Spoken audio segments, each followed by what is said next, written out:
this video, we're actually going to connect up n8n to ffmpeg.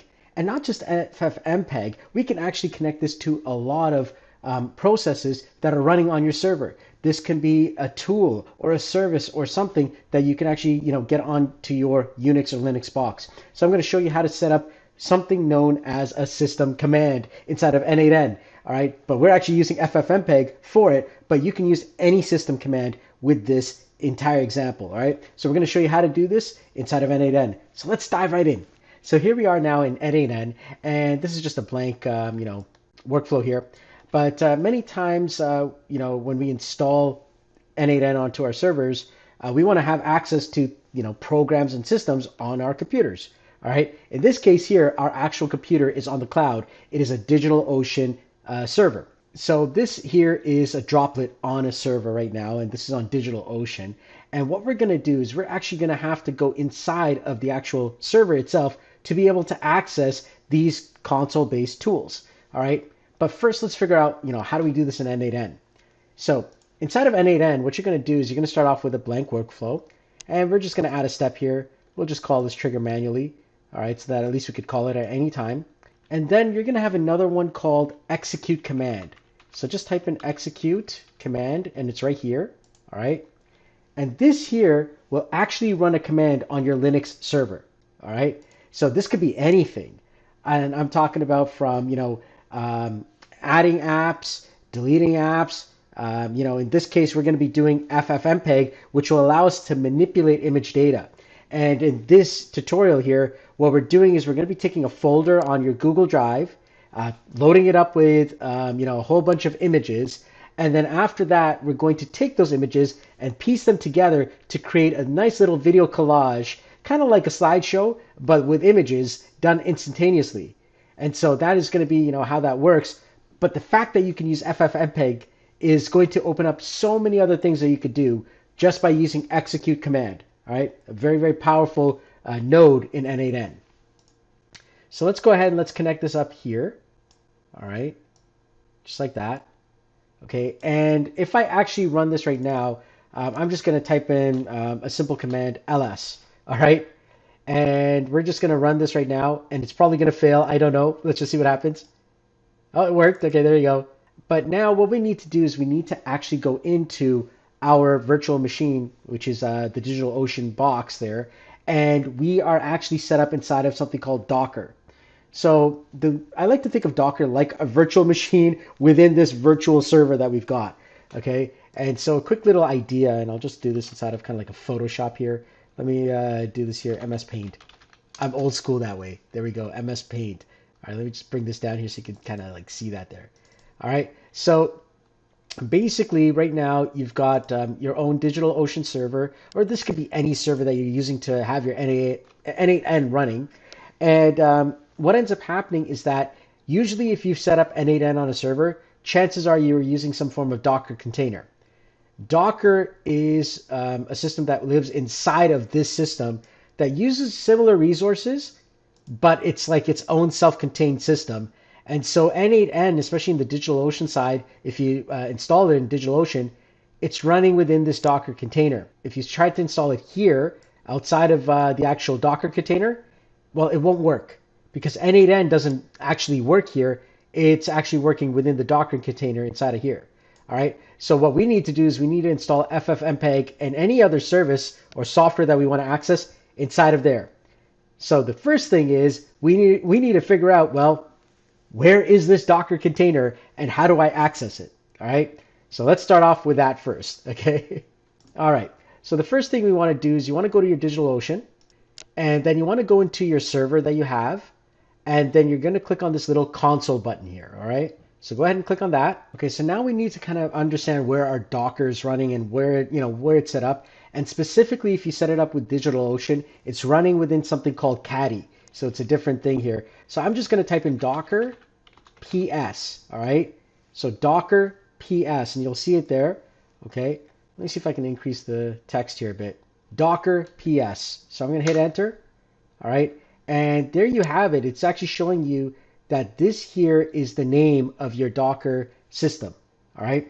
So that's an important one there. In this case here, it's n8n docker, sorry, n8n dash docker dash caddy dash n8n dash 1. All right, so now that I have that, I can access my Docker using this command here.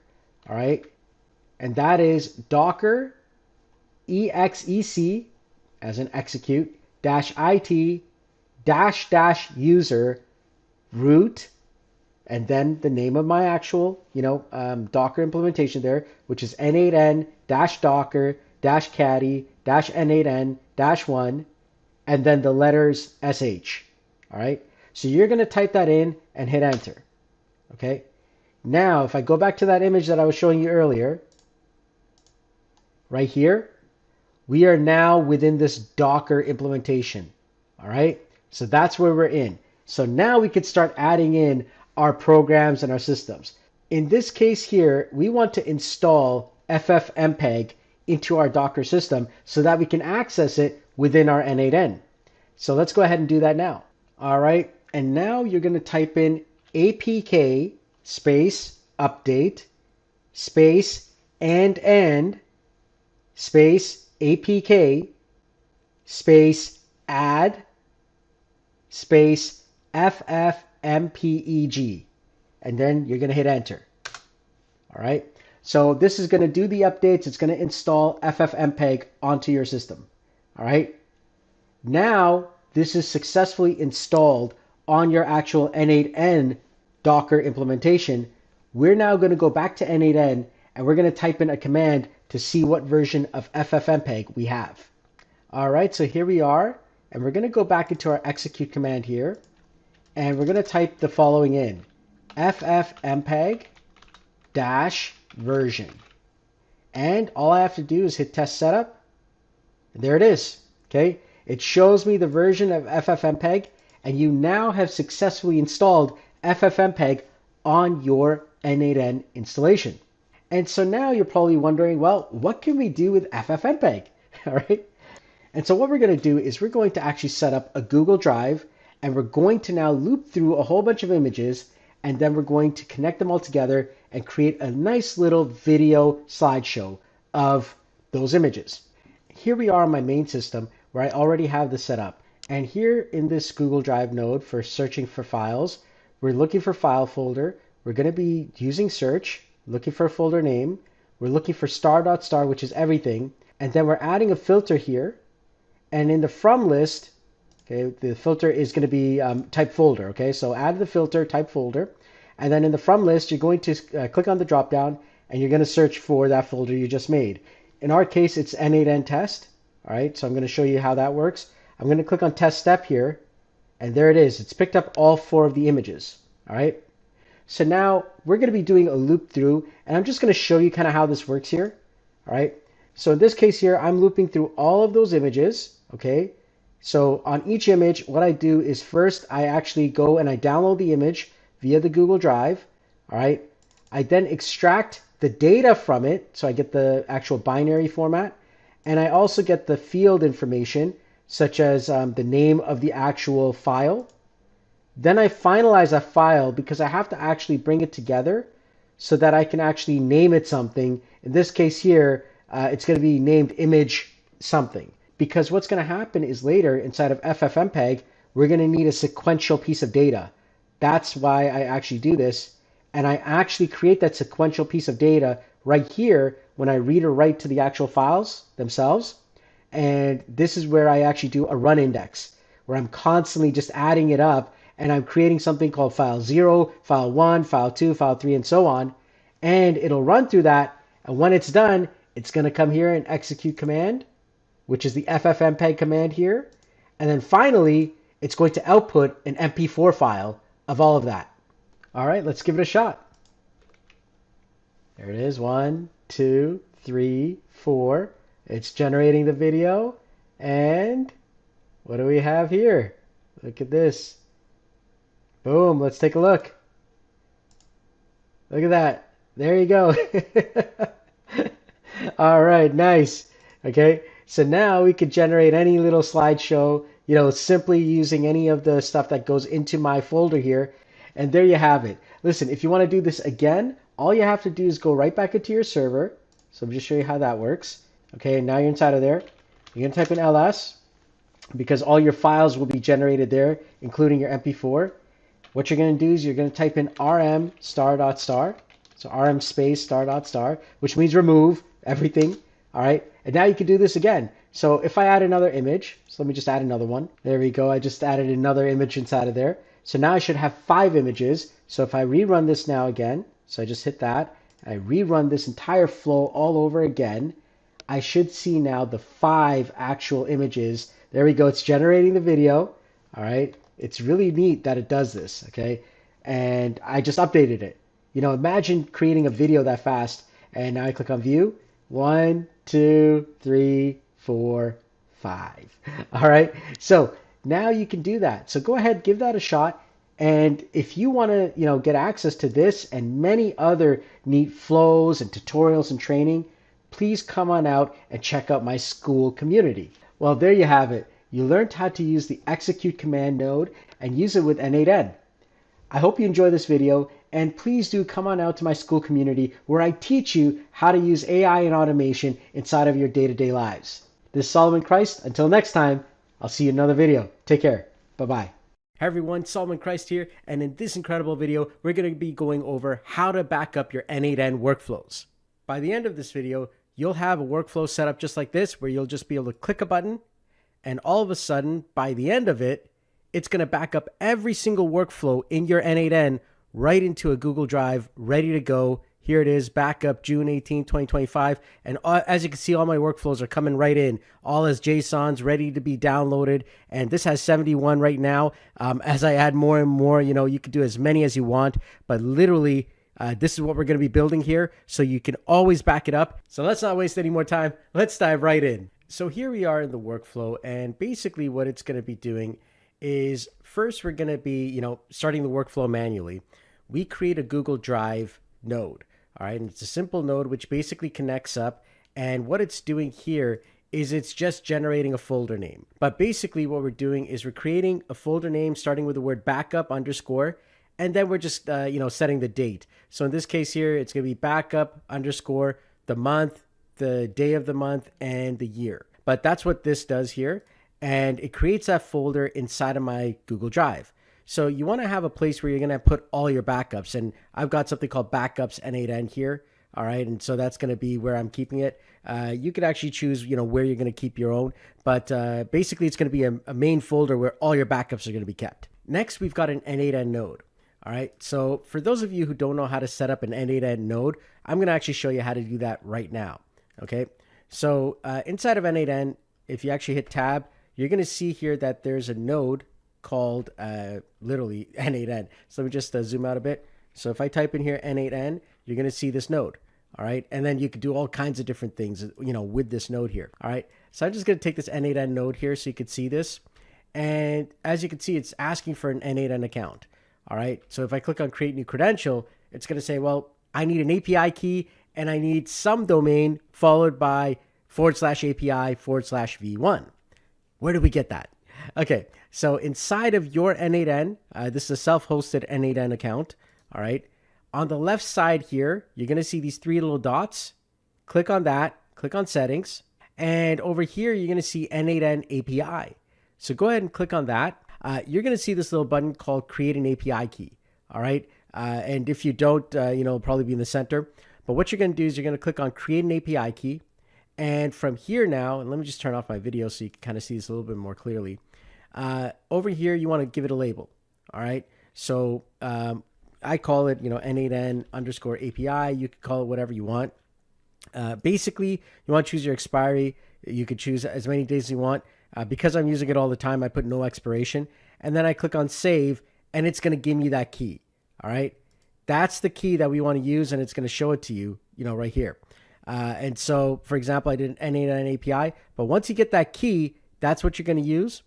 And then when you're going to come back here, inside of your credentials, you're going to basically do the following.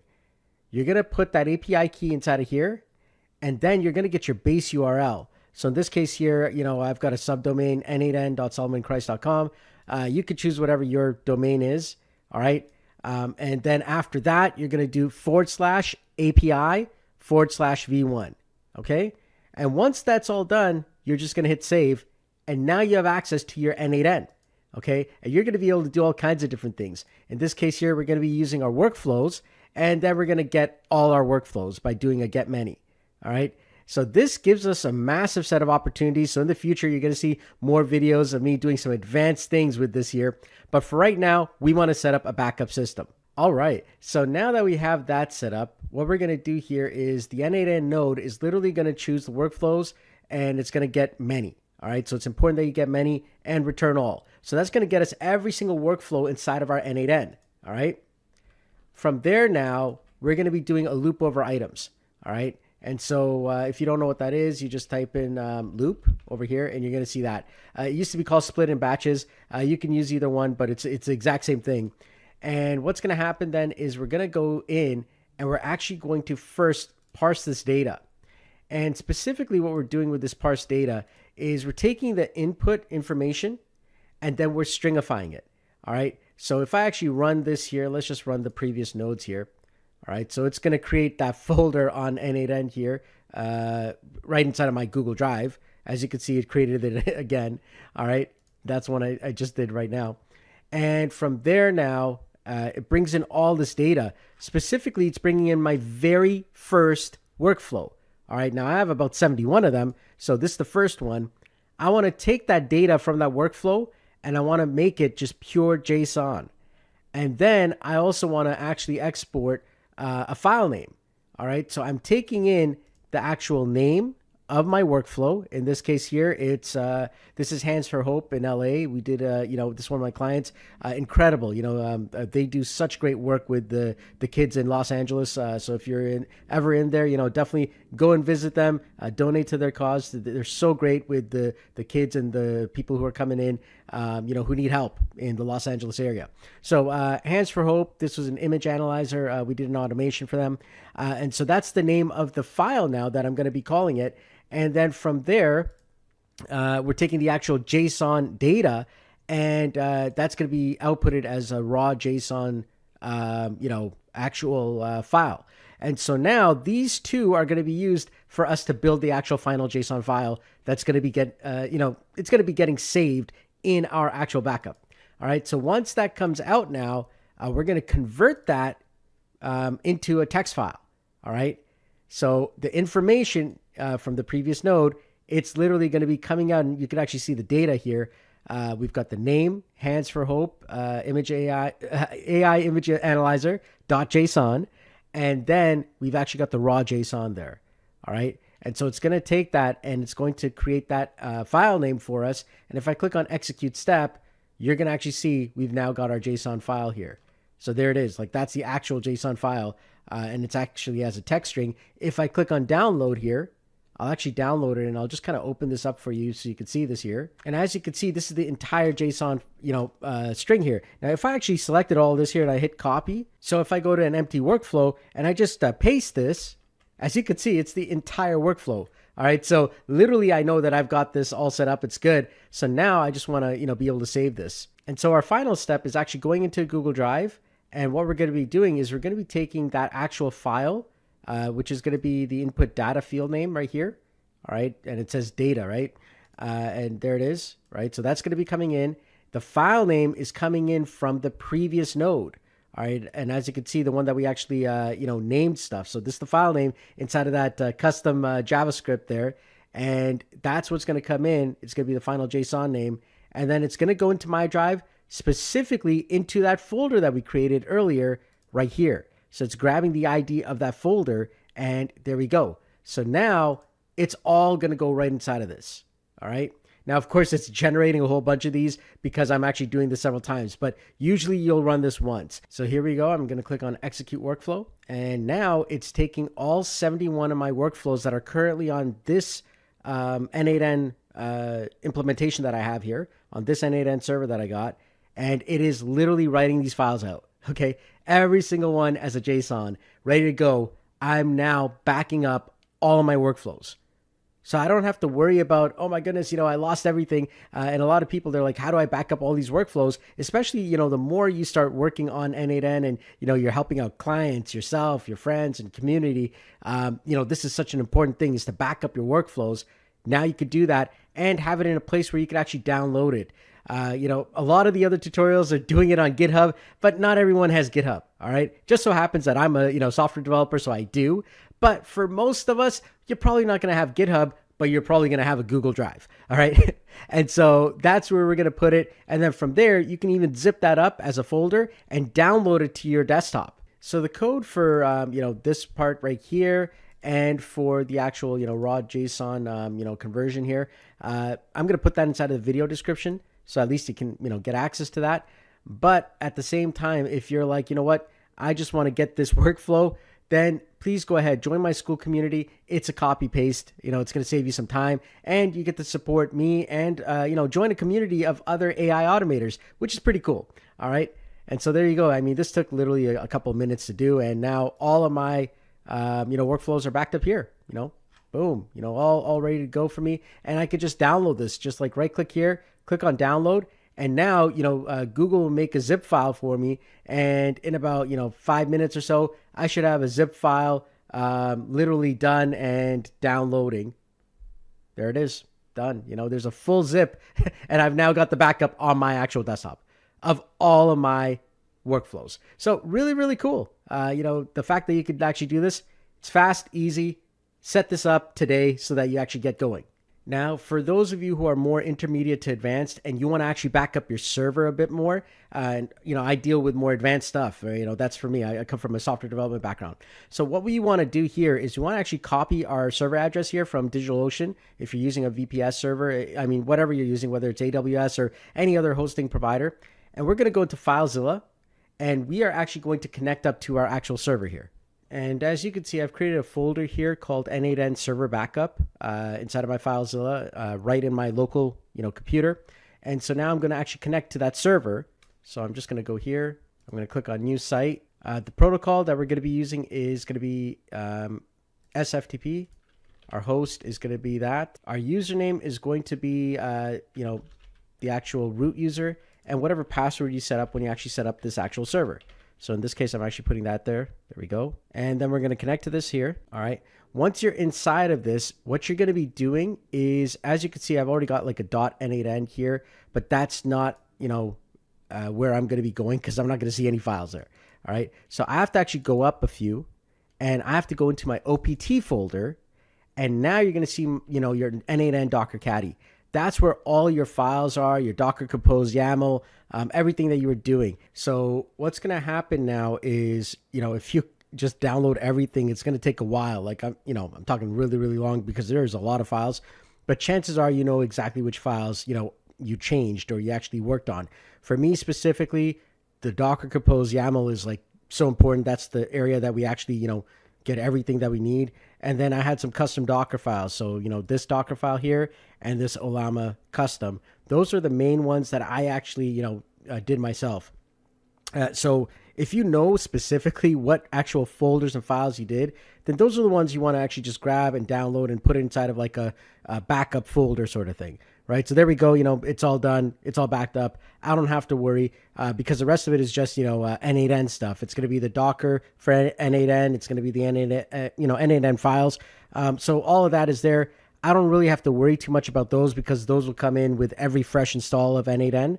But specifically the Docker Compose YAML, the custom Docker files that I created, those don't come. Right. So those are the ones that I want to have backed up. And so that's what I do, is I'll create a backup file here or a folder, and I'll keep everything inside of there. So now I've got two different types of backups here. I've got my, actual workflows backed up on my Google Drive.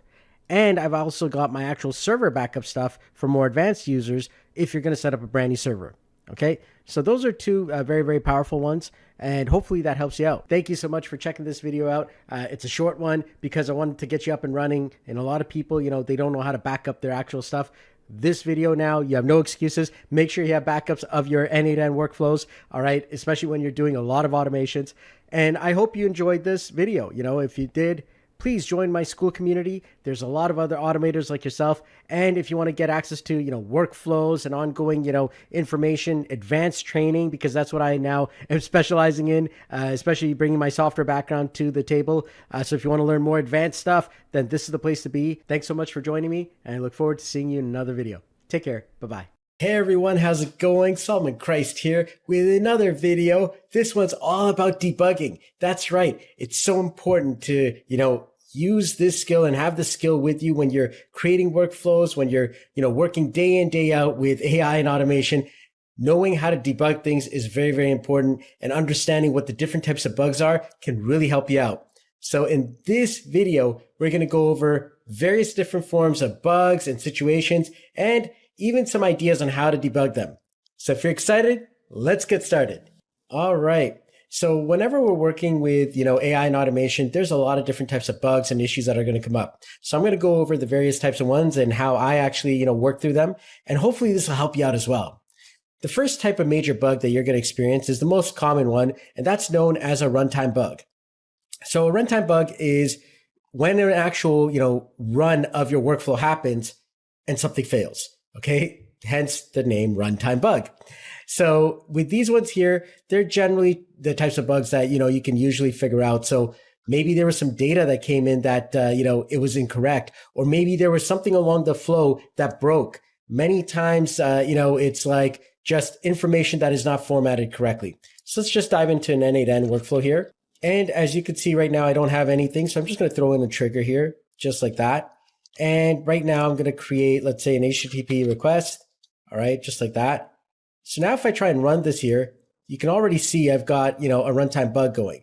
So I hit the execute button and boom, I've got a problem. The workflow has a problem. And usually it's saying what the actual problem is. So if I actually double click on this, as you can see, well, guess what? It doesn't have a website. So now I'm just going to type in anything here, ASDF. All right, wonderful. So that one is a very straightforward one. Other times you'll have runtime bugs where it's like the data that came in or came out was incorrect, but you won't know that until you actually run the workflow. Okay, so that's what the runtime bug is all about. The next type of bug here is known as a non-runtime bug. These are a little bit more harder to figure out, and many times they have to do with either logic or data. This could mean that, like at this point here, as we're looking at this here, my logic could be off. So I'll show you an example of, a non-runtime bug. So a logic bug. So watch this. I'm going to put Markdown here. And usually if I get a proper website, so let's get solomonchrist.com. So as you can see, I've got the data from solomonchrist.com. And so now the idea here is that I want to take that data and throw it into a Markdown. Okay. And this is actually, like the actual logic is out of order. So this ran as a runtime, but it is a non-runtime bug because the logic is wrong. This is my output, but the output is HTML, raw HTML. I didn't want that. I wanted it to be in Markdown. Well, guess what? I have to move my nodes around, and now I will actually be able to fix that non-runtime bug, which is a logic bug. So now when I execute this workflow, watch this. There we go. Now I've got the correct output. And that is what the non-runtime logic bug is all about. One of the things that I like to do is I like to pseudocode things. And pseudocode is a fancy word for write this out in plain English, step by step by step. And so in this case, I want to get a website, I want to parse the website, and I want to make some JSON from the website. That's pseudocode. I wrote it out in plain English and I can understand it. All right. Then from my pseudocode, I'll go out and I'll draw out what I need in the nodes. And that could be either me doing it manually or using some form of, vibe coding tool like Claude or something like that, where I have it actually, create my entire n8n workflow for me. All right. So the next type of bug is known as a ghost bug. And these sorts of bugs are the ones that are very, very hard to find. Some of the most challenging ones. And they usually run after, a certain amount of time. This could be such as, you hit an API, maximum. And so now let's say Google, for example, is locking you out. You won't know that immediately. You'd have to run your actual workflow many times to say, oh my goodness, after like every 10 times or maybe every 15 times, it's just breaking. I don't know what's going on. That's a ghost bug. right? And so now maybe after every 10 times, 15 times, you go into like your execution log here inside of n8n, you're like, oh, okay, I see it's breaking on the Google API. Maybe I got to put like a 5-second wait timer on that, all right? But you wouldn't have been able to find that ghost bug unless you ran this thing several times and saw, oh my goodness, it's an API, timeout that's going on. It's not a logic bug. It's not a data bug. It is literally that, whatever service I was using was dying out. That's a ghost bug. All right. Because it doesn't happen all the time. It happens sometimes and not sometimes. So that's the challenge there. That's why they're so hard to find. Our next type of bug is called an infinite loop bug. This is a type of bug where it's notorious that, it'll shut down your servers. And that's what it's known for. And you got to be very careful. If you're doing any form of loops, any form of recursion. So a loop is you literally get a loop here, right? Okay. A loop over items, and it's just going on forever. You've got a massive amount of loops and it just won't stop, right? So that will either time out your server or just keep running until you're like, what's going on? Right. So your server will shut down, or you're just like, it's just not stopping, right?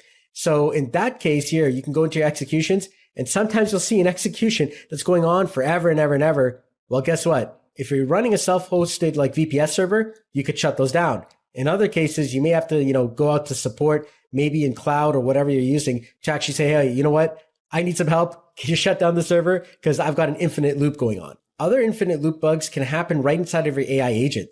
So there's times where I've had an AI agent, for example. So, AI agent node, and, I put it into like, either some MCP, or maybe you've got some AI agent setup here, and I'll just throw in some OpenAI here, right? And then you ask it to go back and forth with a tool, and you may even put inside your instructions, keep on going until this is done. Sometimes the AI agent itself, or the service that you're using, goes in an infinite loop. So that one there is kind of like a ghost bug. It's kind of like a mix between those types of bugs. But, if that is constantly going on, you want to, number one, lock down your tokens, because that's going to eat up all your money. And number two, you want to actually, check your execution log. All right. So this next one, the wrong node bug or the wrong node version bug. Many times you'll get like an entire workflow that you've copied and pasted off the internet. So many of us are, notorious for doing that. Or you've got something that you used a vibe code app like Claude or some other app like Perplexity to generate the entire workflow, but it coded it using an older version of n8n. And now when it comes in, it's using an older version of the node. In that situation there, all you have to do is just kind of like delete the node and hit tab and get, the latest version of the node.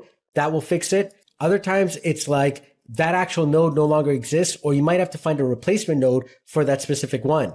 I remember I had to change a few of the start nodes because it was a different type of start node that came in. Or there's times where they've got a better version of the node and you're just like, man, I just got to change it. Okay, so in those cases, those are a little bit easier to find because you know what's going on, but now that kind of gives you an idea of what you want to look for.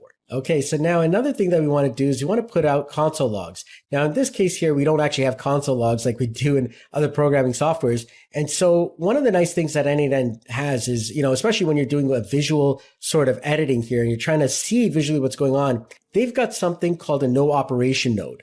And what that is like right now, for example, if, let me just delete this here.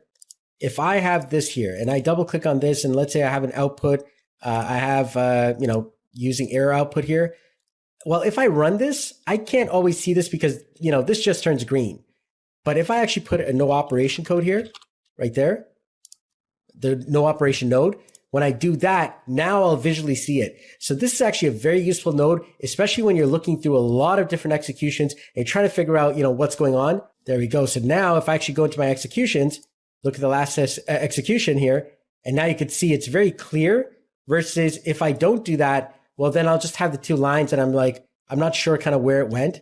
So I could see kind of, if it was just a line, I wouldn't really see it, especially with these massive workflows. And it's like, it's zoomed out a bit and it's very hard to see, but I can clearly see the green there. Now, if I look from here and, if it's a big workflow, at least I'll kind of see, okay, you know what? I could see that flow just like that. Okay. So another way to actually debug different nodes and different parts of code, especially when you're working with workflows. This one I call seek and destroy. It's also known as needle and haystack. But basically what it is you're taking two ends of the workflow and you're constantly going in and in, just closer and closer to where that bug is. And so what you do is you start adding in specialized nodes to get the data outputs. And then I put nodes on each side to actually go deeper within that entire workflow until I get closer to where the bug is actually coming in. And that is usually done with, certain JSON elements where I'm actually going to take a code node and I'm going to say, okay, pass this variable through the flow and see if it's actually going through, and vice versa on the other end, see what's coming out. And I'm trying to get certain, inputs and outputs, which I can detect how the actual nodes in between are changing that. And so it's kind of like what we call black box testing, where I'm saying, okay, this, actual node as a black box, if I put this input, I'm expecting this output.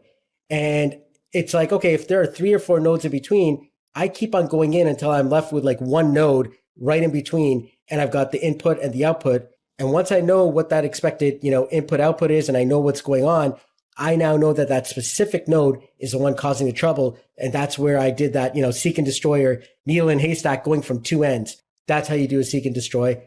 It's a unique debugging method.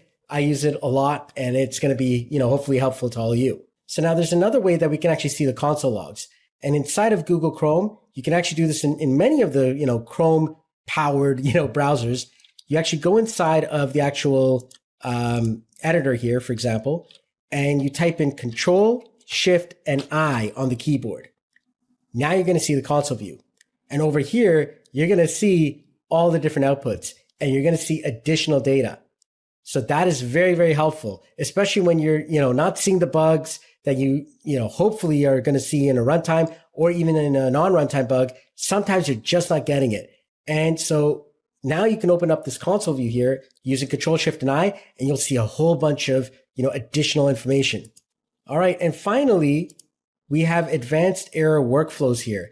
And this is the last part here in n8n specifically, where you can actually now have this go out to a specific error workflow. So if I hit tab here and I type in error, you'll see here as an error trigger or a stop an error, I can actually make a workflow that takes in an error and kind of, describes what's going on. Or I can have it forcefully throw an error at any point here if I want to kind of see how the flow is going.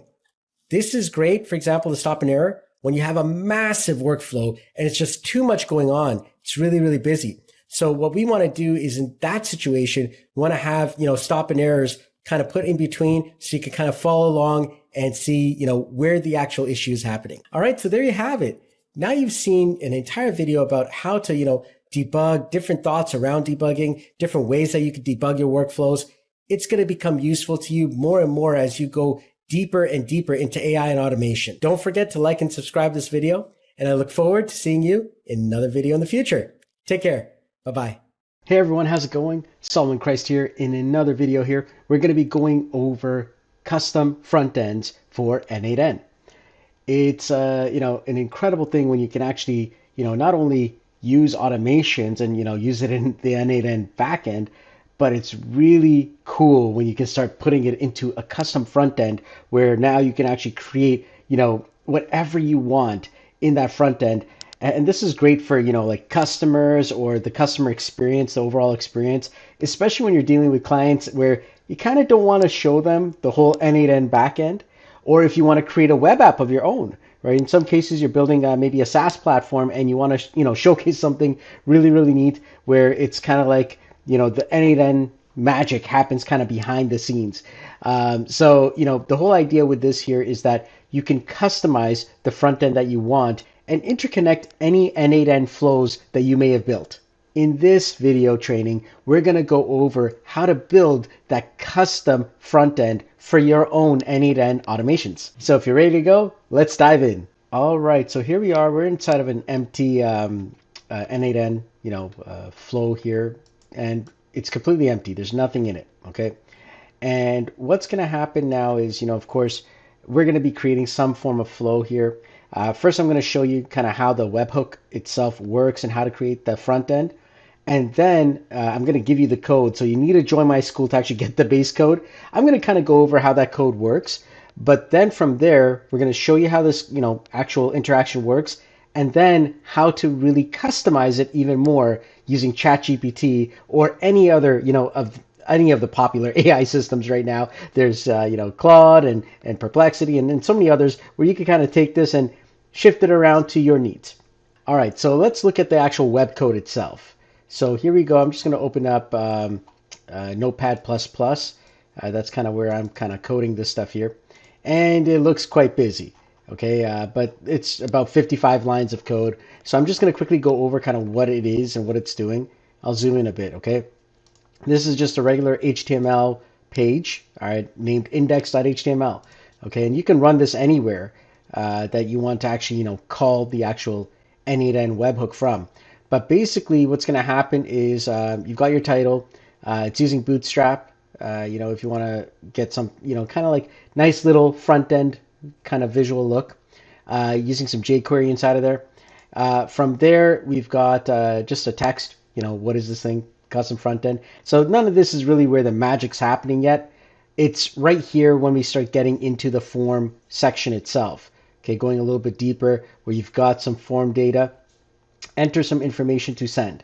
Okay, this is where whatever you want to send into n8n is going to be. Okay, and so we're starting off with just some basic data. It's going to be called input data. All right, and then there's a send button. All right, so that send button is going to literally allow the entire automation to start. And I put there, please wait 30 seconds because when you're seeing it with the actual front end, it's just waiting for the n8n flow to kind of work. And then you've got a response view, which kind of shows, what's going on, like what's the response that n8n sends back. Okay, so there we go. So that's kind of like the view or the visual. And then this is the script. There's some JavaScript inside of here and jQuery inside of here. And so as you can see here, please enter some data to send. And then you've got your webhook. This is the important part. What we are going to be doing is we are literally replacing everything up until here with your webhook information. All right, and as you can see, there's the rest of it there. But I'm going to show you how we do that inside of n8n. And then you're going to get your response output, and then we're using Ajax as well. So Ajax is another piece of programming that allows things to happen in real time. So it's like you could see it live. Okay, so that's the nice thing about Ajax code. All right, so now you got an idea. Let's go in on the n8n side and start working on an actual webhook flow, which we're going to interconnect here. All right, so here we are back in our n8n, okay, and we're going to start off with a webhook, okay.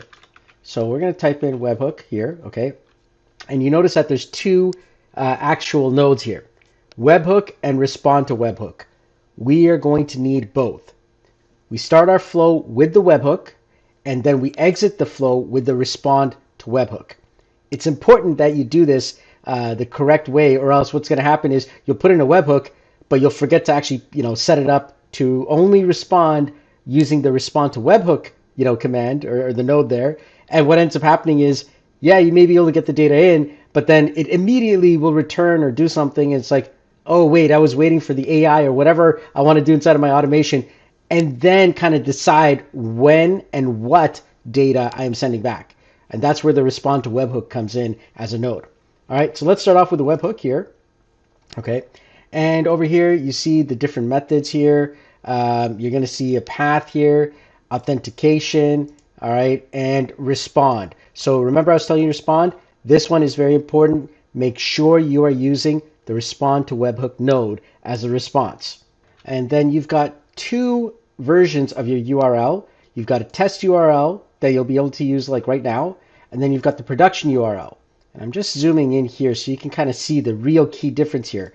So the test URL will have webhook-test, and the production URL will just have webhook. All right, really important that you set these up correctly, because what's going to happen is when you're testing it, well, this isn't live. So you're going to have to, when you're using this one here, you're going to have to do listen for test events, every time that you're going to run this, or else it's just not going to work. In the production version, you need to use a production URL, and then it'll work. But then the only way to kind of check it is you have to check like the executions on the n8n side before you know whether it ran and whether it did things. So it's basically, the difference is that each one is a different visual way to know that this thing ran. When you're building, you're going to be using test URLs, all right, and doing listen for test events, as I said. But when you are in production, you're not going to see it. Okay? You're not going to see it here. You have to go into the execution list to see that it executed. All right, so let's go back to test URL. I'll reset the view size here. I know it's a little bit smaller. So I'm going to grab this test URL here, and you see here it's got this information here. So click over here, and it'll copy it to the actual, clipboard. All right, and let's go back to Canvas over here, okay? And we could save our workflow here, all right? And then from here now, what we're going to do is we're going to go inside of our HTML, all right? And literally this front end here from this part where it says let webhook URL equal, you're going to go all the way to the end right here to the question mark here, and then just paste that in. Okay, that's it. So as you can see here, you've got this information here, and then you've got the question mark, chat input, and so on. Don't worry about that. But basically what it's saying in plain English is it's going to be taking this variable here, chat input, and the information that it gets from the input data is what it's going to send along. That there is a get method. All right. Now, the get method, it's really not a safe method. We usually want to use a post method because then this can be kind of like hijacked, especially when you're doing production things. I would recommend doing this more as an actual post because then it's like you have to post the data. It's a lot harder to manipulate it by hackers. And that is where ChatGPT will come in to help you out. We'll get into that later on in the video. All right, so now that I've got this all set up here, let's go ahead and save this. And we're going to run it right from our computer here. So I'm going to go and open up index.html inside of a local web browser right on my computer. All right, so here we have it now, and this is what it looks like. It's a simple front end, all right? And we're just going to put the word hello. Now, before we do this here, and I'm just going to put this off to one side here, okay? And there we go. We've got this on the other side here. So that way we can kind of see both things going on at the same time. So first thing is I've got to click on test workflow. Okay, so now it's listening. It's waiting to hear a message. So I'm just going to put in hi, just like that, and hit send. All right. Okay, there we go. The good news is it picked it up. All right. That's what we were trying to test, is make sure that it is connected. Okay, so it is connected. That was the first step. All right. Okay, so now we're going to come back here in n8n, and we now need to actually put in an actual webhook node, but this time a respond to webhook node. All right. And let me actually just increase this here so you can see this here. And so what it's going to do is it's going to ask us what we want to respond with. So first, let's connect this up. All right, so there we go. And it's like, all right, well, I can actually, respond with JSON. So I'm going to actually just use JSON here. My field values. So let's see here. Output, right? And we can name it anything, right? I can just put hello. Okay. So this is just JSON here, and I'm just doing that there. And I'm going to save that. And let's try this again. Okay, so I'm going to move this off to the side. There we go. Okay, so now I have to put this into listening mode again. So I click on test workflow. There we go. So now it's waiting again. I click on send, and there it is. Now I get the output. All right, it's straightforward. Okay, so now we've got the input and we've got the output. There you go. So now you're able to do everything you want in between this, okay? And here's the thing. You can actually output several different responses. So you don't just need to have one. I mean, it's not, you could do one if you'd like, but you can have several of them based on if statements and so on. So like whatever you create within these two sections here, you can have several respond to webhooks, that are going out doing different things. You can respond how you wish. But I usually use JSON, and then from there, how you want to use that JSON is up to you, right? So you could use it in so many different ways in the actual web app that you're building. I've got a customer actually who wants to take this webhook, and what ends up happening is on his phone, he gets customer information, right? So he will end up getting, a person's first name, last name, and email, but they send it to him via text, and it's like, hey, you know what? Hey, my name is Mary, and I met you at, so-and-so place, and here's my email, here's my phone number, let's connect, all right? So he'll get that as a text, and now he has to kind of go and put it in and put it into his, systems, and all he wants to do is just send an email out, but he's got like a custom email that he's already set up, and he has it in like English and Spanish, And it's like, okay, he just wants to literally just copy that, paste it into a workflow just like this, just like right here, and hit send. And automatically they should show up as draft emails inside of his Gmail, ready to go. That's it. Nothing crazy. Okay, very, very simple. And it makes his life easier. And that's what we're going to do right now in this example here is show you how to do that. And we're going to build out, that actual automation out. I'm going to actually remove this webhook because I don't need the second one right now. All right. So as you can see, we've got the chat input here. And as I said before, it's coming in via a get command. And the get command here, it's a little bit more, dangerous, security wise, because, anyone can then take this URL and then just change this part here, right here, into anything they want. And we call that injection. All right. When they inject something into like a system, but it can be a security risk.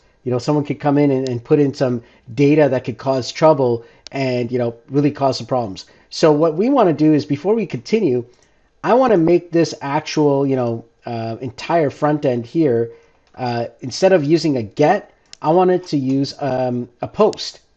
And the thing is, I don't have time to go and figure it all out. Even though I know what's going on, and I could do this if I wanted to, but it would take me a while to go and research online and everything. Enter our friend ChatGPT. All right, so I'm going to select all this here, and I'm going to go to ChatGPT now. All right, and so I'm going to say to ChatGPT, I need you to take this front-end code,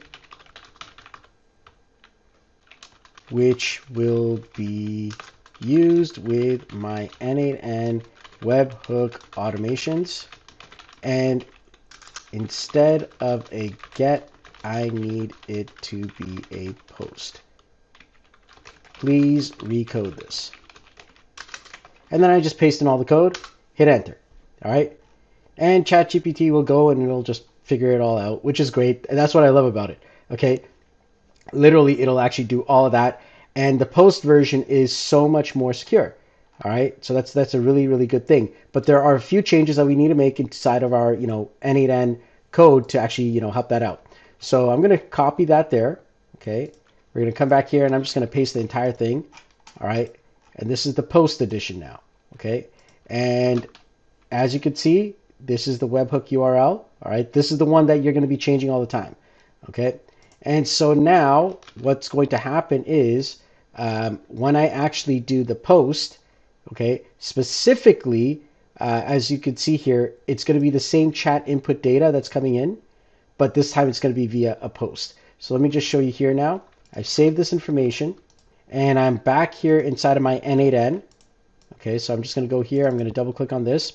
And now over here, the HTTP method, I'm going to change it to post. Okay, very important that I do that.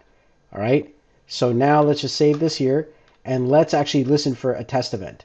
Okay, so first and foremost, make sure you refresh this page here. All right, and as you can see, this is updated. This is the post one. All right, listen for a test event here. All right, just put in hi.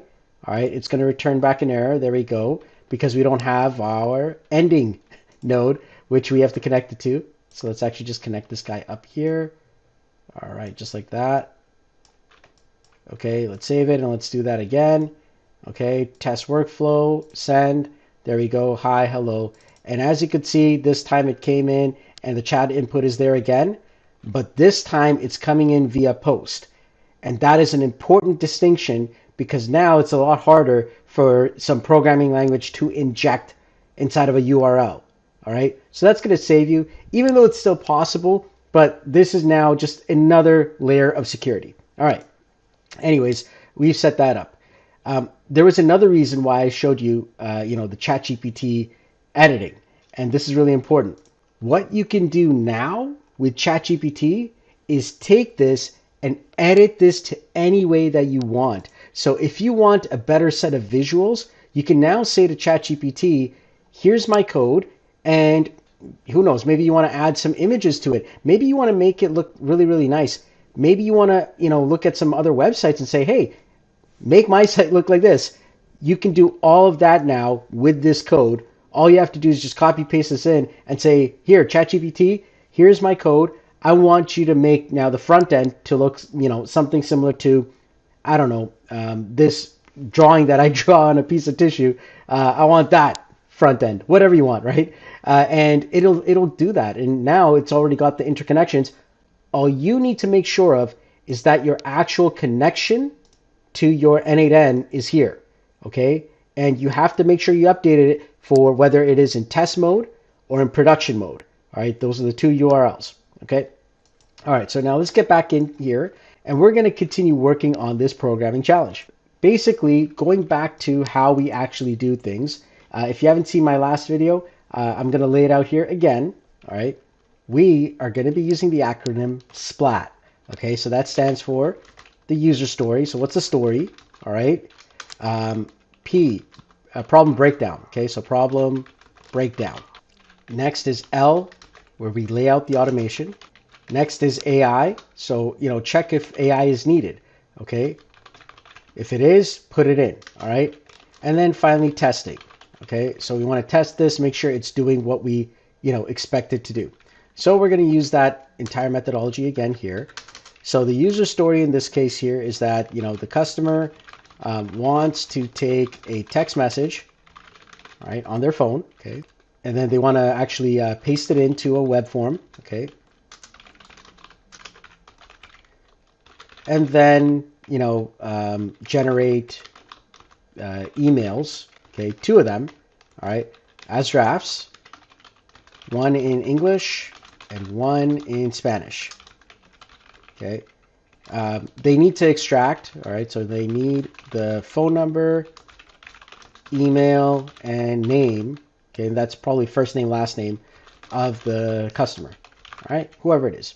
So they're going to get this text where the customer has shared this information with them, and all they're going to do is they're going to copy and paste this in, all right? So basically, we're going to now break down this problem here, okay, and that's what we're doing now in the next step here. So what is the breakdown here?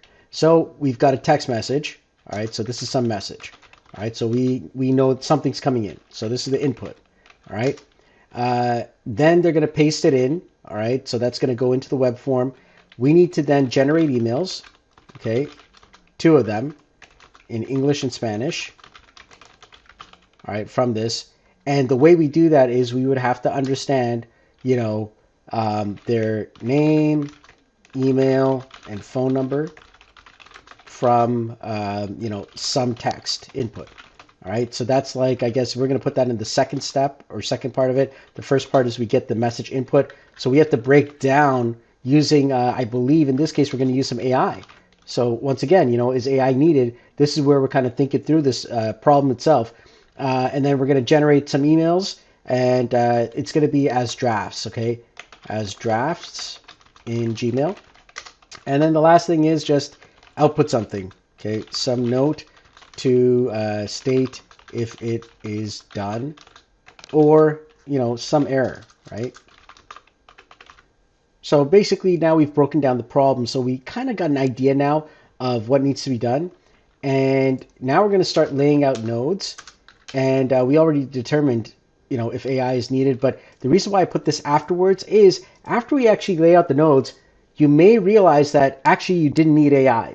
So even though we're actually saying that we need AI, maybe we don't, right? But in this case here, I believe we will, because we're trying to make it really easy, as we're going to have text in various formats and various ways. So we're going to take in the message that we already got from the chat input. Okay, we've already got the front end, we've got the chat input. So I'd say this is already done. Okay, so we can actually just mark that off as done. And I'm just going to put this capital letters here. This is done. What we need to do here is now take in some information and convert it using AI. So I'm going to throw in an AI node here. So let's actually do that here. So AI agent. Okay. All right, and we're just going to connect this guy up in a basic way, get a chat model here, and we'll use, in this case here, I'm just using OpenAI. Simple, OpenAI, throw it in. And then we connect up that, and from there, what we're going to do is we're going to tell it what it is. But let's go into ChatGPT and kind of get some ideas, yeah, based on what we had discussed. Here's a problem breakdown in the user story. So literally just paste this information in, right? Show it to ChatGPT. It's like working with a teammate, okay? So I'm just going to put this here. And now GPT kind of understands what you're trying to do. So I'm going to literally just take this, and we're just going to set this up just like this. So that's the beauty of this is now it's kind of like worked out the flow for me in n8n, and I'm just going to copy that there. I'm going to go over here, go into my AI agent, and I'm going to now change this from the user message to define below. Okay, I'm going to paste this information in, and I could actually do this here. I can actually change this to expression. That makes it a little bit easier. And then this little, icon here at the bottom right, click on that, and it gives you like a bigger view. Okay. In this case here, the text that's coming in is actually going to be the chat input. Okay, so that's what we want to paste here and delete this guy here. Okay, so that's it. So now it's interconnected. All right, and what we want to do is we've got the result as JSON, and so we also want to add a few more items here. So we've got, extract the person's first name, last name, email, phone number from the text. All right. So another thing that we want to put inside of there is that we want to make sure that it always outputs JSON. So always output JSON.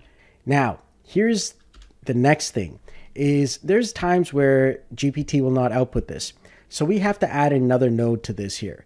So if I come back here now, I need to have an if statement. Okay, so if, all right. And what we're going to be doing is first I need to run this. Okay, so now as you can see here, I put this if statement, inside of there, and every single time it's kind of outputting like this. So what we're going to do is we're going to get ChatGPT to help us out here. All right, and we're going to ask it to create us an actual code using some JavaScript here. And so I'm going to say to GPT, all right, so GPT, my AI node keeps outputting like this. All right, can you create a code script so that it always outputs JSON and parses this? All right, so it's going to now create a nice little JavaScript code for me. Okay, very simple, straightforward. And so it's assuming that this is the output here. Okay, and that's what it needs to output. Okay, and I have to actually put inside of here, can you simplify the code and also make sure it always outputs JSON, even if it's empty, because that's a requirement of the actual code node. It has to always output some form of JSON. All right, so here we go. This is the JavaScript. It's going to now always return some form of JSON string. Okay, so I'm going to click on that there. We're going to copy that, and we're going to go ahead inside of n8n. I'm going to add a code string here. Okay, or sorry, a code node, not code string, code node. Paste that in. All right, so now it's actually looking for that there. And instead of this part here, I'm going to throw it inside of this. Okay, so specifically it's inside of this. And in fact, actually, what we're going to do is I already know that the output is going to be like this. So I have to first check inside of this if node before we actually go forward. I'm going to check in this if node if output exists. Okay, so if output actually exists, then I know that, it's actually in this format. Okay, so if it's true, then I want to actually connect it up to this code node. All right, and so that's going to be true. There we go. All right, now from here, this code node is going to output it just like that. As you can see, first name, last name, email, phone. So basically what's going to happen now is this AI agent is going to get some data. It's going to come out as an output. Okay, however, it's not in the correct format. So that's why we created this code to actually put it in the correct format where you got the first name, last name, email, and phone. But that's the correct format there, but that's only if output exists. If output doesn't exist, maybe, AI already got it correct. And so now what we need to check is, does JSON.firstName exist? Now, if it does, it's going to go to true, which is equivalent to what this is here. So they both are correct. And if it is not, what we need to check now is, well, okay, I want to actually loop this. The trouble is this could loop forever, okay? And that's going to eat up all your AI credits. So what we want to do is we want to use another variable that's built into n8n that will count how many times this looping has been done. And so we're going to throw another if statement inside of here. All right. And there is a special value built into n8n. Okay. And as you can see here, if it's false, it's going to come here. And that value, if I put in two braces and I close the braces here, Okay, oh, there it is. It automatically did that. It's called $run index. Okay, just like that. All right, and it is a numerical value, and it will count every single time this node is hit. It will actually count up. Okay, so how many times this has actually been run? So now it's a number, and I want to make sure that it is less than 2 in this case here. Okay, so how many times before I say, okay, this is not something I want to run again? Okay, so as long as it's less than 2, all right, which is, it's true if it's less than 2, then I can loop it. All right, but when it goes above 2, well, now the entire flow is run twice. I'm going to just output it right back into the webhook. Okay, and there was an error. Or I'm going to put some, code and say, okay, there's an error. Whatever message I want to do, but, I should put an output that says, hey, there's an error. I was not able to do what you needed. All right, because the actual data did not come in correctly, which is we need it formatted as first name, last name, email, phone. Now, these two are going to pick up both of those main use cases. I'd say about 99% of the time, these two will be fine.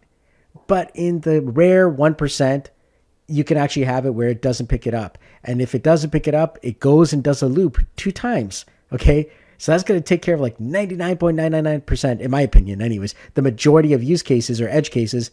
But in the rare situation that it doesn't, we're going to send back information saying, sorry, we couldn't do it. All right. So now that we've got that, the next thing is we've got a first name, last name, email, and phone. Now we need to connect up our Gmail. So I'm going to go here. I'm going to type in Gmail. All right.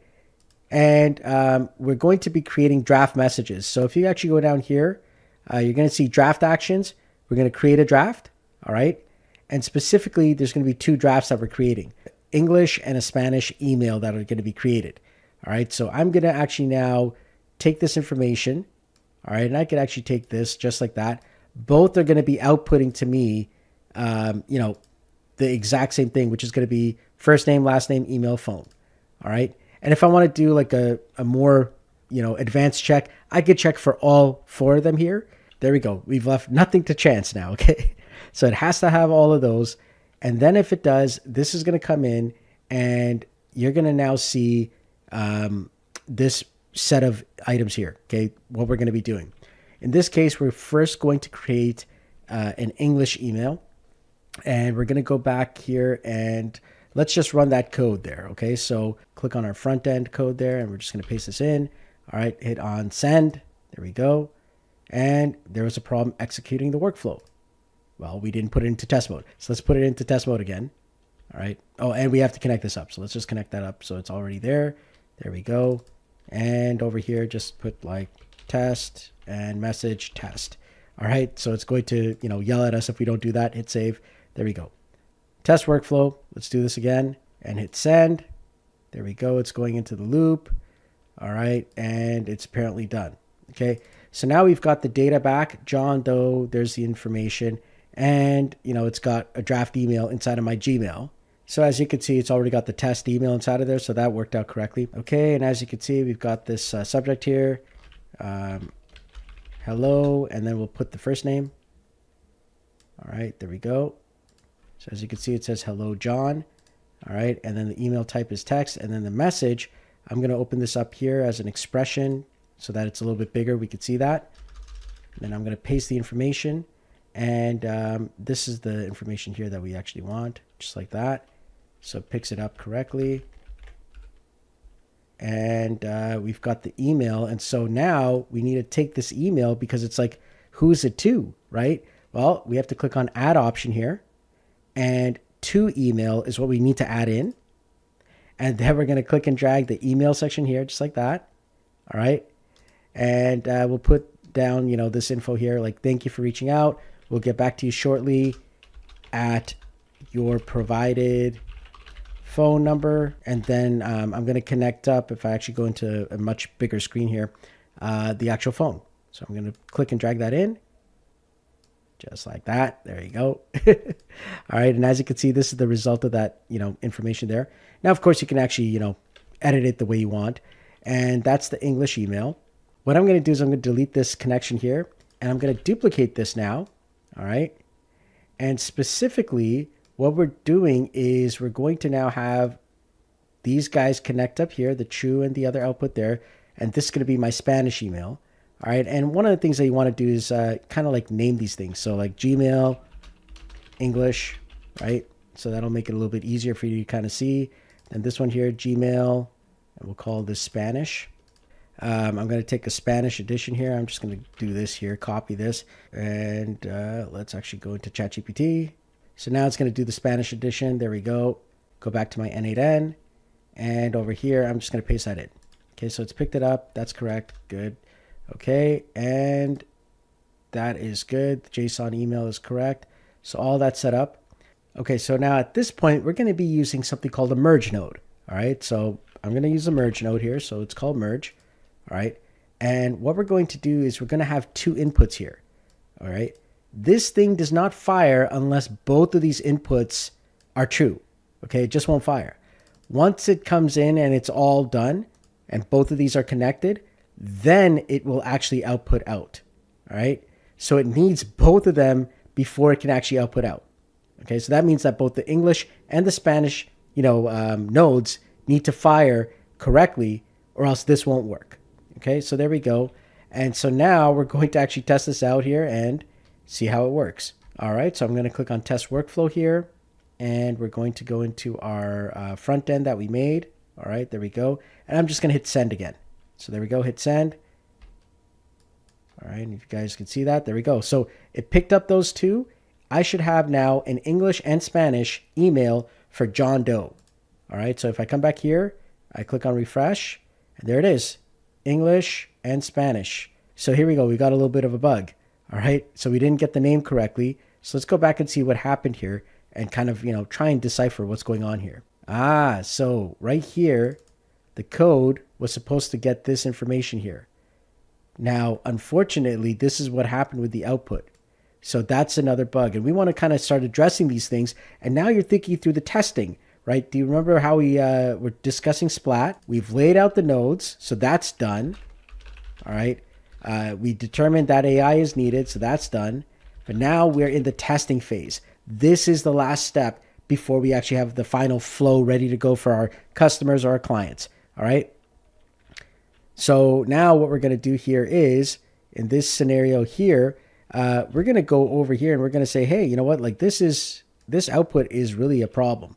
So we're going to show this over to ChatGPT and say, hey, this is what we got. What would be the solution? Okay. And that's the whole point, is you're not going to know all the answers. All right. So that's what that is. So I'm going to show it the current code that I have. Just say, okay, so this is the current code I have. Can you adjust it to protect against that edge case? That's it. All right. So now it's going to go and recode that so that it also takes care of that specific edge case that we just experienced. All right. So now it's going to do all of this to make sure that, that can't happen. So I'm going to copy this here.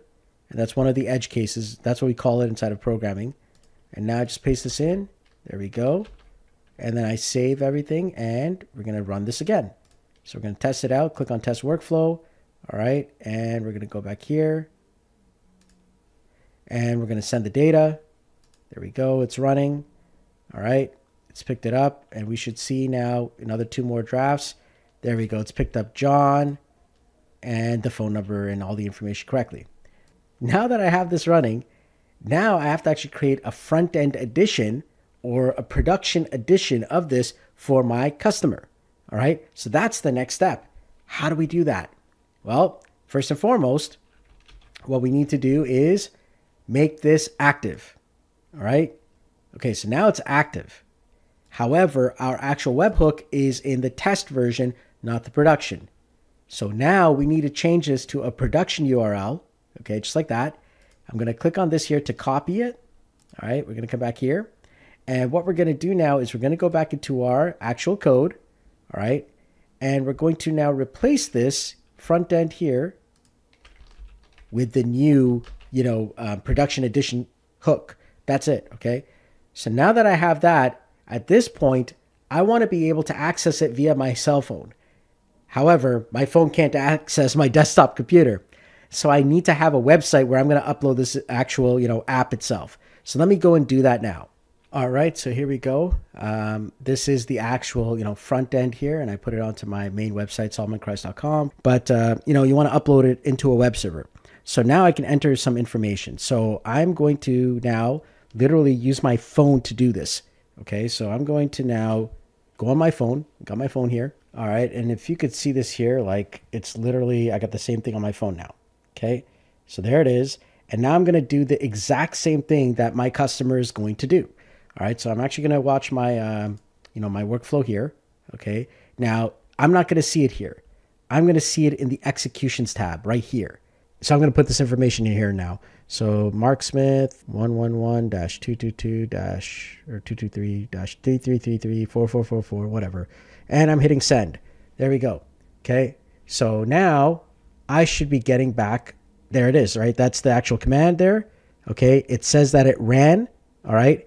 I should see 2 draft emails inside of here. All right. There they are. Look at that.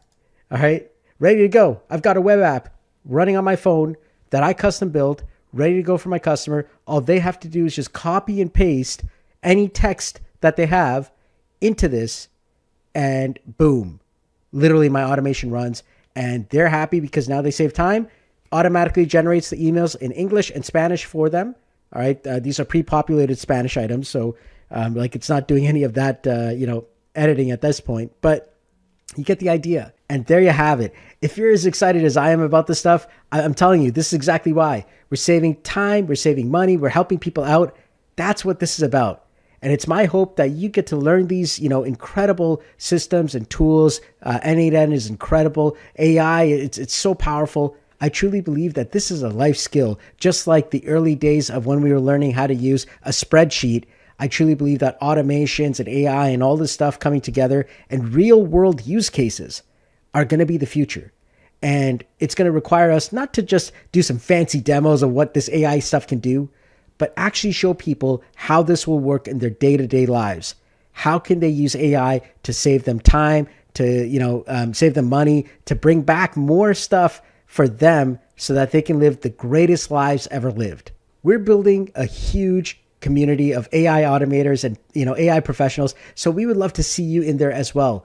Please join my school community. Go ahead, click on the link below, and we'd love to see you in that community, bringing your incredible value and your talent together and learning from others. Listen, I don't know everything, just like I'm sure you don't know everything, but I believe in the motto, all ships rise together. And so together we can learn, we can grow, and help bring these incredible technologies to the world. So thanks so much for watching this video, and I look forward to seeing you again in another future training. Take care. Bye-bye. Hey everyone, how's it going? Solomon Christ here with another video for you. Thank you for coming on in. Listen, I am getting frustrated today. Oh my goodness, ChatGPT went down. That's right. Okay, it completely went down. And now I am sitting here saying, why am I doing this? Aren't I like a software developer and I can figure all this stuff out? All right. So in this episode, we're going to figure out how to have a local AI of some kind on our server and connect up n8n to it. And then for the advanced, even more advanced stuff, we're going to try and set it up so that we also have, like unlimited access to whatever AI model that we want on our own machine, and have our VPS version or virtual private server version of our n8n, which is on DigitalOcean, be able to access that here. So if you've got like a strong computer, like I've got a gaming PC here, I can actually use that, offline LLM. I can connect it online and be able to access that and use that power rather than having to go out to an API. And guess what? I don't just have to rely on just one model for OpenAI. I can go to Hugging Face and get every single model, anything that I want. And so in this video, we're going to learn how to do all of that and connect up from n8n on an actual local server, something small, maybe Olama, and some really tiny Olama or something like that, where it's like really, really low in cost. I'm going to do it on a $12 server. Okay, seriously.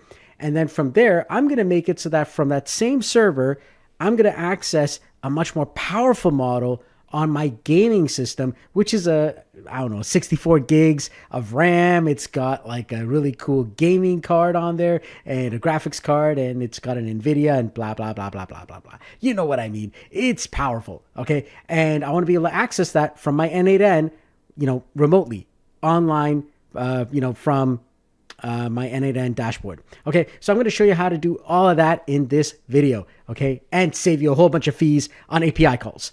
There we go. Let's dive in. All right, so in this video, we're going to be using Ollama. Now, Ollama gives us access to a lot of different models, and it's really, really powerful that way. So if I click on models here, and this is ollama.com, you could see all the different models that we can actually use with this. All right, and there is a lot.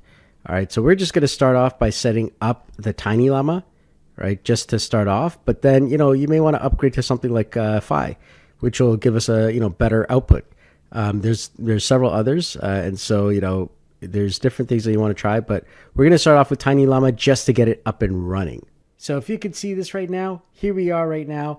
I spent like $16 in credits, and literally it's running an automation where I was able to go through about 300-400 files. I've got 10,000 files I got to go through. This is not going to be cost effective at all. And I need to be able to reduce the cost. So especially if this is just like, 300 files and it's like $15, 10,000 files or, 30,000 files, that's going to be like $1,500.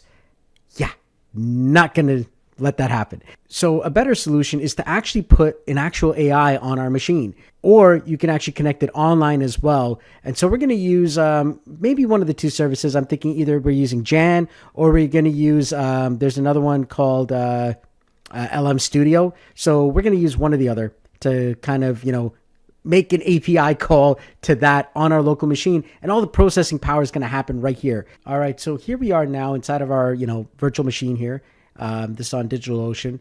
And our goal is, of course, we need to actually figure out how to add Ollama. Now, if you haven't seen my previous video, we added another service for MySQL. So it's similar in that aspect where we're going to put this all into the actual YAML file for Docker.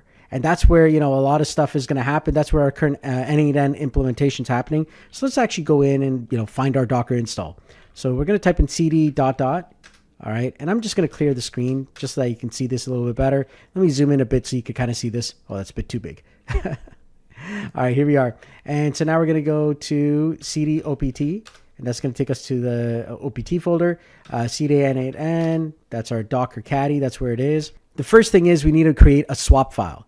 This is going to make sure that our actual, server does not die out when it's trying to access this stuff here. So when memory goes a little too high, instead of actually saying, hey, I need more memory, it's actually going to go to the hard drive space to kind of access that memory. And so it's kind of, swap that out sort of thing. Now, before you do any of this, please, please, please back everything up. All right, back up your n8n workflows, back up your server. I repeat, this is a warning. If you've got actual stuff on there, like do this on a brand new install of n8n on a DigitalOcean server, that's okay. Or back your stuff up before you actually implement this, all right? I'm not going to be responsible if you go and screw things up because you're not backing things up. I can't help you, all right? I'm giving you the warning now, all right? So this is your warning. Back up everything. Okay. All right, so here's what we're going to do now. So to create the swap file, we're going to start off by saying sudo swap off / swap file. And it's going to just turn it off so that we're not using the actual swap. So we're just waiting. All right, there we go. And so now, if everything went well, we're going to basically delete that file temporarily as we create a new one. So we're going to do sudo rm-f / swap file. Okay, there we go. So now I've removed the swap file. Sudo dd if equals /dev /0, and I'm just gonna move this out of the way so you guys can see this here. Of equals / swap file, bs equals 1m, count equals 2048, which is 2 gigs, status equals progress.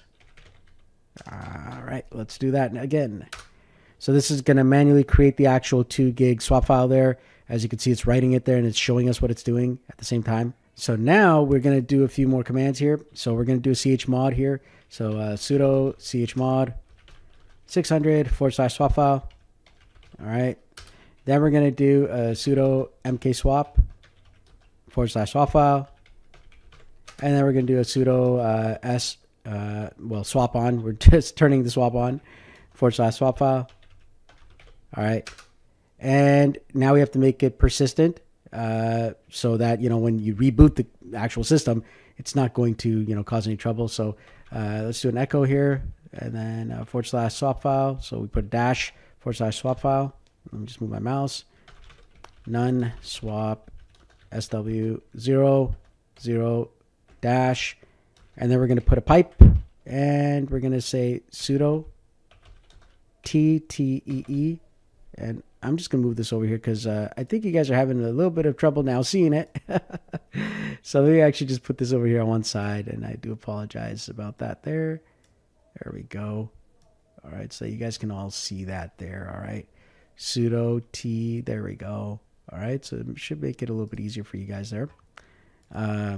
Sudo T-A and then / etc and then / F stab. All right.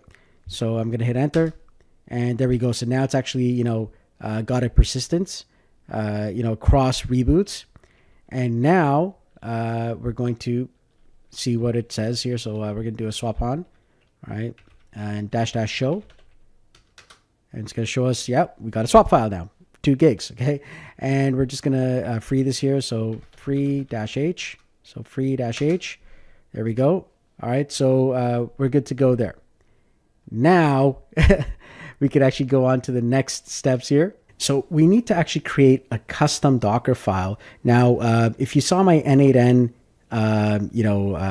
previous tutorials, we already created one for n8n specifically. However, what we're going to do now is we're going to create another custom one for Ollama. And so to do that, we're just going to create another directory just so that you can keep everything, in a different folder for that. So let's go ahead and type in mkdir Ollama -custom. So that's going to be a custom Ollama directory. And then we're just going to cd into it. So cd Ollama, there it is. And now we're going to create a new Docker file. So let's type in nano, then Docker file. Okay, so this is going to be the Docker file for the Ollama. So I'm inside of here now. At this point here, you're going to copy and paste in, this information. Now, so from Ollama, you're going to install curl. Then afterwards, you're going to be running the Ollama system to just get it all set up. And specifically, we're setting it up for Tiny Llama because, of course, our server is small. And then afterwards, we're going to be running it. All right, so go ahead and we're going to hit Control O to save that and then Control X to exit. All right, so now we're going to do a Docker Compose edit right now. And so we're going to go to nano and we're going to do Docker Compose or docker-compose.yml. All right, and here we are. And now we have to add the Ollama stuff. Okay, so as you can see, we got, the caddy, we got the n8n, we got MySQL all the way down here. All right, so if you didn't watch my MySQL video, please go ahead and watch that because you'll be able to add your own MySQL to your system, to your n8n. Okay, so now we're going to add in Ollama. All right, so we're going to space in twice. We're going to type in OLLAMA : All right, that gets us the beginning of Ollama. Then we're going to hit enter and we're going to space 4 times. And then we're going to type in image : and then Ollama. So OLLAMA / OLLAMA. Then we're going to hit enter again. And then 4 times again, we're going to type in container name. So container _name : and then we're going to type in space Ollama. All right, so OLLAMA. And then after that, we're going to hit enter and then we're going to space several times. And then we've got to restart. So once again, if it restarts, we want to make sure that everything is good. So restart only unless it stops. So unless it stopped. All right, there we go. Unless stopped, hit enter, space again 4 times. And this time we're going to put in the port numbers. So ports. From the ports, what we're going to do is we're going to go down here, hit enter, 1, 2, 3, 4, 5, 6. We're going to put a dash, and this time we're going to put a space, and we're going to type in : 11434 2, or 11434, and then end in quotes for 4 spaces, and then we're going to type in volumes. So this is where we're going to save the data. So volumes. This is where we're going to actually access the Olama stuff, Olama data. Hit enter. Okay, space 4 times, 6 times on that one, and then dash, and then we're going to do a space, Olama, and underscore data. So there we go, colon, /root, dot OLLAMA, so dot Olama. Next, we got to deploy it. So deploy is the next line, and then hit enter, and then go 6 spaces in, and then type in resources, colon, and then hit enter, and this time go 8 spaces in. 6, 7, 8. There we go. And then type in limits and then colon and then hit enter. And now 10 spaces in 1, 2, 3, 4, 5, 6, 7, 8, 9, 10. And then you're going to type in memory colon and then 1.5 G. All right. So this basically limits the amount of RAM that we're going to use. So because we got a low RAM server, so it's about 2 gigs of RAM. We don't want to overload it. So we're kind of saying, okay, this is the maximum amount of memory you can use. All right. Perfect. So now we have to get our volumes in. All right. So we've got our volumes for Caddy. We've got our n8n volumes. We've got our MySQL data volumes. So now we're going to add in Olama. So Olama underscore data and colon. So now at this point here, there's one more thing here. Actually, we can't use image because we've got that Docker file. If you remember, we created that a little bit earlier. So what we're going to do now is we're actually just going to go up here and we're going to delete the image and we're going to replace that with build colon, and then we're going to hit enter, and then we're going to do about 6 spaces in, and we're going to type in context colon and then dot /Olama dash custom. Okay, and that's actually going to get that Docker file that we created. That was a custom file.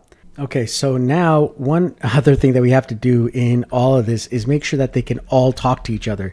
So inside of this file, we're going to be adding in a set of networks. All right, so a network that's going to be amongst all of them, and we're going to bridge it all. So to do that, we're going to actually add in a command inside of our Docker here called networks. All right, colon, and this is right under the volumes here. Hit enter, and let's go a few lines in. We're going to type in shared underscore net. Okay, whatever it is, we can name it anything, but I'm going to call it shared net. Hit enter, and then space, and then we're going to call this driver, and it's going to be a bridge. Okay, and now all we have to do is in every single service that we have to actually put that inside of there. So let's start off with our service at the top. Our first one is Caddy. So under volumes, we're going to just put inside of here, networks, colon, hit enter, then space inside of there, starting from the T, and then dash shared underscore net. And then we're going to repeat that now for all these. So let's do that for n8n. All right, for n8n, hit enter, spaces here again. All right, networks. All right, hit enter, space in, dash shared underscore net. Let's do it again for the next one.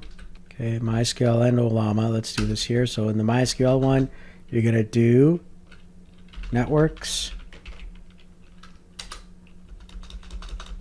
dash shared underscore net, and then again inside of the Llama build, we could do it before the deploy but after the volumes. So there it is, networks shared underscore net, just like that. All right, so now let's save it. All these services should now be able to talk to each other. So Control O, and then Control X, and then you're going to do CD space ... and now Docker compose down, Docker compose up with the build. So Docker compose down, then Docker compose up -d -- build. All right, so you can see Olama is now set up here. So I'm excited. So let's go now into our n8n and check it out. All right, so we're going to create a new workflow, and we'll just call it training local AI example. All right, and we're going to start off with a chat trigger here. So just chat trigger, there it is. And from here now, we're going to add in an AI agent. So AI agent, there we go. All right, so now we're going to change this down into define below. Okay, answer the user's text. And right now, of course, there's nothing there. So let's just open up the chat, just say hi, just to get some basic data here. It's going to come here and there's nothing in there yet. So I just want to click and drag this chat input and just, kind of put it there. All right, now what we're going to do is we're going to add a chat model. So click on the chat model here, and at the bottom here, you're going to see Olama. So go ahead and click on Olama. All right, and then at the top here, you're going to see select credential. We don't have anything yet. So let's go ahead and click on create new credential. All right, and what you're going to notice is over here, you're going to see that it's already got the correct port, but it's saying localhost. Like if I save this right now, it's not going to work because our actual host is actually Olama. So you're going to type inside of here, replace localhost with Olama. And now if I hit save, there we go. Connection tested successfully. So we are now connected. However, we need to make sure that we get the right model. So right now it's going to say, okay, I don't know this model. So simply just hover over this and change your thing to expression. And instead of Llama 3.2, we're going to use Tiny Llama. Okay, just like that. All right. Now you're going to get an error at first, but that's okay. It's going to ignore it anyways. All right. So let's go back over here. Let's hit save and let's type in hello. All right, there we go. And it's like, hello there. I'd be happy to help you out. Now this here is running right on my server and I got unlimited, usage of it. So I can use it as much as I want. All right. And now the next thing is we want to add some memory so that it actually remembers our chat. So just go ahead and click on memory and click on simple memory. And it'll just remember the 5 chat items there and then hit save. And this is right on my server now. I don't have to worry about, losing credits. There you go. Hello there. Please feel free to ask any questions or provide feedback. It thinks its name is Solomon. This is hilarious. Some of the primary capabilities of Solomon include NLP. This is hilarious. It can analyze textual data, image recognition, sentiment analysis, data mining. All right. So as you saw, it was like really funny how it was doing all kinds of weird things. So what we want to do is we actually want to, at this point, edit this model a bit, right? And, change some of its inputs to get a better output and also make it a bit faster. All right. So what we're going to do now is we're going to double click here and we're going to click on add options. And this is where you actually get to play around with some of the stuff. So for example, I'll put a top P of 0.9. I'm going to put the sampling temperature over here. I'm going to put it to 0.2. I'm going to set a repetition. I'm going to set a repetition penalty of 1.1. I'm going to put the max tokens to generate to 25. So then, it keeps it short and it'll be a lot faster. And if you want tighter control, you can change top K and stuff. So if I want to do top K, let's see here, top K, I'll put it at, let's say 40. Presence penalty, I'll put it at 0.1. And then using memory mapping. All right, so now let's test this out here and see how it responds with these tighter controls here. All right, I'm going to type in now who is Shakespeare. So it should have hopefully some of that data. Let's see what it says. If it's not been trained on it, it's going to hallucinate. So who is Shakespeare? In fact, Shakespeare is one of the most famous and influential writers in history. He wrote plays, poems, and so on. So, it does some basic stuff, right? So I could do something simple like, what is a computer mouse, right? So let's actually see what that is. And I mean, Tiny Llama will work. And this is great for actual, simple use cases. If you got some simple AI items that you need to do, you really need to describe it well. So I'm going to look for another model now. And you can go through these models here. You can kind of see what's available. There's a lot of different ones here. So QN has a smaller edition here, only 398 megabytes. This is 500 million parameters. So it's apparently smaller than Tiny Llama. So let's go ahead and use that one there. Okay, so right now at this point here, we're going to actually change the model. So as you saw in the last portion there, Tiny Llama just really was not cutting it. So we're going to now upgrade the model to a different model. So we're going to come back here and we're going to go to CD and our Olama custom section there. And let's actually go ahead and I'm going to expand the screen just a bit here. And what we're going to do is we're going to change this here to a different model. So let's go ahead and hit nano and we're going to do Docker file. Okay. Install the QN 2.5. I'll put that. And there we go. So once you've updated that Docker file for Olama, you want to come out here and you want to actually do a Docker compose down. All right, that's going to allow us to have access to these drives. Now, to figure out what drives are available, you want to type in Docker volume ls, okay, just like that. And it's going to show you all the different stuff. Specifically, we need to remove the Ollama data because that's where Tiny Llama is right now.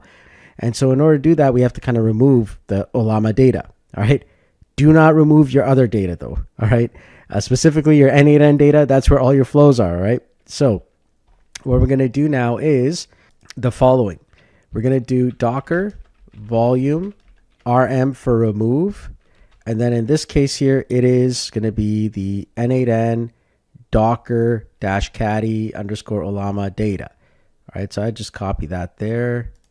And then I can just paste that in here. All right. So now it's going to remove that. Okay. It's now done. It doesn't have that anymore. And if we need to actually get more data back, meaning like, we want to clear all the cache stuff, we're going to run a docker system prune -a, and then we're going to hit yes. There we go. We got 6 gigabytes back. Now we're going to do cd space ... And now we're going to do a docker compose up -d -- build. There we go. Hit enter. All right, so if everything went well, we've got the QN edition here. This is the 500 million parameter model. And this one here seems to be responding really, really well. So watch this. I'm just going to say hello.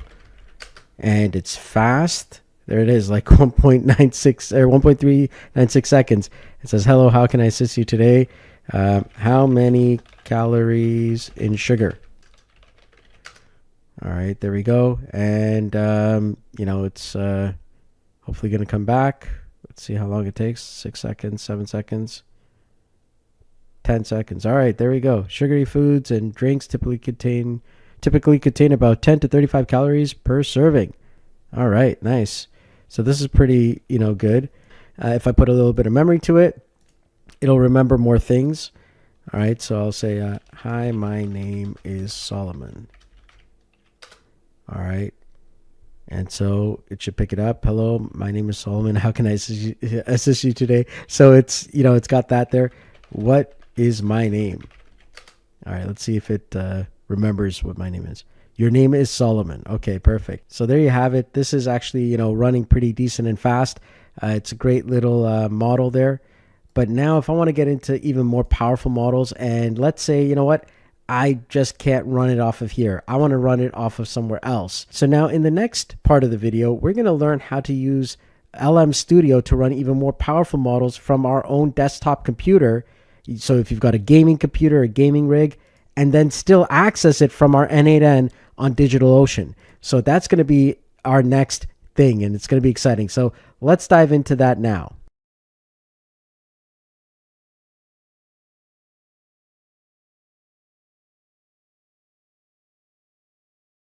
If I really want a larger model, well, I now have to upgrade my server to a higher server on DigitalOcean to get access to some higher models. Like if I want to do full Ollama, or if I want to do, higher models, well, then, it costs more. But for a lot of us, for a lot of people who are, especially in the tech space, chances are you're using like a very powerful system that has a graphics card. Or you're going to be buying a system that is a gaming computer, and they go for around, $2,000, $3,000 US approximately, if you want like a really good, decent one.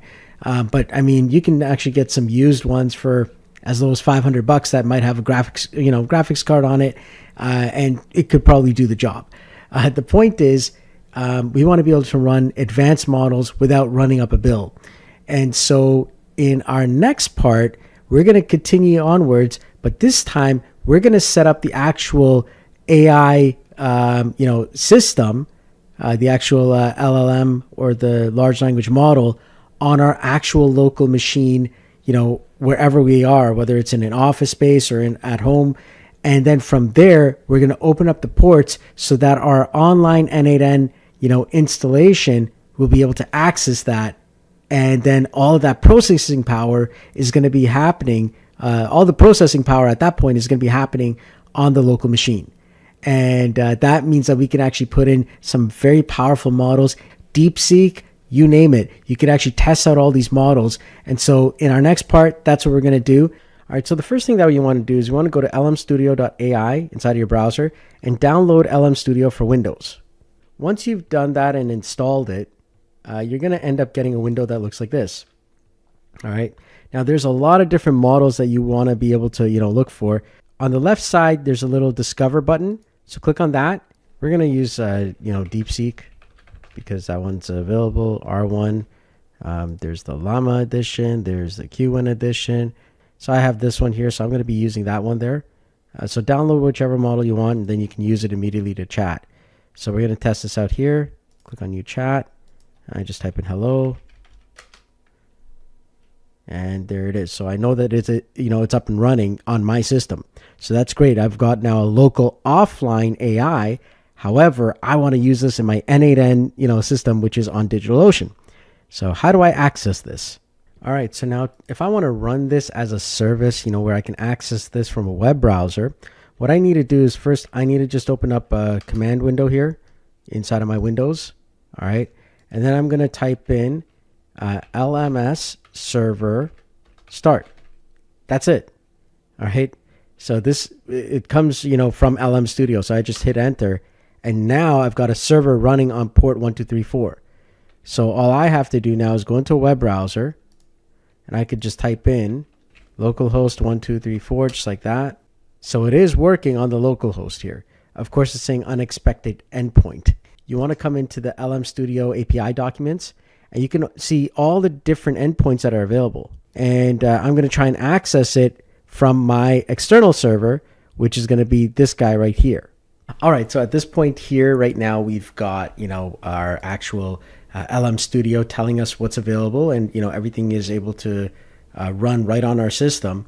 What we want to do now is I need to be able to access this on my DigitalOcean server here. I need to be able to at least connect to it some way, somehow.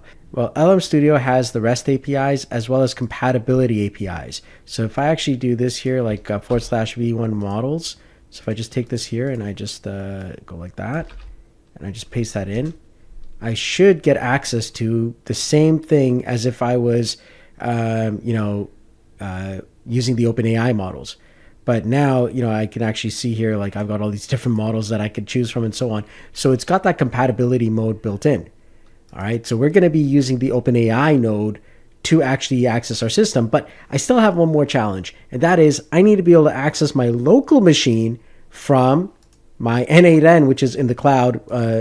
It's a virtual private server, VPS. So I need to be able to access it somehow. Well, there's another tool. And that tool is called Cloudflare. And it is basically from Cloudflare, the company.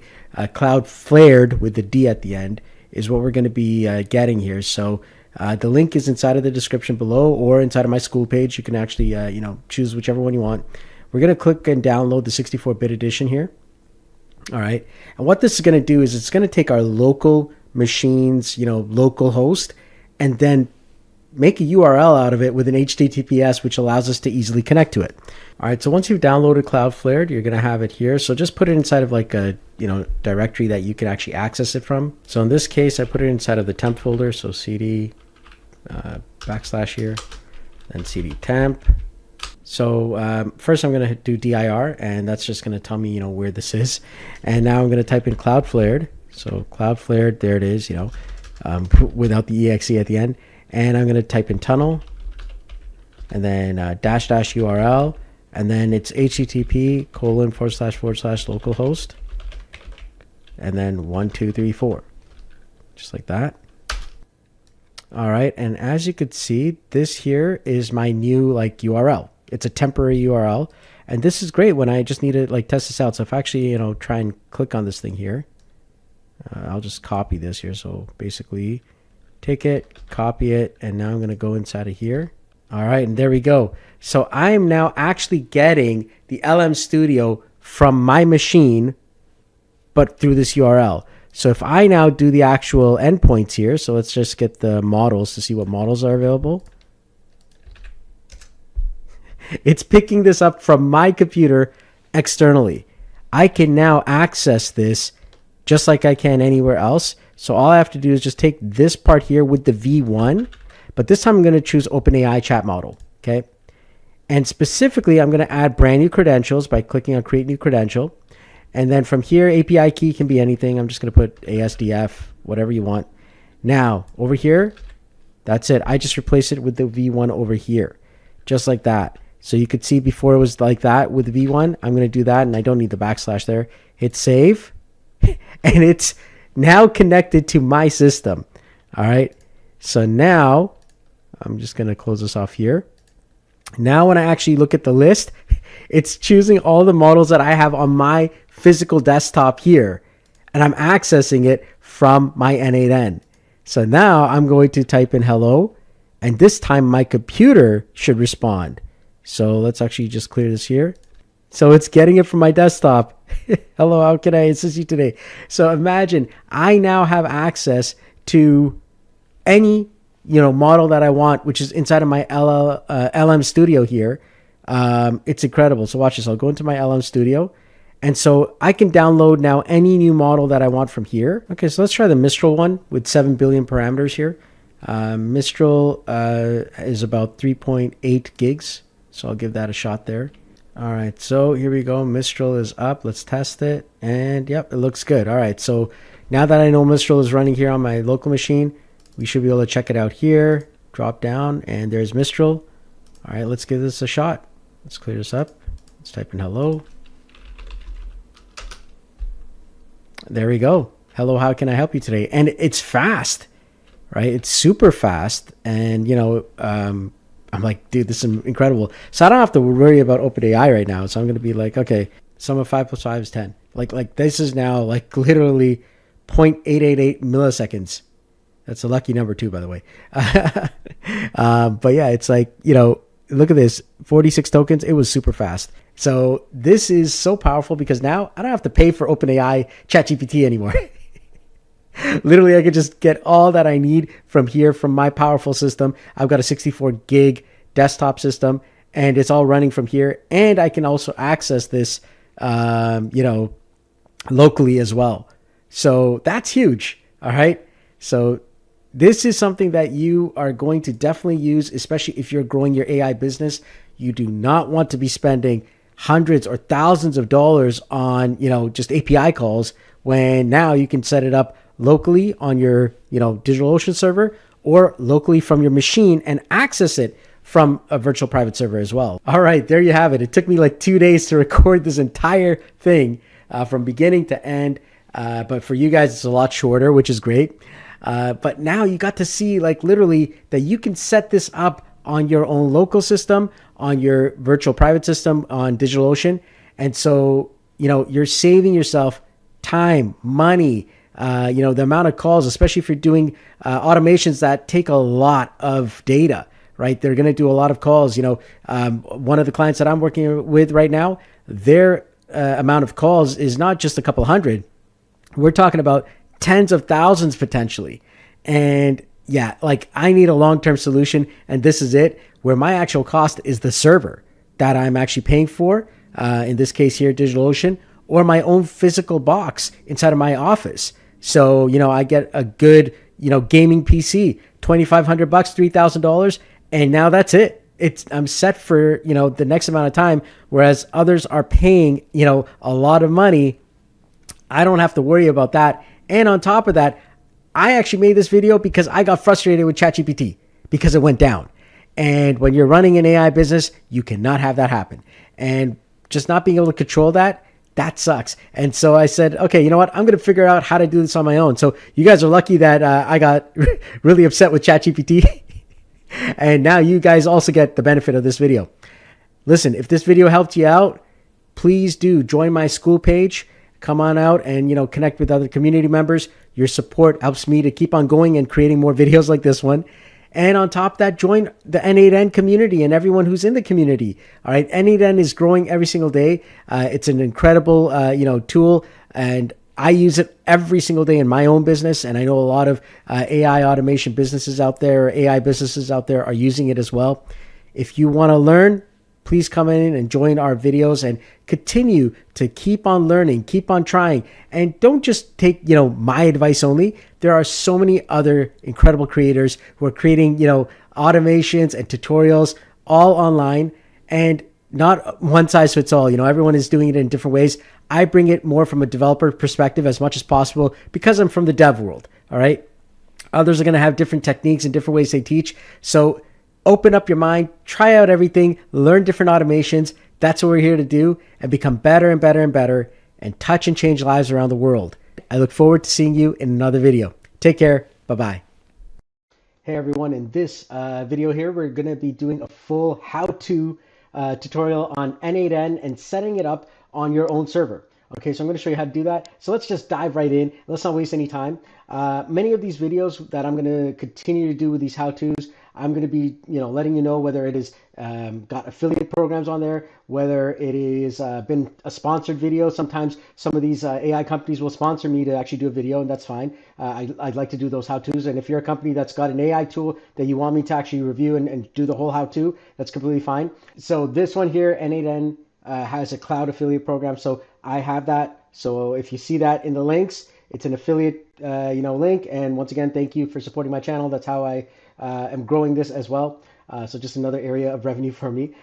So this one is going to have an affiliate, but it's not a sponsored one. Okay, so this is more of setting things up, and this is the how-to. All right, so the first thing is, what the hell is n8n? Why do I even need this thing? Why do I even care? I get it. Okay, so n8n is an automation system. All right. What that means is it takes many different apps, okay, whatever you're used to online. It could be, your Google Drive or, Google Sheets, Google Docs, whatever it is. It could be your Gmail. It could be your, I don't know, if you've got your Instagram, your Facebook, your Meta, your Twitter, whatever it is, and it allows you to interconnect them all to do something. So many times, you've got a blog. Maybe you're a blogger and you write a blog, but it's like, oh man, I need to write a blog, but I need information from, this website here or these sets of websites. And, I now have to go and get the blog formatted. And then afterwards, I need to create the blog and then have it load into my actual website. Then on top of that, I need to make a post on Instagram that will, post out. And then on top of that, I need to send an email to myself so that I know that this was done automatically so that I can actually go look at the links. I mean, to do all of that, either I had to, before, automation and systems and AI tools, I'd have to actually go and hire somebody to do that, to go through these flows, to actually write the blog and do the research and all that other stuff, and then send an email to me showing that it was done, right? That takes a lot of time. It costs money, all that other stuff, and it could take a few days at times. You're waiting for the staff to go and do that, and you hired employees, whereas now this thing could do it potentially in 30 seconds. All right. Literally, if you actually set up your flows correctly, where now I can literally just, go on, let's say WhatsApp or on my phone and just say, hey, write me a blog, with the latest recipe for lasagna. Okay. And then create a nice post about it as well on my, on my Twitter feed, and send me an email back. So it would actually go and do that using AI agents, the whole entire thing. So that's what n8n is about, is it allows you to do all those connections and make it all work and build that flow, okay, in a very simplistic form. If I use n8n Cloud, they've got all these different, plans here, Starter, Pro, and Enterprise. But the one that we are interested in is setting up n8n on your own server. In today's lesson, we are going to set up n8n on your own host, okay? So that was a quick little overview. Let's dive right into setting this up. Now, before we begin, there's a few assumptions that we need to have. Number one, you've got a credit card. Why? Because you need to set up DigitalOcean. The second thing that we assume is that you've already got a domain name, so www.domain.com, whatever that domain is. And that's going to be required because we need to connect up that domain to this new droplet. So what you're going to do is you're going to be clicking on this button here, Create n8n Droplet. Now, if you do not have a DigitalOcean account, go ahead and click on the link below. You're going to see my affiliate link there for DigitalOcean. What it does is it gives you $200 worth of credit, and I get $25 for that. Okay, so it's a win-win for both of us there. And honestly, it gives me extra credits that I can continue to add more, droplets and pay for my DigitalOcean. So I get to use it for free as well. All right, so here we are now, and this is the screen that you should see once you're actually logged in and you've actually, got your account set up. So what you're going to do is you're going to choose a location for a server that's close to you. In this case, I'm going to choose San Francisco, and from there now, it's already got n8n selected, and you're just going to go down. You're going to choose a server.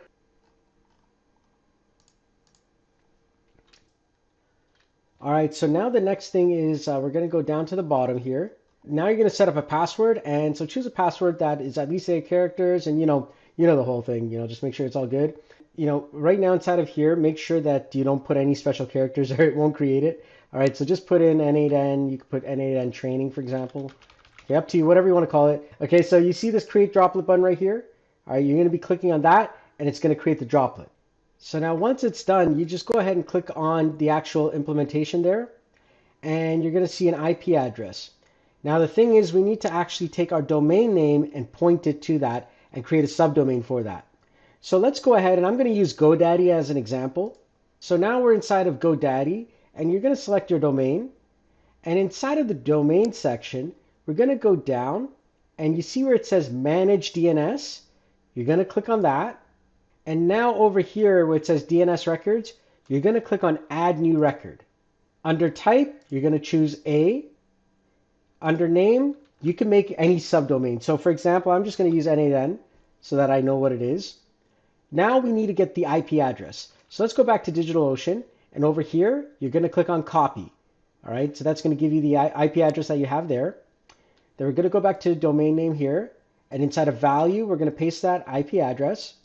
And the TTL, just leave it the way it is and hit on save. Now, this moment takes about, generally about a couple of minutes. It could take about 15 minutes, 20 minutes, but it could take up to 24 to 48 hours, depending on where in the world you are. All right, so now we need to check if our domain is actually ready. So to do that, I'm on a Windows PC. So I'm just going to go over here where you've got this little, search bar here, and I'm going to type in command to get to the command prompt. Okay, there's several ways to get there, but I'm just keeping it simple. And so now you're going to type in the word ping, P-I-N-G, and then you're going to type in the subdomain and the entire domain name. So in this case, it is n8n.nft.nft.ca. And I'm going to hit enter. And there we go. If I see this, then it is actually now set up. So that was pretty fast. GoDaddy is generally, one of the fastest, to get up and running. So now I know that it is correctly pointed. Now we need to actually set this up. So now let's go back to DigitalOcean. All right. And you're going to select the console view here. So go ahead and click on console. So now it's going to ask you for the subdomain. So when this window opens here, all right, it's going to say subdomain. So go ahead and type in n8n because that's what we typed in. We did n8n.domain.extension. So in this case, it's n8n.nftnft.ca. All right, so n8n is the subdomain. So I'm going to hit enter. Now I'm going to type in the domain name. So in this case, it is nftnft.ca.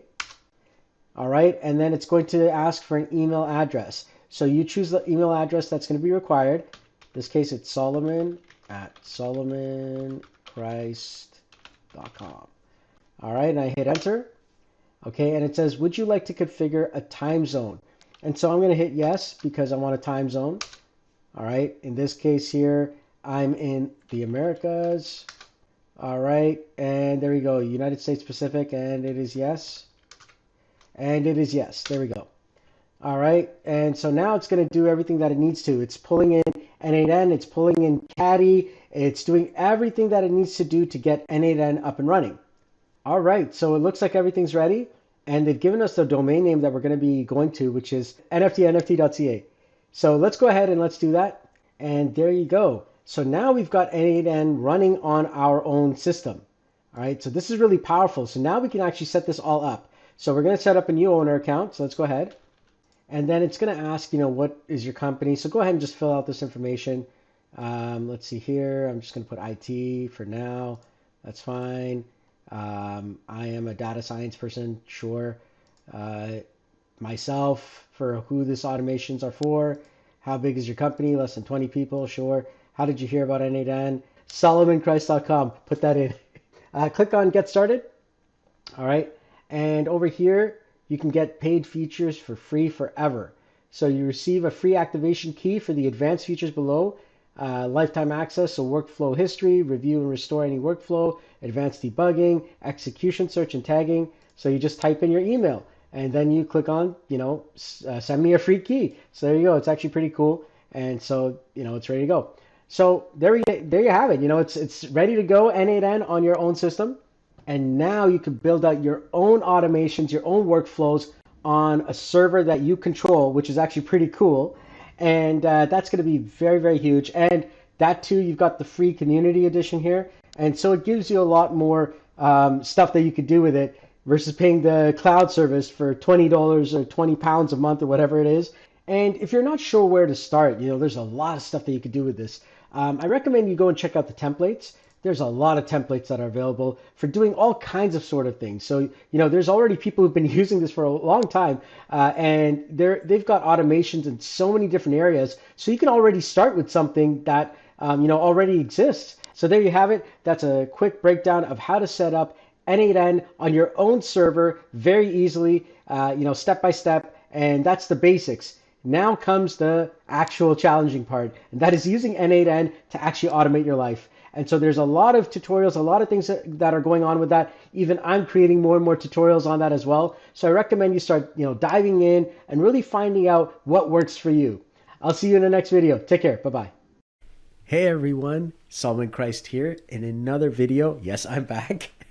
I know I took a little bit of a break, and I took that break just to actually make sure that I get feedback from the community and from everybody who's been supporting me. Thank you so much for the support. I wanted to get feedback on what you all want to see, and now the videos that are going to be coming out and the information that's going to be coming out will be a lot more targeted towards the feedback that I've been hearing from a lot of people within my school communities, within LinkedIn, within the YouTube videos, and all the other places where I've been now bringing content out. And so I want to thank you all for your ongoing support. Please do join my school community. The funds there help me to continue growing. And on top of that, I am learning as well at light speed, which helps out me and my customers. And I am running an AI agency as well. So a lot of people who are doing this, they're AI automators, they're running their AI agencies or their businesses. It's exciting. There's a lot that's going on, and it is something that is growing every single day. So we got to keep up to it. We got to keep on working hard. And so if you're also running an AI agency or an AI business, this is great. You're part of, a great community if you join our school page, and you get to, connect with other like-minded people, which is huge for our industry because everything changes every single day, right? So thank you so much for that. And today's video, this specific video, is actually about a request that I was given on one of my popular videos, which is on FFmpeg. And so one of the challenges was that several of us who were actually installing this were having challenges of not having FFmpeg or any other, Linux or Unix app that you install via Docker system. It didn't stay if you reset the actual machine, right? And if you actually reset things, you'd have to redo the entire thing for example, for FFmpeg. So what we're going to do in this video is we're going to actually go over the steps to keep it there permanently if you wanted to keep certain commands or certain apps, which are, Linux based, right within your system all the time, even if you reset it. All right. So let's dive in and let's go ahead and look at that solution.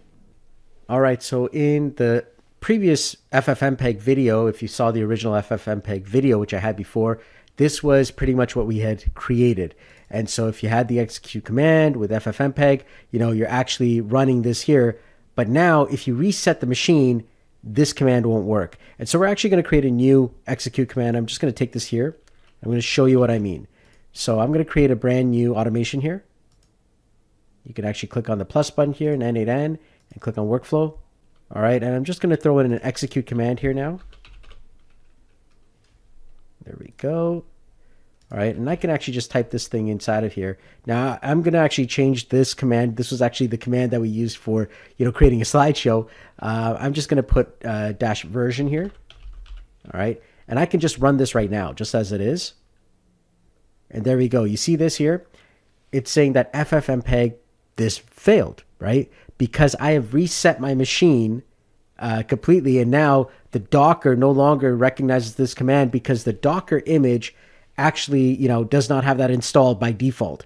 And so when you reset the machine, you need to actually have something set up which says to Docker, hey, when you're resetting this brand new, version of Docker with n8n, well, I need you to also install the ffmpeg, command itself so that I have access to that within my n8n system. So first thing that we need to do is we need to go into our actual DigitalOcean box there. So inside of DigitalOcean, you come to your actual, machine here, the virtual machine, and you're going to click on console here.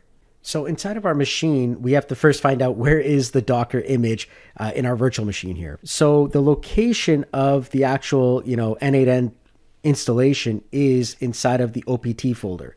So you're going to type in cd opt, all right, and then you're going to see your Docker caddy. So if I just type in ls, you're going to see here n8n-docker-caddy. So let's, cd into that, or change directory into that. So cd n8n docker caddy. And now you're going to see a whole bunch of files here. The specific one that we're looking at is the docker-compose YAML file. Okay, YML is what it's called, or YAML. I call it YAML. But that's the one that we need to edit. So what we're going to do is we're going to type in nano docker, and I can actually type in the tab key, and it'll automatically complete it for me. So docker-compose, and I hit enter. And now we are inside of the Docker compose file. It's inside of here that every single time Docker is loaded, it's going to run this set of commands, which means that if you turn your machine off and you turn it back on again, well, it's going to run this again. And so if we don't have the actual command to actually install ffmpeg, well, if you do it once while it's running, that's fine, it'll work. But then when you restart your system, that's why it completely, disappears, is because now it's trying to do it again, and all of a sudden you no longer have access to ffmpeg in your n8n installation. All right, so let's show you now how to actually make it so that it will always be there. All right, so what we're going to be doing is we're actually going to be creating another custom Docker file, which will be called from this Docker compose file. All right, so it's a separate file that's going to allow us to do the installations first of what we need. So from this window here, you're going to hit Control and the letter X to exit out of that. Now we're going to type in nano, N-A-N-O, and then we're going to create a file called Docker file. So D-O-C-K-E-R-F-I-L-E. Okay, so just like that, very, very simple. And we're going to hit enter. All right, and so what we're going to do now is you're going to just copy and paste this here in. As you can see, it says from n8n io/n8n, and it's got the latest, user, root, and then we're going to install ffmpeg. It's similar to the way we did it before, except we're doing it now here as a Docker file, like within the Docker system. And so it's going to run the APK update, and then it's going to run the APK add. We're using the no cache flag, which will actually make it so that it doesn't, bloat the entire system. And then you're adding the ffmpeg. Now, if you want to add more, let's say on top of this, if you want to add in, let's say, ImageMagick and a few others, you'd simply just make the following edits. So I'd actually put a backslash here. And so there's ffmpeg. Let's put in a backslash here. And, you want to put in ImageMagick, you could put in a image, M-A-G-I-C-K.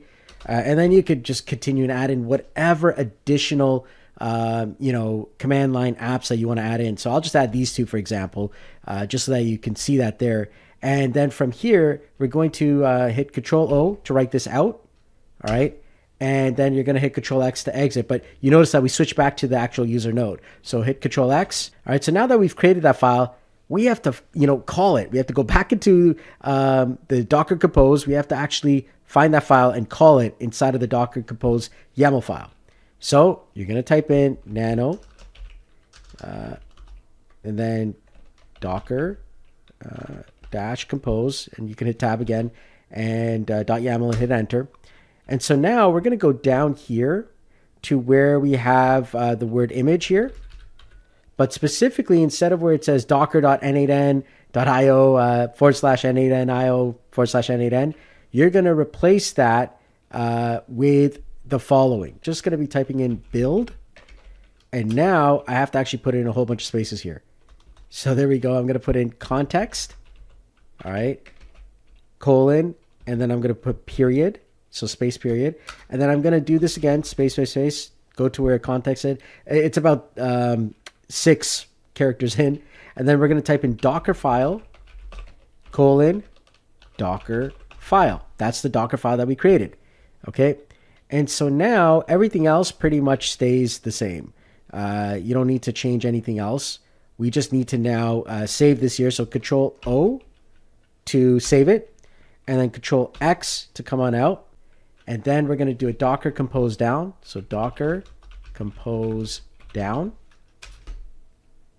All right, that's going to stop the container. Then we're going to do a Docker compose up dash dash build dash D and hit enter. All right, so now we're up and running with the new, command items inside of there without having to worry that if our server goes down that, I have to go and reinstall FFmpeg again or reinstall, ImageMagick or any other command line tools that you want to put inside of there. So watch this. I'm just going to hit exit.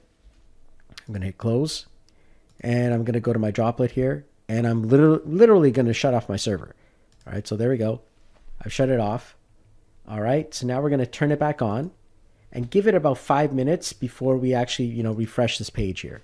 All right, so this is good news. It's telling us that it's loading whenever you see the white screen here. And then just another 30 seconds or so, we should see it. And there it is. So now if I actually double click here, and I've got FFmpeg-version, hit test step, and there's my FFmpeg. Now if I type in magic, so MAGICK, all right, and there it is as well. So I've got both ImageMagick and FFmpeg installed, and I don't have to worry about it, dying out again. It's already part of now the actual Docker YAML file, so it will always come installed every single time now in my n8n. So I don't have to worry that if I hit execute command, it's going to fail. It's now always going to be installed in my Docker image itself. All right, so there you have it. That's a little more of an advanced item there for those of you who are trying to understand how can I actually keep my actual FFmpeg or any of my command line tools that I've actually wanted to use inside of n8n via the execute command node. Well, that's how you keep them there, even if you reset your actual server. All right. So I hope you enjoyed that. Please make sure to join my school community page there. And thank you so much for, being part of this journey with me. I'm always learning, and I hope you are too. I don't know everything. AI is changing every single day, and that's why it requires us to constantly keep on learning, keep on trying out, new things. There's a lot of incredible creators on YouTube and various school communities. Always keep on doing your best to, just learn. This space is moving every single day. I mean, as we're speaking right now, Claude 4 is launched, and there's several other incredible items like Veo 3 has come out from Google, and like just the video quality is just out of this world. It's changing all the time. And so if you don't keep up with this daily, it's going to be gone. It's literally going to be gone. So that's why you've got to be a constant learner of this. And I hope that if you're running an AI agency or an AI business, the way I am as well, and helping out customers around the world, that you continue with that learning and education. It is changing at light speed. And if you're, using n8n, just like I am, it is an incredible tool. And if you want to find other great tutorials, especially for n8n, just go to the n8n community page, and you're going to see that entire forum there.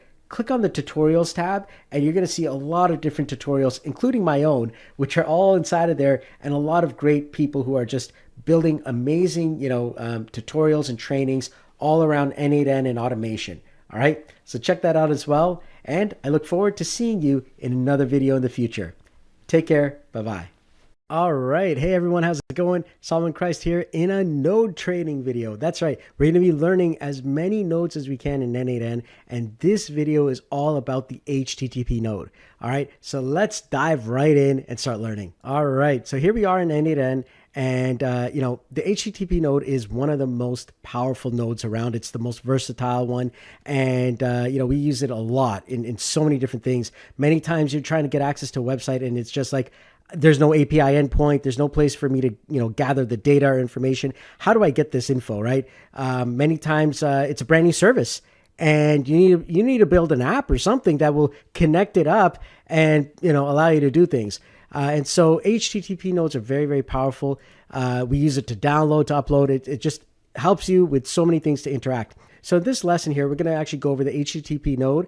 And by the end of it, you should know how to use it. You should know some of the challenges that you'll have along the way. And you should have a better grasp of the overall HTTP node. So let's go ahead and let's start off by creating an HTTP node here. I already created an actual, basic trigger. So that would just be like a manual trigger. So if you just type in manual trigger, just like that, and you'll be able to, get this specific trigger here. And then from there, I'm going to just type in HTTP, and we've got the HTTP request node. All right. So here it is. This is the basics of what it looks like here. All right. And so you'll see you've got parameters, you've got settings, and you can easily go to the docs to find out even more. One of the most interesting parts of this actual node is the import curl. All right. You're going to use that a lot. In various services, many places have curl, and you could just copy paste it in, and all of a sudden it just auto sets this entire node up. So you don't even have to do much, especially for certain APIs and stuff that you're trying to find online. You can actually get it all done, because sometimes you're like, is this a get? Is it a post? Is it what is it? Usually it's a get or a post, one or the other. And then what exactly do I need to send along? Am I sending a bearer token or not? Right?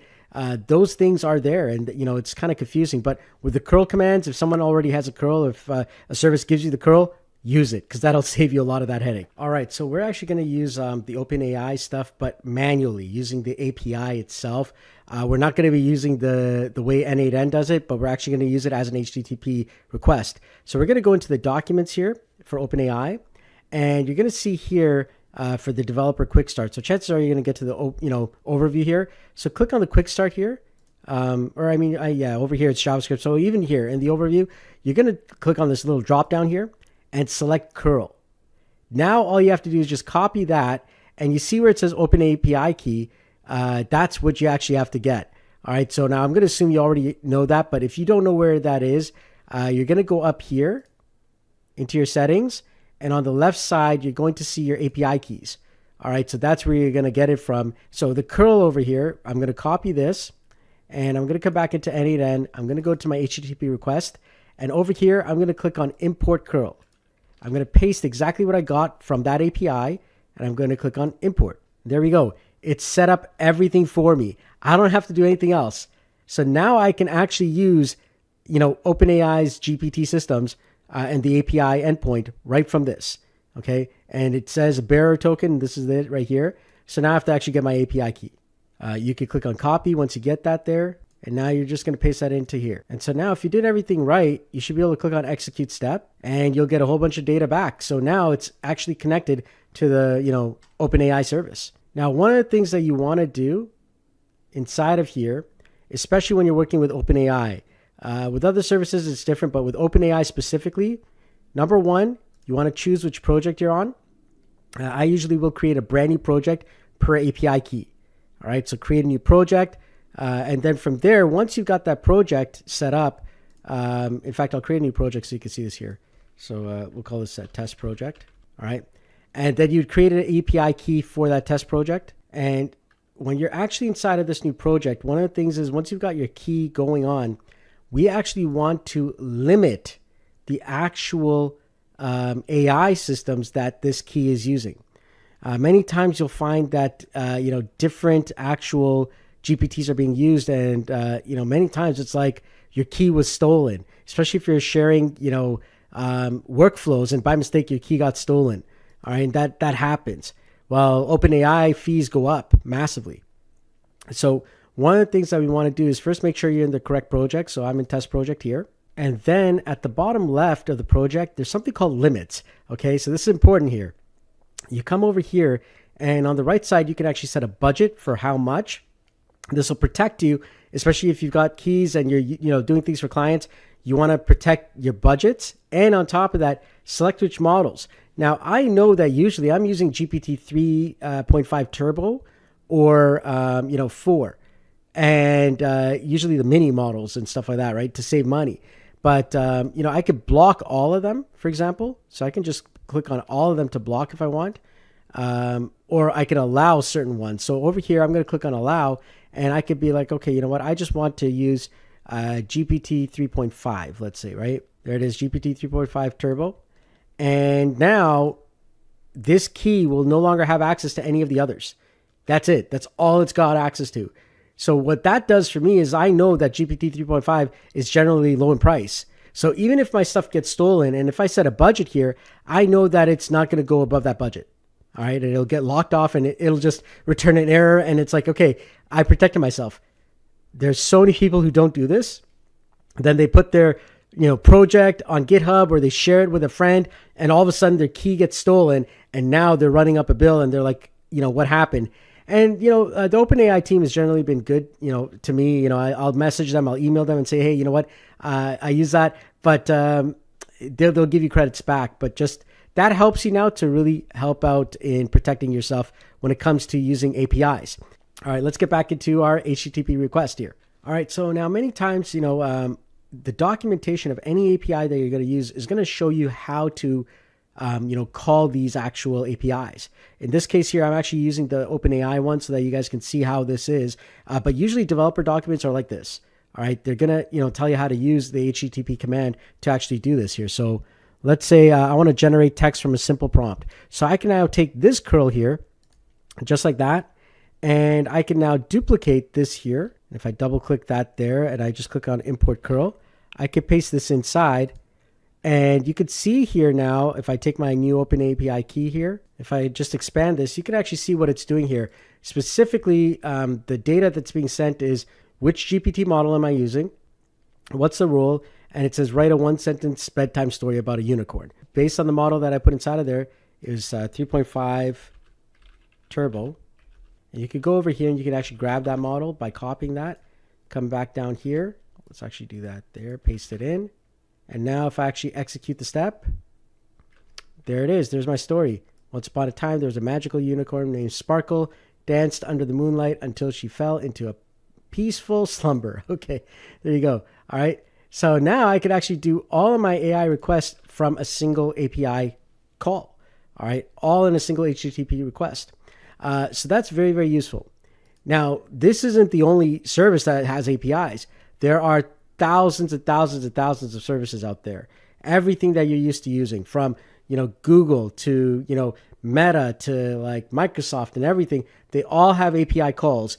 And the HTTP node is a very powerful node that allows you to access many of these things here. So now that we've seen an example of how to use this, now let's actually go into what are the different options available for the actual HTTP node and what we could do with it. So the first thing is get into some good naming habits. So like HTTP, doesn't really tell me what I'm doing. So usually you want to put in the name of the API or the service that you're going to be using. So in this case here, if this is an OpenAI call, I'd put that in and I just, hit enter. So now at least it's named correctly and I can actually, understand it in a bigger overall flow what it is. Whereas these ones here where it says HTTP request one, request, I really don't know. I mean, I've got a little idea that it's OpenAI because of this, but it's easier when you can actually see that. All right. So here we are now, and you're going to see the methods. Methods are, the way that, HTTP commands are generally run. Now, if you did any programming in the past, you're going to remember that there are, there's usually get and post. Those are the two most important ones. Get has everything inside of the URL. So a URL can actually send data using a question mark and so on and so forth. However, we get into the dangers of what we call injection. And that is where you can have someone who injects data into your system using that same set of stuff, because it's like, hey, I can easily see a variable. And when I can see a variable name, and usually people will put like, and variable equals something. Well, back in the day, when there was not that much security, you could put in different usernames, for example, and access that user's information, right? So stuff like that, it got really, really bad. So then we got post opportunities where now things are being sent as data via a post command, it doesn't get into the URL itself, but it's sent along as the data package portion. And when it gets sent along in the post command now, it's a different way of sending things. After that, you get your URL. And this is what we call an endpoint, right? So whenever you hear the term endpoint, it's usually a URL. This is where things are. And there's many different types of URLs. For example, OpenAI has several of them, right? Some are for completion, some are for images, and so on and so forth. So there's different endpoints that they've set up. Whatever endpoint that your API is going to use, well, that's a URL. But for example, I can actually just do a regular get, and I can get any page I want. So let's go into something fun. Let's go into Google's technology news. All right. So this is like Google's tech news, and put this as a get, and I want to get that URL. If I just ran that alone, you're going to see that it's going to pull the entire HTML. Now it's so big that, if I show that data, it's got 3.2 megabytes of data. I just downloaded that data, and it's JSON. So I'm going to open this up inside of Notepad++ here.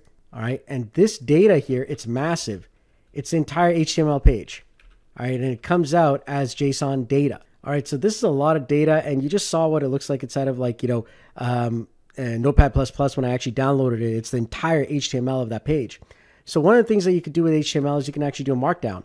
So I'll do a markdown here, and that'll grab the data there. And literally, I'll just click on execute step. And it's asking for the HTML. I'm just going to put here json.data because that's what it came in as. There it is. Okay, so now it's got the entire thing here inside of an actual field. All right, and the destination key is called data. All right, so now I've actually got this information here, and there's a lot of cool things that I could do with it. I can now just take this information and just have, OpenAI summarize this. So I can actually use my other HTTP request here. All right, just like this one here. And right now I could actually change this here. This is going to be GPT 3.5. And then I'm going to say here, summarize the top stories for me from the following information. And now specifically what I'm going to do is I'm going to put inside of here json.data. All right, and what I'm going to do is I'm also going to actually put this inside of a substring here. And this is actually a little bit more advanced coding here. But what a substring does is it reduces the size down because GPT 3.5 has got a smaller amount of data that it can take in. So string, we're going to take that JSON data itself, and we're going to actually get a substring here. So substring, and then from here, from 0 to, I'd say 4096. Let's try that. See how that runs. So that's only getting the first, 4096 characters. All right, so I'm going to save that, and let's execute this. All right, and now I've got the top stories there. Like literally now as summarize this. There it is. The top stories from here, what they are. So the top stories from technology section are Nothing's first true flagship photo plays it a little safe. Nothing. A hardware startup has released a new smartphone that is being described as their flagship device, but is considered to play it safe. Hardware startup, Nothing reveals its most avant-garde smartphone yet. Nothing Phone 3. So let's just go and see. Did it actually say something here? Oh yeah, there you go. There's the top 3 things right here. So it literally picked that up, and it automatically kind of told us what's going on. It did a summary. I literally thought that this was a mistake, but I go here now and I'm like, oh yeah, there's something called Nothing, and it literally just parsed that, and it did that. So imagine you're creating a news, a nice little news bot or something, right? Like now you're seeing how you can use this and the HTTP request just to get that data, simple data, to create a simple news system, right? So now let's look a little bit more deeper under the hood in HTTP request nodes. We also have different things that we could do with it. There's input types such as JSON, binary, or URL query parameters that you can put inside of here. There's headers, as you are seeing here. You got different authentication types. You could actually have predefined credentials if you know the information. This is really useful if you've already done one of the credentials inside of n8n. Then you could actually go and grab it, and now you don't have to actually put in that bare information, all that. It automatically knows it. All right, so we've used that in several of our other trainings already, but this is really, really important is, if you've already put the credentials in, you can actually now reuse it here inside of n8n. Okay. Another one is a generic one, and that's what you will mostly use for those actual APIs that don't have an n8n integration or don't have credentials that you put in. You can actually now choose the type of authentication. So there is usually bearer, which is the most common one. There's header, authentication. Then you've got OAuth and so on. But usually, many times when you're doing API calls, it's usually a bearer token. Okay. Some will have a basic authentication, and then with those ones there, you can actually add your own credential. All right. So I can actually click on create new credential, and then it's simply a username and password. And that one is like literally enter an email, enter a password. That's it. Okay. That's a very basic authentication. It'll actually go and do that. Now, many times you're going to be either sending headers, query parameters, or you're going to be sending along the actual body, which will be usually in JSON, where you're putting in data and information. All right. So this is the sort of stuff that happens inside of here. And then you got additional options as well. Those options include, batching things, ignoring SSL lowercase, responses, and how to handle those responses. All right. So based on the response, you can actually, choose those types. You can auto detect the different formats of how you want those responses. Timeout. So how long before you say, you know what, I'm done with this. Let's just end it. It could be 5 seconds. It could be 10 seconds. Totally up to you. You put that information there. Now, if there is any form of errors, you can actually now make it where instead of stopping on a workflow on an error, you can actually have it continue or continue using the error output. And then you've got these other options here. So you could choose to have SSL certificates, but you have to provide those. You can make it so that it always outputs data. Many times you want to do that where it's like, you know what, it outputted nothing, but that's fine. Maybe your next step, it'll detect whether it's nothing or not. All right. And so before we head out, let me just also share with you some really important things to consider, especially whenever you're using the HTTP node. This is something that happens a lot, and you're going to get many of these different, outputs along your day-to-day usage of the HTTP node. 400 bad requests, whenever you're seeing that, usually I found it to be, malformed or not correctly formed JSON parameters. All right, so you're not actually sending the correct stuff, or you've kind of set it up incorrectly. So try and take a look and see what you're sending and how you're sending it. All right, sometimes it's a missing, quote at the end of a JSON, or missing comma or whatever, but usually you'll get something like that. The 403 forbidden is literally you've put in the wrong information. All right, so either you've got an email and password that's incorrect, or it's no longer valid. So take a look by actually going to the main website that you're trying to access and try putting the same information in. And more than likely, it's like the password expired, or you entered the information incorrectly. All right, so you want to just check that out. 404 not found is the easiest one, in my opinion, a lot, because it's like you had a typo. All right, this actual website doesn't exist. That's what it is. So it's usually a typo, and many times, especially when you're doing n8n flows where you're actually connecting up data, and it's like custom dynamic data that you're trying to make a URL from some of the information that you got from the past, chances are that URL information came back as null or empty, and it's like, it's not going to find that. All right. So 404 errors are generally that, it's just the URL doesn't exist. 429, this one is usually a wait node that you need. All right. So whenever, you are having a lot of calls going out, and I see this all the time in like Google, for example, you're trying to send it to a Google API and you're just moving too fast. All right. You're going to need to get a wait node at that point, because the rate limits have gone into effect and it's like, it's blocking you. And so whenever that happens, you want to put it inside a wait node inside of that entire flow that you're doing. And something like 5 seconds might work. You just want to check the API documents. In Google, for sure, 5 seconds has worked for me. And when you're doing a lot of that updating, that's when, having the wait timer really helps. And also doing things in batches. All right. So if for example, you're sending a whole bunch of like rows into a Google Sheet, and you're going to hit it too many times, well, then you can actually batch things out. And so that's a more advanced technique. But yeah, if you know that you're doing that and you're hitting a HTTP node a lot and you're getting these rate limit 429s, then put a wait node before it or after, especially if it's in a loop, and that should help things out. Our 500 errors are usually when the information that's being passed is not correct, all right, in some way, shape, or form. And so, what I would recommend in those situations is try and do it manually first. More than likely, you're going to find that there's something missing. Maybe the stuff that you're sending is not JSON, right? So, if it's supposed to be JSON text, well, maybe it's not, right? Or maybe it's not formatted correctly. Whatever it is, this is throwing an error, and it's usually because of some JSON data not being, correctly formatted. All right. So that's what I have found. Hopefully this one helps you out, but keep it as a reference, especially when you're using the HTTP node. This is what you're going to see a lot of times when you're actually, making all your workflows. So now if you want more information on the HTTP node, definitely the n8n documents are by far some of the best. It's going to get you up and running and, help you out there. But there's a lot of information on this node here as well.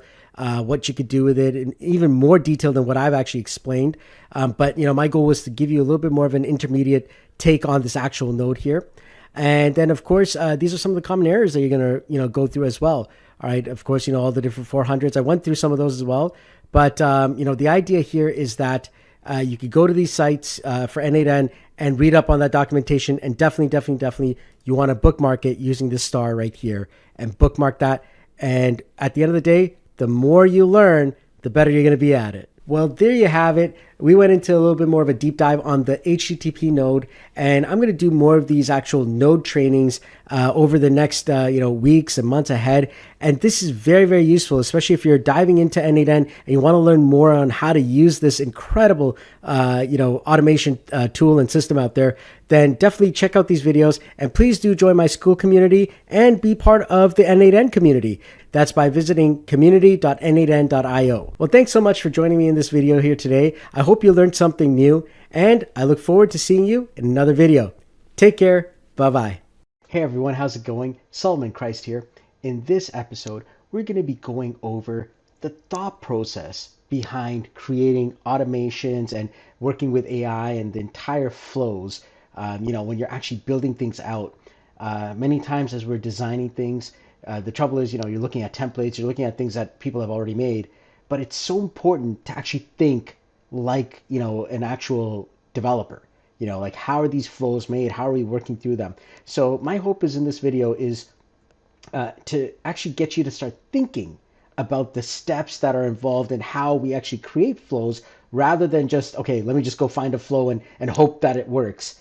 I think the true power behind, AI and automation is when you can actually do it yourself. You can figure out these flows yourself. And I think that that's going to be the future steps of, software development overall and just, being a problem solver. So in this video here, our goal is to go over building up a thought process rather than here, let me just throw apps at it and all this AI stuff, all that other stuff. Let's understand the thought process of how we can actually develop these flows and these systems to really solve problems and go step by step.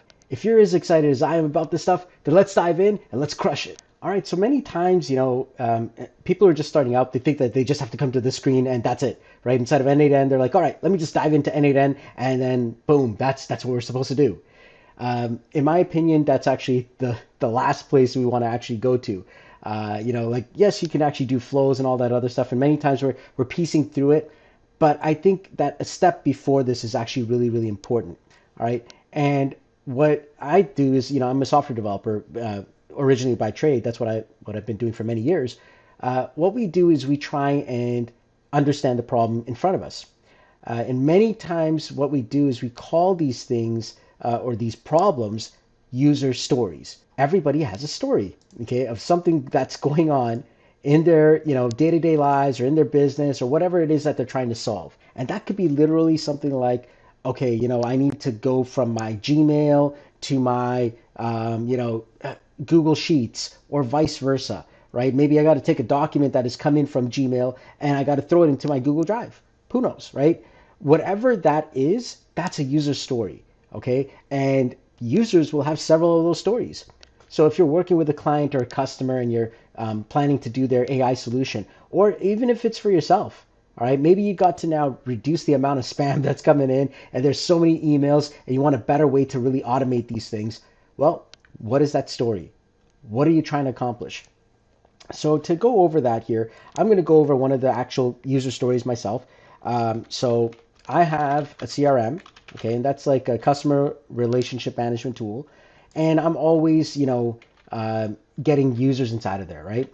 So basically, what ends up happening is that I know that there's a certain amount of times where I will email them out and I'll say, hey, I'd like to meet with you for a one-on-one meeting. Would you like to connect? And that's kind of how I grow my business. I'm part of, the BNI in Los Angeles, in Beverly Hills, California. And BNI is Business Networking International. It's a place where business owners come and they get to connect and grow their business.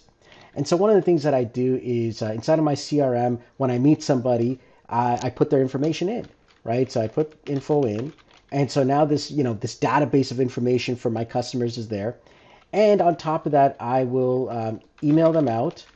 Okay, so I have a CRM. I put the info inside of there. I email them out and ask for a one-to-one, meeting via Zoom. Okay, so now the challenges that I'm facing is now that I've got all this information, after I've emailed out everybody, there's a certain, percentage or a certain amount of people that did not respond back. You know what I mean? So, I sent an email out saying, hey, I'd like to meet with you, but I don't get a response back. So what ends up happening is I need to find, okay, these emails, all right? And these are the people that I emailed out and they didn't respond back. So I'm missing out on potential opportunities there. So now what I need to do is I need to find these people and I need to, send them another email, right? So resend the email as a follow-up. Like kind of like, hey, you know what? I didn't hear from you.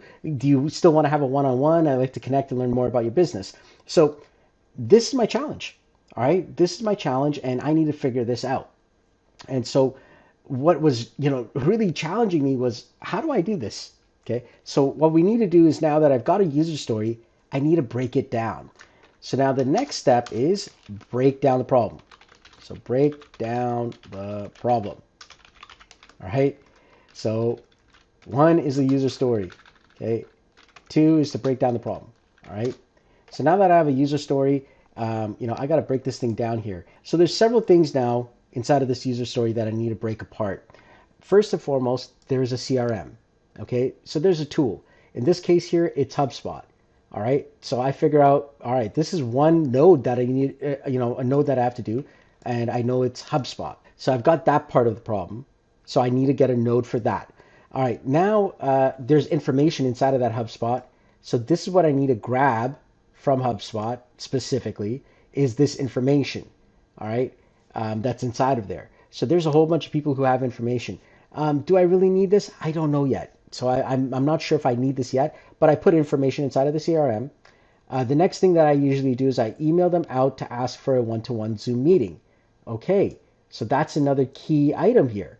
All right. So I email them out. What do I email them out with? Well, I've got a Gmail account. All right. So there's another potential node. All right. So that's Gmail. All right. So there we go. So that's another node there. And then I need to find these emails of the people that I emailed out. Okay. And of those emails that I emailed out, who did not respond to me?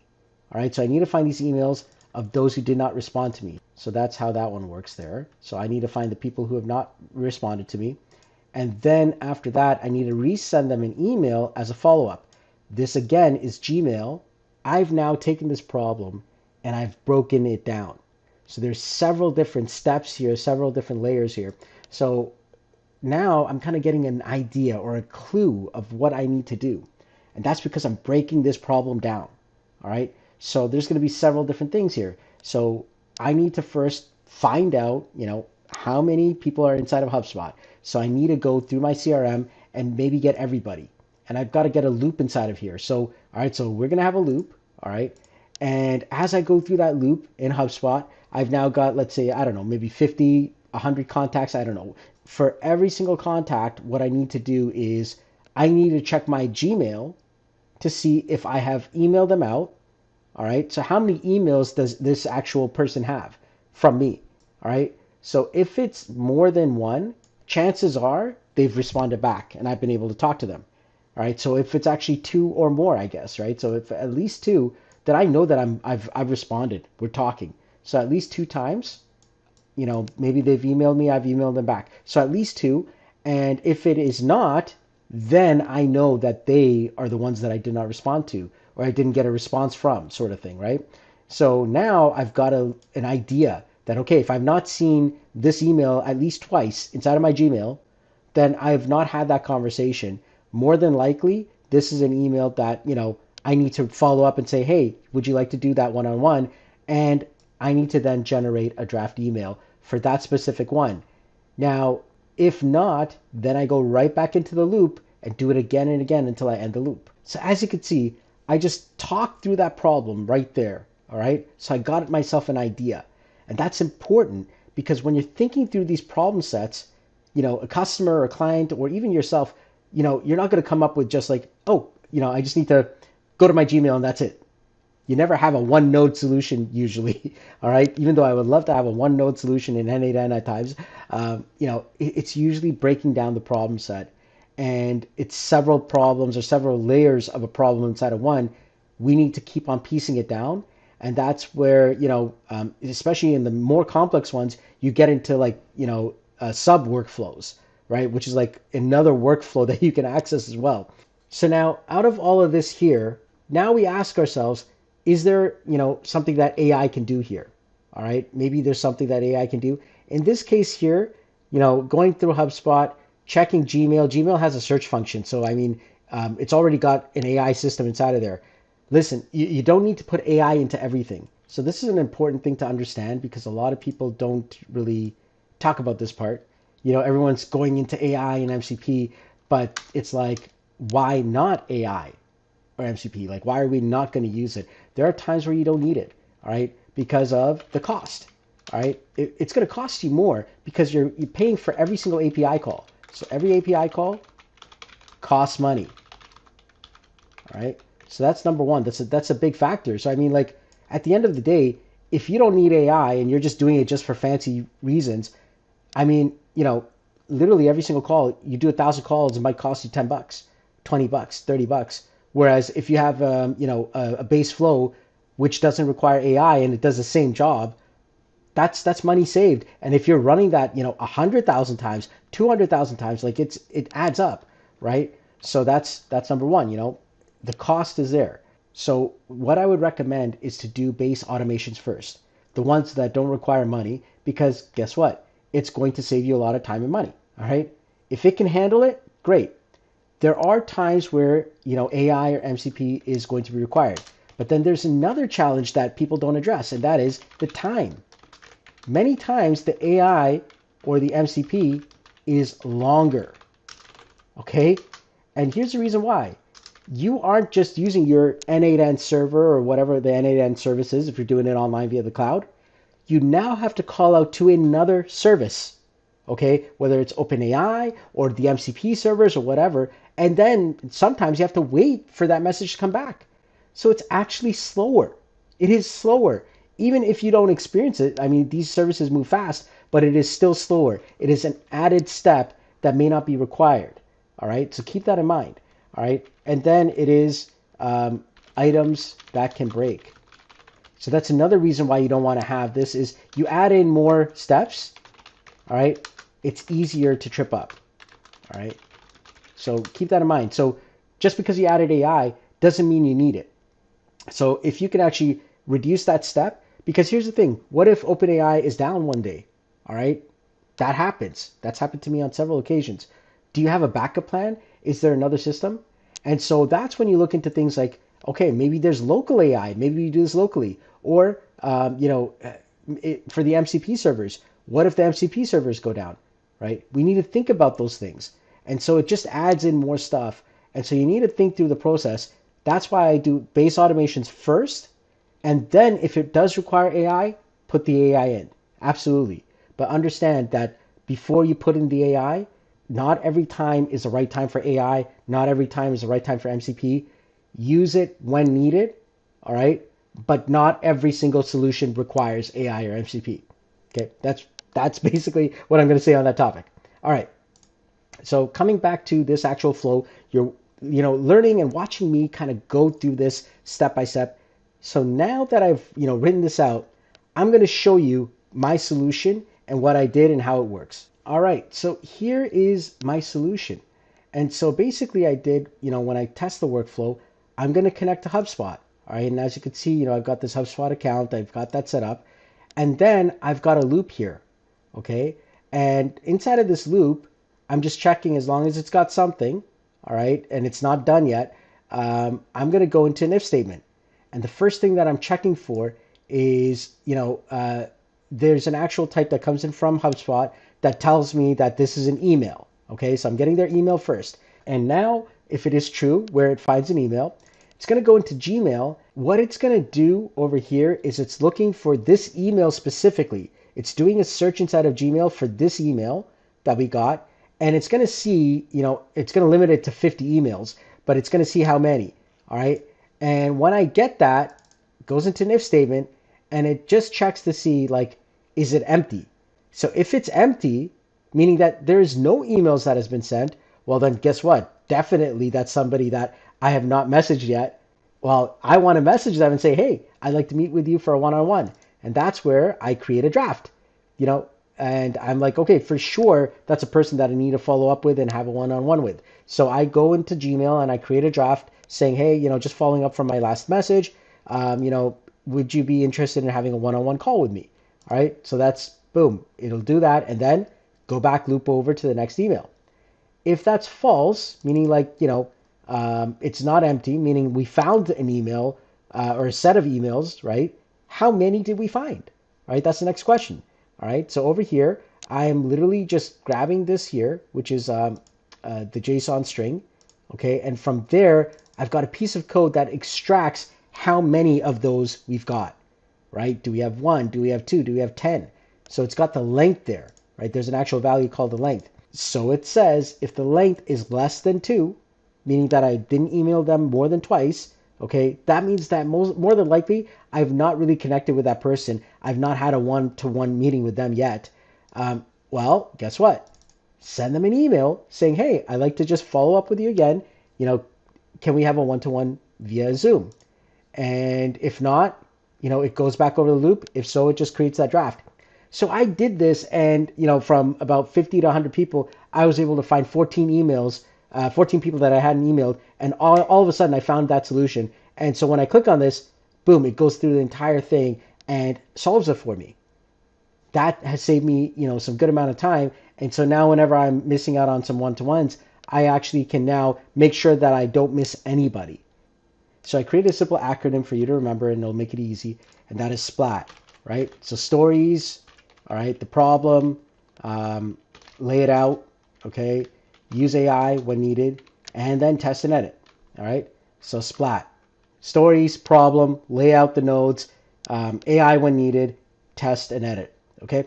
If you follow that method, you're going to be able to create your own workflows and actually go through this. And that's the important part of this entire lesson here, okay? This entire, video here is all about thinking through how to actually create automations and how to use AI and build out solutions for day-to-day problems that are going on in, your business life, in your own personal life. The vision is to create some incredible solutions. So there you have it. Please use the SPLAT methodology. It is a simple acronym that will help you out.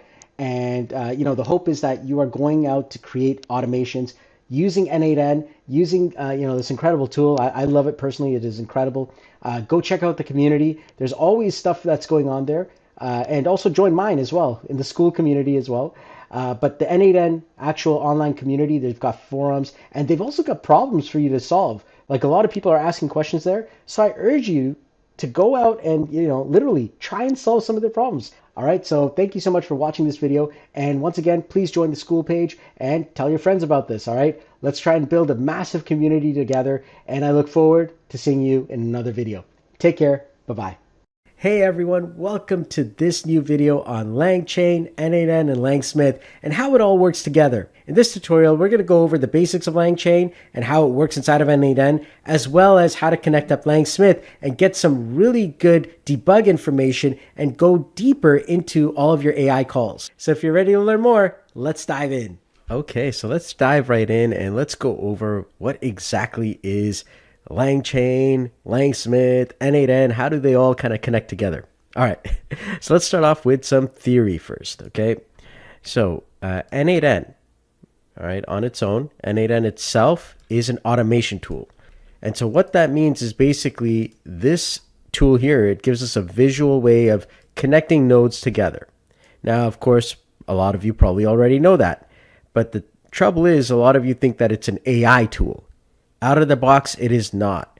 It is literally a system that connects up different nodes and allows us to, automate between them all. Now, the challenge here is that right out of the box, n8n is not, automatically connected to external services, such as if you wanted to access, let's say, Gmail or any of the Google stuff or LinkedIn or whatever that is. We need to use something called an API. An API, it comes from, these actual services. It gives us access via a key that allows us to access these services within n8n. And so what has happened is either the company, whether that's Google or LinkedIn or whoever, or n8n, the team, decided to create a node for these external services. So LangChain is one of those nodes. And LangChain allows us to have access to AI capabilities. All right, so I'm going to show you guys here. It's a platform, and why it's really powerful is the goal of LangChain is to make it easy as possible for developers to build applications that reason, or AI applications. Now, if we come to the LangChain website, you're going to see that there are 3 specific products. In fact, there's a little bit more, but just 3 that they generally mention here, called LangChain, LangGraph, and LangSmith. Now, LangGraph kind of gives us a visual representation of things, kind of like what we've got going on with n8n. But LangChain is where we actually get all of that, power to connect up with all the LLMs and the AIs and all that stuff that we're, kind of used to inside of n8n. A lot of incredible stuff, but it's very programming heavy. So, like, you need to know how to code. And LangChain comes in 2 specific coding types, which is Python and JavaScript. Now, inside of n8n, for the most part, it's going to be JavaScript. And the n8n team has been now creating some incredible nodes which are LangChain powered, and some of them are very custom inside of n8n. And we're going to go over that, but specifically under the hood, it's LangChain. So now with a quick overview here, as you can see, LangChain is where we're going to code all the stuff and, all the AI items. But there's another thing in the ecosystem called LangSmith, which allows us to understand what's going on with all of those AI commands. So we're going to be diving into that a little bit later inside of the tutorial here. But when you understand that this here is actually an external type of service that is not the same as automation, all right? Now you're kind of understanding how n8n uses LangChain to get the AI stuff. And when we think about an AI agent, well, we think about some large language model that it's using, some memory that it's using, and some tools that it's going to use. And usually there's a main input here and a main output. And this looks a lot like the AI agent node. And that's exactly what it is. So the n8n team has created several different nodes here inside of the AI ecosystem here. So you can see here, let's just get a chat trigger here so you can see this. So now if I click on this plus button here and I click on AI, you're going to see the AI agent. All right. So this here is your basic LangChain, node here. But you're like, no, I call it an AI agent, right? This is all I use. And I'm so used to this. You're used to using a LangChain node. That's what it is. So we're actually going to design this right now, and I'm going to show you how this works. So if I hit the plus button here, I click on AI.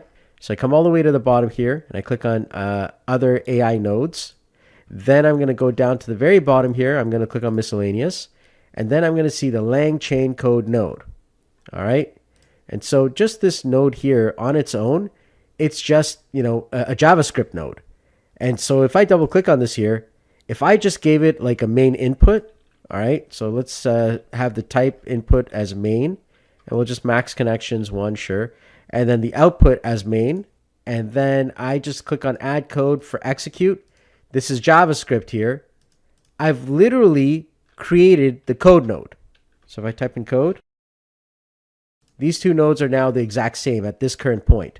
They both have an input and an output, and they use JavaScript.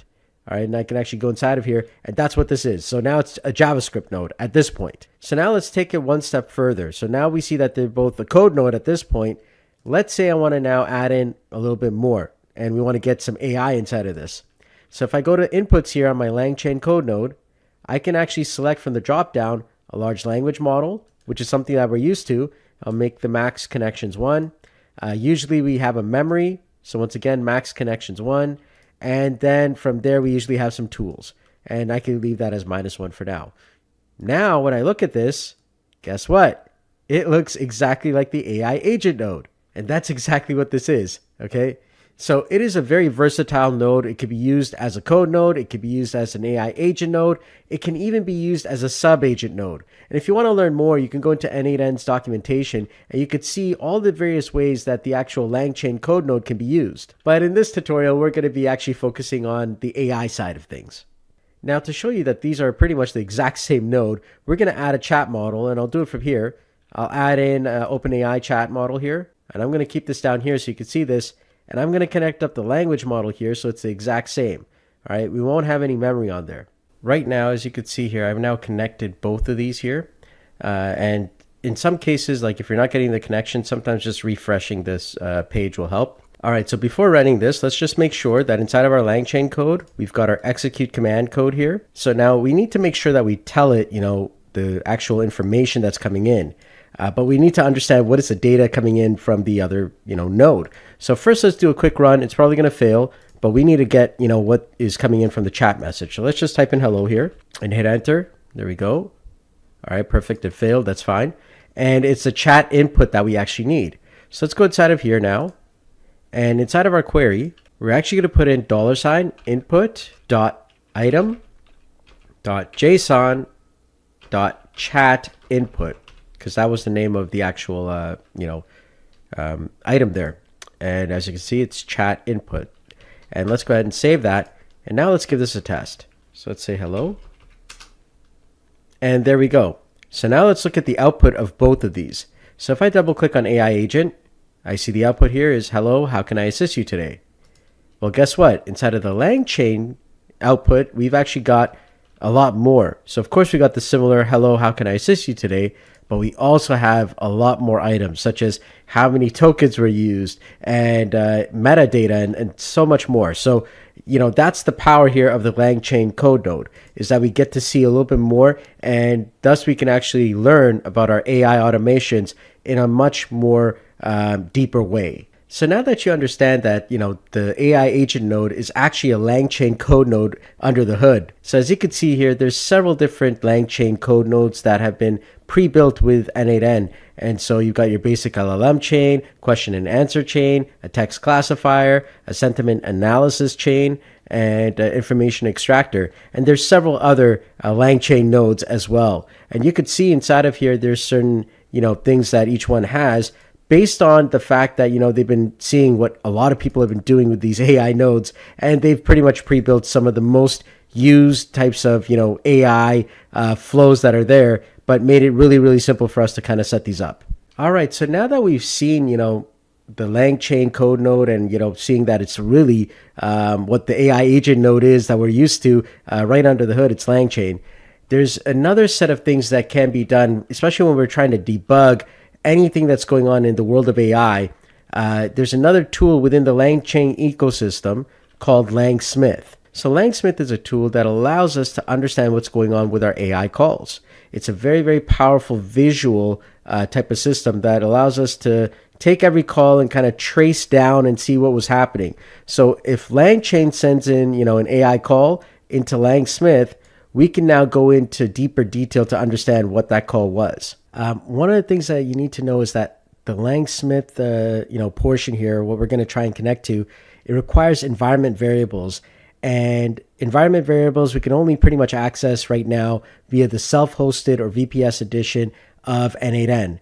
So a VPS edition could be like DigitalOcean, because we have to actually go into the Docker and, actually set up the YAML file and actually add in certain environment variables. So you can only do that right now on the self-hosted system. So if you got the community edition, that's a great way to do this. So we're going to follow through and get you set up with Langsmith right now.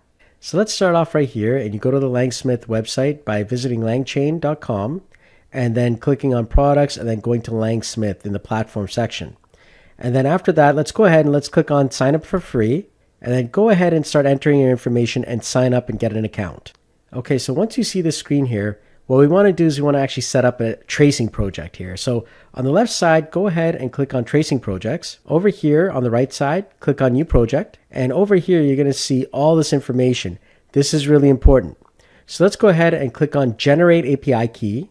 From here, we're going to be looking at these specific 4 items here: Langsmith tracing, Langsmith endpoint, Langsmith API key, Langsmith project. So I want you to copy all of these here, throw them into a notepad, because we're going to be using that for the next steps. So here I am in a notepad, and you can actually put this into anything. I'm going to just be removing all of the quotes from this. So just like that, go ahead and remove the quotes. So you get the endpoint, you got your API key here, just like that. And then you've got your Langsmith project, just like that. Okay, so I removed all the quotes there. And once you do that, you're going to be keeping this here, on the side here, because we're going to need this in the next step. Okay, so now I'm going into my DigitalOcean VPS. If you're using this on a local system, it's the same idea. We need to get to our Docker YAML file. All right, so I'm going to open up a console window here, and now I'm going to navigate to my n8n installation. So cd ... cd opt cd n8n docker caddy. And so now if I list the files here, you're going to see a Docker Compose YAML file. We need to enter that. So let's type in nano and then docker compose -YAML or docker-compose.yaml, and go ahead and enter. There we go. All right, and as we come on down here, you're going to see that we've got an environment section inside of n8n. This is where we're going to paste all that information that we just got from our Langsmith installation. So here I have all the Langsmith information. So I'm just going to copy that, and then I'm going to minimize this down. I'm going to come over here. I'm going to right click and I'm going to paste. All right. And now I have to actually, position these. So I'm going to hit space. I'm going to put a dash. Then I'm going to go down here, do it again, spaces, dash, do it again, space, dash, then space, dash. There we go. I've set up my 4 environment variables for Langsmith. Specifically though, inside of n8n, we have to change the name a little bit, and we have to change it to LangChain endpoint, LangChain tracing v2, and LangChain API key. This should say LangChain tracing. So LangChain tracing. We're going to set that to true, and tracing underscore v2. So make sure you get the underscore v2 inside of there as well. So LangChain tracing underscore v2. All right. And next it's going to be the LangChain API key. So we go over here and we type in LangChain API key. And then of course Langsmith project can be like that, or you could call it the LangChain project. But right now I'm just going to leave it as Langsmith project. That's fine. I'm going to hit Control O, hit enter, hit Control X. And now we're going to do a Docker Compose down. And now a Docker Compose up -D. All right, and so now that we have that set up, we go into our Langsmith, and right now there's nothing. So what we're going to do is we're going to run a test. Let's do this. Hello world. Simple hello world app. All right, you see it takes a bit of time in the first one, and the second one was a little bit faster, so keep that in mind. Let's go into our Langsmith, and there we go. And sometimes this takes about 30 seconds to a minute to show up, so keep that in mind when you're running these. But now watch this. Inside of Langsmith, I could just click on the actual call there, and you're going to see a breakdown here of the actual tests here. So each one, because there was 2 different calls, if we go back to our n8n, each one of these here, this is a call and this is a call. So we got 2 of them. The first one took a lot longer than the other one. As you can see here, this is the first one here, and I can actually go inside of it and we could dig deeper. So if I actually click on that, it's going to show me now what my AI was thinking. It tells me what AI I was using, how it generated it, right? So the human said hello world because that's what I put in. If you actually see here on that run, here it is, hello world. All right. And then basically, how many tokens it took, the prompt tokens, the total tokens, was 18 here. And then you got your feedback, you got metadata. So you could actually find out even more details about it. All right, so this is really great if you're trying to iron out, what's going on with your LLMs and specifically with all of your AI calls. Langsmith is an incredible tool for that. So there you go. You now have Langsmith interconnected with n8n, and you understand that LangChain is underneath the hood of these n8n AI agents. You also set up Langsmith, giving you a little bit more control over how your AI agents work. So I definitely recommend also checking out LangChain's tutorials and how-to guides. You may even want to check out the LangChain expression language, also known as LCell, and there's a lot of neat things that you can do. So there you have it. Now you know a little bit more about LangChain, Langsmith, and n8n and how they all kind of work together. So I hope you found this training useful today. If you did, please go ahead and join my school community. I love the support. There's a lot of other AI automators like yourself who are out there who are learning and growing every single day. I truly believe that the greatest power of automation isn't just saving time and money, it's creating freedom. So until next time, keep on automating, keep innovating, and keep building the best life ever lived. I'll see you in another video. Take care. Bye-bye. Hey everyone, how's it going? This is Solomon Christ here with another video. This time it's part 2 of the Comfy UI tutorial. In this case here, we're going to be using RunPod. That's right, we're actually going to be setting up a GPU in the cloud. Coming up next. This is the price of the H100. This is NVIDIA's, graphics chip. There you go. Look at that, olive oil. Now the olive oil needs a little bit of help. Comfy UI working via RunPod inside of our n8n. So if you're excited, let's dive right in. All right. So as we get started right now, there's a few concepts that we need to, kind of understand before we can actually dive right in. First and foremost, when we're actually using RunPod, it's a little bit different than doing it, Comfy UI on the local system. If you remember here, Comfy UI before on the local system was literally, you just set it up, you get a port number, and you can now use Comfy UI and, access it via n8n. That's all great, but many times, our servers are just not that fast or capable. Even with my system here, I've got, a good 64 gigs of RAM, and I've got, an okay graphics card. It's not the greatest or anything like that. But there's times where I really need to, push things to the next level. Or there's times where a brand new model has come out that requires a lot more graphics power. And some of these graphics cards cost up to $50,000. I'm not joking. I'm going to show you the prices because a lot of you won't believe me. So here we go. This is the price of the H100. This is NVIDIA's, graphics chip. All right. That's $25,000 to $35,000 or $40,000 for these chips. Now, I don't know about you, but most people don't have 40 grand lying around just to get this chip. And on top of that, the amount of power and energy requirements to use that chip, just to even get something going, it is incredible. And so how do we actually access, the computing power and level of these chips without breaking the bank? That's where RunPod comes in and services like RunPod. And so what RunPod does, and we can go to runpod.io.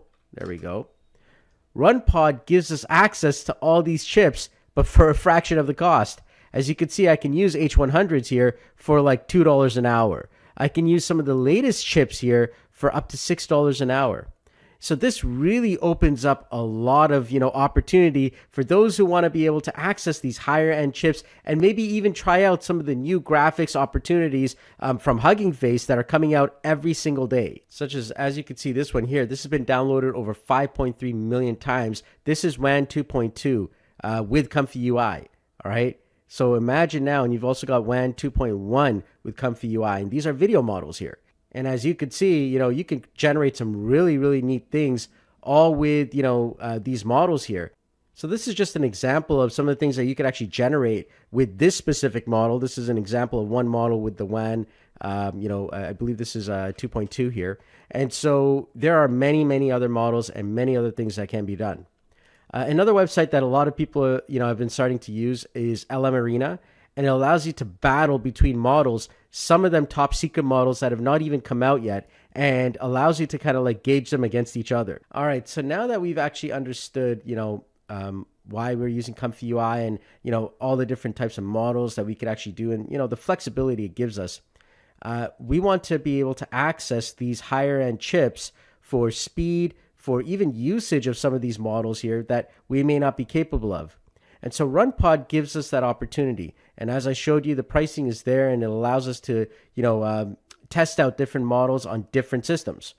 Now, to set up RunPod, we have to think a little bit differently. So RunPod is going to be split up into two specific parts. You've actually got the system that is going to be used. And so that could be, some form of computer. And that computer, it could be something that has, the H100 chips, all right, or whatever chips that you need. That is going to be the one that's actually under the hood running all of your Comfy UI and your Comfy UI data and everything inside of there. Then you have the actual models and the Comfy UI technology or the software itself. That lives on another place called the hard drive or the volume.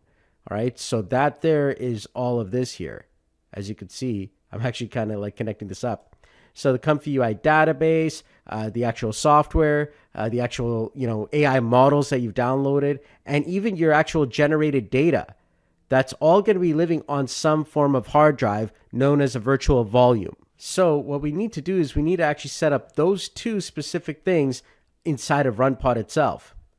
Then from there, our RunPod is set up, but then we need n8n, which is another system, to be able to access via the cloud our RunPod instance and then actually do something with the Comfy UI. And the next major challenge is once we do get that all set up, I don't want to keep that thing on all the time. I just want to generate my images and shut everything off. You know what I mean? Like, I don't know about you, but I still don't want to be spending about $40,000 in a year for, a server or for a graphics chip, especially if I'm not using it all the time. And so the nice capability is when we're able to turn off the system, we don't have to worry about our data being lost because that's a different computer or volume that is hosting that data. Whereas the actual computer that's running the actual data or that hard drive is a different system on RunPod. All right, so I want to be able to shut off that system at any time after I've generated the images and then only turn it on or choose a completely different chip, a completely different NVIDIA chip or, graphics card for a different form of generation, but keeping the same Comfy UI. And maybe I download a different model, but everything is done on that volume, but a different chip or a different set of graphics cards and memory are running that. All right, so let's dive in. So the first thing that we need to do is we need to go over to RunPod itself, so runpod.io. And there is a link, an affiliate link, okay, as you can see this. Now, the reason why I'm actually pushing the affiliate link is that when you sign up using that affiliate link, you get a random credit between $5 to $500 when you set this account up. And so do I, which is nice. All right, I actually get, a commission as well. But the point is, though, you're actually going to get more money. So it's great for you. Now, here's the biggest key. Every single time you set up an actual RunPod account, you still need to put $10 in it. That goes for everybody who's going to be using RunPod in any way, shape, or form. So regardless, if you're going to spend $10, might as well get additional credits absolutely for free just for clicking a link. So here is my actual link here, and I'll actually use it here. And as you can see, it says that you've unlocked a bonus between $5 to $500. All right. And that's my referral link right there. It's 7241NBM2. And as you can see, you've got the sign up without the bonus or the sign up with the reward as well. So that's totally up to you. And once you actually follow through with everything, don't create any pods or anything. I know it's going to ask you for that. Skip over that. And we want to come right to the actual dashboard because we have some setup to do. All right, so here we are in our system here. And when we actually go to the home page here, you should see like a whole bunch of stuff. Right now, what we need to do is we need to go back to our image here. And you could see the first thing that we want to set up is our volume. That's going to be the thing that holds all of our data and information. That includes Comfy UI, it includes the models, it includes all of our image and video generations. So that requires a volume or a hard drive somewhere on the internet inside of RunPod. So that's what we're going to do first. It's called creating a volume. So on the RunPod homepage, you're going to go all the way to the left and you're going to go down to manage and storage. Now I've already got one set up, but I'm going to set this up manually again so you can watch me as I go through the process. Let's go ahead and click on new network volume. And now you're going to choose a location that can access, many of these different graphics cards. Now, some places may not be able to access everything. As you can see here, I'm right now inside of the US California server, and I get access to, these chips here. But if I want to access even more, well, different servers and different locations are going to have different accesses to different chips. Now, specifically, the chip that we're going to be using is the RTX 4090, but you could choose any other ones. However, the RTX 4090 is one that I recommend. It's got a good price to graphics ratio, but of course you can go all the way up to the H100s if you like. And as you can see here, this one is in Montreal, Canada, and you could access even these higher end ones. And now once you've selected a place or location based on the chips you want to try and use, you want to give this volume a name. So I'm going to call this here Comfy UI Data Tutorial. All right. And as you can see, this is 70 cents per month. However, we need a lot more gigabytes of storage. So I recommend about 100 gigabytes. That's about $7 a month, or about 7 cents per gigabyte. And that kind of will get you up and running with a proper Comfy UI installation. Can you do it with 50 gigabytes? Sure, you can. You could do it for half the price. I've set up some of those before. But I would recommend, if you're just starting out, this is your first time, do the 100 gigs, and it's about $7 a month. That'll get you up and running and keeps your data. And $7 a month is actually relatively really low in price, especially for what we're doing here. So after you click on Create Network Volume, you're going to see the actual network storage here. Now, we want to start creating a pod. Now, I could do that through the storage and, clicking the actual network storage here. I can also go to pods and, create a pod here as well. But then I need to make sure that I select the network storage in the list here. So let's do it through the storage button there. And what we're going to do is we're going to click on the Comfy UI Data Tutorial one that we just created. And at the top right here, it says Deploy Pod with Volume. So let's go ahead and click on that. And now make sure you're inside of Secure Cloud. Okay, that's going to be important. And then after that, make sure that your actual volume is the one that you created. In this case, it's Comfy UI Data Tutorial. Now we're going to select our chip. In this case here, we're going to be selecting the RTX 4090. It's about 59 cents per hour. And from there now, we have to actually choose a template. Now, there's a lot of Comfy UI templates. Some will work better than others. I found that with my testing, some just take too long to even download. So if you're in that situation where you're like, you know what, I've got a big download and I really need to, set this up, you could start off with a, lower price chip if it's available. And, once you set everything up, then you can always come back and restart a brand new, actual server with maybe something like an RTX 4090 where you're paying a little bit more, but, everything is set up. And now for the actual template, we're going to change it here. And what we're going to do is we're going to use 2.1, and we're going to be using this 12V Comfy UI Torch 2.8 edition here. And once you've got that all set up, go ahead and click on Deploy. So at this point, it's setting everything up. So go ahead, take a little bit of a break, and we'll come back when everything is done. Now, coming back to the image, this entire setup, we just have to do it once for, every volume that we're actually setting up. So every time we're setting up a new Comfy UI, that's when it's going to take some time. But once it's set up, we don't need to do the Comfy UI setup again. All we got to do is just choose a different server, and we're good to go. So that's the nice thing here. So the first time around, it's going to take some time to set up. But after that, we just choose any chip, any server that we want, and we'll be up and running very, very fast. Now, sometimes, depending on the Comfy UI system you set up, there'll be some additional instructions. So when you actually click into your actual pod here, you'll see a template README, and you can follow along just in case there's some additional stuff you need to do. But in this case here, all we have to do is literally just wait for Comfy UI to actually be connected. So just sit there and wait a little bit, and in the connect section here, you'll see it say ready when it's done. All right, so when everything is done, you'll see the status change to ready. Let's go ahead and click on the Comfy UI link. All right, congratulations. We now have Comfy UI running on our own server via RunPod, and we are now ready to dive in. So to start off, let's go ahead and hit the X button here. And on the left side, you're going to see workflows. So let's go ahead and click on that. And you're going to see this WAN workflow here, WAN.json. Go ahead and select that one there, and then click on workflows again. And now we can actually move around inside of this. Specifically down here, in order to get this, tested, we've got a few actual items that we have to do first.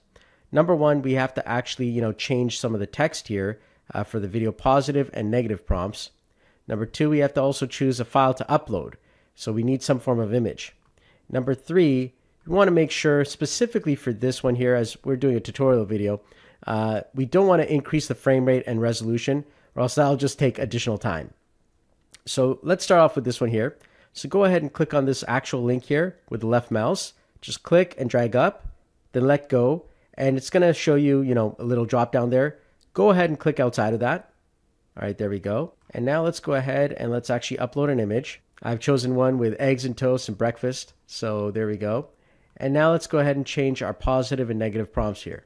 So I've got there a restaurant advertisement for breakfast, eggs and toast. I'm going to remove all the negative prompts there. And let's go ahead and actually click on the run button over here and run this model. Now, as you can see, we're going to see the green outline on any of the nodes it's going to. And at the top here inside of the tab, we're going to see the progress bar. Right now it's at 0%. So it'll keep increasing as it moves through the entire flow. So on the left side, you're going to see a queue button. Go ahead and click on that. Now, this is going to be important as we connect up n8n. We're going to see this queue mode showing us what's actually going on. So while this is actually running, we can actually see the server information. So if you go back to your pods and run pod, you could see the memories being used right here. So you could see that something's going on. So while we're waiting, let's go ahead and save this actual workflow. At the top left here, just click on the comfy icon here, and then go ahead and click on File and Save. Now we need to actually get this workflow in order to use it in n8n. So for this next step, let's go ahead and click on the comfy logo again. This time we're going to click on File, and we're going to click on Export API. It's important that you use the API one. And go ahead and click on that there. And keep the name as WAN, that's fine. Click on Confirm. And now we should be able to open up that WAN.json file inside of a notepad or some text editor. And if we look through this JSON here, you can actually see right here the text that I actually put in. So restaurant advertisement for breakfast, eggs and toast. This is going to be important in n8n because we want to replace this with our own text. And inside of here, this is node number 122. And as you can see, we've got this image here. So that's going to be another one that we're going to be using to actually replace inside of our n8n workflow. For now, let's minimize that and let's come back to our generation. And there we go. As you can see, the video generation is pretty darn good. I am like really, floored here. And you can actually open the preview here and take a look. Like that was from an image. That was just a few seconds of video.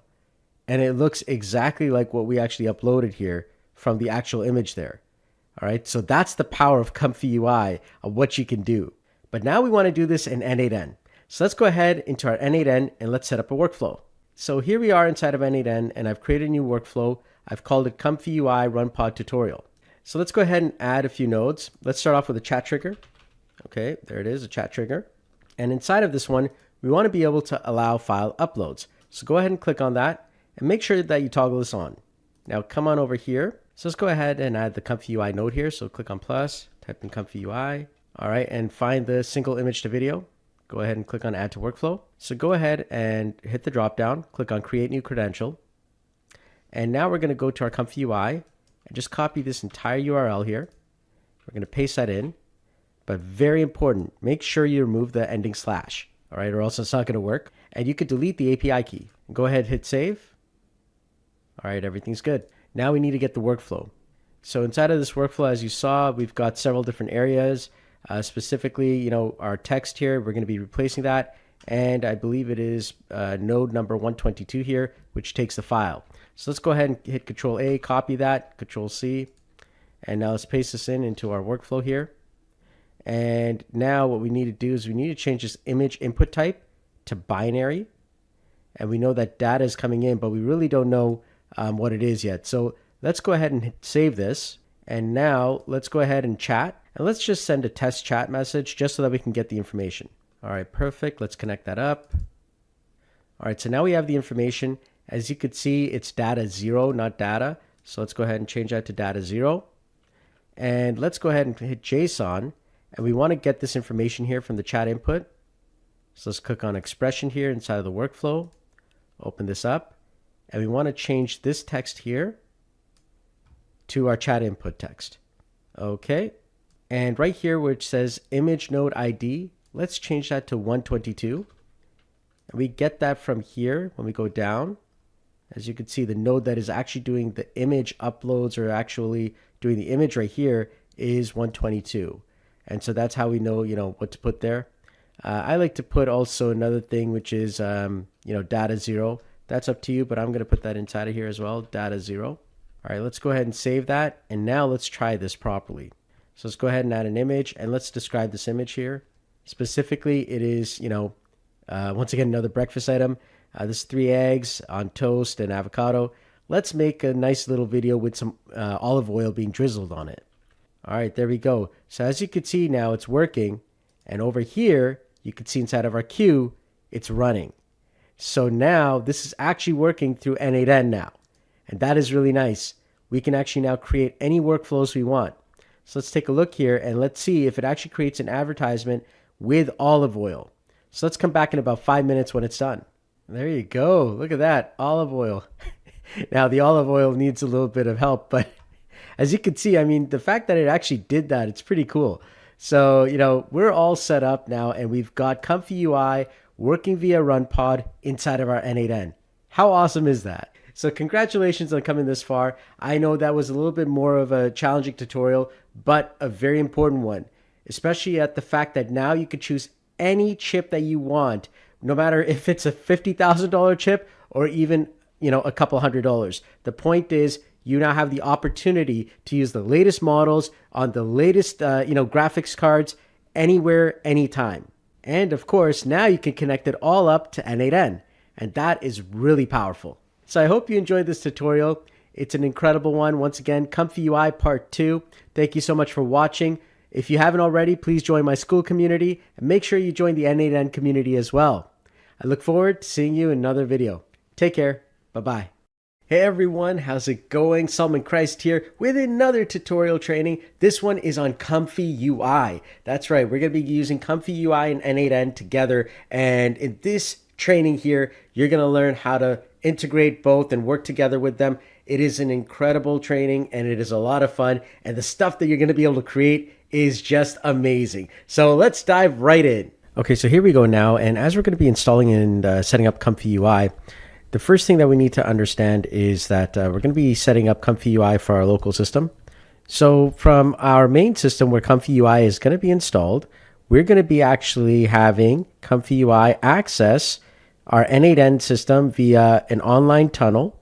All right, so that's going to be the first area for the online system, and through the offline system via our Docker. And so these two systems have a different way of setup, but ultimately we want to get to our n8n so that our Comfy UI can be accessed. So over here in the first part, we're going to be using a tunnel system. All right, and that's going to basically take our local IP address here. All right, so we've got an IP address here that Comfy UI gives us, and it's most likely going to be 127.0.0.1, and the port number is going to be 8000. As you see later on, I'll go into the settings and I'll show you what the port number is, and you could change it as well, but in this tutorial, it's going to be 8000. And so what's going to happen is we need to be able to access that outside of our network with a tunnel system so that we could actually get into one of two specific areas. The first one is going to be n8n Cloud, and the second one is n8n VPS. Both of them are going to be using the same URL that comes out of the tunnel system. Now on this last part here, when we're doing it locally, we're going to be using Docker. Now Docker has a computer within our main system, basically. That's what it's like. So we can't just access, 127.0.0.1, which is considered localhost, because we're in another computer type of system known as a Docker container. It's within the actual main system. So we need to have something else that is going to be allowing us to access the Comfy UI system through the Docker. All right, so these are the three main systems. And so now let's quickly go over what these two, tunnel system and Docker system are. So specifically for the tunnel system, we're going to be using a service called Cloudflare.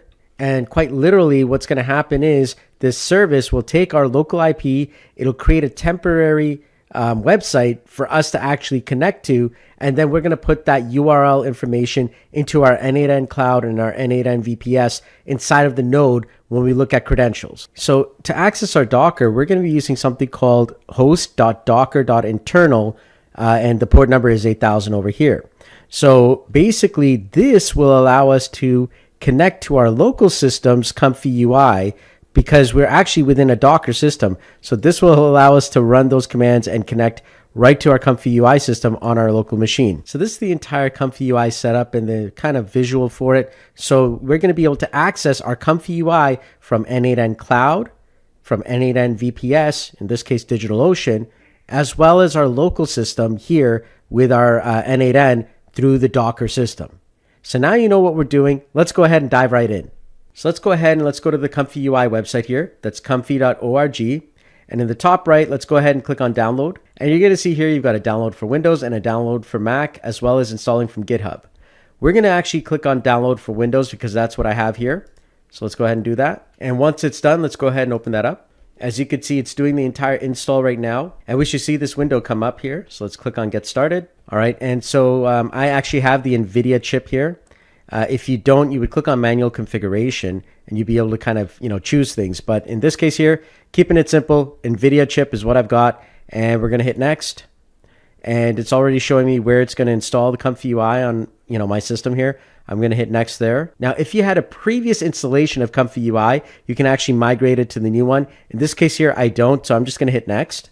And then over here, this is just updates and usage metrics. Up to you if you want to, send the metrics. I'll just leave everything as is and let's click on install. So the first thing that it's doing is installing a Python environment. Now, if you've been doing a lot of AI work, chances are you've already got a Python environment installed, but it's going to be setting up one that is, very compatible with it. And so I'm going to just let it go ahead and do that. But that's up to you. If you want to shift that, you could do that in the custom side. But what it's doing is it's actually setting up a full Python environment here. This will take some time to install, so we'll come back when it's done. All right, so we're back here, and after the installation is done, you should see a screen exactly like this. This is Comfy UI, and they've got a lot of different examples here that we can actually start with. I'm just going to start with a simple image generation there, just so that you can actually see that. And as you can see, it's saying we're missing models, and this is where you should be right now. Once you're at this point here, you can install various models, and there's a lot of models to choose from. We'll get into that in just a bit. Right now, our goal is to set up Comfy UI in different locations. For right now, though, I'm going to download this temporary model just so that you could see that this installation is working. So once the download happens for the temporary model that I'm going to be using, and I should be able to run this right now with the temporary model here, just as is. So this ran on my system. It's up and running. That was generated by AI right on my system. So here we are right now in a new workflow, and this is on an n8n VPS. All right, so this is on DigitalOcean server here. I'm just going to call this my Comfy UI training so that you can see that there. So now if I click on the plus button here and I type in Comfy UI, as you can see, nothing exists, but there are some community nodes that do exist for Comfy UI. So if I go to npmjs.com, I can actually find a list of n8n nodes. And if I type in here n8n and Comfy UI, you're going to see here at the very top, there are several different nodes here, community nodes here. So these two here are the ones that we're going to be using here. So let's go ahead and copy that first one there. And let's go into our n8n installation here. And at the bottom left of our installation, you're going to see the three dots. Go ahead, click on that. Let's click on settings. And over here on the left side, you're going to see community nodes. Go ahead, click on that. And at the top right, let's go ahead and click on install. And let's go ahead and let's just type that in, n8n-nodes-comfy UI. Click on the little checkbox there and click on install. And let's repeat the process again for the other one. So here we are again. I'm going to copy this entire string here. I'm going to go back to my n8n, click on install. Let's paste that in, hit the checkbox and hit install. All right, so let's go back to our workflow there.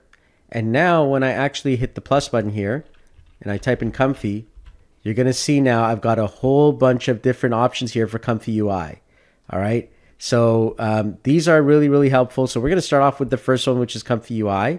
But first, let's actually put in a chat box here. So I'm going to start off by adding in a chat trigger here, just like that. There we go. And now I'm going to get the Comfy UI there, the first one there, Comfy UI. So I'm going to click on Add to Workflow. And so now we have to actually set up our credential. Now, if I click on the Create New Credential here, it's going to give us a URL. However, that is on a local system. This is a VPS system or a cloud system. So it's the same thing in the cloud as well. So what's going to happen is we need another service that's going to allow us to take our local machine and route it up to our n8n inside of the cloud or in our VPS. So the company that actually has a tool like that is Cloudflare. If you'd like to learn more about how Cloudflare Tunnel works, you can actually click on the Cloudflare Tunnel link here, and they'll tell you more about Cloudflare, which is the app that we're going to be using. But specifically, I want you to click on the Downloads button here for Cloudflare Docs. And then if you go down here, you're going to see the Windows edition here, 64-bit. All right, and you're going to see this executable here called Cloudflare -Windows-AMD64.exe. That is what we're downloading. So if you click on that, it's going to download that right into your computer. Once that's done, keep it somewhere on your system. Usually I keep it on the C drive in a temporary folder, just like this here, as you can see. And all you have to do now at this point here is literally run this thing. All right, so I'm going to show you how this works here. So I'm going to right click here, click on Open in Terminal. So now I can actually, start up Cloudflare here. Okay, as you can see, just like that. However, I need to add in more information here. Specifically, what is the IP address that we want to actually put out into the world? In our Comfy UI, we would actually go inside of here, and we would actually go to the bottom left here in Settings. And then you're going to see here where it says Server Config. This tells you where Comfy UI is. And the IP address here is 127.0.0.1, which equals localhost. And the port number that they have here is 8000. All right. So keep that in mind. So now we've got our port number and our information. So let's go into command line now that we know our IP address and our port number. And let's type in Cloudflare-Windows-AMD64. Then we're going to put a space. We're going to put the word tunnel. All right. Then we're going to put a space. Then we're going to type in --URL. And in this case, we know it's localhost because localhost is usually 127.0.0.1. So let's just type in localhost. And we know that our actual port number is 8000. So let's go ahead and type that in and hit enter. And there we go. We get a URL here that we can now place inside of our n8n system. So let's go ahead and copy this here just by clicking and highlighting it, just like that. Hit Control-C on your keyboard. So go ahead and paste that there and make sure that there's no spaces in that URL that Cloudflare just gave you. And you don't need an API key, so just hit save. And as you can see, the connection was successful. So now I'm actually connected to my physical system here through a Cloudflare tunnel. So the next step is once I've now got that connection coming in and I can connect to my Comfy UI, I actually need the Comfy UI JSON workflow. So just like n8n has workflows that are in JSON, same thing with Comfy UI. So let's go ahead back into Comfy UI. The first thing we want to do is save the workflow in Comfy UI. We do that by clicking on workflow and save, or by hitting Control-S on the keyboard. Next, we need to export this workflow using the export API command here in workflow export API. Make sure it is the export API version, not the export. I'm just going to call this Comfy UI 1, hit save. Next, you're going to open this Comfy UI 1 or whatever you saved it as, the JSON file, inside of a notepad or text editor of some kind. I'm in Notepad++. I'm going to copy this entire JSON here, and this is what we're going to paste into our n8n. So inside of here, what we're going to do here is where it says workflow JSON, let's go ahead and change it from fixed to expression, and then click on this little square icon here. And now let's go ahead and paste our entire JSON inside of there. And then let's exit here, hit save.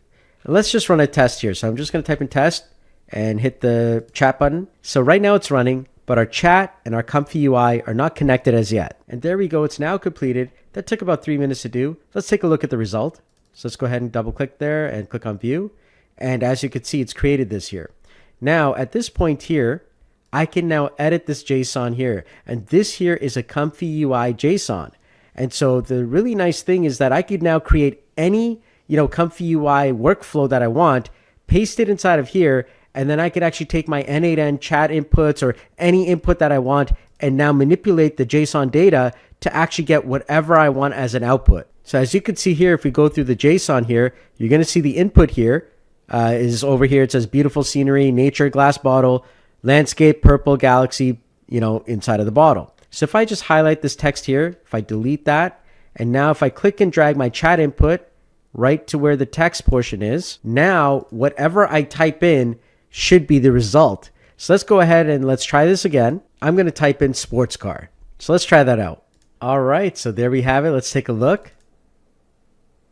There you go.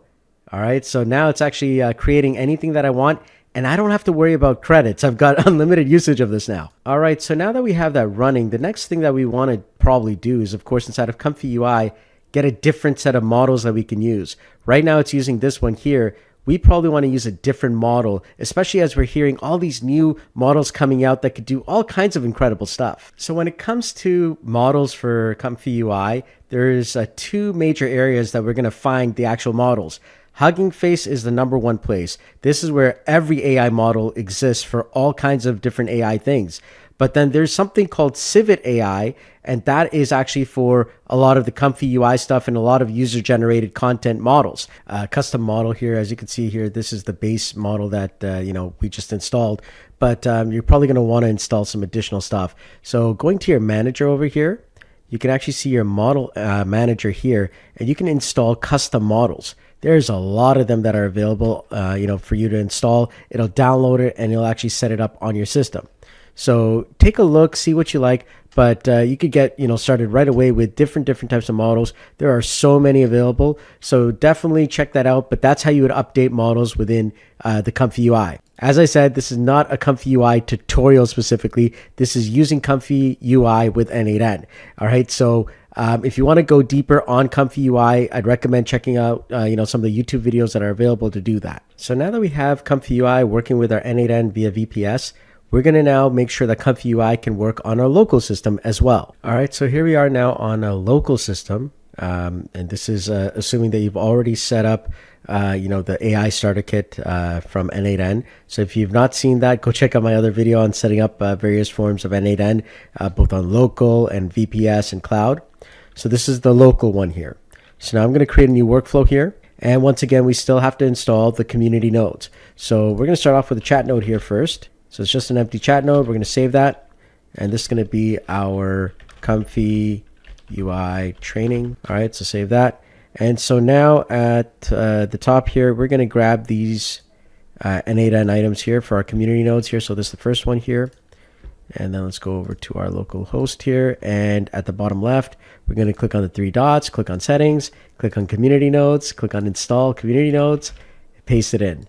Click on the checkbox and click install. All right, let's do that again. This time we're going to choose the other one here for image to image and go ahead. And let's go ahead and click on install. And then afterwards, let's hit paste and click on I understand, click install. All right, so now we've got these two nodes installed here. So let's go back to our workflow.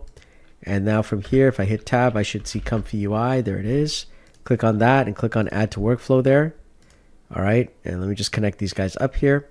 And now the credentials. All right, so accessing my local Comfy UI is straightforward. It's 127.0.0.1 colon 8000. I can do that in your URL. However, in my local n8n, if I put that inside of here, as you can see, I'm going to get an error.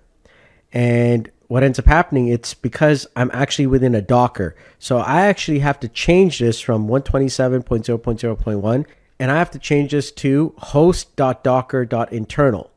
That's the equivalent one because remember, this entire n8n system is within a Docker container. So now that's my local host of the Docker. So if I hit retry, now I can access my n8n, from my n8n, the Comfy UI. So now it's actually working. And so the same idea as before exists. I just take the JSON file of my Comfy UI and I paste that into my actual workflow here. So let's go to expression. Let's open up the square, paste that in. And then afterwards, I'm just going to create a quick little chat here. So just do a test. And then I'm going to stop this here. There we go. And then I'm going to take this and I am going to now take the chat input and let's delete this text here, just like that. And I'm going to take this here, just like that, paste that in. There we go. And then I go back to my main window here, hit save. And now I can just redo this here, create a motorcycle. And there we go. Take a look at what we've got here. It created a motorcycle. All right. So Now we're up and running as well locally. Now, for those of you who don't have a powerful system, you can use things like DigitalOcean for GPUs. SimplePod is another big one, as is RunPod. Both of them also provide GPU systems, which you can then access Comfy UI on as well. So it may be a great option. Some of the pricing, as you could see, it is costly depending on the system that you're doing. You got per hour, per second, so you can kind of see that, what the rates are. In some cases, it may actually be better to just buy a computer. You'll probably save that money, but up to you on how you want to do it. And, just knowing that these services exist could be helpful, especially if you're trying to set something up where, you don't need to buy the entire computer and you just need it for certain amounts of time. On SimplePod, this thing is from 5 cents an hour for the lower end machines, or up to $1.50 an hour. So it's a little bit better in pricing, but still it can be pricey. So keep that in mind as you are, trying to figure out where to set up Comfy UI to use it. So there you have it. You've got a great little tutorial there on how to set up Comfy UI on n8n. And that could be on n8n Cloud, it could be on n8n via VPS, or even on the local hosted n8n as well. Now, of course, there's a lot of tutorials on Comfy UI. Specifically, our goal is to help you to integrate it into n8n, because from n8n, now you could do a lot of interesting things with the Comfy UI system. And that includes creating images, creating videos, creating all kinds of incredible workflows for yourself and your clients. So if you haven't already, please join my school community, and also make sure you join the n8n community as well. Until next time, I look forward to seeing you in another video. Take care. Bye-bye. Hey everyone, how's it going? Solomon Christ here. Today we're going to be doing an n8n tutorial. We're going to be going over if and switch statements. All right, so let's dive right in. All right, so n8n has a whole bunch of different nodes. In today's session, we're going to be learning about two specific ones, which are very similar. I guess they go hand in hand. It's the if statement and the switch statement. Now, if node and switch node. Basically, inside of code, we actually use if statements and switch statements a lot. So this is actually, the visual addition of that inside of nodes. So go ahead and hit add first step. And what we're going to do here is we're actually going to look for a chat trigger, right? So there we go, chat trigger, click on that. All right, and we'll just go back to Canvas there. There we go. And now we're going to have an if statement, okay? So an if node is good for one thing. That's it, okay? It's only got two outputs, true or false, and it's going to have several inputs, but it's one item. That's it. So let me show you what I mean. So I'm going to go in and I'm going to type in if, and you're going to see the if node here. Remember, the if node is green, whereas the switch is blue. Other than that, the icon is pretty much the same. All right. So over here, I can have several of the conditions going on, but its output is always two different specific outputs. All right, so I can actually state that when a chat message is received, well, first let's get a chat message. So let's go back to Canvas and let's click on chat, and I could say, write me a poem. All right, there we go. So now when you go back here and I click on the if statement here, now I've got some data. All right, so we've got the chat input, we've got an action and a session ID. All right. So now what I'm going to say is when my chat input is equal to something, or the string contains something. In this case here, we're going to actually say if the string contains write, all right, well, that's what I'm going to do. So I'm going to have something that goes out. Does it contain the word write? Or I can say something else, right? I can have an and or an or. So I could say if that contains poem, right? So if it contains poem, and right here, you would change this here to string contains poem. So if it contains write or contains poem, it's going to do something. Otherwise, it's going to be false. So if I click on test step here, there we go. True branch is true, false branch is not true. Now, if I actually say and, it's got to contain both write and poem, which it does in this case, then it'll also go to true. So there it is. Now, if I add another item here, and let's say I put the chat input has to also contain, I don't know, let's say here, the word blue, okay? Well, now all three of these have to be true together, and you'll see the false branch came up, all right? So the thing is I can have several, items that it's gonna check for, but it's usually one input and two outputs, a true or a false, all right? So that's how the if statement works. All right, so now let's look at, the situation where I need multiple outputs. So I still have a one input, but I need multiple outputs. So instead of this, instead of an if, I'm going to need something called a switch. So I'm going to go back here, hit tab to open that, or I can hit the plus button here. It does the same thing. And I'm going to type in the word switch. Here we go. And now over here, I can actually, get even more stuff. So first I need to go back and connect this up. So I'm going to click on back to canvas, and I'm going to click and drag this here to the switch. And I could delete this one here. All right.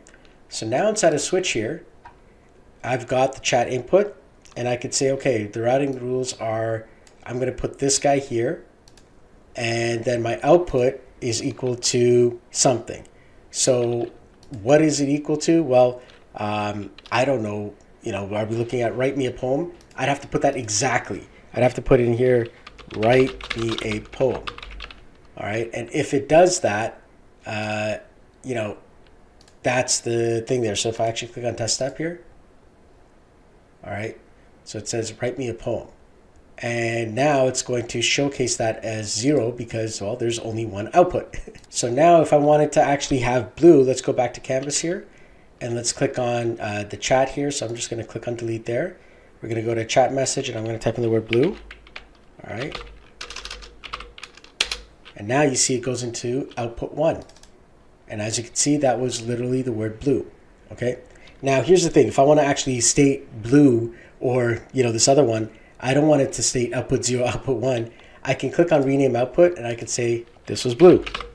Okay, now it actually shows up inside of this output here. As you can see, it says blue here. And I could do that a multiple amount of times. So I can have several outputs. So maybe I have another routing rule here and I say, okay, is this chat output equal to, maybe there's reading, read, write, and then over here, let's put listen. All right. And let's rename them as well. So in this case here, rename the output here. So read. All right. Over here, not blue, we're going to type in write. And over here, we're going to put listen. And we're going to rename the output listen. All right. And we're going to change it to contains because I want that inside of the string to contain. And there we go. We'll do this one here. It contains. All right. And then over here, this one here, we'll change it to contains, string contains. Perfect. All right. And so now we'll go back to canvas, hit Control S to save. All right. Always save. And if I type in listen, all right, it goes to listen. If I type in read, it goes to read. If I type in write, it goes to write. And you can see that. Now, what happens if I do all three? Well, this is interesting. So watch this. If I type in read, write, listen, it goes to read. What happens if I type in write, read, listen? You'd think that, it would go to write, but it goes to read again. And that's because the order of operations is whatever's on the top. So the first item is always the preference, then the second item, then the third. I hope you enjoyed that little lesson on n8n. Look forward to seeing you in another video. Welcome everyone, Solomon Christ here. Welcome to this course on the history of modern AI. This incredible course is going to take you through a lot of, the stuff that brought us to where we are today. There's a lot to go over, so we're going to dive right in and follow along, and I hope you enjoy it. All right, so we're diving right in, and this is the birth of where OpenAI started and kind of how this history kind of unfolded. So OpenAI started back in 2015. Now, the actual modern day AI actually started in 2022. However, this was before. This was like kind of the stuff that was building up to where 2022 came about. So here you had a whole bunch of, early people coming into the space. You had people who were excited about this tech. One of them being Elon Musk. At that time, he was thinking about different things like Neuralink, and he had his Tesla stuff and all this, all kinds of crazy ideas, this really cool set of ideas that he wanted to do. At the same time, you had several, researchers and early founders such as Sam Altman and several others such as Ilya Sutskever and Greg Brockman. There's a lot of people, even Andrej Karpathy. All of these people were early people, okay, inside of here. Now, at the beginning time, they said, okay, we're going to start as a nonprofit organization. This is a very important key in the history of everything that happened. All right. This laid the foundation of what was to come. And so as a nonprofit, I mean, the idea here is that you're going to give out the models for free. You're going to try and build something that is going to be for, the safe development of AI. Keep that in mind. Safe development of AI. All right. This was the vision that they started with. Very, very important. So Elon Musk came in, Sam Altman came in, and as they started working towards this, things started changing. All right. Now, this is the original mission here. Intelligence for humanity. So to advance digital intelligence in the way that is most likely to benefit humanity as a whole, unconstrained by a need to generate financial return. Very, very important point. All right. There are, the first founding people who actually had this vision, but things changed along the way. And that is a big key because a lot of what you're seeing today happened because of these differences of opinion. So now in 2018, there was this big problem here. We don't have enough money to actually build this stuff out. And at the same time, we want to help out people to use this technology pretty much for free. I mean, that's the whole concept with this not-for-profit thing. And it's going to require a lot of servers, a lot of training, a lot of capital to go in. Like, how are we going to do it? So this was the balancing act. And of course, Google DeepMind was there. So OpenAI pretty much was like, we don't know what to do. So this was a pivotal moment where Elon Musk really wanted to take OpenAI and put it into Tesla and, to get kind of like some capital and all that to come in. But this was a no-no for everyone else. They're like, we don't want to do this. This laid the first part of this rift. And this rift started becoming bigger and bigger and bigger. As you'll see, as we continue, things started really shifting as things started moving along. All right, so now going back to what we had actually seen here, this was the calm before the storm. As you could, understand, Elon Musk was probably, really, really frustrated at this point. And Sam Altman was like, I'm going to run the show now and, kind of do stuff. So, I mean, you can imagine what's kind of going on in their minds, right? Now, of course, a lot of this, I'm just kind of giving you my personal opinion. At the same time, though, some of these things were in the news, and especially this calm before the storm, a lot of people didn't know was being built in silence. All right. Some very powerful models were being built in silence. And if you remember that first gentleman who was part of the first team, his name was Ilya. He's one of the, chief technical officers there, building out GPT-1 and 2. All right. And his entire vision was, hey, you know what? We started as this open type of thing. It's a nonprofit organization. Like, that's the way we should be staying, right? That was the vision. So it's an important thing. So remember Ilya, he's going to come into the story in just a bit. All right. So what happened was they had to train this massive system called GPT-3 on 175 billion, parameters. Huge amounts of compute is required to do that. It's very costly. They had to scale. It was huge. It was a dense language model that they built. So as they're starting to do this, of course, there's some other niche AIs that are in the space. You've got DALL-E, you've got other sorts of, little AIs that could do fun little things like, hey, let's go and generate an avocado armchair, right? And you had those fun little experiences where you're seeing these photos pop up and it's like, oh yeah, this is generated with AI, right? So it was like this fun little thing where the public was kind of seeing this stuff, but not really. It wasn't that big, but it was big in the sense of like, wow, this is what AI could do. It can make some cool images. That was about it, right? It wasn't anything else other than that. So now, for the most part, though, most people just didn't even know this stuff existed. A small amount of people were using things like DALL-E and other things like that to kind of like try things out. They were part of the cool AI club, right? Just testing this new stuff out. But really, most people didn't even understand generative AI and what it could do, really. So it was a big challenge. And in 2021, less than like 20% of US adults had any form of meaningful AI usage of any kind. So it was like, all right, people aren't using this. They don't even know what this is, right? So none of this existed. Everyone was like purely in Google. Speaking of Google, I mean, they had the advantage. They were doing all kinds of neat things. They had Lambda and Palm and Google's DeepMind, and they were doing all kinds of cool stuff. And everyone's like, yeah, Google is like the AI leader of the world, right? So that was the biggest key there. And so for a long time, this AI stuff was actually kind of like very private. You either had to be part of the ecosystem that was building this or the researchers to really know that this stuff even existed. And so it was kind of like under the hood. A lot of people didn't even know this stuff was there. And so you saw this researchers club where everyone was like quietly building. They were seeing this stuff coming out, but most people had not used this yet. And that is where we started getting into this next level, which is about to hit. And what's going to happen next is what changed the entire world. So now at this point in time, internally, there was a lot of different conflict because more and more, commercialization of GPT and what ChatGPT was starting to become, they were just seeing that. And you had this difference of opinion, specifically two early people who were part of the, early team. They were sitting there and saying, listen, this is no longer what we signed up for. We're going to be leaving and we're going to be creating a brand new company. And these two people were actually siblings, Dario and Daniela. Amode is the last name. They went on to take on several of these early engineers as well from OpenAI. They formed a little team and they built a company called Anthropic.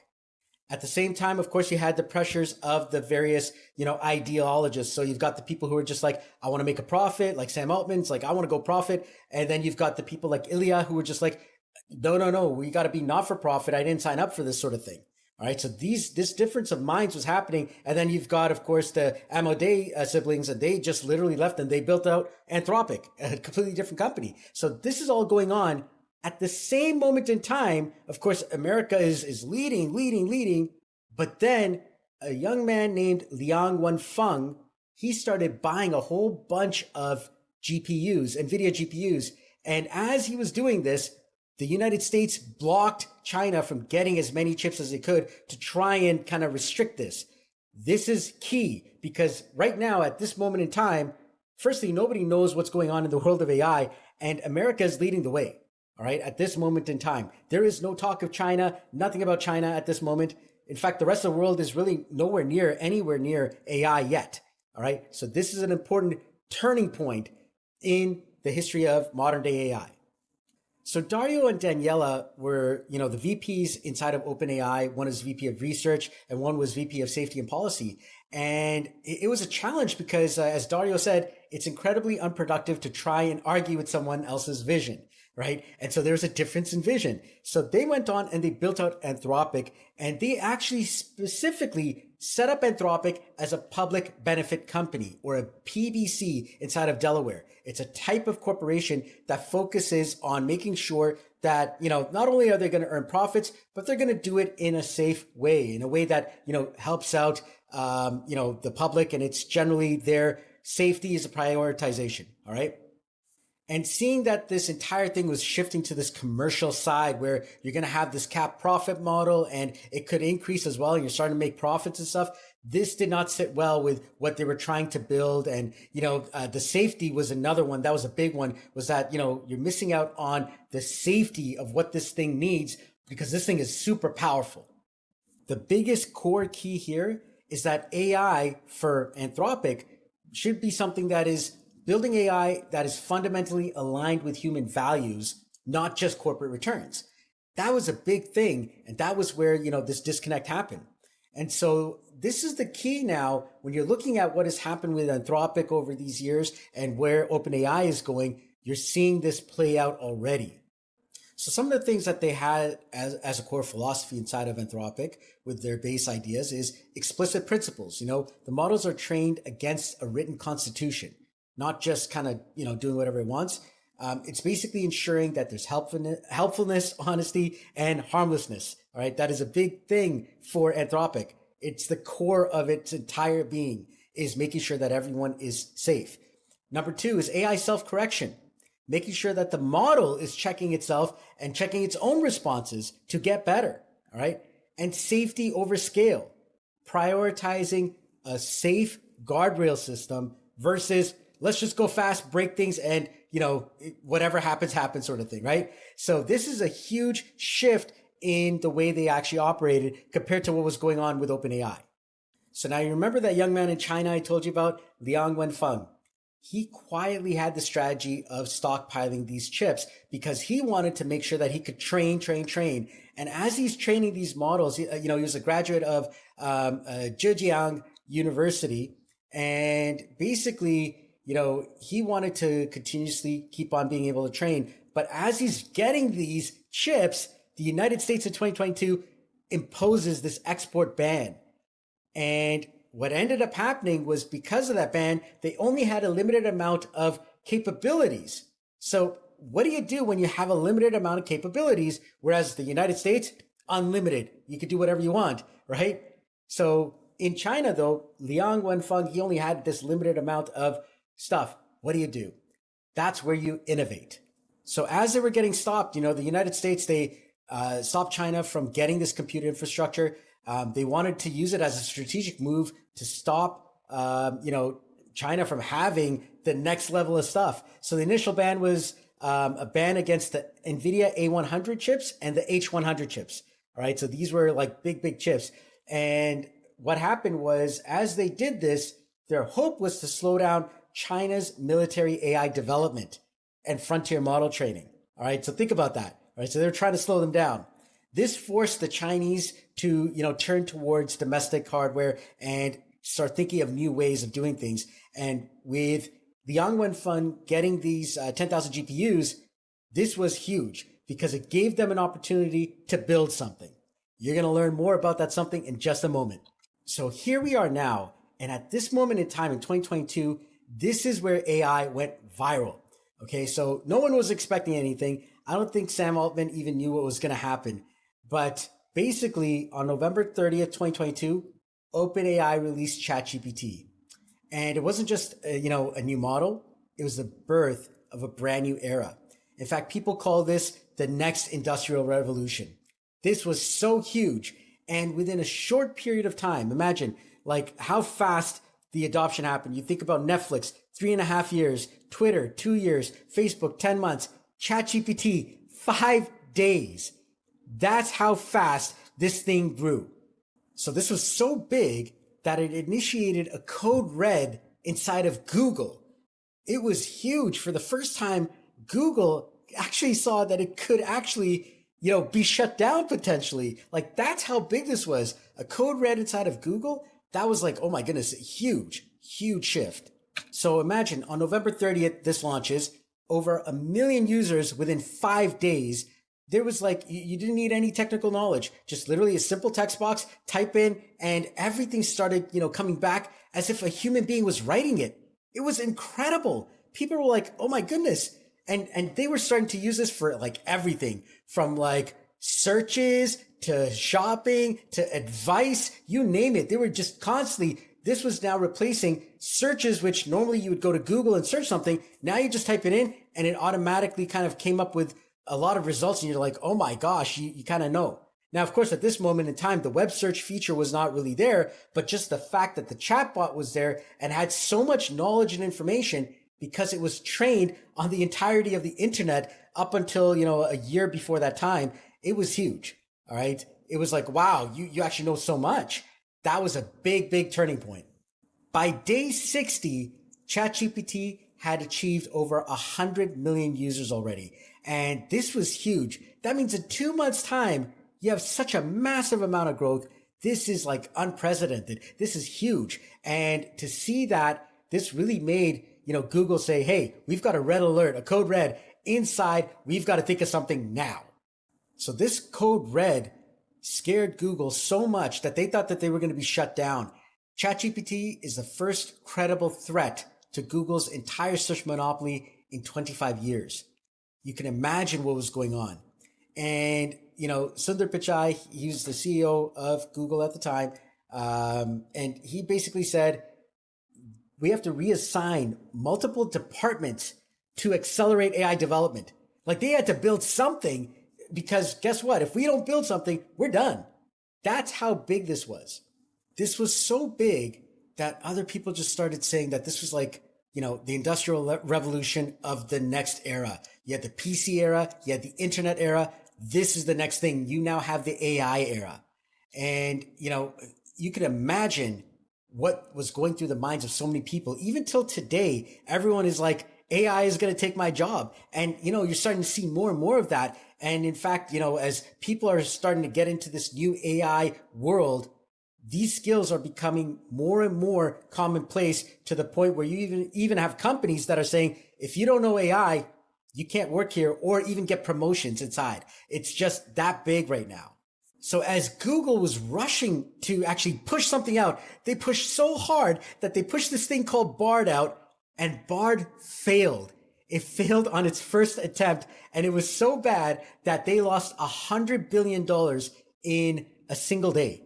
Like, that's how bad that, experience was. Or Alphabet, if you imagine, of course, Google's other system. So basically it was like, oh my goodness, this thing failed. You guys have not made anything worthwhile. Now, that's not the end of Google's story though. And as we continue, you're going to learn more about this. But at that moment in time, Google was just headed on a spiral downwards. And that was scary for a lot of investors. All right. So now we actually dive into what happened, in 2023. As 2023 is starting, you're seeing Google kind of like, oh my goodness, I don't know what's going on in that year, at the beginning of that year. And Microsoft injecting $10 billion of a promise, like they're going to invest $10 billion over the years into OpenAI. This was shifting, the opinions inside of OpenAI massively. And if you remember Ilya from the beginning, he was against this whole, profit sort of thing. And of course, several others who left and built Anthropic. So Ilya started spearheading this entire thing to oust Sam Altman. And this was a massive crisis that was going to be taken down at the end or near the end of 2023. And how did that play out? So first, Microsoft says that they're going to invest about $10 billion over the years. In fact, a multi-year commitment. And the total capital that they said over several phases will be about approximately $13 billion. That's about 27% of the ownership at stake. Of course, with this alliance came other AIs that they were going to build inside of Microsoft, specifically, namely Copilot. And when you're seeing Copilot, it's like, how did this come to be? Well, you can imagine, of course, this, partnership and work with OpenAI has led the way to Copilot. So what they were going to do is when they were going to work together, they were going to integrate, OpenAI tech across all of their different, product lines, Bing, Office 365, GitHub Copilot. You're going to see it all there. Then to add to it, they were also going to help out and use Azure as this, cloud provider for OpenAI workloads. So you have this, partnership where they're kind of working together. And of course, this massive sort of capital investment over the years. Now, remember, they didn't just give it immediately. This is very important as a point. They didn't just give it all immediately. They planned it over the years. This is going to come into play now. This is done in about, I think, February, January time. Yeah, there we go. Near the end of January of 2023, this specific point is going to come into play as we get into the boardroom drama that unfolds. Coming back to our friend Elon Musk, all right? He was, of course, furious with what was going on. And basically he said, so OpenAI has abandoned its nonprofit mission to become a closed source, maximum profit subsidiary of Microsoft. So that's what Elon Musk was saying at this time. It's like, you guys abandoned what we actually created. So you know what? He actually got upset. And in July of 2023, he went and he opened his own company called XAI. And then they launched Grok publicly in November of 2023. Now, remember, during this time, of course, Elon Musk has taken over, X and Twitter. And now you're going to have the merging of X and Twitter into Grok. So now you're seeing how all these models that you're using today, how they came to be, all because of these decisions and disagreements of viewpoints. All of this is literally like Game of Thrones, and this history of modern AI will help you understand why we have the models that we have today and why AI is the way it is today. All right. So in November of 2023, if you remember that gentleman named Ilya, he came spearheading this entire thing to oust Sam Altman. And he goes up and he goes to the board and the board agrees. And they basically say, Sam Altman, you're out. Now, as they do that, Sam Altman says, hey, you know what, Microsoft, I need some help, right? He basically goes over to Microsoft and has a lot of the team saying that they're going to follow him. And that was a big, big move. So some of the things that people were saying about him specifically from inside was that he's not consistently candid in his communications with the board. that he did not, go for the safety first idea and the nonprofit mission. He basically instead went to the commercialization side of things. And for the first time, the market was shocked. The world's most valuable startup plunged into total operational paralysis. So now Sam Altman leaves, fine, and he says, I'm going to take my entire staff who want to come with me. Come on, let's go. 770 employees, they come with him. They say, we're going to come with you. That was massive. Can you imagine? 95% of that staff, or like the majority of the staff, is like, we're coming. So the ultimatum by the employees was, listen, we want you, the board, to resign, and we want you to reinstate Sam Altman and Greg Brockman. If you remember those names from the beginning, all right? We want them to be leading us. And Microsoft now comes in with the big guns, right? They basically said, if you remember, they had not given the money yet. They had a multi-year kind of contract, but they were the ones in control. So they basically said, listen, we're going to hire all of your staff, and we'll have Sam Altman kind of like running things. Satya Nadella from Microsoft said, we're going to hire every single OpenAI employee to lead a new AI research unit at Microsoft. All right. And so the board lost all control of over $90 billion of equity within 72 hours of trying to fire, or actually firing, Sam Altman. And the key person who was the one leading the charge was Ilya Sutskever. And so as you can now imagine, all of these mindsets are just coming together. They're all battling. Like, this is Game of Thrones to the next level. This really happened. And today you're seeing the world of AI because of these decisions. So in such a short time, it was like 5 days or something like that, Sam Altman gets reinstated back into OpenAI, and they completely shift the entire board. So now Sam Altman returns as the CEO, and you've got a brand new board, or like kind of like a shifted board of directors, with Brett Taylor as the chairman, Larry Summers and Adam D'Angelo as members. And Microsoft gets a special observer seat on the actual board as well. So you can imagine this was like a big set of moves that were happening in a very short period of time. That being said, a lot of things started coming out immediately at the exact same time. The competitors started rising. That's right. You had Google, Anthropic, and xAI all working on pushing their models out. So Google launches this powerhouse of an ecosystem called Gemini. That's right. So now you're seeing where all these models are coming in. Anthropic pushes Claude. That is their safety first rival that, was coming out, and they were now pushing that. And xAI, of course, pushing out Grok. So all of these now are coming out, and you're getting all of these models coming in to compete in the entire ecosystem. So now Google had to do something to kind of bring everything together after that big mishap with Bard.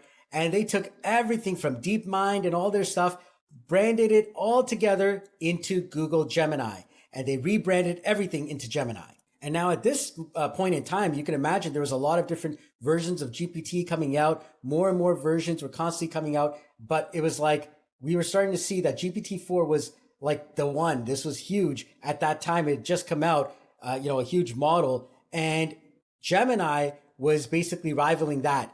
You finally had a race where you had like two specific models that you could go to, which were, quite good. Now, over that year, you had a lot of stuff that was going on in 2024 as things started to grow. But specifically, what happened was in something called LM Arena, this is where different models can go to kind of get tested. There was something weird going on. There was this image model that constantly started producing these beautiful images, and it was like really high quality. Everyone was like, this has to be the best image generator in history. And as they started using it more, it was codenamed Nano Banana. And every single time, every single person started talking about this thing called Nano Banana, Nano Banana. It's huge, it's huge, it's huge. No one knew who it was because in LM Arena, they really just didn't show you the models. They just showed you the outputs and said, this is from Nano Banana. In August of 2025, Google releases Gemini 2.5 Flash image, and that is exactly what Nano Banana was.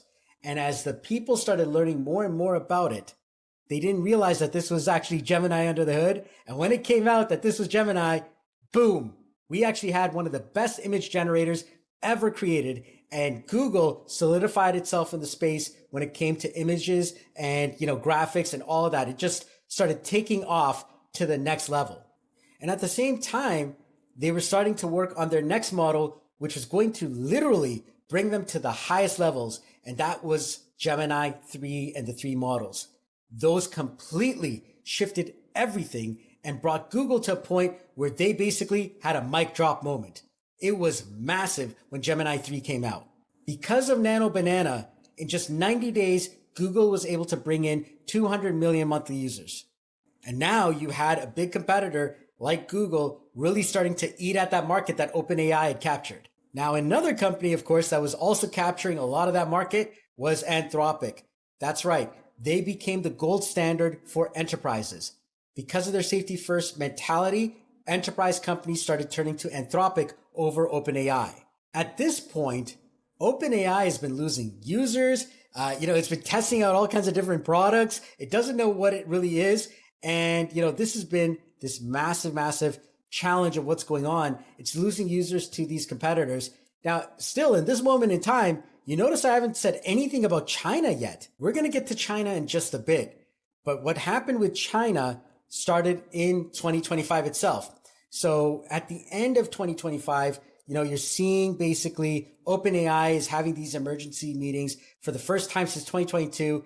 Now OpenAI is having its own internal code red because it's losing to, Google Gemini and as well the Chinese models. And we'll dive into how those Chinese models started in just a bit. But at this moment in time, OpenAI has a lot of work to do to figure out what they're going to do next to even survive in the coming wave and basically not be shut down. For the first time, you started seeing distinct use cases for each one of these big model companies. For OpenAI, they had the first mover advantage. They were, testing out new things early. For Google, you had massive compute at scale. Even till today, they are some of the fastest models that you can actually see in the actual massive, ecosystem that's there. Anthropic has been known for safety first, and that's what they focused on. And Meta focused on the open source models, and they brought out their whole Llama model system. All right, so now let's go back to that gentleman named Liang Wenfeng. If you remember, he was now stockpiling a whole bunch of these chips, but they still didn't have enough compute power, to even rival what the Americans had. So with that small amount, they were able to do something super incredible. On January 27, 2025, DeepSeek was launched. For the first time, you had this massive model that was trained at a fraction of the cost of the frontier models, capable of doing pretty much the same things. And that too, open source. This was huge. And in one shot, it toppled the entire market. And in fact, the actual app store itself, this one app, it became one of the top free apps, at that time. It was huge. Specifically, NVIDIA's shares dropped $589 billion at that time because of DeepSeek. And they claimed a massive set of things. DeepSeek claimed that they could actually get less GPU power, better efficiency, and at a fraction of the cost of training. This was unheard of. And literally, they did it. In about 24 hours, 18% of NVIDIA's stocks disappeared. Literally just wiped off that entire, valuation.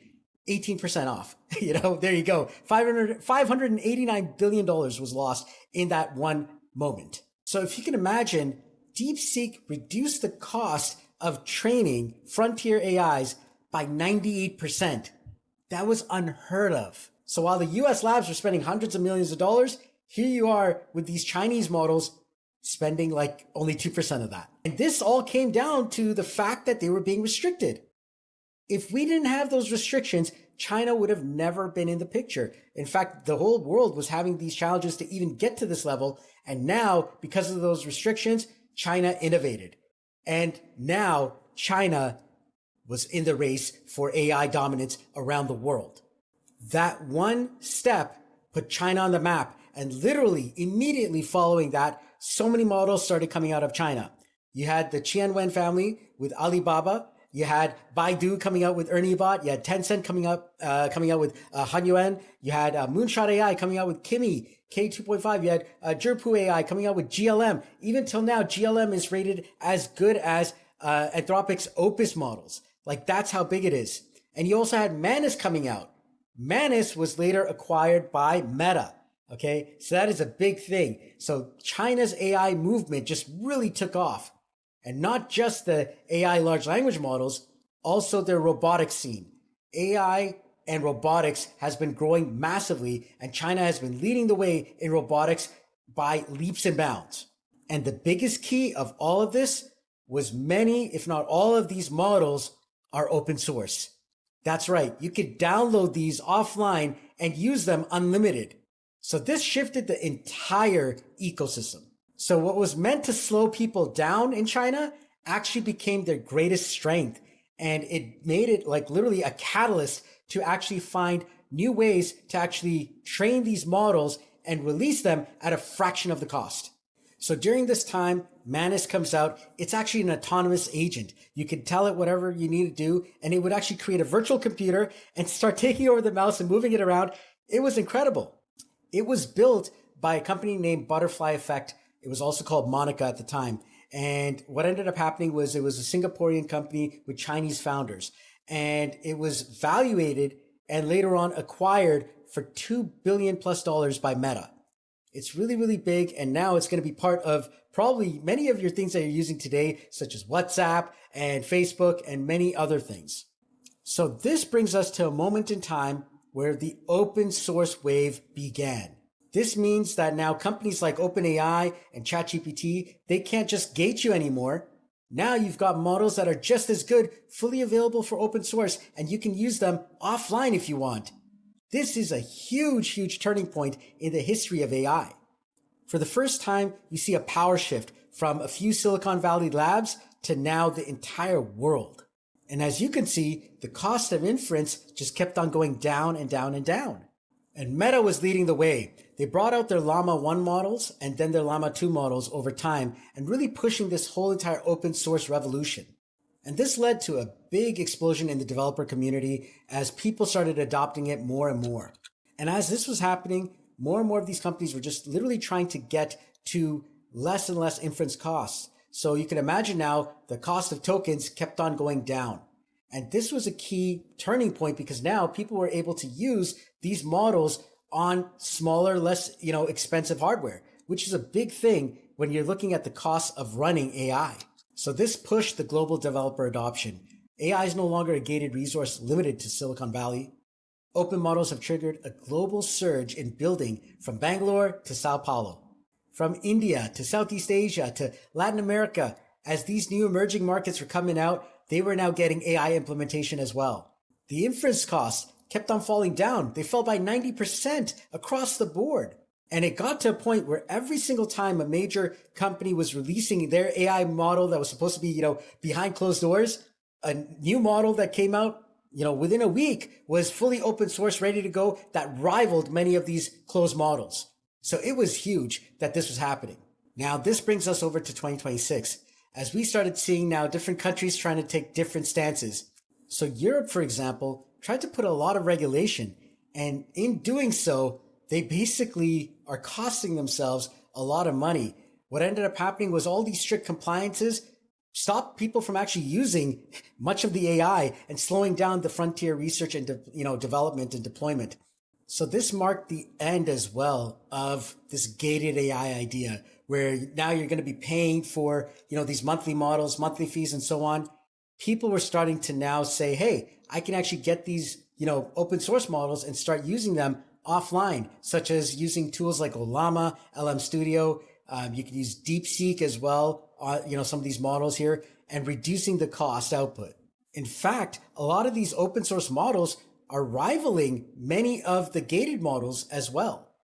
So now that brings us to the agentic turning point. In 2026, the entire year is all about agentic AI. We first started off with the models, which was the raw intelligence, then the various systems, such as RAG and workflows and automations, all this stuff connected to data. But there was still one more piece, and that was the harness. That's where you get identity, autonomy, persistent memory, goals, a soul, and so much more. The story is no longer about the brain. It's about the harness. And that harness gives the brain a purpose. So here, in this moment in time, we have a gentleman named Peter. And he's sitting down and he's saying, you know what? I can use these models to do a little bit more. Just having them kind of chat to me is one thing. But what if they could actually now run command line codes and, return back all the stuff that I need? And what if I could connect it, via one of my chat messaging tools, such as WhatsApp or Telegram? And I want it to actually have a personality. The AI that we're seeing today is very boring. I want it to feel like I'm actually talking to a human being. And so he started building out a soul file, a memory file, a heartbeat, and he used Anthropic's latest model, which was known as Opus at the time. Now, initially, he called this thing Claude Bot. That's CLAWD-BOT. Now, everything I'm about to tell you happened in the course of 1 week. Okay, keep this in mind when I tell you the story, okay? So, here comes Peter. He's released this thing called Claude Bot. Claude, Anthropic Claude, the company, comes and says, hey, Peter, you have to change the name or else we're going to sue you. All right? Peter goes and he starts changing everything, and he goes ahead and he calls it Molt Bot. At the same time as he's doing this, there's another gentleman named Matt. And Matt is kind of like this artist type of guy, or, he's like this developer. He wants to make something cool. So he said, okay, you know what? I'm going to take all these Molt bots and I'm going to create something called Molt Book, which is kind of like the Facebook, but for robots only, right? So he's gone off on this project called Molt Book, and you've got Moltbot there. And at the same time as Moltbot is going out, a whole bunch of people from the crypto community come, and hackers and start hacking on Peter's account, taking over his Twitter, trying to force tokens and try and sell all that stuff up. Peter just kind of gave up on the project and said, it's with the community now, I'm done. But then he said, you know what? I'm going to give it one more shot. And so he quietly goes with a whole bunch of friends in the ecosystem, and he renames the entire project within like 24 to 48 hours into a brand new name called OpenClaw. And literally that all happened in one entire week. Now here's where the story gets really interesting. As all of this happened, brand new eyeballs came into the scene. And those eyeballs included Mark Zuckerberg and Sam Altman. Basically, you had Peter sitting down having to make these big decisions because both of these companies and several others, I'm sure, wanted to buy him and take him in and basically wanted to have access to this incredible new thing called OpenClaw, which basically grew as one of the fastest, growing, things on GitHub. It's like huge. The biggest repositories on GitHub. This was one of the biggest in history. So they were intrigued. They were excited. And ultimately, after some back and forth, Peter decided to go with OpenAI. And so now OpenAI has the creator of OpenClaw with them. So at that same time, Mark Zuckerberg comes in and he ends up buying Moltbook, or specifically Meta buys Moltbook. And so now these two, acquisitions happened at around that same time, which was a huge signal to the market and what was already coming. So these agentic harness systems started getting more and more popular. And one of the biggest ones, of course, coming out from Claude itself, right? Anthropic's Claude. And they brought out something called Cowork. Now, if you were using Code at the time, it was basically, Claude Code, but for the desktop, made really, really easy. And more people started using this. Specifically, in one moment in time, they released a plugin for the legal ecosystem. And in one shot, the entire stock market fell again. Specifically, some of the biggest legal tech firms in the world, they lost a massive amount of money. And it was a SaaS company, a set of SaaS companies that were for the legal industry because of this push of this plugin where you can now go into, Anthropic's Claude Cowork and start using this plugin for legal, documentation and so on. It instantly put that scare into the ecosystem because it was just as good, if not better, than some of the SaaS companies that were out there. So at this moment in time, Anthropic must have been a little bit jealous that they missed out on the opportunity of OpenClaw, that, they were also getting kind of like a bit frustrated because a lot of OpenClaw users were using Anthropic's max plan to actually be able to build up a whole bunch of OpenClaw bots. Now, these OpenClaw bots were costing a lot of money, and you can imagine now, people are paying $200 a month, but, the actual compute power required to run these bots was a lot more. So they had to make a move that would kind of protect them. And in April of 2026, Anthropic restricted anyone using OpenClaw style systems inside of their system for any of their plans. So what they said was, to ensure safety and alignment, Anthropic will restrict API access for unverified third-party agentic harnesses. And that was huge, because in that entire week, everyone was freaking out because we didn't know what to do. How do we get our bots back up and running? And for a lot of people, they either went to, OpenAI to figure it out. They went to some of the offline models such as DeepSeek and Llama. Others went to GLM, which has been a pretty decent model. At the same time, you have Anthropic releasing something called Dispatch to kind of do what OpenClaw is doing under the hood, as well as trying to bring out its agent harness systems as well. And now this brings us into another state of things. And that was literally AI becoming geopolitical. This is huge because now AI was being used in warcraft, literally in actual trying to, use it in military, in operations.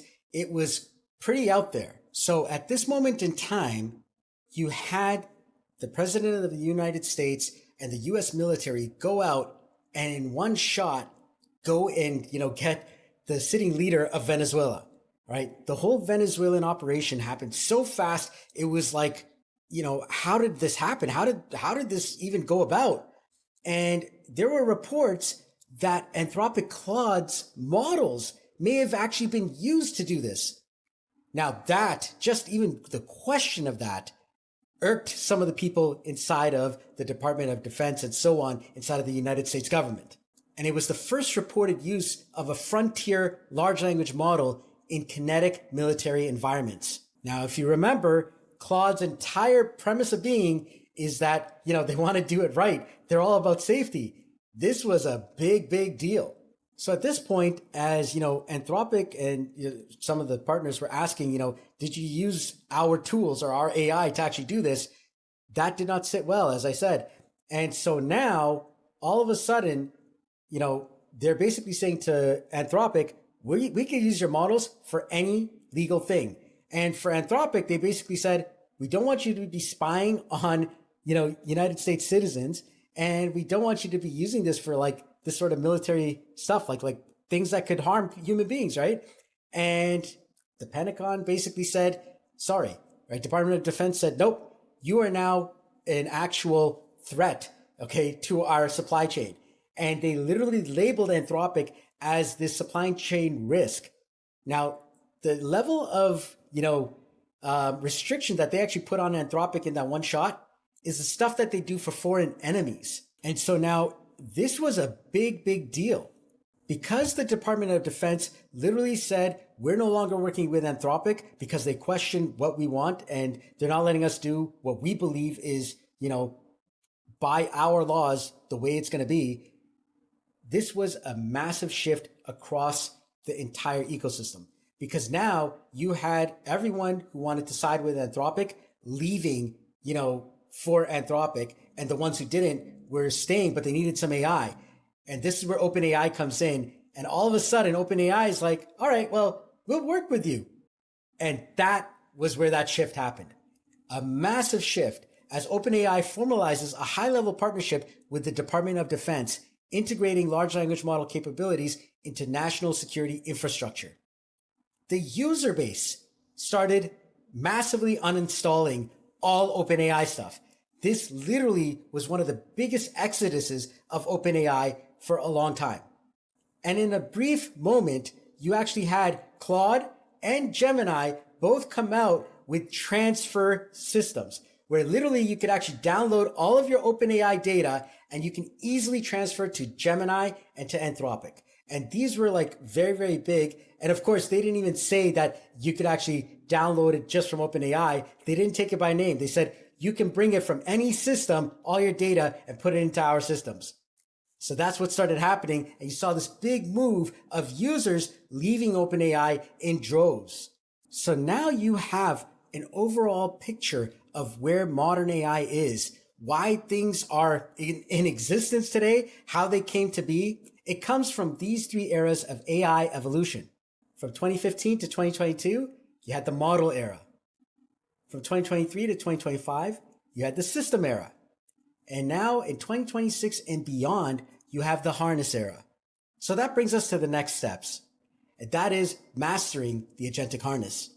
The history of AI has proven one thing, and that is the future belongs to those who control the system, not just the model. Congratulations on getting this far. You've now learned the history of modern day AI.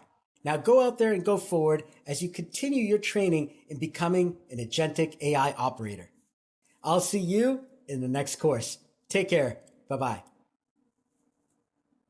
Hello, everyone. Welcome to another video here on n8n AI automation, everything put together. Specifically, this video is going to be about n8n and MySQL. That's right. What we're going to be doing is we're going to be trying our best, especially with some of these videos, to bring everything in-house where it's all sitting on that one server, just on your server, right? And so that's going to help you to save, some money, some time. There's a lot of things that this is going to help you out with. So why even do that, right? There's things like Airtable, there's other services out there. Why not just use them?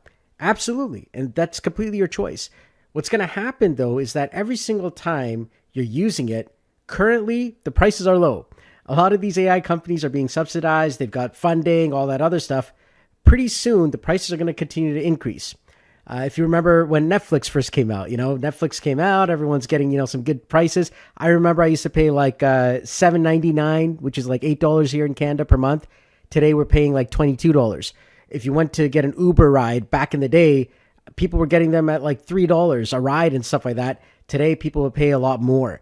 And so, as AI continues to evolve and expand, a lot of these services that we're used to, once we're like in, several years will go by and pretty soon the prices are going to rise. You've got other things like OpenAI, which is going to charge you money. You've got all the different LLMs that are charging you money, all kinds of APIs.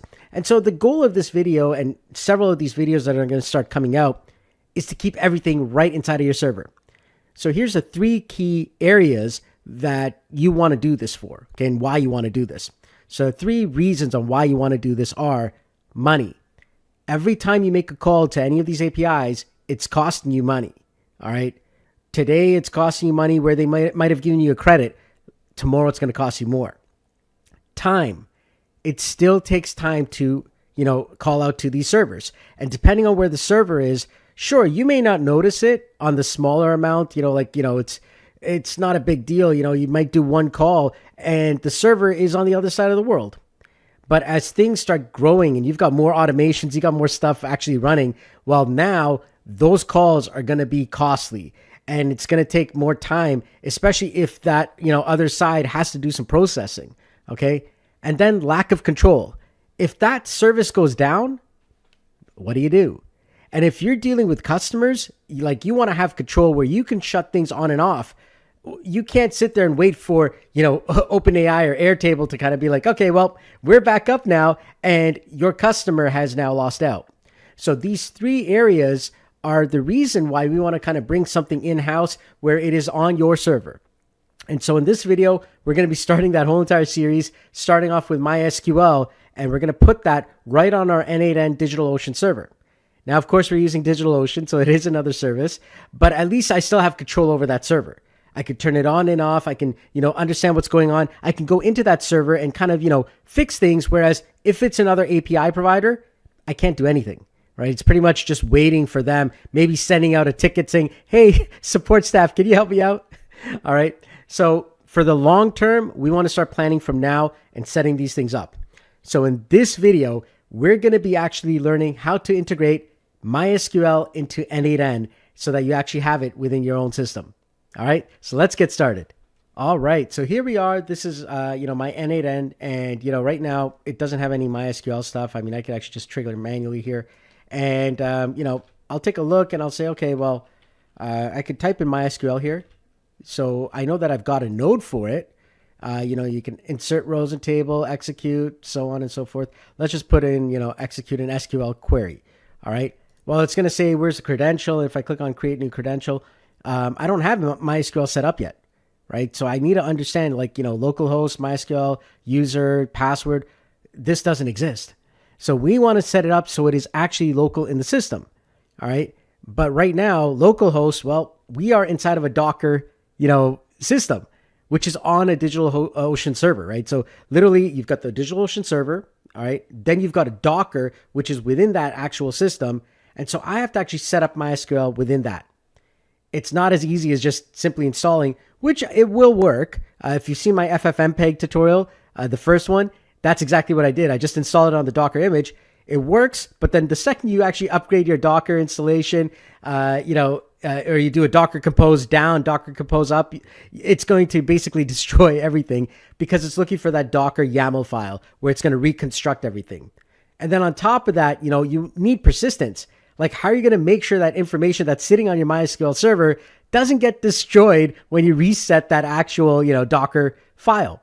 And so in this video, we're going to focus on setting up a MySQL implementation on your n8n Docker install and making sure that the actual data stays and persists, even if you actually, upgrade your Docker system by doing a Docker Compose down, Docker Compose up, the whole entire thing.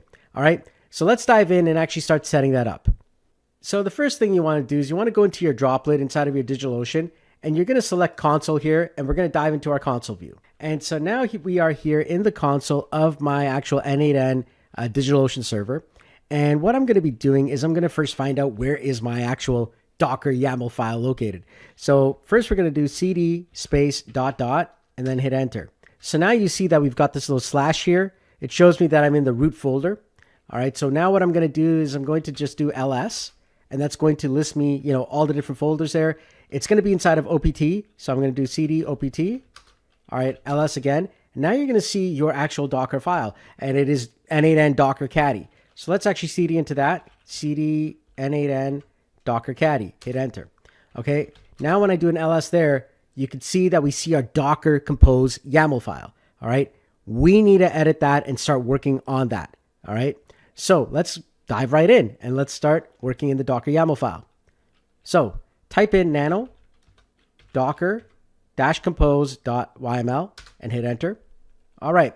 So inside of here, we've got several different parts here that are going on. We've got the services caddy, and you can see everything down to here is caddy. Then you've got the service for n8n, which is what we use, and everything all the way down here is n8n. And then you've got volumes, which are your external volumes where, information will be stored.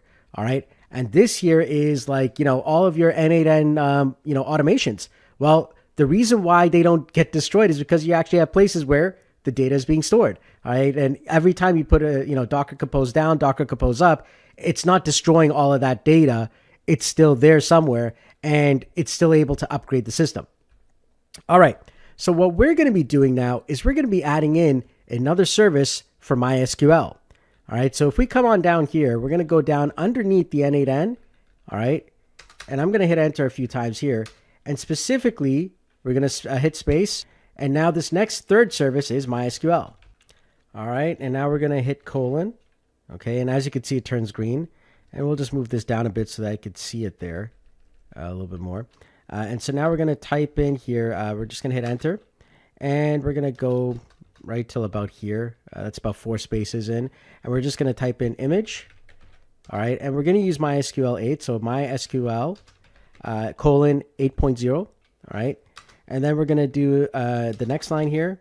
We're going to type in container name. All right. And that's going to be equal to n8n MySQL. All right. That's what we'll call it. Makes it a little easier for us. Next is restart. And we're going to put always.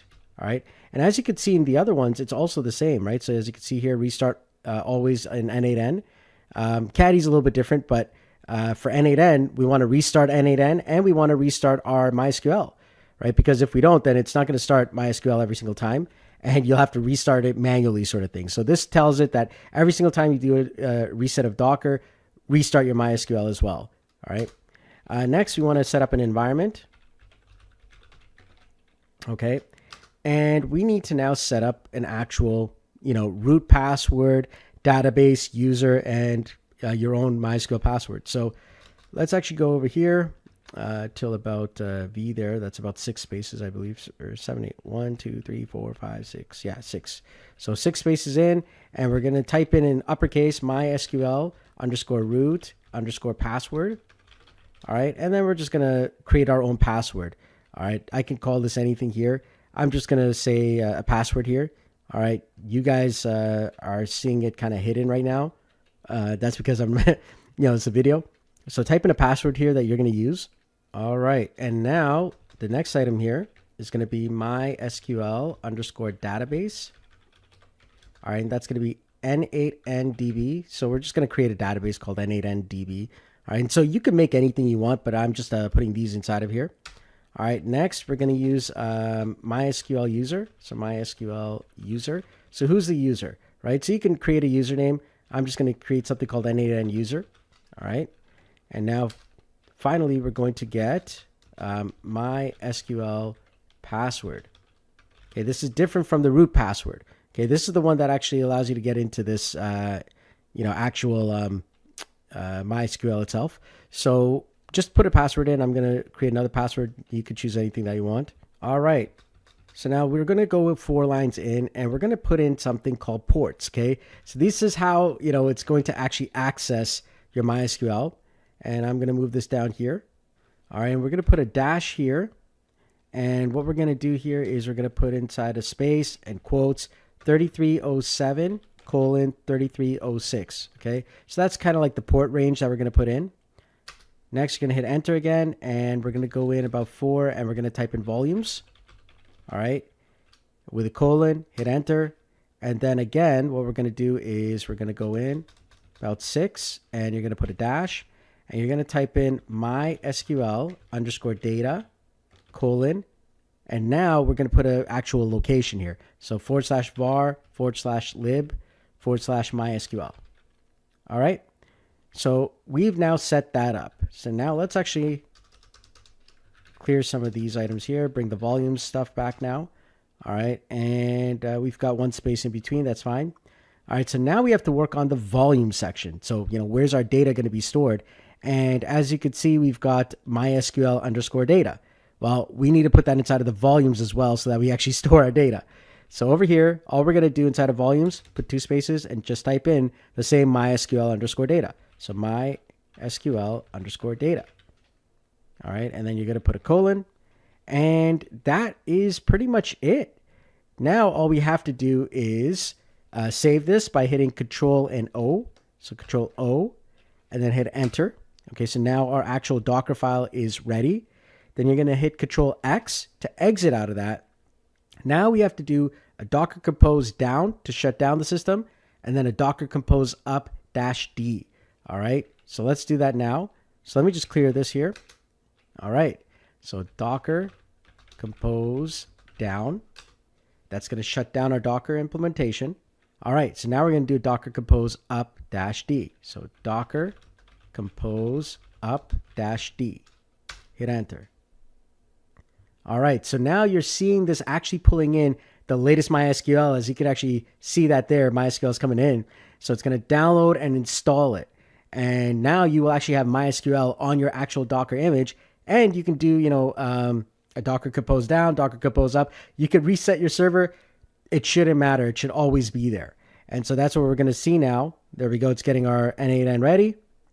Okay, and with that, we should now have our Docker with MySQL ready. And so now there's certain things that you want to, actually know.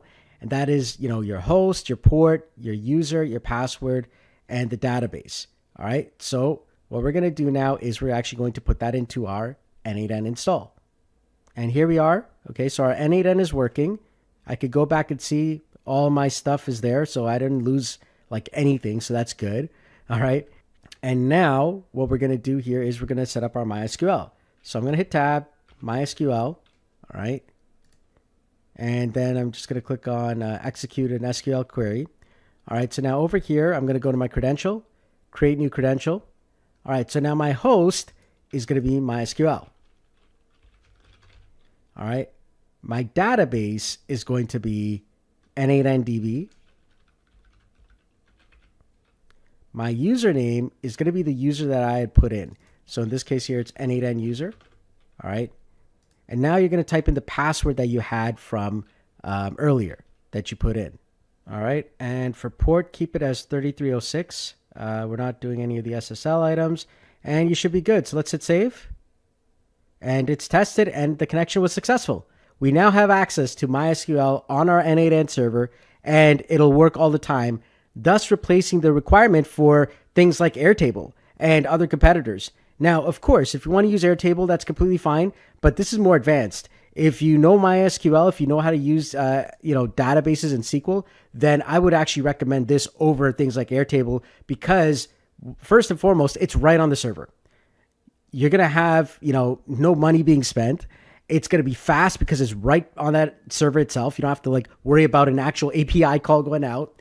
And then on top of that, you've got unlimited access. And you decide how that server works. And you can create anything you want.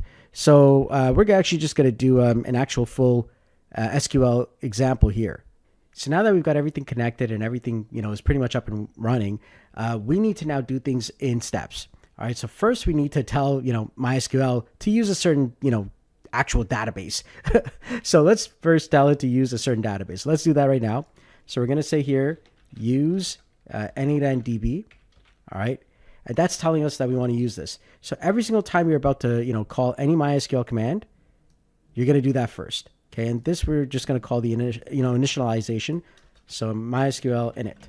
All right. So that tells us hey, use this database. And there could be any database you want, but this is what you want to do first. All right. Now we want to add a table to that database. So the next thing is we're going to take another MySQL node. Okay. So here we go. MySQL. Just like that. And we're going to execute another query here. All right. So now at this point, we're going to create a table here. So I'm going to just go inside of here and I'm going to type in create table. We're just going to call it test table, just like that. And then we're going to just open up in brackets here. We're going to have something called ID. It's going to be an integer. We're going to auto increment it. So auto increment. There it is. And primary key is what we're going to do. Now, if you don't know MySQL, then yeah, this is actually something that I recommend you actually learn. It is a very, very powerful way of doing things, but this is what Airtable does, right? So this is equivalent to you creating a column inside of Airtable, right? So that's exactly what you're doing. You've created a column here, 2 columns called ID and name, and we've created a table, all right? So now if I hit save here and I just connect this all up, I'm going to run this entire workflow here. And as you see, now we've got success true. And the reason why that happened is first we've got to actually select the database, okay? So if we don't select the database, we don't know what we're actually selecting. So it can't create that table for us. But now it did, and we got success true. All right, so now at this point, if I actually try and run this again, it's going to fail because the table already exists. So there we go, I'm running it, and you see the fail, okay? And what we need to do is we need to actually put in another set of, items here, and that is just checking if this exists or not. So I'm going to put this inside of the code now. So create table if not exists. All right, test table. That way, if it doesn't exist, then it'll create it. Otherwise, if it does exist, it'll just skip over and we'll still get a success result. All right, so let's save that there. And now we're going to start that again. Let's test this. We got success true. All right, so now that we've got the table, and we're just going to move this off to the side here, the next thing is we have to put some information inside of it. So let's go ahead and create another MySQL link here. So MySQL. And at this point now, we actually can access all these functions now.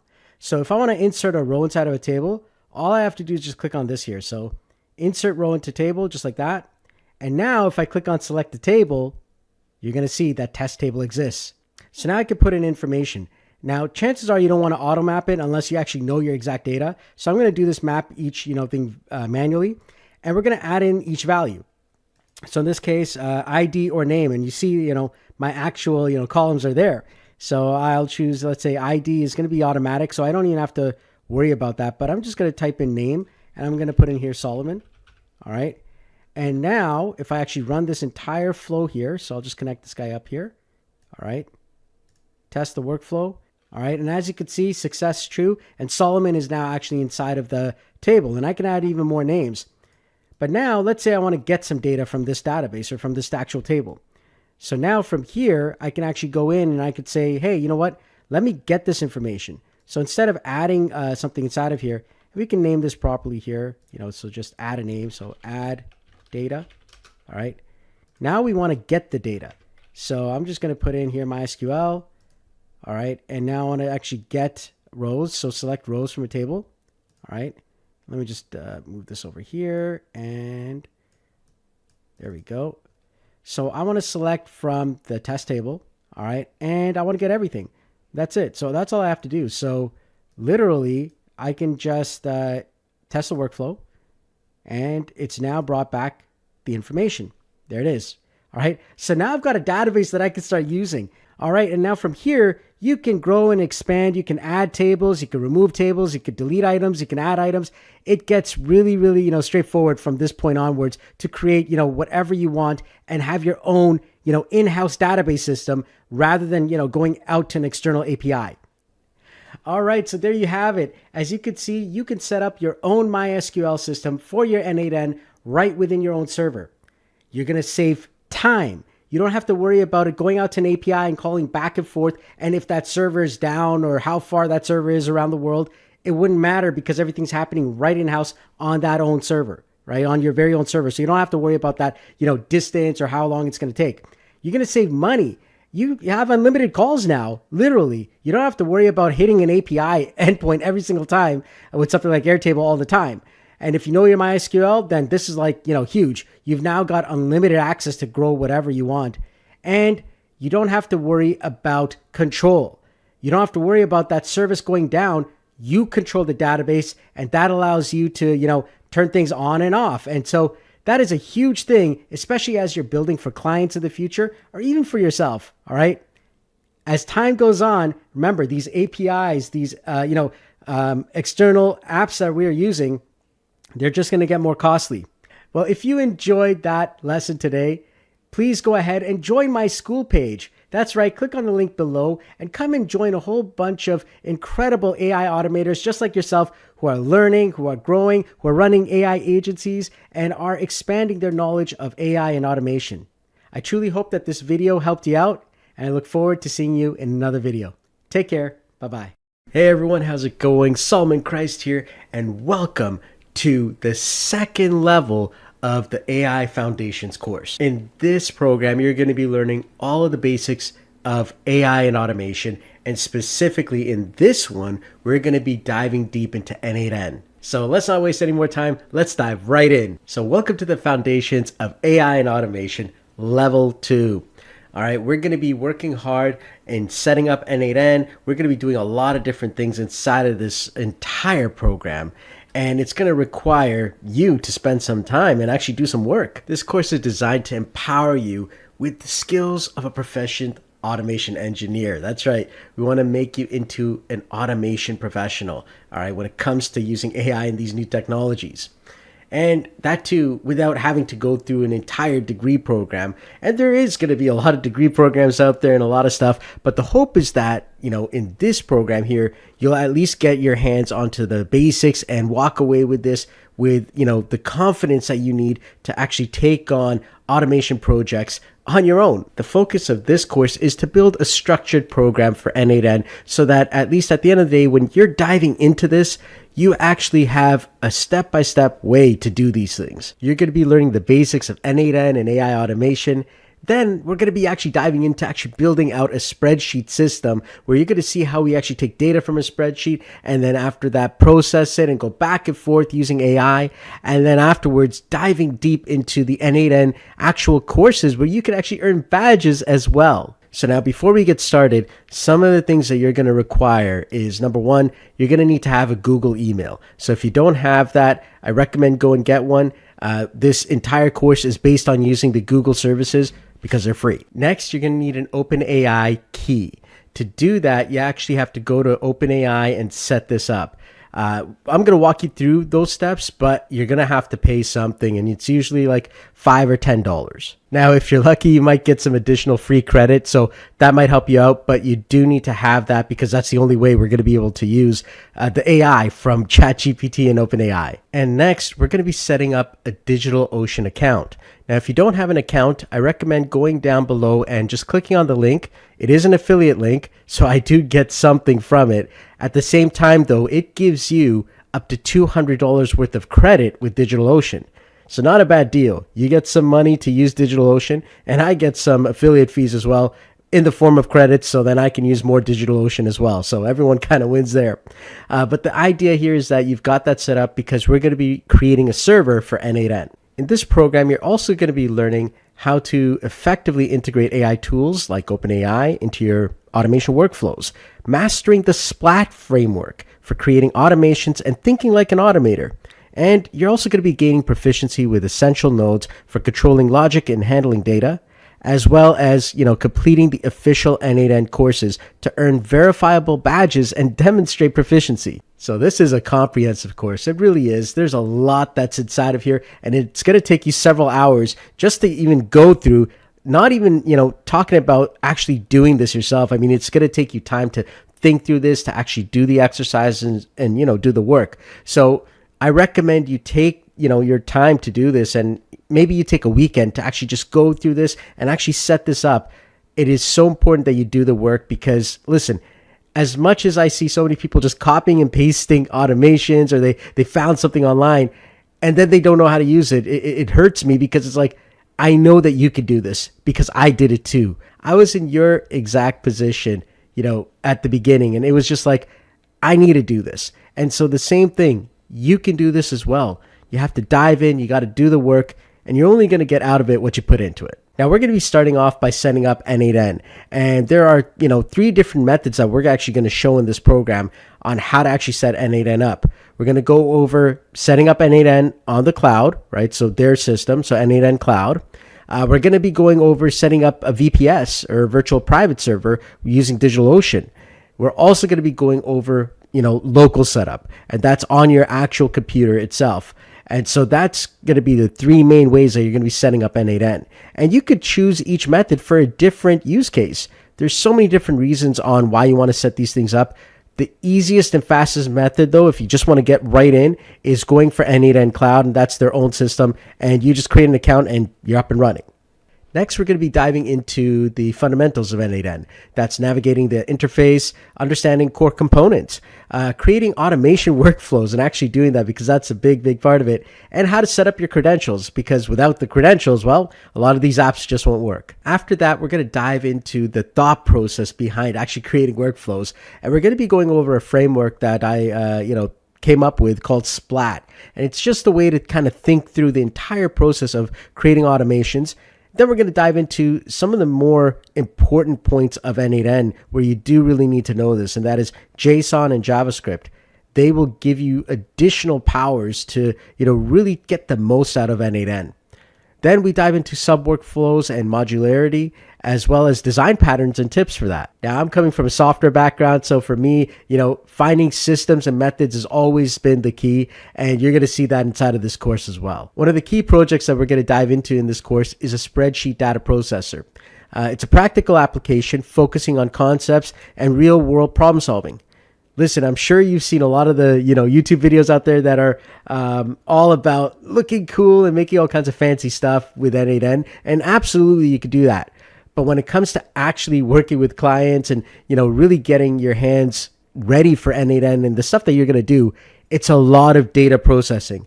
That's what AI's superpower is taking a lot of data and then being able to use that data to do something. And finally, we're going to dive into actually getting community badges. That's right. You're going to be going over the level 1 and level 2 official n8n courses, and we're going to try and get you guys the badges. And we're going to get you to, join the communities and actually take part inside of there. In this course here, we're not here to give you all the answers. You really need to do the work. And so you're going to see that I'm going to be changing around some of the data and information because honestly, you still need to do the work. And I think it's going to be more of a disservice if I showed you all of the exact answers that you're going to go put in and then everyone just gets a badge. So what's going to happen here is that I'm going to show you similar projects or similar items. So when we actually talk about, some of the problems that they show inside of the official level 1 course or the level 2 courses, I'm going to show you kind of like how that works, but I'm going to be using different data and different information so that even if you try to go and put those inside of the form, it just won't work. The goal here is that you understand the concepts. Yes, you're going to see pretty much the same flow, but the information is going to be changed so that, you go out there and you do this yourself on your own n8n and you get those badges officially. But the nice thing is you can actually kind of think through it and understand how some of these problems work and how we can actually solve them. So the n8n ecosystem, it's got a lot of resources right now to support you and more coming along the way. Now, this course emphasizes the importance of engaging with the vibrant global community of n8n. There is so many people behind the movement of n8n, and it's constantly growing. So I'm going to guide you through a tour of essential resources that will help you as you start your journey in n8n and automation. The first link that you want to get is n8n.io. This is the main n8n website, and this is where you can come to get, all the latest updates and information about n8n and what's going on. But it's really important to have this bookmarked, all right? Because this is the starting place, and this is where everything that you're going to need is going to be here. So definitely have this bookmarked. This is the main n8n website. Now, over here on the n8n website, you're going to see this here called Community. And that's exactly where you want to go next, the Community Forums. So you can either click on the Community and Forum link here, or you could type in community.n8n.io, and you'll go to the same place. Now, if it's your first time on the community website, I highly recommend you sign up. And in fact, for this course, you're going to need to do that. So first, go ahead and you can actually click on this cookies toolbar here, and you want to click on the sign up button here. After that, enter your email, your username, and information. This is what you're going to use to identify yourself in the entire community. As you can see, mine is Solomon Christ. And I've got a lot of different badges and, all kinds of different power-ups. So it's really nice, and they gamify the whole entire experience. The next area is the Discord server. So if you've never heard of Discord, Discord is a chat application that is generally used in the gaming industry, but now it has become a really big, area that a lot of, software companies and developers and a lot of people who like to engage will usually go to. And, it's either this or Slack. So if you've heard of Slack before and you've used that or any chat application, Discord is one of them, and it's one of the biggest ones nowadays. So go ahead and click on Discord here, and it's going to take you to the Discord webpage. And here we are in the n8n Discord server. That's right. The n8n Discord has a lot of different channels here, and a lot of the community comes here, and they all like to discuss everything when it comes to n8n, AI, and automations. And you even have some of the n8n team there as well. In fact, all of the n8n team is on Discord. And so you can actually, talk to people and get the help that you need. All right. So it's really important that you have access to the n8n Discord, because we're going to need it as we come back to, doing our courses to get our badges. The next area is the community documentation. So if you click on docs and you click on documentation, all right, or you could actually go to docs.n8n.io. Definitely want to bookmark this as well. There you go. All right, because this is going to be so important, because you're going to be going to this all the time as you're actually doing automations, and you're going to be learning different things along the way, and you're going to say, how do I use that node, or how do I do that thing? And usually it's going to be inside of the n8n documents, that you're going to find a lot of your answers. And finally, we're going to be going to the integration site here. So inside of n8n's main website, you're going to go down to integrations, and that is going to be your list of every node that they currently support. All right, so this is huge. And to have this entire list and be able to kind of see what's available, this is going to be very helpful. So if you're not sure about a node, or you're like, hey, you know what, does n8n support this? Well, this is a great place. So I could just type in, for example, let's say Google, items or Google Sheets, and it's going to show you all the Google integrated nodes that they have available. So engaging with this, community and ecosystem, it transforms you from a user to a contributor.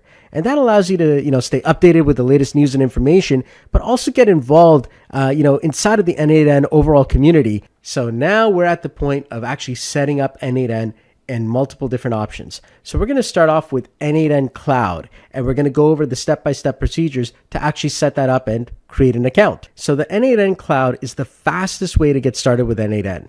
And what we're going to be doing is we're going to first go to the n8n website, then we're going to create an account, and then within moments, it should be ready to use. So let's actually go ahead and do that, and I'm going to take you through it step by step. All right, so here we are on n8n.io, and I'm going to basically click on Getting Started up here. And now we're going to actually type in our name and information. So I'm going to type in my name here. So there we go. And so that's what I'm going to have there. And you want to keep up with constant improvements through our newsletter. So yeah, I'd recommend joining the newsletter. It's going to help you to kind of go over everything there. And you get to start a 14-day free trial. So go ahead, click on that. Okay, and it's going to ask you the size of your company. Chances are you're just starting out, so it's probably only me. What team are you on? Well, I could be any of these here. I'll just put that I am the owner. Sure. What best describes your company? I am an automation agency. Sure. There we go. And which of these do you feel comfortable doing? Writing JavaScript, using SQL, configuring API, using regex, setting up a webhook. I could do all of these things. Cool. All right. Here we go. How did you hear about this? It was from Solomon Christ. There we go. Solomon Christ. There you go. Go ahead. Type it in. That'll be great. They'll be like, oh my goodness, Solomon's doing all kinds of like stuff. There we go. All right, hit OK. And who are you creating this account for? For me personally. There we go. Hit submit. All right. So now I can invite team members to my workspace if I want to. For now, I'm just going to skip this here. There we go. All right, and there's Max, and he is known as the original flowgrammer. All right, he's really great, and he's actually a big part of the n8n community, and he's part of the n8n team. But let's go ahead and click on Start Automating there, and as you can see, we're ready to go. That's it. That's all it takes to get up and running in n8n via the cloud. It is the fastest method to get up and running. Okay, so now for our second way of getting up and running, we're going to be using DigitalOcean. Now, DigitalOcean is known as a VPS or a virtual private server system, all right? And it's a common choice for a lot of people to actually get up and running using what we call Docker. And so there are certain images that are online. This is like a fancy term if you've never heard of it. But basically, the idea here is that, you're going to have your own server that you could control. Now, it is a little bit more of an intermediate sort of, setup. So I'm going to walk you through that. If you don't know what's going on, I would recommend just going back to the simple version and just setting up on n8n Cloud, and you'll be up and running. But if you want to actually take the time to actually go and set up a DigitalOcean account and go through the steps, I'm going to walk you through that right now. Click on the link below because that one actually has an actual $200 coupon. It's an affiliate link, so I also get a little bit of DigitalOcean credits as well. And so at the end of the day, it's going to help both of us out. But hey, you get a $200 credit, and many of these servers are just starting off at $6 US a month. So that could actually save you a lot of money, and yeah, pretty much make it nearly free to use for a little bit. So the steps that we want to follow are, first we're going to sign up at DigitalOcean.com. Then we're going to create a droplet using something called Ubuntu, and that's a type of Linux, and we're going to set it up. From there, we're going to be accessing our server either via their console or SSH. And then finally, we're going to follow the installation steps. Now, it does require that you have a domain name because we're going to actually create a subdomain under that domain name, which will be for your n8n system. All right, so let's dive right into that. Now, if it's your first time using DigitalOcean, if you go to the link that I sent you, you're going to get the $200 credit. I'll show you that in a bit. But right now, if you're not even using that, this is what you'll see first. So you want to click on sign up to actually sign up for an account. It's probably going to ask you for a credit card. As I said earlier, this is a requirement if you're setting up the virtual private server edition. Now, if you use the link, which I actually put in the bottom there, what's going to happen is you're going to get this actual sign up here, which shows you a $200 credit. All right, so you get that there. You actually get a nice little bonus. So you'd sign up, you get a $200 credit and 60-day credit to try the products. Spend $25 after your credit expires, and whoever referred you will also get $25 in credit. So that's how it works. All right, so I actually get $25 in credit if you actually spend any more afterwards. And so it's kind of like this nice little bonus. But regardless, the point is at the end of the day, you get a $200 credit to try this stuff out. And that's the goal here, is that, it saves you a little bit of money. All right. So up to you, whichever way you want to go. But the point is you want to sign up for DigitalOcean. So once you get into DigitalOcean, you're going to see this setup here. What you want to do is you want to go to the green create button here, and then you want to click on droplets. All right. So from there, what's going to happen is you're going to choose a server location that's close to you or close enough to you. All right. So I'm down in, let's say, Los Angeles area. San Francisco is the closest. So it's kind of like, you want to actually find a place that server is going to be able to, give you the fastest speed. Now, if I chose someplace like, let's say, Singapore or, Sydney, Australia, well, then that might actually be a lot longer for my actual server to respond. And you also want to think about where your clients and customers are. Now, in this case here, if you're just learning, well, then keep it close to you. But if you're actually building for a client, well, think about where they are, and that's where you want to actually set up that server. All right, so I've chosen the San Francisco server. And now I want to actually go into my marketplace here. And this is where I'm going to be typing in n8n. So n8n, and you're going to see this here. Just click on that. And there we go. That's the image. It's on Ubuntu 22.04 LTS. And now this is where we can actually set up the server. If you want the most basic server, it's $6 a month. And it's got 1 gig of RAM, 25 gig hard drive, and 1 terabyte of transfer.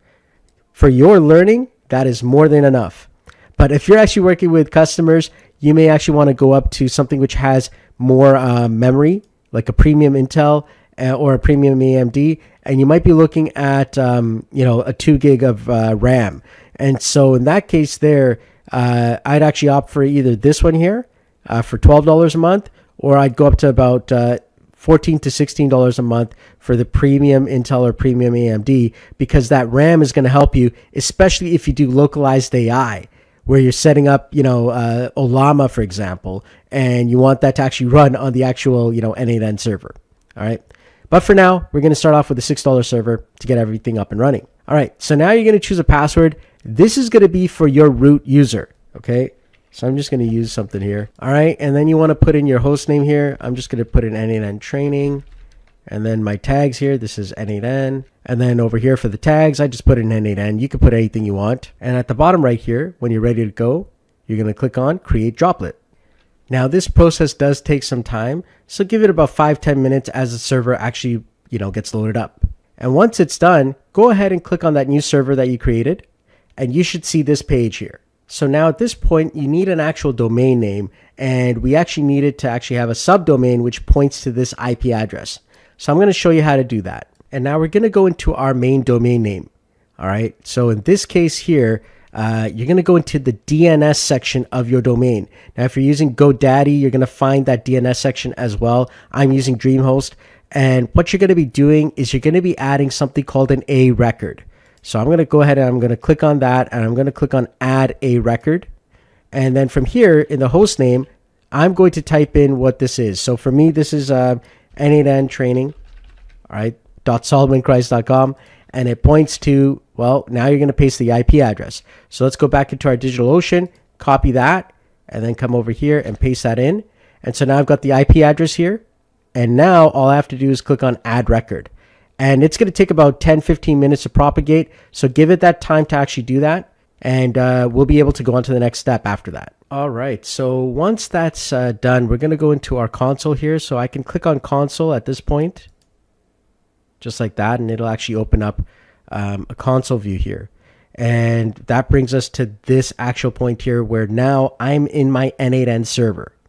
So I'm going to go ahead and it's going to ask me these questions here. So the subdomain that I had just set up was n8n training. So n8n training is what I'm going to put inside of here. And then you're going to type in your main domain name. In my case, it is solomonchrist.com, just like that. And now it's going to ask me for an email address. So I'm going to put that in, solomon@solomonchrist.com. There we go. And now it's asking me if I'd like to configure a time zone. So I'm going to hit yes for time zone. And I'm going to change this to Americas by hitting the number 2. Then I'm going to type in 49 for United States. Then I'm going to type in 21 for Pacific. And then afterwards, I'm going to hit 1, which is yes. And there we go. So now it's actually going to be pulling in several different items, specifically Caddy, which is going to be used to actually, help run the n8n system. It's also downloading n8n. Now, if you actually watch some of my other tutorials, I actually go even deeper on how this entire system is working using something called Docker. And as you can see, the Docker composed YAML file. All right, so we dive in deep and we actually, add in additional things like FFmpeg and so on and so forth. All right, so once that's done, it's actually going to show you the URL here that you can actually go to set up the next steps. All right, so this is the next part of the setup. So go ahead and copy that. And now when you paste this in a browser window, this is what you're going to see.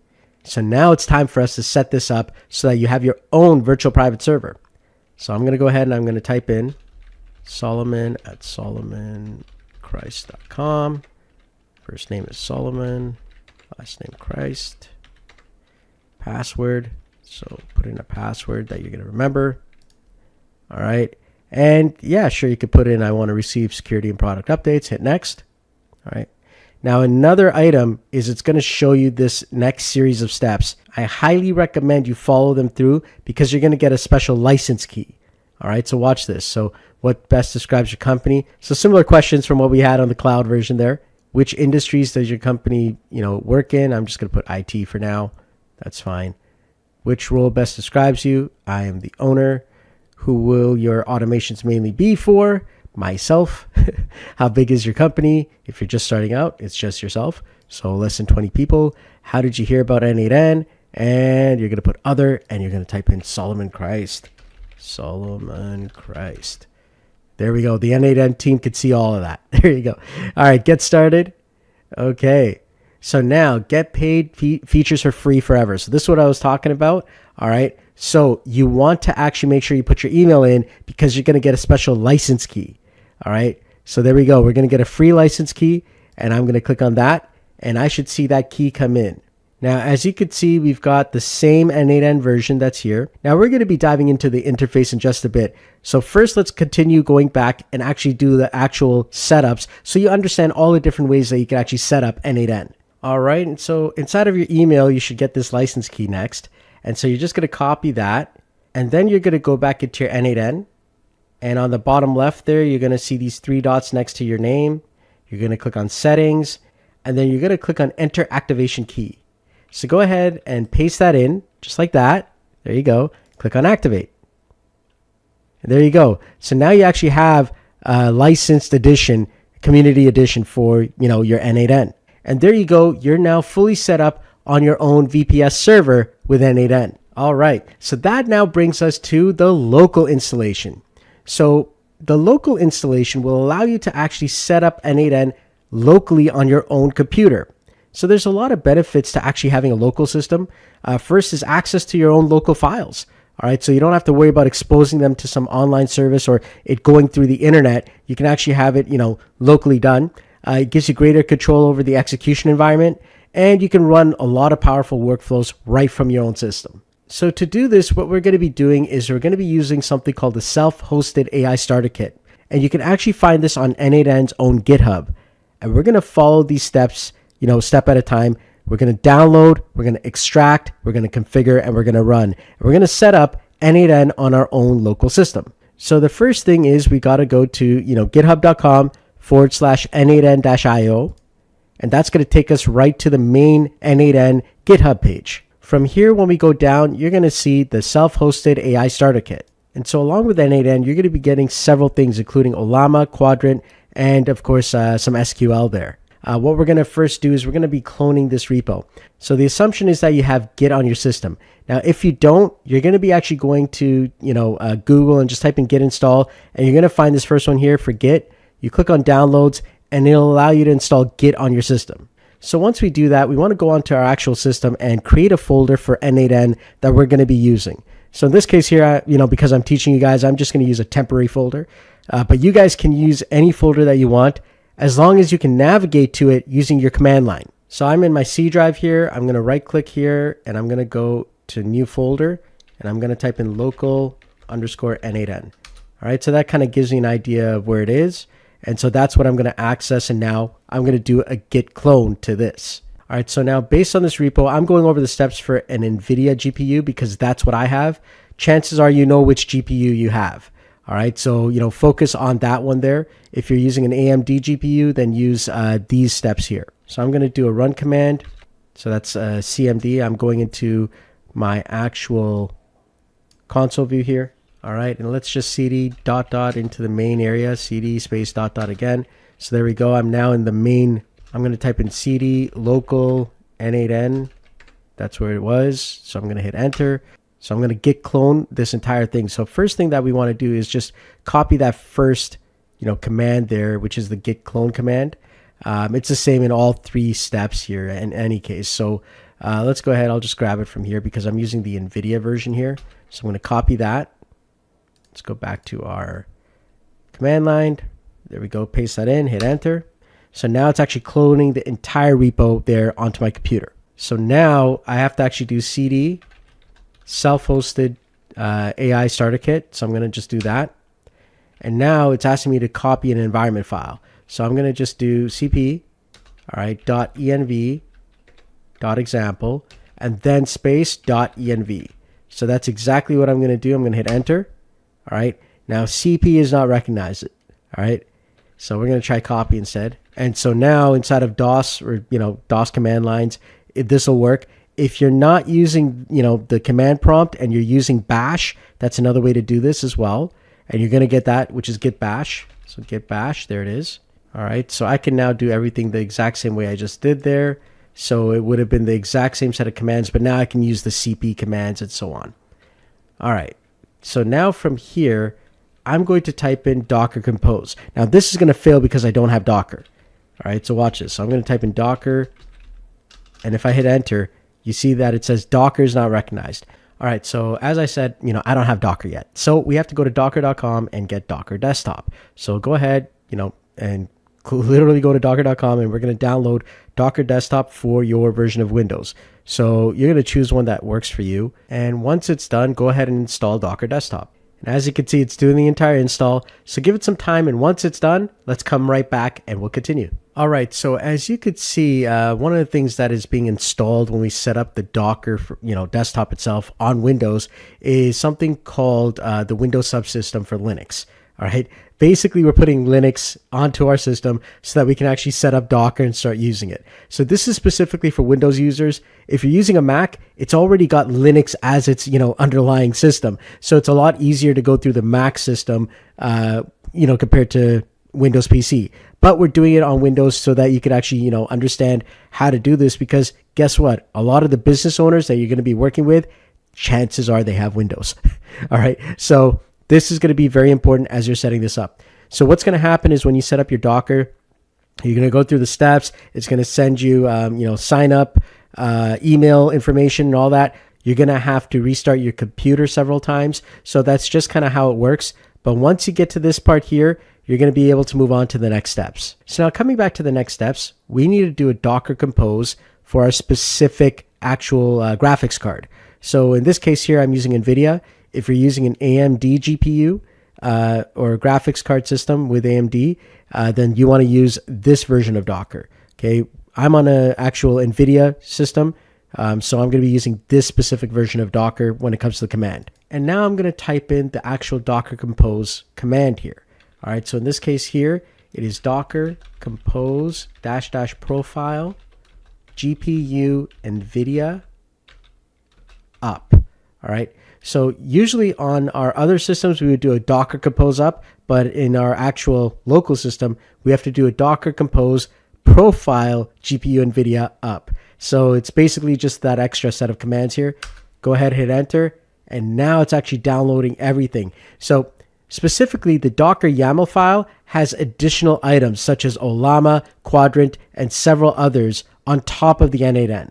So let's go ahead and give that some time, and it's going to now set everything up for us. All right, so when everything is done, you should be able to copy and paste this link here. So this is on localhost with port 5678. So I just copied that into a web browser, and as you can see here, localhost with port number 5678, it comes right to this exact same screen. And now I've got n8n, the actual system, running on my local system. There we go. So now I have n8n set up locally on my system. All right. So that is now the third way, and it is a more advanced way, but now I have it locally. All right, so now that brings us to our very first quiz. Okay, so question number 1. What are some helpful n8n resources? Is it the n8n website, n8n documentation, n8n Discord, community forums, and node listing site? Or is it the local newspaper?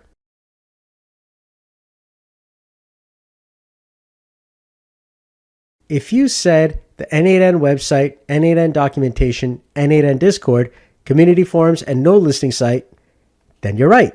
What are 3 ways to install n8n? Is it using spreadsheets, APIs, and digital sound system, or cloud, VPS, and local?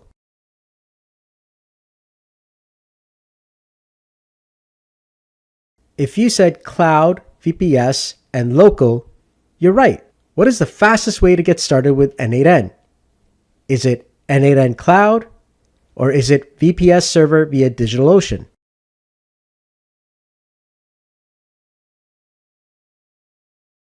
If you said n8n cloud, you're right. If you wanted to set up n8n locally, what would you do? Download the Windows EXE, or download the n8n starter kit from github.com/n8n-io.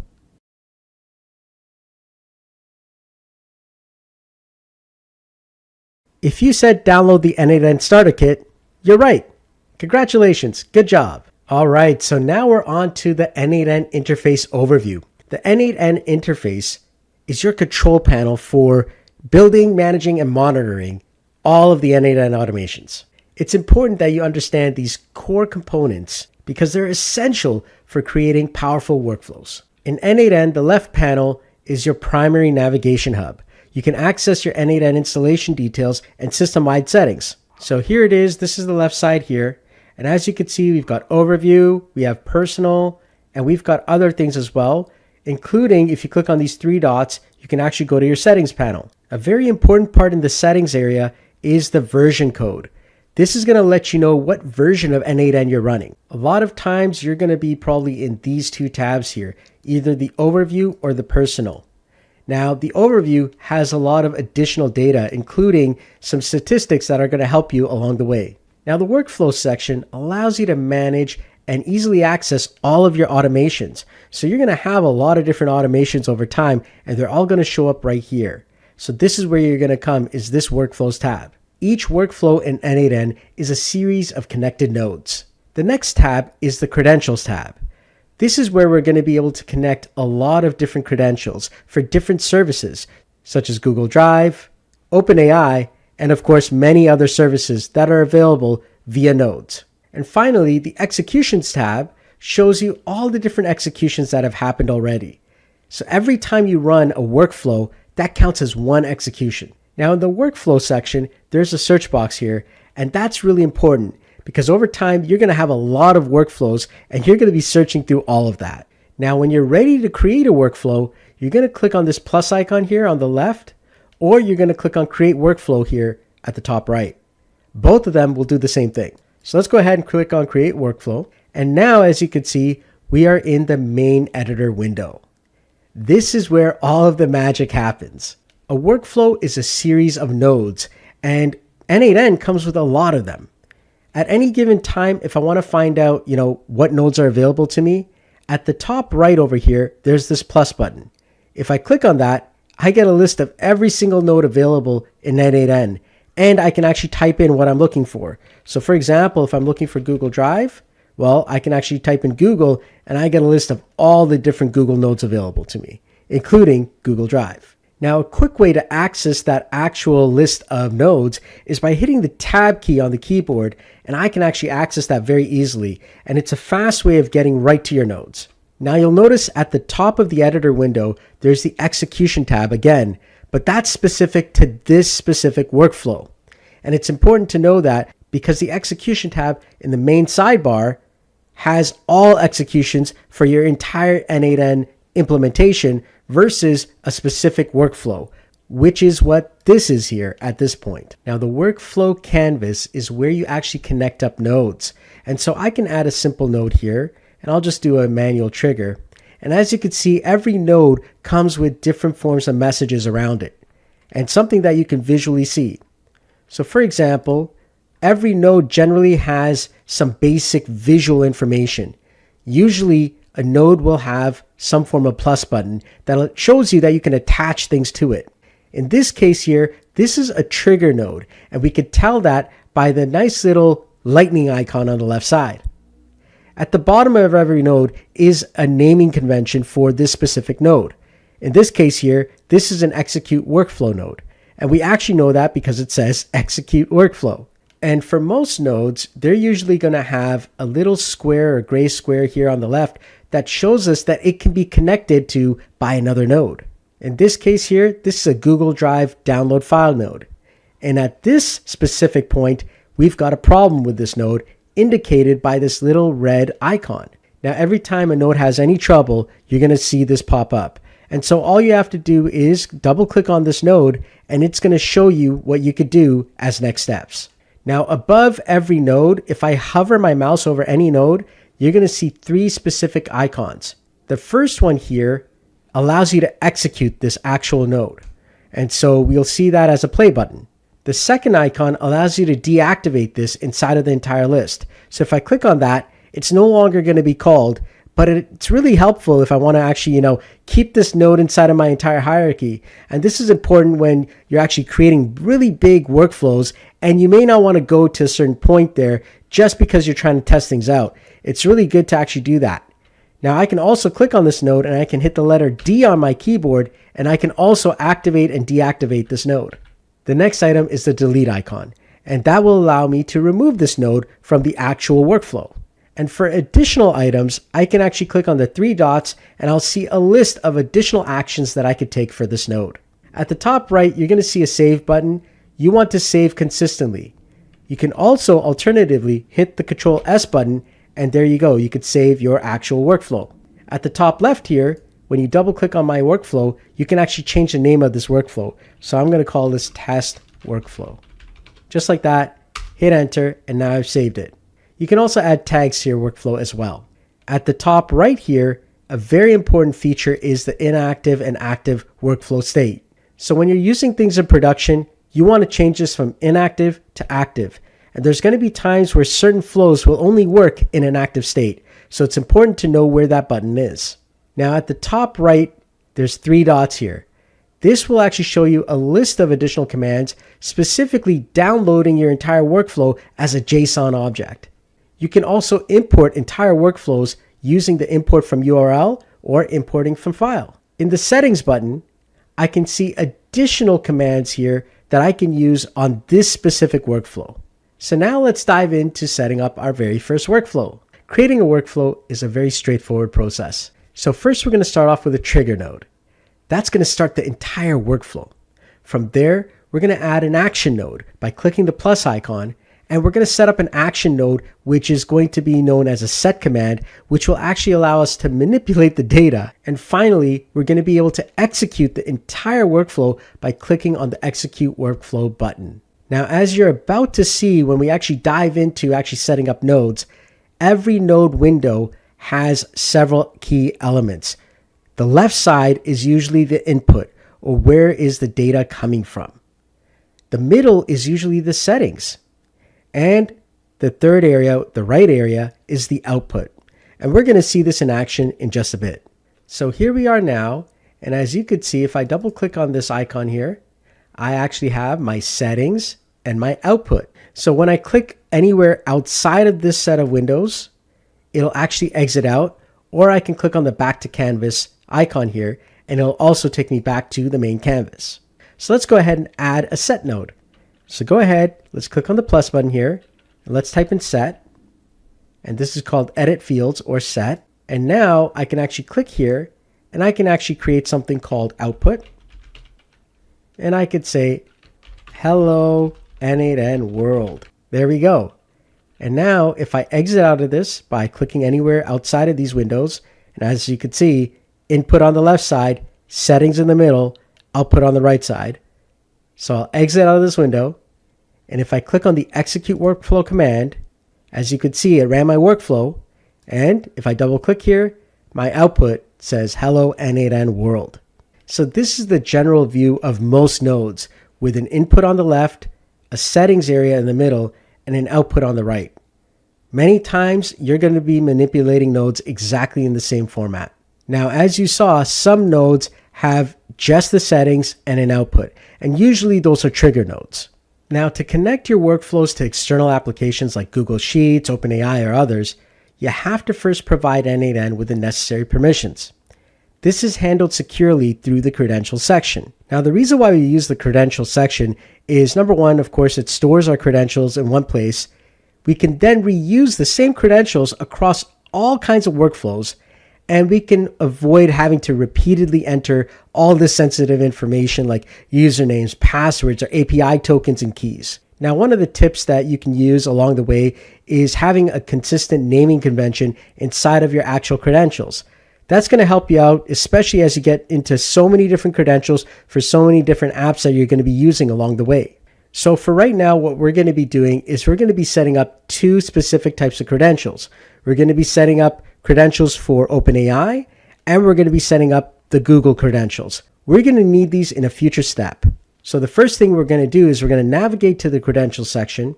We're going to add a new credential, and then we're going to follow along as we set up the credentials for Google and for OpenAI. All right, so here we are now. I'm going to click on credentials, and let's start off with Google first. So we're going to assume that you already have a Gmail account. So first, let's click on Add First Credentials by clicking on the Credentials section here. And we're going to look for Google. And we're going to start off with Google Drive. So Google Drive OAuth 2 API.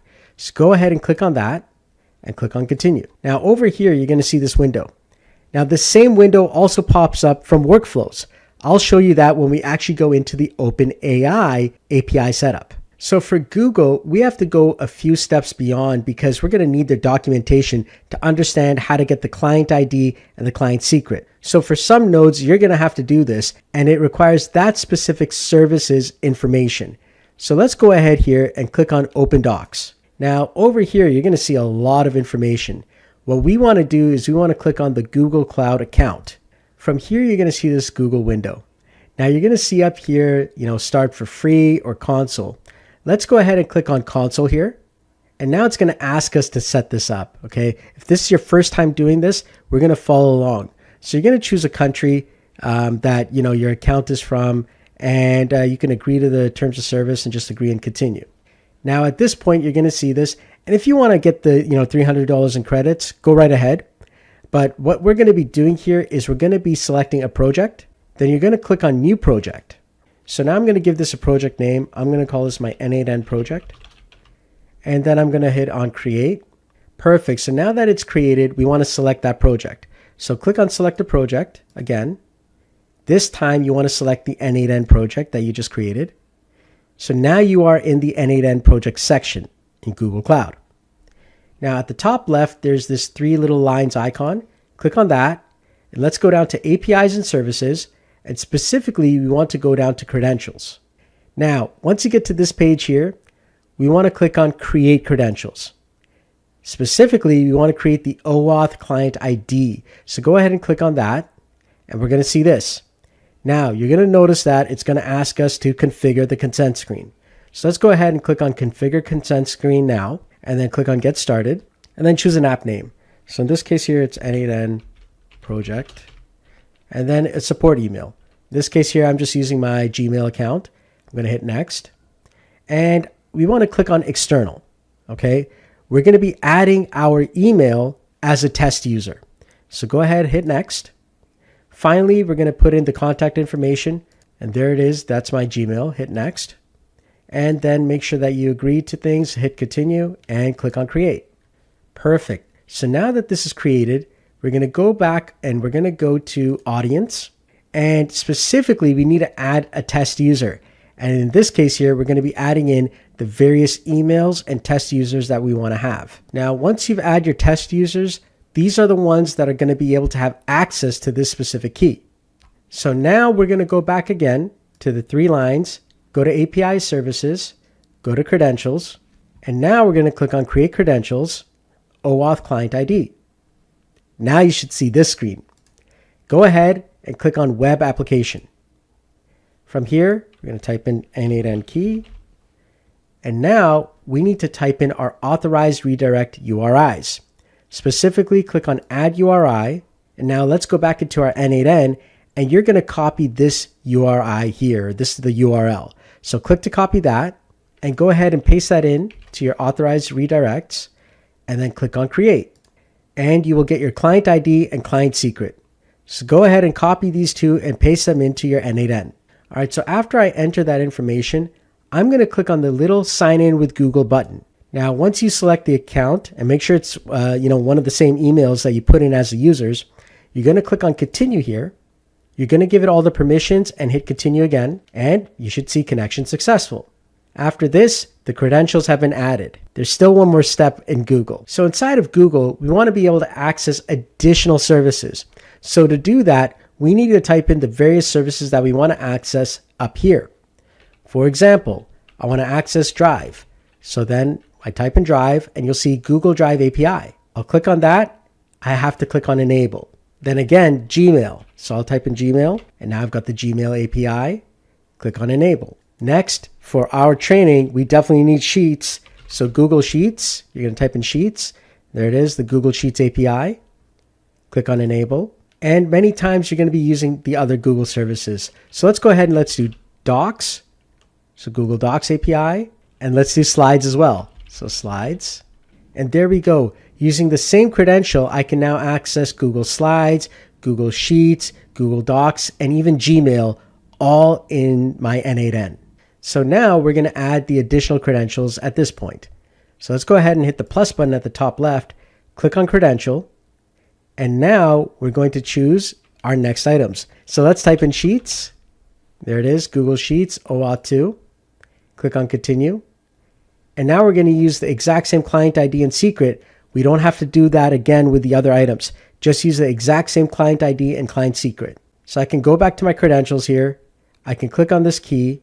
I can recopy my client ID and my client secret and put that back in. And now all I have to do is sign in with Google again, hit continue, select all the items, hit continue again, and there we go, connection successful. So now I have my Google Sheets account ready to go as well. And now it's your turn. Go ahead and add the other services, such as Google Docs, Gmail, and even Google Slides. All right, so when you're done, you should have all of your accounts set up just like this. Now we're going to move on to the OpenAI account. For OpenAI, we're going to do this in a different way, and I'm going to show you how you can actually do credentials through the actual workflow system itself. So let's go ahead and let's start off with the workflow. So as you can see, I've got nothing here. I'm just going to put in a basic chat trigger. So I'm going to click on the plus button. I'm going to type in chat, and there's a chat trigger. Now I'm going to hit tab, and I'm going to type in AI agent. So there it is, AI agent. And you're going to see this little, node here. And I know it looks, really funky. There's a lot of stuff going on here. Not to worry. Specifically, what we're going to do is I'm going to exit out of this by hitting back to canvas. And I'm going to be clicking on this little plus icon next to the chat model, just like that. And now when I come down here, I'll remove my video so you can see this. I'm going to see the OpenAI chat model.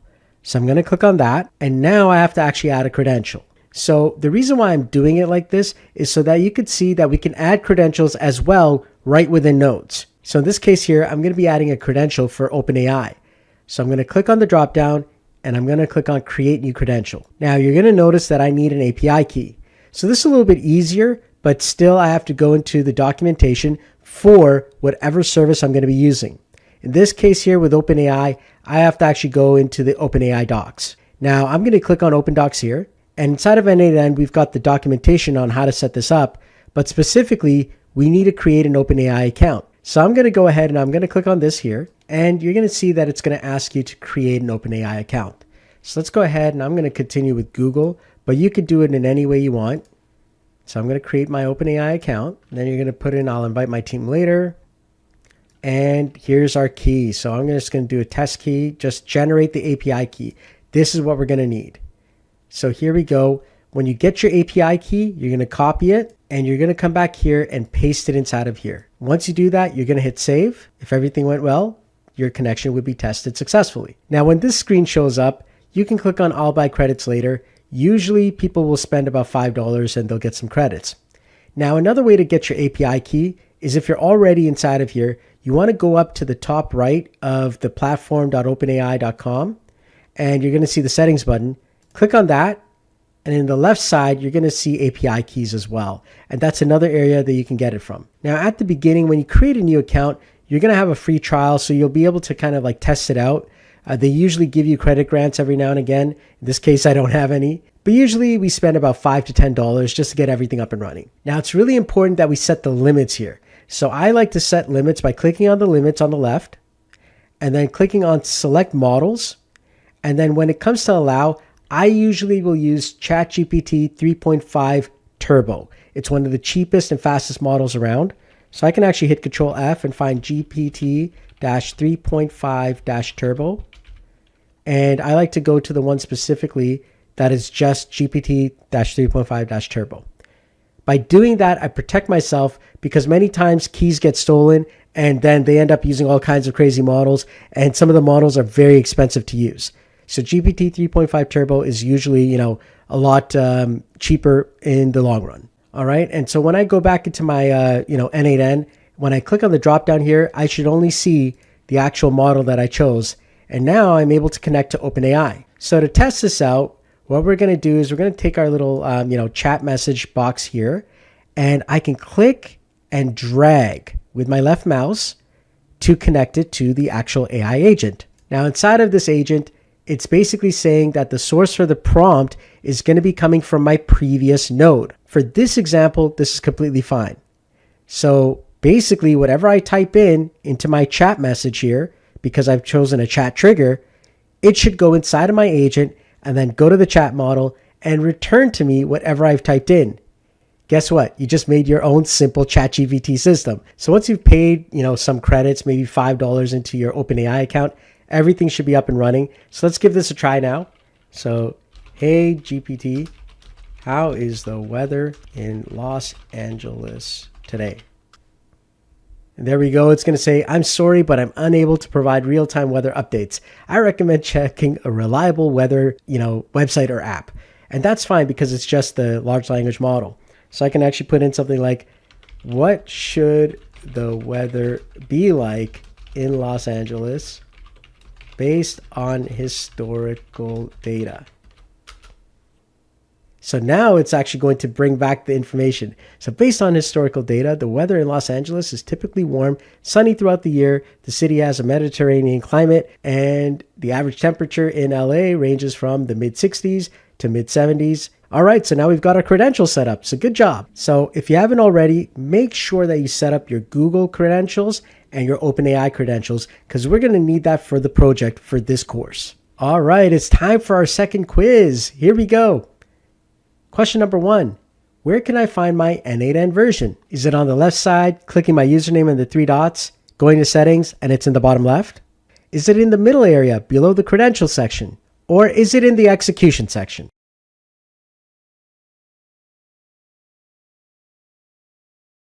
If you said the first one, on the left side, clicking my username and the 3 dots, going to the settings, and in the bottom left, you're right. Question number 2. What is one of the benefits of credentials in n8n? Is it making n8n backwards compatible? Or is it being able to reuse credentials across multiple workflows?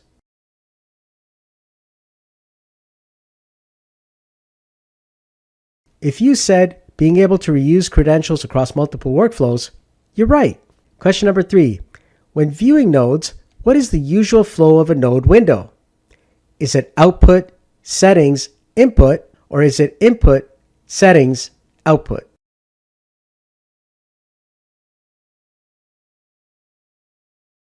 If you chose input, settings, output, you're right. Question number 4. If there's a problem with a workflow, where should I look? The Executions tab or the Workflows tab?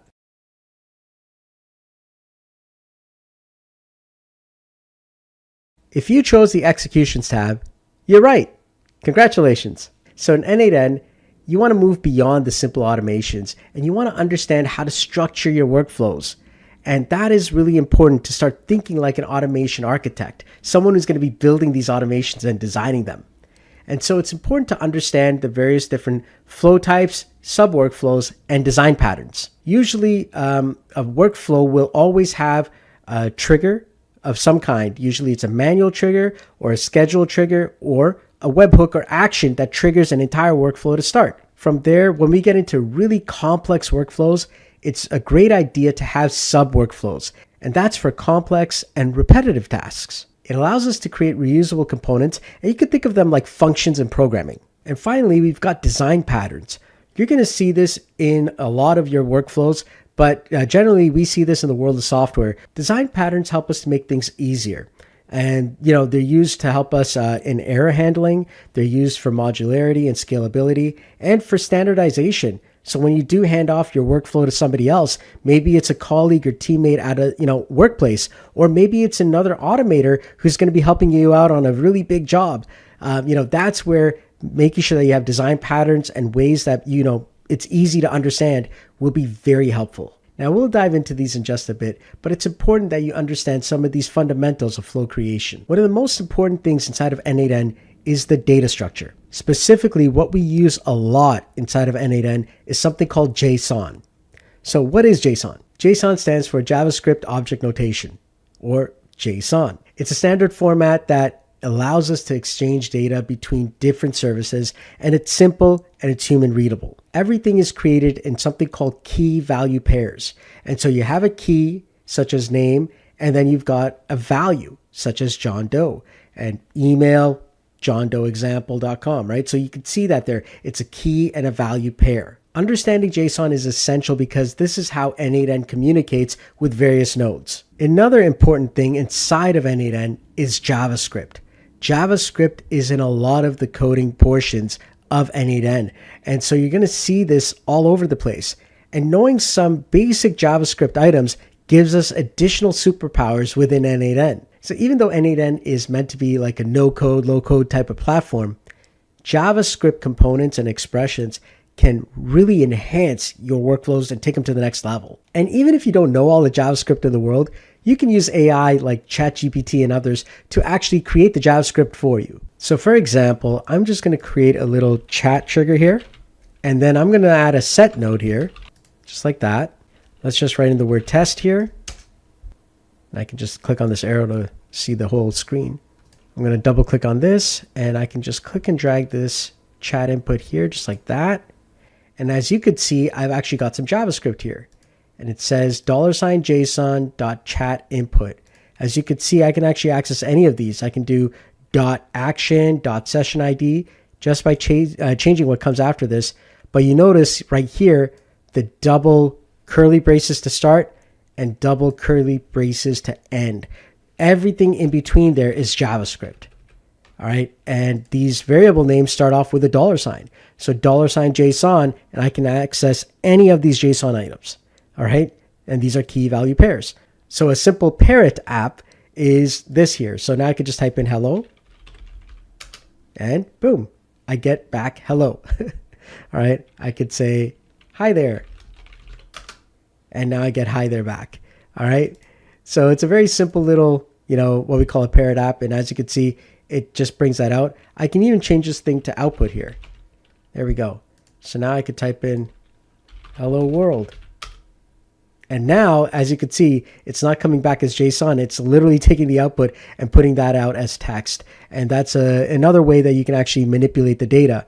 But specifically, this is the JavaScript. Now, if I want to see this a little bit more clearly, I can actually make sure that I'm in expression mode right here. And you see fixed and expression. And then this little tiny icon, if you could see that, it's like a tiny little square here. I'm going to see if I can actually zoom in here. There you go. This one right here, if I click on that, it'll bring us to this here. I'll have to go back into 100%. But you could see here on my left and my right, I can actually, change the JavaScript inside of here. And that's a really important thing to be able to do that. If I click outside of this, I come back here. If I click outside of this again, back to canvas, I come back here. So there are a few common JavaScript items that will, go really, really far inside of n8n. So here we go. The first one is if you put in the double braces in any of your actual items as an expression, you'll be able to write any JavaScript code you want. So anything you want, you can actually put inside of there as JavaScript, and it'll usually convert it. Next, if I want to access a certain node, so sometimes inside of your workflow, you are several nodes in, and you need to access something from the first or second or third node, but you're like 10 nodes out. Well, by putting in, this actual bracket with node name and then the field, you can access any data from any node in the entire workflow. This is really, really important because many times you're going to have a situation where you need data, but you don't need it from the previous from the previous node. You need it from, several nodes deep. And that is why you use this exact command. And this is why we name nodes really well, so that it's easy to access them anywhere in your workflow. Next is the $JSON command. That one there will access all of the JSON elements inside of a previous node. And by using $JSON.field, you get the actual key value pair of whatever field you want. Another one is something called run index. That specifically is a counter of how many times this specific node that you have this code on has been run. It is very useful, especially when you're doing large loops. Another one is the date. Many times you want to know what date it is today or the time. And so the $now brings in everything, including the date, time, and so on. And you can format it in many of the different ways. In this case here, this is the year, month, and day. And these last two items are so powerful, but they require you to use another node called a code node. So as you can see, if I actually hit tab and I type in code, I can now get a JavaScript code node here. And so inside of this here, all I have to do is I can actually replace this at the top here, and I can put in the $execution.customdata.set, and I could type in any key I want and any value. So let's call this here my variable, and let's call the value here 5. So now I'll add another code node here. And over here, I'll just create a new var. So I'm going to create a new variable called myvar. All right, and I'll just zoom in a bit so you can see this here. And it's got the information there. And then underneath that, I'm going to be typing this in here. Const items is equal to input.all. And then I'm going to basically put my var inside of there, which is basically going to add in whatever I had here. And if I click on execute step, as you can see right now, there's nothing because I haven't set my var. So let's actually do this here and connect it all up. Hit save. And now if I open chat and type in hello, there we go. You'll see that my var is 5.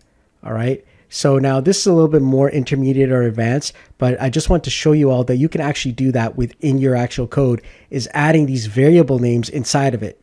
Now, if you aren't sure what to do here, you can always go to ChatGPT to actually put this in, but this is for more intermediate and advanced users who want to get even more out of n8n. But I put it there just so that you can see that this does exist inside of n8n, and you can actually use this to store information within a single workflow execution. So knowing a bit of JavaScript will help you out, especially when you're actually building more complex workflows. So now another thing that happens inside of n8n is a lot of times, when you're actually working with a lot of information, you don't want to always keep on calling certain things, especially if you're using APIs or, trying to get information. And so every single time, if you're supposed to call like a web URL or something, that can cost a lot of time, money, and even cause you to get banned if you actually, are constantly pulling something, and they'll just say, oh, it's a bot, and it'll kind of like ban your IP. So one of the nice things that n8n has is something called pin data, and it's this little icon here which actually keeps the data held there. So whenever you're doing a workflow, especially during testing, that's going to be important. But let's quickly just show you what what some of those data items can look like. And so for example, I'm going to use something here called an HTTP node or HTTP request. And from here now, I can actually access any website. So I'm going to access my own here at solomonchrist.com. And if I actually put that inside of here and I do a get, I click on execute step, it's going to gather the entire HTML of that page. Now, if I continue to do this, pretty soon the website is going to realize that it's a bot and your IP will end up getting blocked. So one of the nice things is that you can actually click on pin data, and that'll actually keep this data here. And so by pinning the data, I don't have to constantly go back and call the website again. So if I actually click on execute workflow now and I've pinned the data, well, the data stays the same. All right. So I have all this information that I can work with. So pinning and scraping data. All right. It's a big topic because a lot of times when you're using n8n or you're hearing about automations and automators, a lot of people are doing this. Okay. So let's go over, basically what it is, how pinning works, and also what scraping is all about and some of the legal issues. Now, once again, the reason why I'm teaching this here is I want you to understand the background behind it, and my goal is to teach you the basics. Afterwards, what you do with it, that's up to you, but I want you to understand the entire landscape here and what it actually is. Number one is the HTTP node, and that's going to give you what we call a basic scrape of a website. All right. You only scrape the websites that you know you have access to, that you're allowed to scrape. All right. So for example, I scrape my own. I have access to that. Or if you get permission generally, and there's several ways to get permission. Now, of course, does this mean that, you're not allowed to scrape?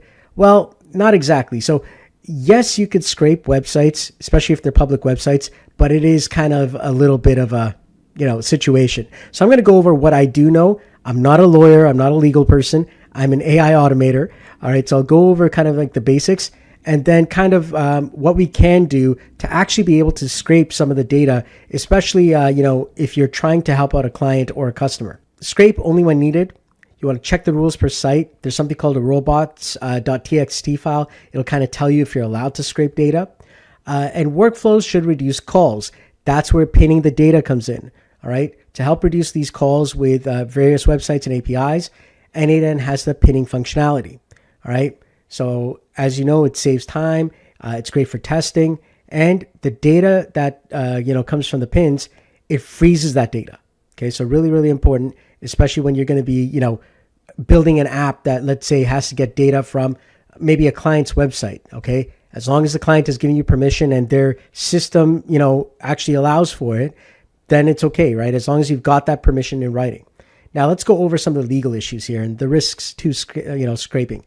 As I said, I'm not a lawyer, but I'll go over some of the stuff that does happen. Number one, if you scrape without permission, well, pretty soon the website, especially if it's one of the higher end ones, will figure it out and you will get IP bans.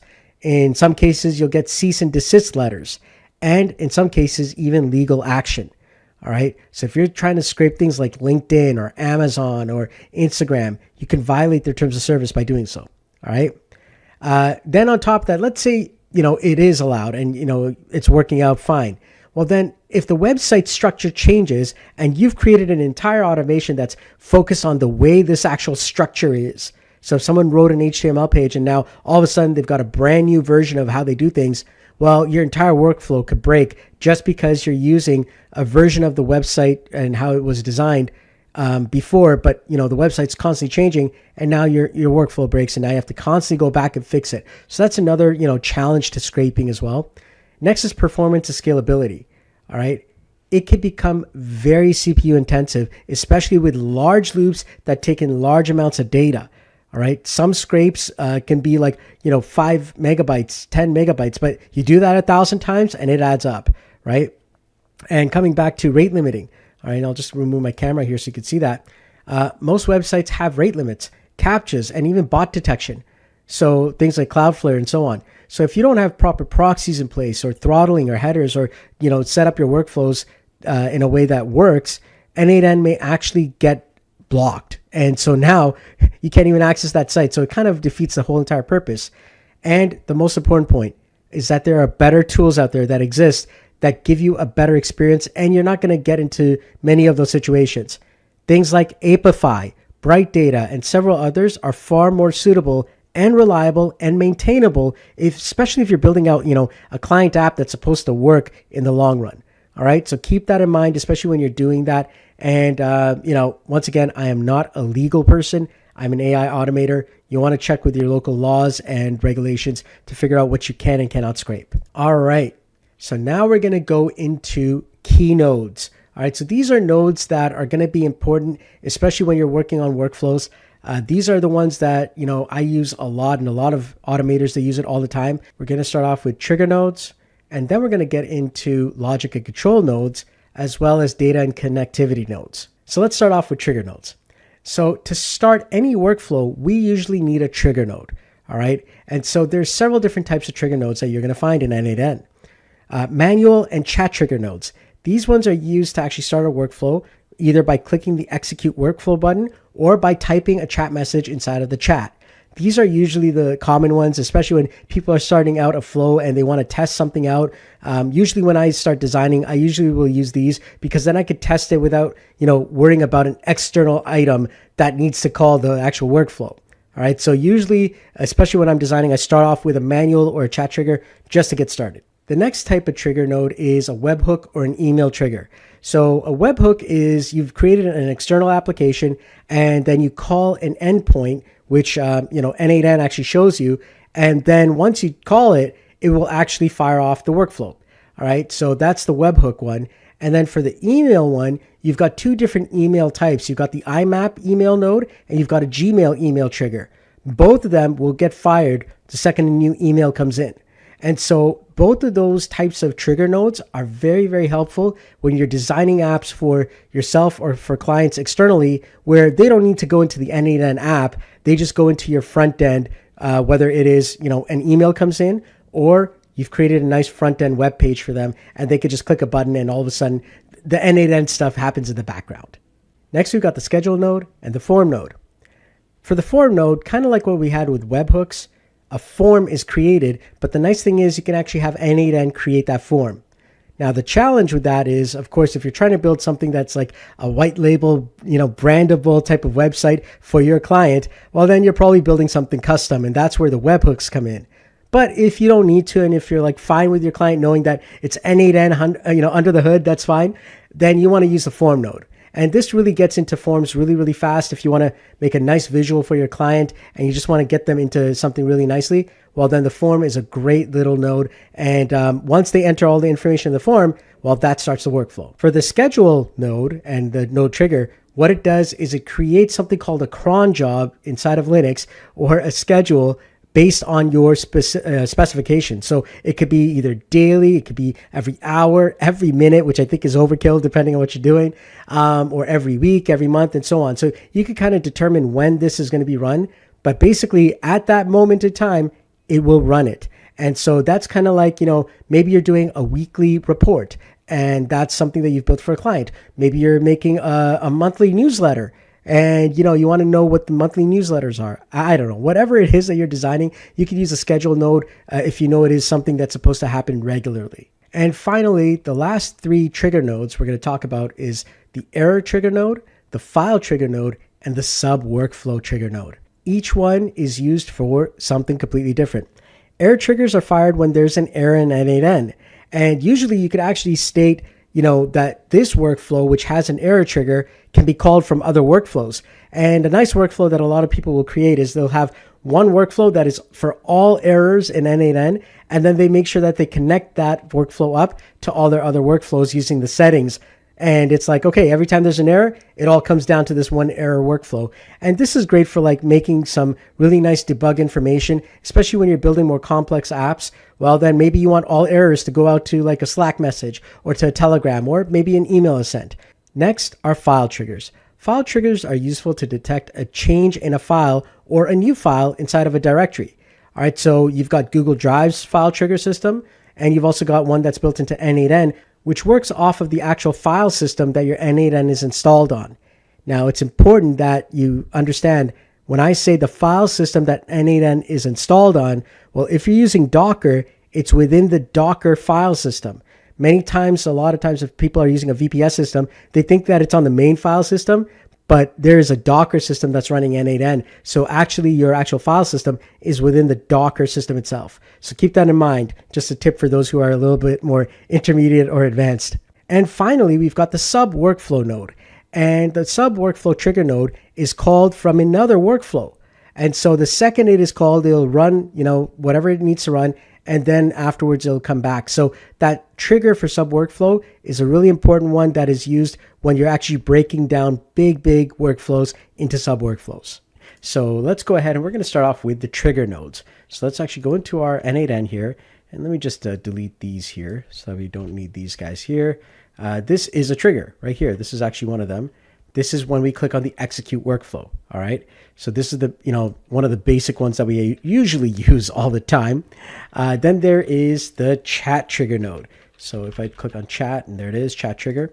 So these are the two main basic nodes when we actually are looking at starting things, especially when you're starting off a new workflow. Many times, you're starting off with a chat because you're going to be setting up some form of AI or some form of interaction where a person needs to chat with something. So that could be going from Telegram into some workflow or WhatsApp into for workflow, or it could be at times, where you just need to chat with an LLM. Okay, so a chat message received is a great opportunity. Also, at the same time, this is a great option if you're looking to just, transmit some data without having to worry about setting up a form, because that actually takes some time still. Whereas I could just send some data right now inside of this and, kind of work out a flow and say, okay, I'm picking up this data. So I usually use that every now and again whenever I need to, kind of get just some data into a workflow. The next type of trigger is known as a schedule trigger. So if I just do this here and I type in schedule, all right, you can see that. And I can actually set it for, days, seconds, minutes, hours, weeks, whenever I want, or even custom. And so for this here, if you want to do custom, you do need to understand some Linux commands. Specifically, it's a cron job is what it is under the hood. But basically, we get to set it on when it's going to run. Now, usually when you're coding or creating a workflow, we don't do this first. We do this after the workflow is made, and we could kind of rely on the workflow to actually work, and then we schedule something. Once you know a workflow is working, then you test it, right? And usually when it comes to test, well, we'll do maybe every minute or every couple seconds first. So if it's something that I'm going to do, let's say a daily schedule, well, first test, every 30 seconds or something that, is this thing running, or every couple minutes. So it's okay, did it actually hit? Because sometimes, the actual trigger will hit and you run into an error. And it's the only way to check it is an execution. Now, you don't want to be waiting an entire day before you do that. So whenever you're working with actual schedule triggers or cron jobs, first start off with a manual, something like an execute step command, like with the button execute workflow, or you could actually start off with a chat trigger. All right. So if you want to kind of test that without having to wait. But usually the reason why I don't like to set these up is because it will actually register a cron job. Now, here's the caveat to all of this. The cron job does not run until you set this as active. So if you do not set this as active, it will never run. All right, so keep that in mind. But here's the next part, and here's the other part of the schedule triggers. Once you do set it, it's a cron job in the back end.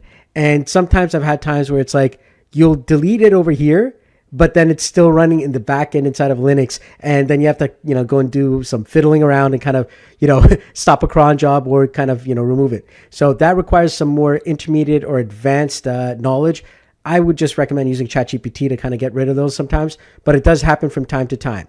So schedule triggers, I only put in when I am absolutely sure that I'm ready to do it and, the workflow is working good. All right, so now we're going to go into a form trigger. So I could actually type in form here, and this is an n8n form. And you're going to see here that there's a trigger here. So I'm going to click on new n8n form event. And the interesting thing is that you can actually put in the information that you want in the form. So you can add all kinds of elements. So I'm going to call this here test form. All right. And as you can see, I can actually, kind of go from here and put some inputs here. But basically, what's going to happen is I'm going to put a description for this form. This is a test form. So in order for this to work, I do need to hit the execute step, but it's not going to work yet because I don't have any data coming in from the form. So I have to add a form element. All right. So I'm going to put inside of here field name, and I'm going to say test data. And then from here, I can put a placeholder, enter some data. There we go. So now when I click on execute step, there it is. That's my form. And I can put some information in. I can put in hello world right here. And then boom, it comes in. And as you can see, I brought it in, okay? Now, as I said, the production URL only works when you actually click on active. If you don't, then it's only the test URL, but this will not work on its own because guess what? Every single time you have to click on execute step and listen for an actual input. So that's not actually practical in production. So that's why it's, it's great for testing, but in a production edition, you have to click on the production URL, select that URL, and then make sure that this is active, and then it'll run in the background all the time. All right. So that is the form trigger. So the webhook and email triggers are a little bit more advanced. So I could go for a webhook here, and this is a webhook, type of trigger here. And once again, similar to the form trigger, you got your test URL and production URL, but the point is you're sending data via this. And there's different ways that you can actually send the data here. There's get, there's post, and so on. Now, I'm not going to go dive deep into this. I actually have my node by node tutorials and trainings. You could check those out. But just for this, know that this exists. So if you want to create a custom, front end, you could do that with the webhook. Now, an important part of the webhook is you can choose how you respond. Specifically, you can respond immediately, or for many cases, you are going to be using respond to the webhook node. It's another node which usually goes at the end of a workflow, and that is where most of your commands are going to be, especially if you're creating front ends for a client. All right, so keep that in mind. I'm not diving deep into this. This is just like in this training here, this is just an overview of what nodes exist. All right. Next one is our email nodes. There's two different types of email nodes. So trigger nodes. There's the IMAP one. This is assuming that you already have your IMAP data. Like your POP3 and so on, you're going to know that. And if you click on credential here, it's going to ask you for everything: your username, your password, your host, your port, whether you're using SSL or TLS. These are all, usually given to you when you're setting up an email. And, it's really great for like things like Microsoft accounts and stuff like that. But generally, you'll get email systems that have this. And you could actually go into the documentation here and you could kind of see how to set this up for the various forms of emails. But when it comes to Gmail, I actually use the Gmail node instead. If I actually go here and I type in Gmail and I click on that, you're going to see that there's a trigger on message received. And that one is going to then require a credential. Now, this is my own, local account. That's why there's no credential here. But on my other one here, where we did set up that credential, if I actually go here and I type in Gmail on message received, and now you see my Gmail account is already connected. All right. So once again, the biggest key for this specific node here is that whether you're using either email node, it's always going to check every single time for anything that's incoming. So you need to make sure that, if you're not going to be using it, well, be careful, because sometimes this will be running and you're wondering, well, where did all my emails go? Sometimes that happens. And so you got to check what's going on, because if you already put something in place and you got a trigger, well, sometimes your workflow may be running and you got to set it to inactive and make sure that it's not running. So that does happen from time to time. Once again, I'm not diving deep into, how these nodes work. If you want to go into more deeper dives, I do my node for node training, and that one goes into more deeper, explanations on each one of these nodes, or in many of the nodes that we're actually going to be going over. So now the error trigger. So if I actually go here, I type an error trigger here. This one here gets called whenever there is an error, and I can actually fetch a test event here. And as you can see, it's going to show where is the execution. You get the workflow ID. You get a lot of information. And with that information, you want to use it to do something. So for example, what's the error message? And you can even do like, what's the URL of the actual workflow?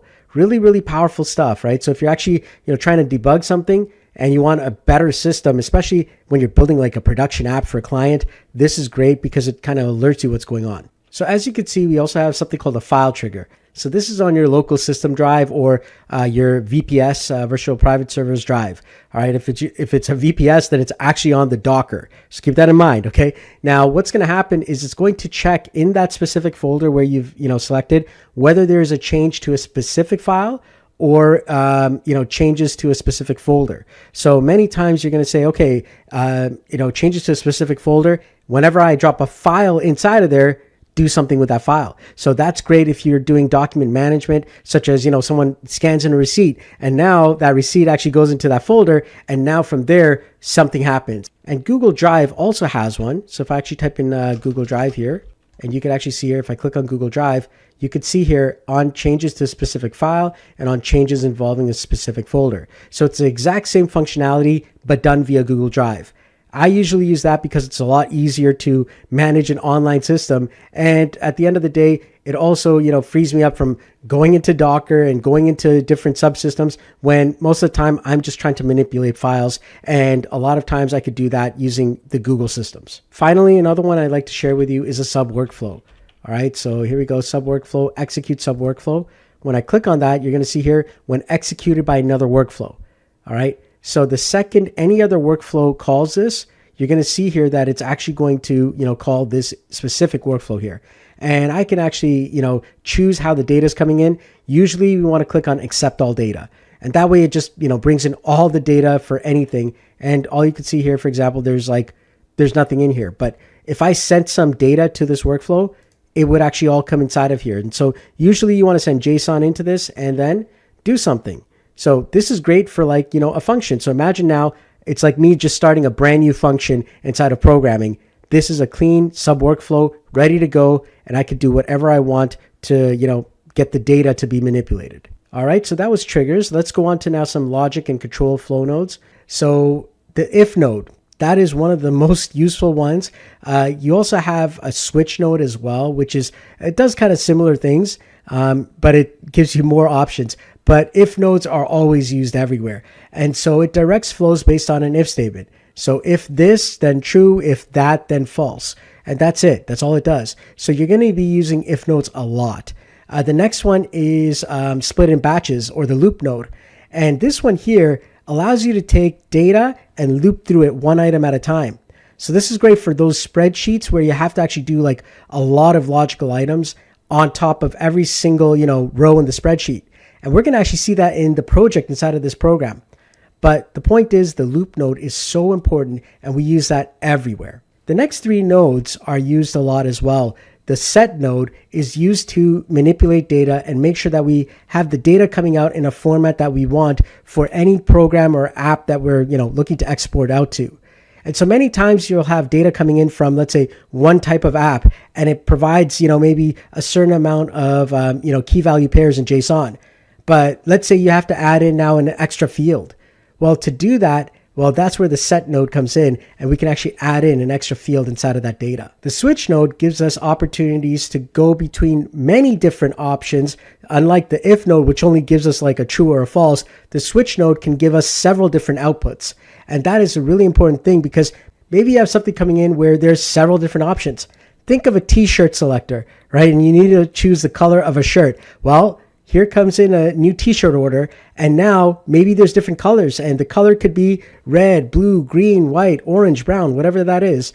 And so now you can have a switch that goes out and it has all those different options, and maybe for each one there's a different workflow, right? So that's where a switch can come in, and based on that maybe you take different actions, right? So that's where a switch is very, very useful. The next one is the merge node, and the merge node is a really powerful node which takes a few inputs, and only when all those inputs have been, obtained, that's the only time it will create an output. Now, this is really useful if you've got workflows which rely on other workflows to be done, and you're waiting on that data. And so sometimes it'll be I've obtained data one, and now the other workflow will take some time, but once it's done, it goes into a merge. And now from there, once that happens, the merge says, yep, I've got both data items, and then it outputs. So it's really, really great for that when you have sequential data or several data items that need to be done, and you throw them into a merge. And now you can actually, rely on knowing that it's not going to continue the entire workflow until the merge hits. All right. So I use that a lot in workflows, and that really helps out. The next node is the wait node, and you're going to use this a lot, especially when you're trying to, reduce rate limits. Especially on websites like Google, for example, you're actually trying to send in updates to, let's say, update a spreadsheet and so on. Well, if you try and send it all at the same time, n8n will move fast. But the trouble is, Google will say, hey, you know what? You're just sending too many requests at a time. So the wait node will put in a number of seconds before it'll go on to the next step. And so, for example, in that example, 5 seconds as a wait node will allow Google to easily allow you to, put in, let's say, 100 rows, whereas if you don't have a wait node, it'll definitely come back at you and say, sorry, 429, too many executions. All right, so keep that in mind. Wait nodes are, incredible, and you're going to use them everywhere. So let's go over the if node here. So if I actually go here and I type in if, all right, you're going to see here that the if usually has several values, and I'm actually going to create a chat trigger because that's a little bit easier right now. Let's do a chat trigger here. And from here, I'm just going to connect this up here like that. And I'm going to just type in hi, just like that, so that we get some data into the if. If I double click on the if, you're going to see here, I've now got several different fields that came in. And I can now say, okay, well, if this chat input, I can actually click and drag the value here. and I could say if it's equal to, based on the data type. And so in this case here, I know that this is a string value because it's text. All right. Once again, your programming comes back. And so if it's a string value, I can actually say, does it exist? True or false? Or is it empty? True or false? In this case, is it equal to whatever? And so I could say this equal to high. If I click on execute step, it's correct. But if I say the word no, now it goes to the false branch, right? So that's how you do it. You can actually, select different things. You can add more conditions, like, you can and something else. So I could say and action is equal to, let's say, send message, right? So now if I type in, let's say, hi and send message, well, there we go. It's true. But if I change this here and I say, well, if it's equal to send message to, now it's false because both of these have to be true, right? But only one of them is true. And so you could actually do that. You could change this from and to or. And so now if I click this again, well, one of them is true. So it's going to go to, the true branch. All right. Now you're going to notice with an if node, it always goes to true or false. That's it. All right. If you want more outputs, there is another node called a switch node. All right. So if I actually type in here, switch, there it is. And now for the switch node, I can actually take that input again, except this time I can actually say, okay, here we go. If the chat input is this, hi, if it's equal to hi, let's say, right? Well, then I could choose what the output is. So the output could say, let's say, said hi.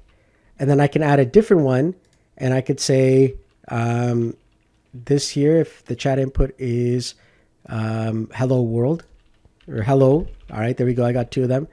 So hi, and I could say said hello. All right. So now, based on what it says here, I could choose what it's going to do. And specifically, if none of these work and it comes out as an error, I can click on the settings panel here, and I can go over here and I could say continue, but using the error output. So now I've got three outputs here: said hi, said hello, and then there's an error. So I'm going to just put here hello. There, you could see it went to the hello side, right? And then I'm going to just say hi. It goes to the hi side. Then I'm just going to put ASDF, and it doesn't go anywhere because ASDF is on error, right? But now I can say, okay, well, if it's anything else, all right, so chat input is not empty, okay? So what that means, it's just not empty, but any of these did not hit.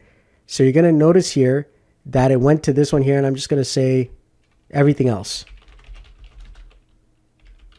Now you notice here that it does this one first, then this one, then this one, and then finally, if there's any errors, it also errors out. So it does it in order. So now if I type in ASDF again, now it went to everything, as you can see here, right? So that's the whole, way that a switch command works. And it's going to do it from top to bottom, and you can have multiple outputs.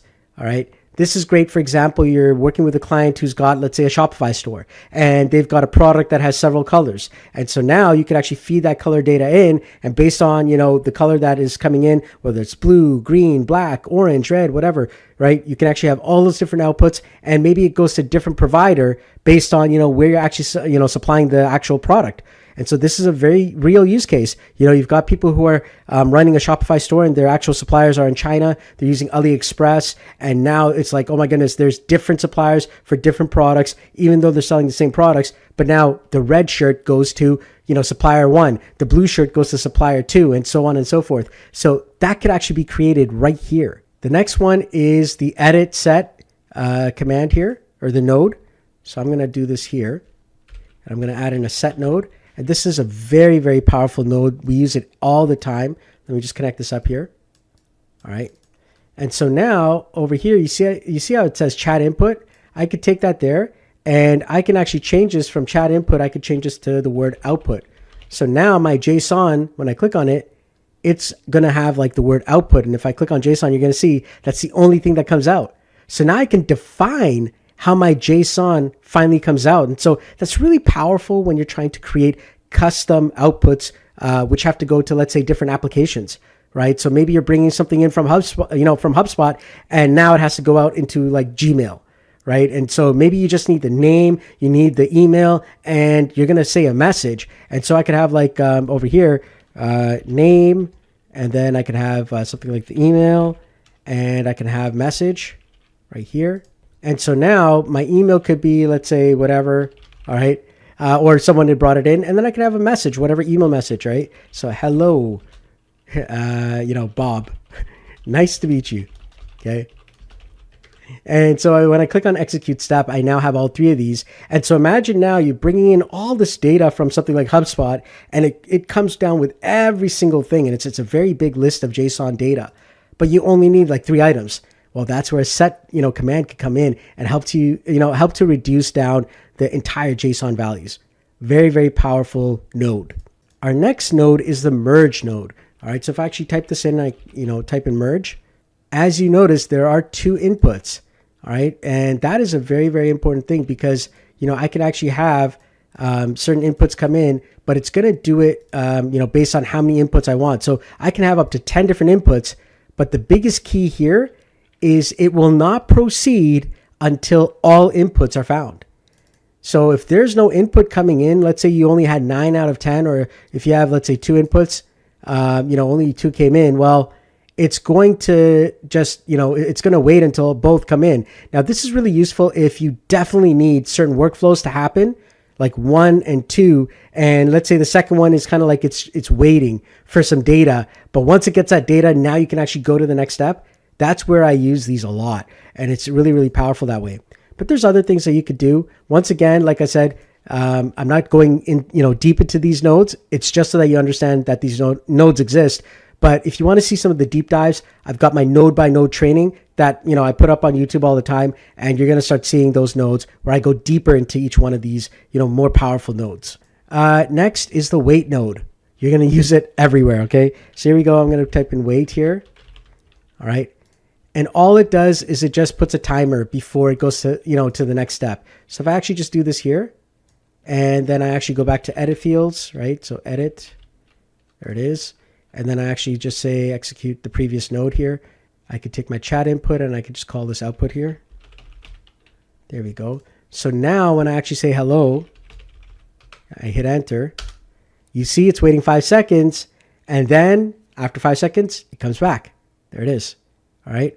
So, basically that's how the wait node works. All right. Very simple. Okay. So now that we've seen some logic and control flow nodes, let's go over our main data and connectivity nodes. All right. So beyond the logic and trigger nodes, n8n offers essential data manipulation and connectivity nodes that enable your workflows to handle information effectively and connect with external services. The execute subworkflow node is a common node, and it calls additional workflows that are inside of n8n.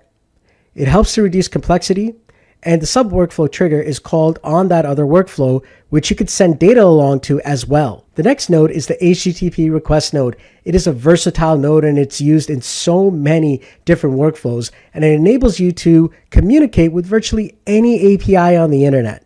You can send and retrieve data from web services. You can access services without a dedicated n8n node, and it supports various types of HTTP methods such as GET and POST and so on. Next is the big one. This is how we become AI and automation professionals.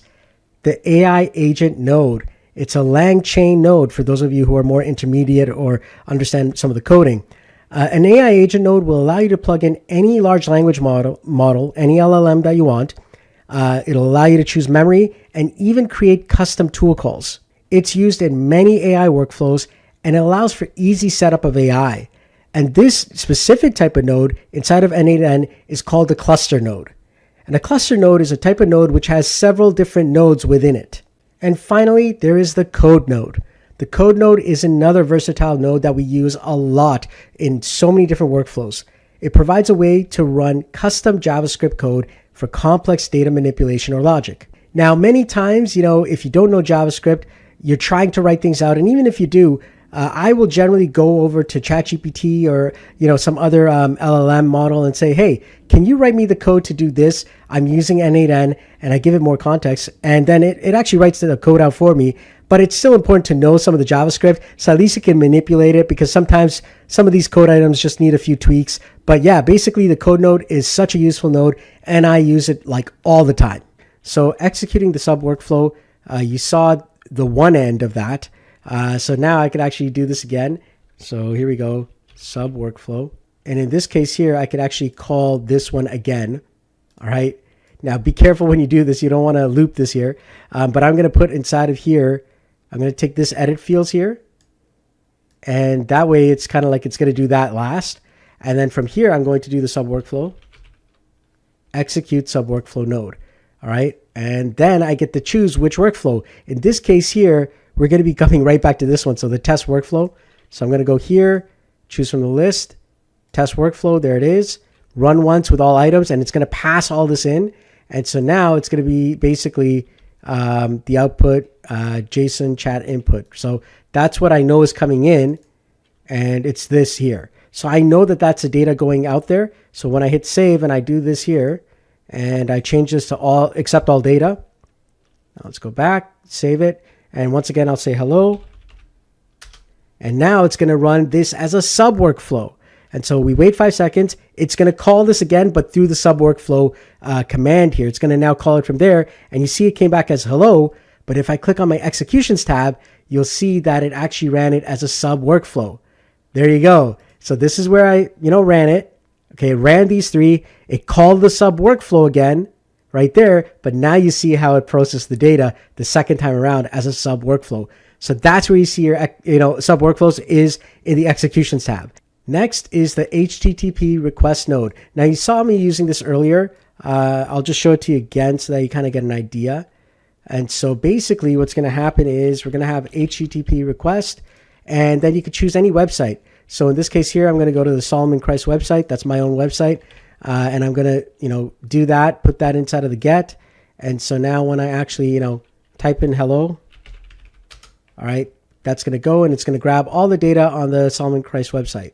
So there it is. It picks up everything. So that's what it does. If you want to find out more information, I actually did the node for node on this one here. And there it is, the node for HTTP request. Okay, so you can actually see that there.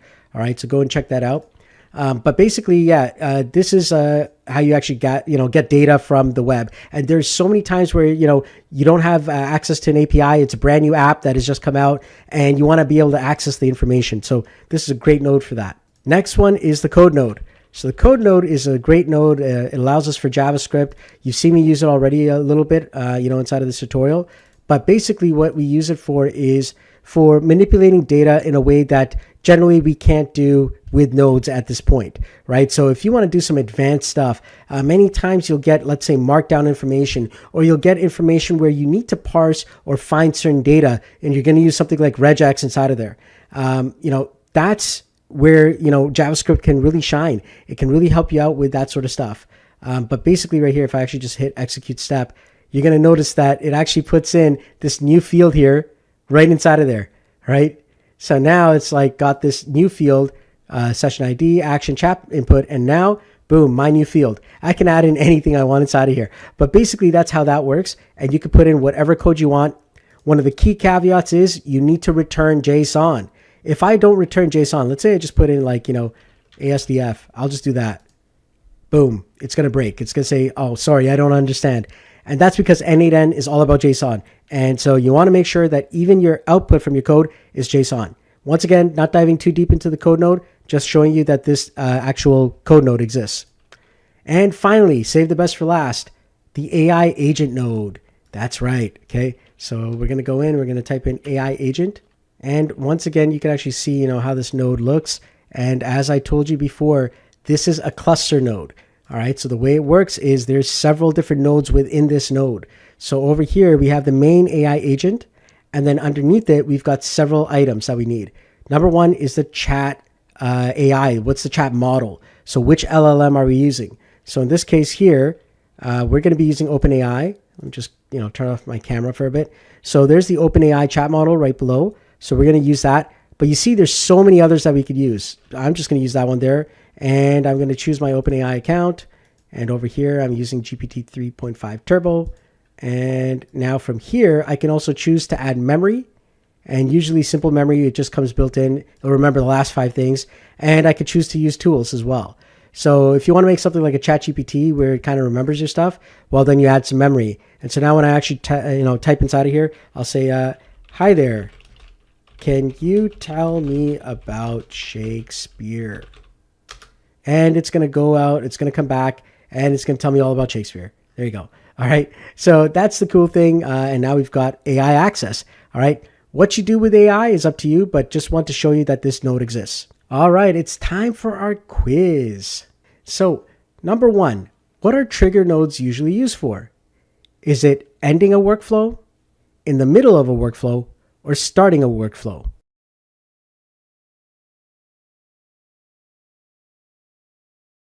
If you said starting a workflow, you're right. Number 2, what is JSON? A short form for the name Jason or JavaScript object notation?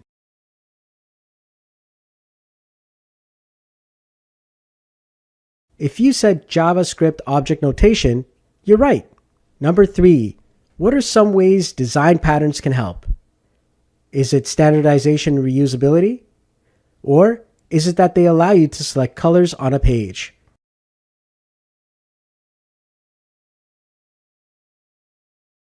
If you chose standardization and reusability, you're right. Number 4, what kind of node is an AI agent node? Is it a simplified node or is it a cluster node?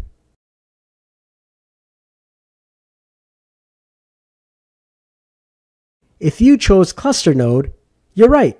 Great job. All right. So now we're moving on to design patterns. And design patterns are a very, very important part of programming, and we find it in the world of software all around us.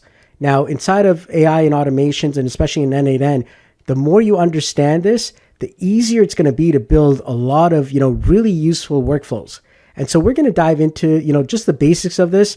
Now, keep in mind, this is just, the very ground level of this. There are many other patterns available and more that will be developed over time as the AI industry is constantly growing and changing. But we're going to bring some of the patterns that we see in the software world, as well as what we've already seen in the automation world, coming together inside of the entire, AI ecosystem. So we're going to go over that right now. So you could think of these design patterns whenever you're building out various automations and n8n workflows. They help with standardization and reusability, and so much more. The first one I want to discuss is the TPO pattern. All right. The trigger process output pattern is the most common one for n8n workflows. And we use that all the time, right? There's a trigger, there's some process that we do, and then there's an output. Next, we have the error pattern. And this is a pattern that involves putting something called a try-catch style workflow together. And basically the concept is you're going to try to do something, and then whenever there's an error, you're going to send it off to a sub workflow or a secondary workflow to capture that error and now do something. And so the error pattern is something that you're going to see a lot of, or you're going to use a lot of. And especially when you get into like some deeper workflows, especially with clients, you want to make sure that you've got the error pattern inside of there, because you want to be able to report this to yourself, to your staff, to your software developers or whoever you're using, or even to your clients and customers, especially if you're trying to help them out. The next pattern is the chained pattern. So the chained pattern is something that is used to orchestrate a series of AI or API calls in a specific sequential order. All right, this is great when you've got some data which needs to be manipulated first by, let's say, some AI. Then that data that's been manipulated goes to an API call, which then comes back and again goes into another AI and then a final output. So this is a multi-step process, and so we call that a chained pattern. Speaking of which, let's talk about the orchestrator and gatekeeper pattern. All right. So we use this in AI, and you can think of it like a central manager that delegates items to other AIs to accomplish by breaking things down into tasks. All right. And that AI controls what the other AIs are going to do based on what it thinks is best. In LangChain, Crew AI, or AutoGPT ecosystems, we call this planner executor model, task-oriented agent framework, or meta agent or manager agent. So, there's a lot of different terms for it, but, you're going to see this a lot, the orchestrator, gatekeeper, or command pattern. So this is the whole entire set of ideas where you've got an agent controlling other agents, or you've got a workflow which is actually controlling other sub-workflows. The next one is the HIDL pattern, or human in the loop. And it is a very important one, and it's something that we specifically teach and love teaching all the time. This keeps humans in control, and it is a great thing to put right in the middle of workflows. Because basically, let's say you're going to send an email. Well, you don't want your AI to send that email. All right. So many times you're going to see a lot of AI automation firms who are trying this, and they're just allowing the email to go through. Now, it works in certain cases, but other times you just don't want that to happen, right? Especially when you're sending a customer message, you want to make sure that you're having, some human eyes check that. And so what you want to do is you want to put in something like, create an email draft instead. That way there's a human being now who gets to check this. But with human in the loop, you can also have other forms of human in the loop where it will wait for the human being to respond before it takes the next actual step. And so the HIDL pattern, it actually waits for that human being. And so you're going to see that whenever you're creating a HIDL pattern or human in the loop pattern. The adapter pattern is where we make one API compatible with another API by changing one API format to match another. So for example, Salesforce may send snake case information, whereas n8n would map it to camel case for Notion. And finally, one of the last patterns I'd like to discuss is the observer pattern. And so when something happens, like a trigger, the whole goal of this specific workflow is to send several alerts or items to other workflows or other areas to take action. So for example, a sales rep, they supply a customer name, email, and maybe a phone number to a chatbot in Telegram or WhatsApp. And then the observer pattern with that will basically see that there's a note, and it'll send it to the CRM workflow, it'll send it to the email workflow, and maybe even to the AI voice VAPI agent workflow to make a call to the actual client. All right. So the observer is kind of like, here, I got some data in, let me tell everybody. And all these people are observing, they're waiting for this, kind of like a trigger, but a little bit more detailed because it's coming from a workflow that assigns all the different workflows that it needs to go to. And really, really powerful type of pattern. All right. So, coming back to the whole idea of design patterns, there are so many others. And you know what? Some of the patterns that I showed you may not even be applicable in the future as brand new AI, frameworks are going to start coming out, and it's going to change the way we think about actual development when it comes to, n8n, AI, and automation, because everything is changing every single day. And today in the software world, we see, the years of changes that have happened where we went from like HTML and then we got into things like PHP and MySQL for more advanced stuff. We get into Ajax and JavaScript, and then you get into, more advanced stuff as we get into things like React. And, now you're seeing all these new tools in Tailwind and so on. So over many, many years, brand new ideas came in and brand new thought processes and frameworks that change the entire software industry. We're going to see that over many years now in the AI and automation space. So keep an eye out for that. But right now, I just gave you some basic ones to hopefully get you started. Now, speaking of frameworks, this is something that I created to help me, especially when I'm thinking through problems and challenges. And I call it the Splat framework. All right. And basically it provides a structured approach to designing effective n8n workflows. And it's something that has really helped me out, and hopefully it'll help you out as well. Basically what we're doing is we're breaking down the development process or the creation of these entire automations into 5 distinct stages. And a lot of times it's helped me and saved me in some very challenging situations where, I had to really break down complex automations where I had to really think through it. And this helped me to kind of get through that. So the first thing is user stories. So in software, we actually have something called user stories, and that's how it works. We begin by defining what is the user story, and literally what is the story that a person is telling you. Like, hey, I've got to, take my, go high level data and then put it into maybe a spreadsheet or put it into like an email. Maybe you have to take everyone from go high level, throw it into a different email system, which, I don't have access to. And you as a developer or you as an automator, well, now you have to go into the API documents of that other system and connect up go high level system into these, automations. And that's where you're kind of like listening to the user story. What is their challenge? What are they saying? So clearly articulating the objective provides a guiding principle for the entire project. And so it's really important to get all the user stories together so that you can create a really good automation. Number 2 is to break down the problem. All right, so problem breakdown, that's the P in Splat. All right, and we're basically deconstructing the entire overall flow or idea. And literally, I'll just draw it out on paper, or there's some online tools where you can draw things. But before you put anything in n8n to lay it out, you want to first draw it out. And that's going to really save you time and, avoid the challenge where you get into what we call, workflow love, where you love your workflow, you work so hard on it, and it's like, I can't break it, right? So you want to basically do this before you actually lay anything down. So you want to break down the entire problem step by step by step.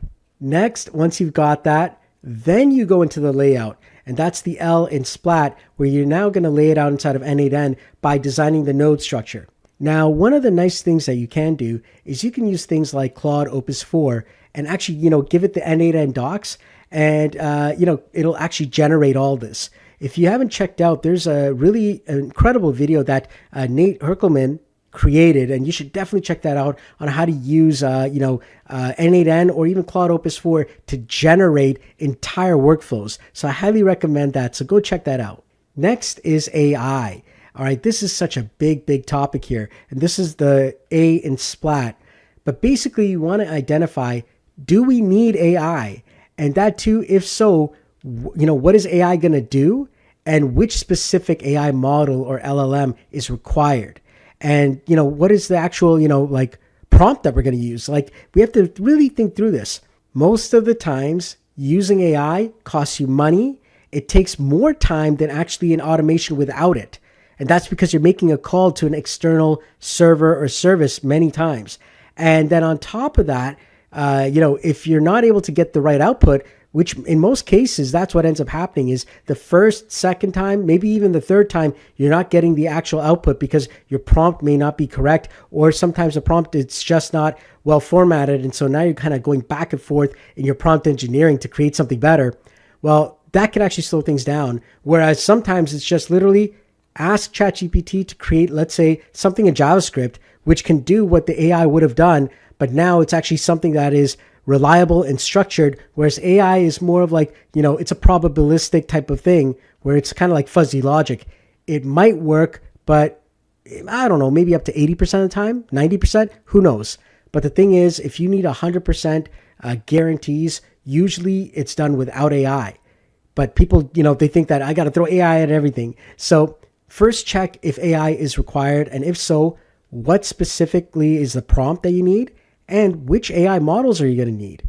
And then that too, cost it out, right? And sometimes, I just ask GPT or I'll ask Perplexity, how much is the cost if I was supposed to do, X amount of calls to this API? Now, some of the areas where AI is really good is in summarizing text, analyzing data, generating content, or even making, really important decisions where it's like, man, I don't know. Sometimes, I want to find the intent of a message where someone sends an email and it's like, what was this email, actually trying to say? Is it a positive tone? Is it a negative tone? Is it a neutral tone? So that could be very important, especially when you're doing sales and customer service. And finally, we have T in the Splat method, which is test and edit. So you want to thoroughly test out your entire workflow. And a lot of times you're going to run into debugging errors. Debugging errors happen all the time, especially when you're refining the data flow. And what may work the first time, well, is it going to work on the 10th time or the 100th time or the 1000th time? I don't know. And the only way to test that out is literally go out and test it, right? Now, usually what will happen is, you can rely on it, but I've found that even with, the best GPT in the world, it's going to have times where it does fail. And that's because, you're sending it into the actual model and hoping that it's going to output data. And that's where you actually give it data structures inside of your actual AI systems where it's outputting exactly what you want. And then you'll do things like an if statement to check if it actually outputted that. And if it did, then continue. If not, go back and run it again. And then you use your run index to see how many times it does it. And after, let's say, 2 or 3 times, maybe you now start an error workflow. And then you say, hey, you know what? This didn't work out. And that responds to either you and your team or your client and says, hey, you know what? You may have to do this again. So as you could see, if you use the Splat framework, you're going to make better automations overall. All right, so it's time for another quiz. Let's go over design patterns and Splat. Question number 1. What is the most common design pattern that you're going to find in n8n? Is it orchestrator pattern, TPO pattern, or the HIDL pattern?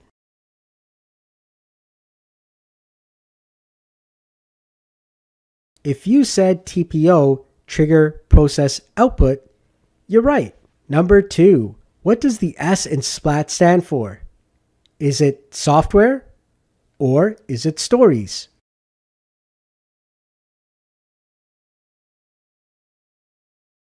If you said stories, you're right. Number 3, which pattern passes data sequentially? Is it the observer pattern or is it the chain pattern?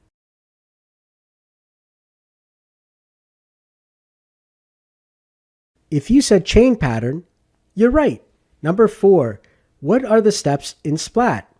Is it stories, problem breakdown, layout, AI, test and edit, or is it simplify, program, layout, ask, and try?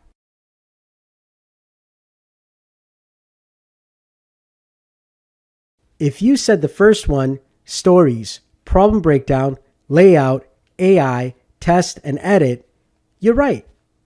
Congratulations. All right, it's time to take action. That's right. I want you to now go on to this next step where we're actually going to create a project which is going to basically cover a lot of the things that you're going to use in the real world when you're working with clients and customers. So in this project, we are actually going to be combining data handling, API access, and AI analysis to create a powerful spreadsheet automation tool. And the workflow is going to read data from a spreadsheet. It's going to perform some AI-driven analysis, and then it's going to write the results back. Specifically, to keep it simple, we're going to take person's name and date of birth, and then we're going to take that information and we're going to find out the day of the week that they were actually born and also what their horoscope sign is. And so that is going to be the summary that we're going to write back into the actual spreadsheet. So let's start off with the first step, which is parsing the spreadsheet. Now, inside of the spreadsheet, we're going to create a simple spreadsheet right now, which has ID, name, date of birth, and then we're going to create another one here for summary, just like that. Now, the summary section we're going to keep empty because we're going to get the AI to put the information in. But basically, what's going to happen is we're going to start off with this sort of spreadsheet here. You notice in the first column, we've got an ID. Now, the ID is going to act like a unique key. Now, a lot of times, when you're using some more advanced systems, such as an actual database system like MySQL, or many people will use something like Airtable, it's the same type of idea. You're going to have some form of ID that allows you to kind of see which row we're on. And then we're going to have, the information that goes and corresponds with that actual row. The reason why we use an ID is it allows us to keep accurate data mapping. So there might be 2 Mark Smiths, all right? And you might actually be surprised, but there might be 2 Mark Smiths with the exact same birthday, okay? And that is a possibility. Now, of course, we need more data to actually differentiate the two, but specifically an ID will differentiate them. And so that's going to really help us out so that we know that there are 2 Mark Smiths inside of this, entire list of information. The first thing that we're going to do is we're going to create this sample spreadsheet. Then we're going to read the spreadsheet using n8n. Then we're going to identify the key, which is the ID, and then we're going to map the data accordingly and take it in and actually grab the name and the date of birth and pass that over to OpenAI. So go ahead, take a moment. I'm going to pause it right here on the screen. All right, and that's going to give you an opportunity to write this information in.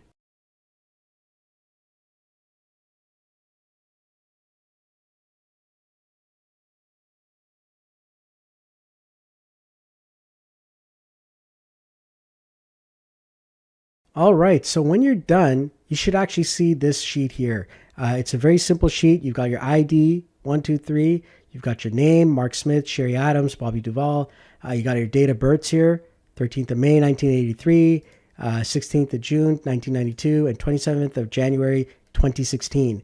And then you've got your summary column. All right, so this is what we're going to be filling in with the help of AI. All right, so now let's actually dive into actually designing something. So let's go ahead into our n8n, and we're going to create a new workflow here. All right, and let's do an execute workflow. So go ahead and just type in trigger manually, execute workflow, just a simple trigger. And from here now, the first thing that we got to do is we need to connect to our Google Drive. So specifically our Google Sheets. So I'm going to type in Sheets here.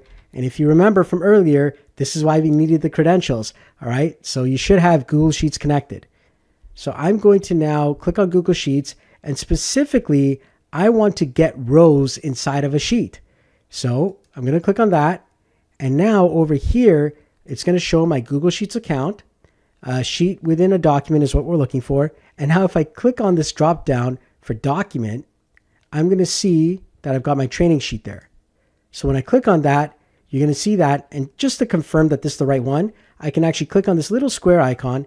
It'll take me to it. And yep, that's a correct one. All right. And now the actual sheet inside of there is sheet 1. All right. So there we go. And if I actually just save this here. So now if I click on execute workflow, there we go. It's picked up 3 items. And if I double click, you can actually see it's picked up all 3 rows after the first row. It's really important to know that whenever you're calling a Google Sheet list, it ignores the very first row. Now, of course, you could change that around, but I'm not going to go into that, deeper functionality. However, always remember when you're working with an actual spreadsheet, it'll always start from row 2 and beyond because the column names it assumes is in the first row.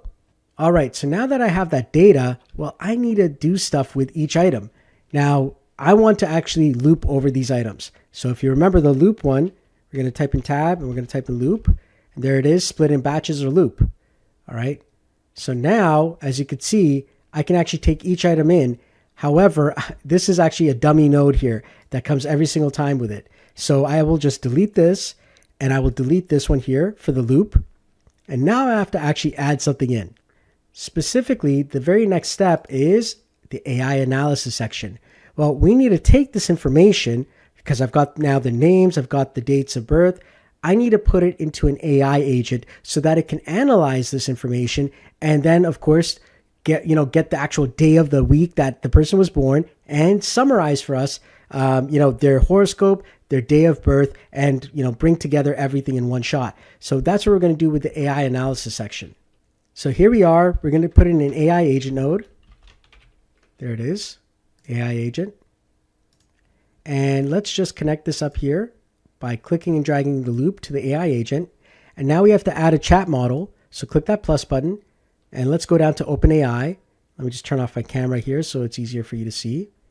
All right, so I'm going to go down to OpenAI. And now I'm going to choose my OpenAI account, choose the one that you set up, and I'm going to choose the model. In my case here, I'm going to choose 3.5 Turbo. All right, you could choose whichever one you want. As I said, I recommend this one because it's the cheapest model. And then from here now, I need to actually define a prompt. So I'm going to double click on the main AI agent node, just like that. And now from here, I'm going to first call the previous data by clicking on execute previous nodes. And then I'm going to change this from connected chat trigger node to define below. All right. Now the next thing is I'm going to click on expression and I'm going to click on this little square here, which is going to open it up in this view. Now I can actually type my prompt in. All right, so I'm going to type in some context here. So you are a helpful assistant. I'll just type that in correctly. Your task is to create a 1-sentence summary based on the following information. So the name, and we're going to get the actual name from here, which is the person's name. And then we're going to put in their date of birth. All right, and we're going to grab their date of birth. And specifically what we want to do is you want to actually put the format of how it comes in, which is going to be DD, which is the days, MMM, which is the months, and then year, which is how it comes in. All right, so that's how the information comes in. So for example, that's like 13th May 1983. So I'm actually putting in what you're seeing there. Next, your output must follow this exact format. So now I'm giving it constraints here. So summary, and this is going to be the person's name. So we're going to just say name. All right. was born on, and then we were going to put day of week. So day of week, just like that. And then I'm going to put DDTH. So like, is it the 13th of MMM? Or actually, I'm going to put in like 13th of MMM and comma YYYY. Okay. So I'm putting in like a format I want it to respond in. This makes them and now horoscope underscore sign. All right. So I've put that information in. So now some rules for this AI to follow. So important rules. 1, use the correct day of week. All right. For the given date of birth. So it's important that it gets this right, that, it's the correct day. Next, spell out the day.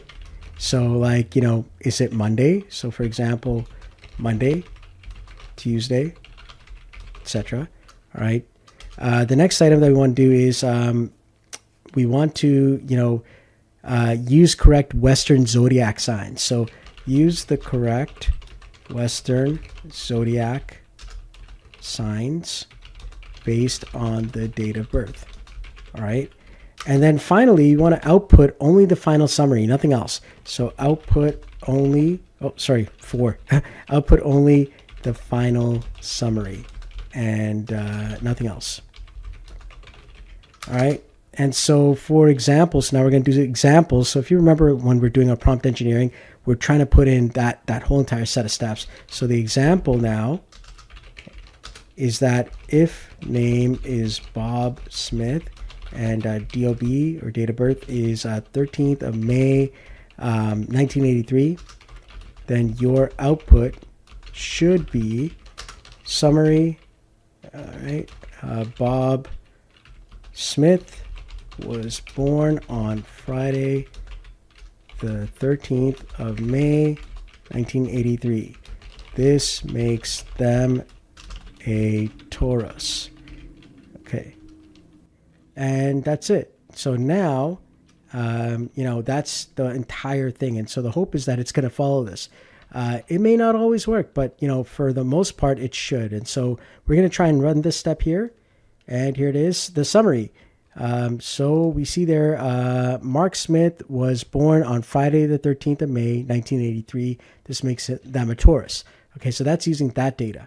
Now, one of the nice things that I could do is I can loop through this here. So if I click on this here and I actually just connect it up to the loop, I'll get to see all the different items. So here we go, 1, 2, 3. If I double click here, now inside of my run, I can actually see all the different runs that it did. So there's number 1. Number 2, Sherry Adams was born on Tuesday, the 16th of June, 1992. This makes them a Gemini. All right. Then if I click on number 3, Bobby Duvall was born on Wednesday, the 27th of June, 2016. This makes them an Aquarius. All right. So it's already got that there. So now we're actually at that point where the AI has picked up all of these. All right. So now in our final step, we need to now write this data back into the spreadsheet. All right. So we're going to jump now into that step and we're going to take the AI output and we're going to write it back in. However, if we're actually going to be using an actual API call, we need to put a wait timer in between so that we don't overload the entire, Google API, especially if you had 100 items or even 1,000 items. Well, now you want to kind of delay it 5 seconds in between so you don't get a 429 error. So let's go ahead and let's just delete this, link here. And let's go ahead now and let's add a wait timer in. There we go. And we're going to let it wait for about 5 seconds. So that's fine. And now we're going to actually call it the Sheets again. So we're going to call Google Sheets. But this time we're going to append or update a row in the sheet.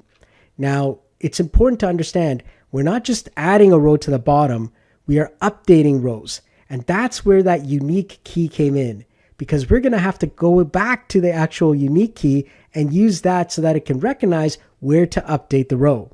So we're using append or update row in sheet. So go ahead and click on that. And if I click on the execute previous data, it's going to get all the information we need. But you notice I don't have the other data. That's because it's in another area, which is loop over items. So if I go to number 1 here, you're going to see the data. That's the ID I need. So let's go ahead and select our document, which is going to be training sheet. Next, we're going to basically choose the sheet one. Now it says map each column manually, and the column to match on, that's the ID. All right. So it's going to be searching that ID first to figure out where it needs to actually put this data to update. So specifically, we're going to click and drag the ID from a previous node, just like that, and throw it inside of here. There we go. Now for the name, well, we don't need to worry about that. For the date of birth, we don't need to worry about that. What we want is the summary that comes from the output of the AI agent. And in this case, it's this here. So we're going to click and drag it in. That's the output when we go to the AI agent node. And now, once that's done, we're going to click on the end here and we're going to loop this all around. So now let's click on clear execution. And now we're going to execute the workflow and we're going to take a look at our training data, which right now doesn't have anything inside of there.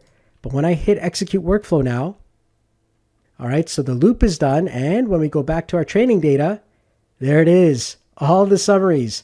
And they're all right inside of the sheet. So that was a great little project that you just completed. And you learned about data handling, reading from and writing to spreadsheets. You learned how to use unique keys. You learned about AI usage using ChatGPT and even rate limiting with weight nodes.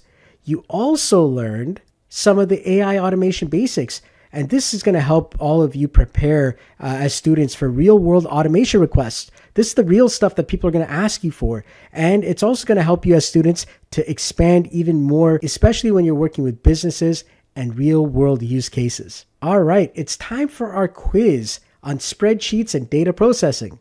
Number 1, why do we use a unique key inside our spreadsheets? Is it so that we can open a door? Is it to ensure accurate data mapping when writing results back?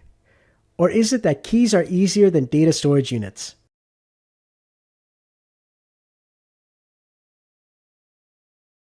If you said to ensure accurate data mapping when writing results back, you're right. Number 2, what does the wait node do? Does it prevent rate limiting issues? Or is it used as a filler node when we want to end things?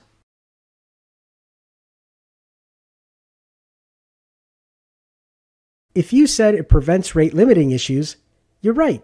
Number 3, what node do we use to iterate through data? Is it the aggregator node? Or is it the loop over items node?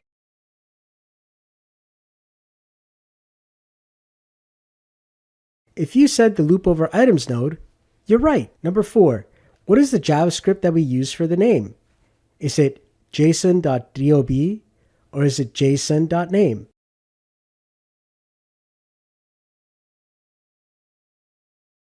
If you said json.name, you are right. Congratulations. All right. So now to really solidify your learning, we are now going to be diving into the n8n community courses. These are going to give you official recognition for your skills.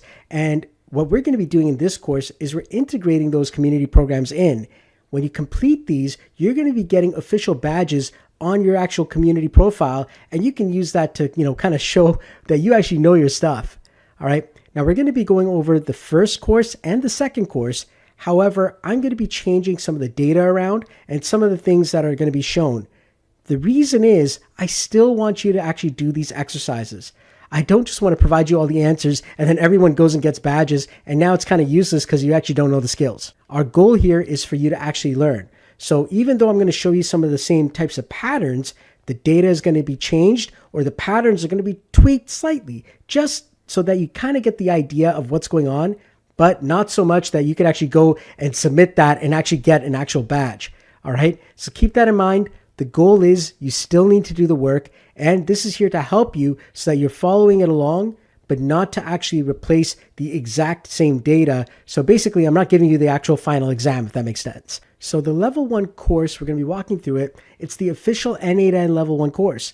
And this module, it guides you through the entire community course, ensuring that you get a deep understanding of the fundamental concepts. The key focus areas are building foundational skills in n8n, all right? And then a modified approach, as I said, we're going to change some of the things together so that you get the idea of what we're doing, but without getting the final results so that you can actually go through it yourself and, pass and get the badge. So what we're going to do is we're going to start with the course. We're going to modify the data. we're going to have you complete it independently. After I've done this, follow along, but then complete it on your end. And then you're going to submit for a badge. You're going to be going to docs.n8n.io/courses/level-1. So when we click on that, you're going to see this here. It's right inside the docs. And if you want to start from docs here, we can actually go like this here, right inside of docs. And on the left side, you're going to see text courses. Click on that and click on level 1. So the first thing that you want to do is set up an n8n account. Well, we already did that. If you follow along, you either set up the n8n Cloud or a VPS version or a self-hosted version. The next thing is that we need to get a course user ID. So you're going to click on the sign up here button here, and now you're going to follow the n8n form. So click on sign up, and now let's start off with the name, Solomon Christ Training. All right, so that people know that this is the training one. All right, and now which email address? I'm going to use my other one. So SolomonChristUSA@gmail.com. There we go. Please provide your n8n forum username. So chances are you don't have one yet, but if you followed along, you probably already have one. So I'm going to create a new one here just so you can see the process. So I'm going to click over here on this link here, and it's going to take me to the community. And let's go ahead and click on sign up. So Solomon Christ Train, so that I'm here for the training example here. And now I'm going to type in a password that I want. I'll do it again. Okay, once you enter in all your information, go ahead and click on sign up. And you're going to get this email here to confirm your community account. So go ahead and click on it. And now you're part of the n8n community. So go ahead and click on activate your account. Congratulations, you're in. So let's click on finish.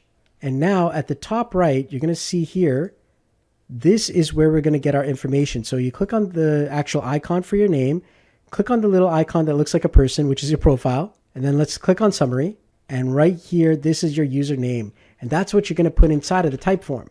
So let's go back now and let's paste our username inside of there. So this is Solomon Christ Train for training. So I'm going to hit OK.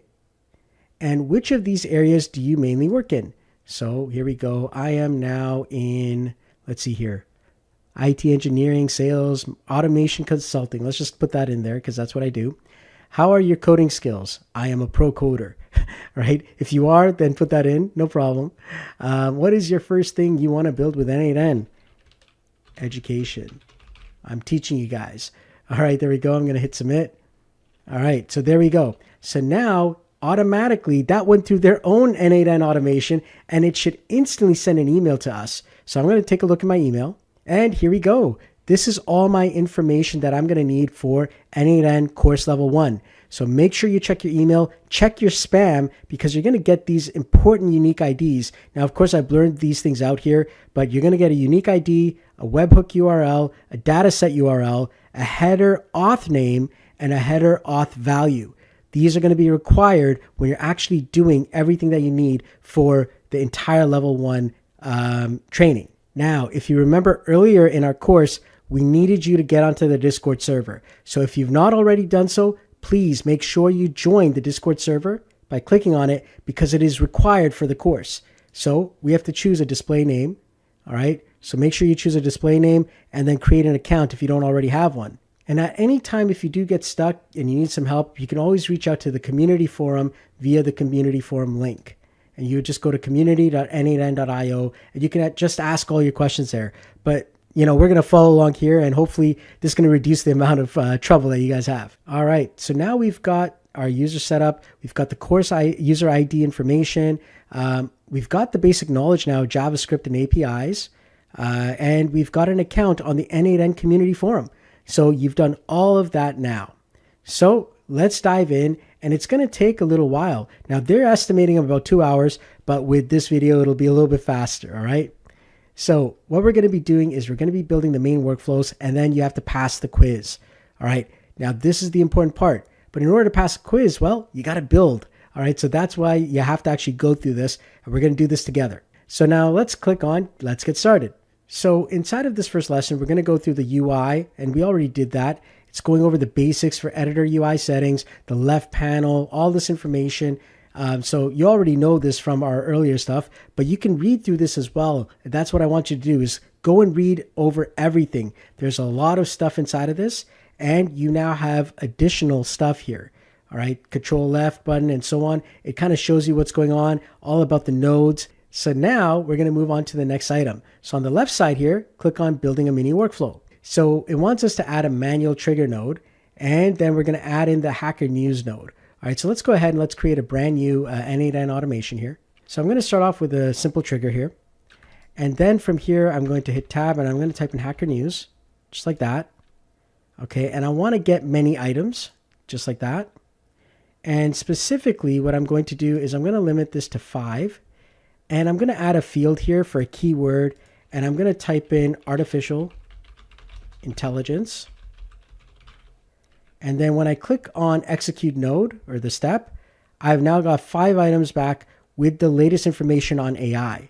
All right, and a whole bunch of details and all kinds of great stuff. I can even execute the workflow from here as well. And so now, this is working. So now we're going to move on to the next step once you're done. So when you actually follow this along, it's going to ask you for different data to input. And so you'll be able to do that, but you kind of got to see how that works. So now let's go into automating a real world use case. And you're going to meet n8n, and he's an analytics manager at AB Corp. All right, so his job is to support the AB Corp team with reporting and analytics. And so we're going to be understanding the scenario. You're going to meet n8n, you're going to say hello, and you're going to say, hey, what's a repetitive task that we want? And n8n is going to say, hey, you know what? One of the most annoying things is weekly sales reporting. I don't like it. It's so challenging. And so he has to collect a whole bunch of sales data from their legacy warehouse data system, and it sucks. And so he needs to, kind of get it together, because each sales order can have like the status as processing or booked, and he has to calculate the sum of all the booked orders. All right. So that sounds like a great opportunity to create an automation. So now what we want to do is we want to break the problem down, right? So take the problem and break it down. So what are some of the things that we can do to help this person out? Then we will actually lay it out in n8n. So in this case here, it says the data warehouse was written long time ago, okay? The actual information, the app, it doesn't have a CSV export. So there's no CSVs that are coming out, but they recently added a couple of API endpoints where we can get the data. And so that is great, because now guess what? When I'm just thinking out loud, well, maybe I can use an HTTP node to actually grab this information. All right, so I'm thinking about the problem itself. So now we can actually jump into n8n once we actually kind of get an idea, and we can kind of think about how we're going to lay this out. All right, so basically, we're going to send the data from the company's data warehouse to 2 external services. That's what it is, Discord and Airtable. All right, so here's the thinking process, right, where we're breaking the problem down. Get the relevant data, all right, order ID, order status, order value, employee name. Filter the orders by their status, so processing or booked. Calculate the total value of all the booked orders, and notify the team members about the booked orders in the company's Discord channel. Then we're going to insert the details about the processing of the orders in the Airtable to follow up. And then we're going to schedule the workflow to run every Monday morning. So we need to start off with an HTTP request. So here we go. And we're going to start with a brand new workflow here. I'm just going to call this training 1. All right. So let's go ahead. And before we start off with the schedule, like I said, we're going to start off with a manual. So we're just going to do a manual trigger. And then from here now, we're going to add in an HTTP request. Okay, just like that. There we go. Now we need to know the endpoint. We need our API key. So we go to the email that we got. We're going to grab our dataset URL. So there you go, the dataset URL. We're going to grab that. And if I actually go inside of here and I put that inside of, my HTTP request. So I added the dataset URL. I put this to get. So get is there. Well, now I have to send some headers. So specifically, which headers do I need to send? Well, let's click on actually specifying headers. So send headers. So for our name, we're going to type in unique ID. So we're just going to say unique _ID. And then for the value, we're going to actually go back into our email, and we're going to grab the unique ID that they sent us. We're going to copy that and paste it back in. And now let's test this again. Well, it's still not working. And we're wondering, well, why is it not working? Well, that's because we forgot another important step, and that's your authentication. So in this case here, we're going to do a generic credential type. And over here where it says generic auth type, we're going to select header auth. And now we're going to create a new credential. And so inside of name and value, we're going to put in the information that was sent to us. So over here, we take the header auth name, which is in this case API underscore key.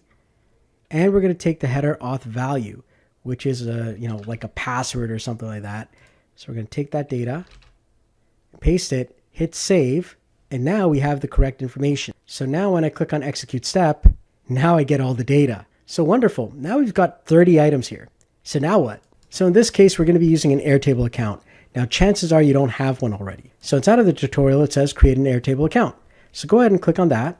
And now we're going to sign up to Airtable. So we're going to go to the top right here and just hit the X, create a blank app, and just click on create. All right, so now it's saying we've got an untitled base. And so now let's go back to our tutorial. So in any new table, it's usually going to have these 4 columns here: name, notes, assignee, and status. But we're going to rename the table into orders. So even though I put training, let's rename it into orders. And we're going to delete the 3 blank records by default. All right, so let's go ahead and let's call this orders. So let's go here, change this to orders. And then you could just right click on any of these and you could just click on delete record. So we're going to just right click and delete, right click and delete, right click and delete. So we've deleted all of that. So that's all deleted there. And I'll just close this side off here so I can close Omni so we could see this a lot easier. And so now let's delete also these items here. So the notes, we don't need this data field here. We don't need the assignee one. We don't need the status one. We don't need the attachments one. And that's fine. So I can just delete both of these here. Delete that one, delete that one. So now I'm going to rename this thing to order ID. And I'm going to make this into a number field, just like that. And I'm going to hit save. And I'm going to follow along and I'm going to actually create these items here. So customer ID, which is number, employee name, which is a single line text, order price, which is a number, and order status, which is a single line text. So go ahead and do that and we'll come back together. So now we're all set up. So now when we go back into our n8n, we're going to be adding the Airtable node. So let's go ahead and hit tab and type in Airtable. There we go. And we're going to select the create a record action. And so now we have to create a new credential. So you're going to do that by clicking on the drop down here and click on create new credential. And we need an access token. So to do that, we have to actually open up the access token page on Airtable. So if you want, you can click on Open Docs here. And you can click on this link here, which says go to the Airtable Builder Hub with the personal access tokens. So when I click on that, I end up coming here. And so I'm actually going to go ahead and click on Create Token. And over here, I'm just going to call this n8n training. And then I'm going to add in the recommended scopes. So data.records read, data.records write, and schema.bases read. So let's go ahead and do that now. So here we go, add a scope, data.records read, add another scope, data.records write, and then schema.bases read. So now when it comes to access, make sure that your token can access all resources. And we can even add a specific base. So in this case here, I can add in orders, but you could choose, whatever you want, but make sure that you access all resources. And then I'm going to select create token. And let's go ahead and paste that back inside of our n8n and hit save. There we go. We're connected. All right. So now at this point here, if you actually click on the base drop-down list here, you're going to see the orders base. And from there, the table is going to be table 1. All right. So now that we have that there, what we're going to do next is instead of mapping each column manually, we're going to select to map automatically. So it will automatically, put them inside of that list. So go ahead and save that now. And if I double click on my Airtable node and I click on execute step, I should then see inside of my actual base and Airtable all 30 of the actual items inside of there. So watch this. Click on execute step. And there it is. And so now if we actually go inside of our table, there it is, table 1, and you see all of the information here. All 30 items are inside of there. All right, so now we're going to be working on filtering orders. Basically, if you remember earlier inside of our training, we looked at different logic operators. One of them was if. And the if node we're going to be using right now to go through all the order statuses, because we need to find a certain order status and then only return those specific rows that match that order status. So that's what we're going to do. So the first step is we're going to delete this here. We're going to move this over. We're going to tab and we're going to add an if.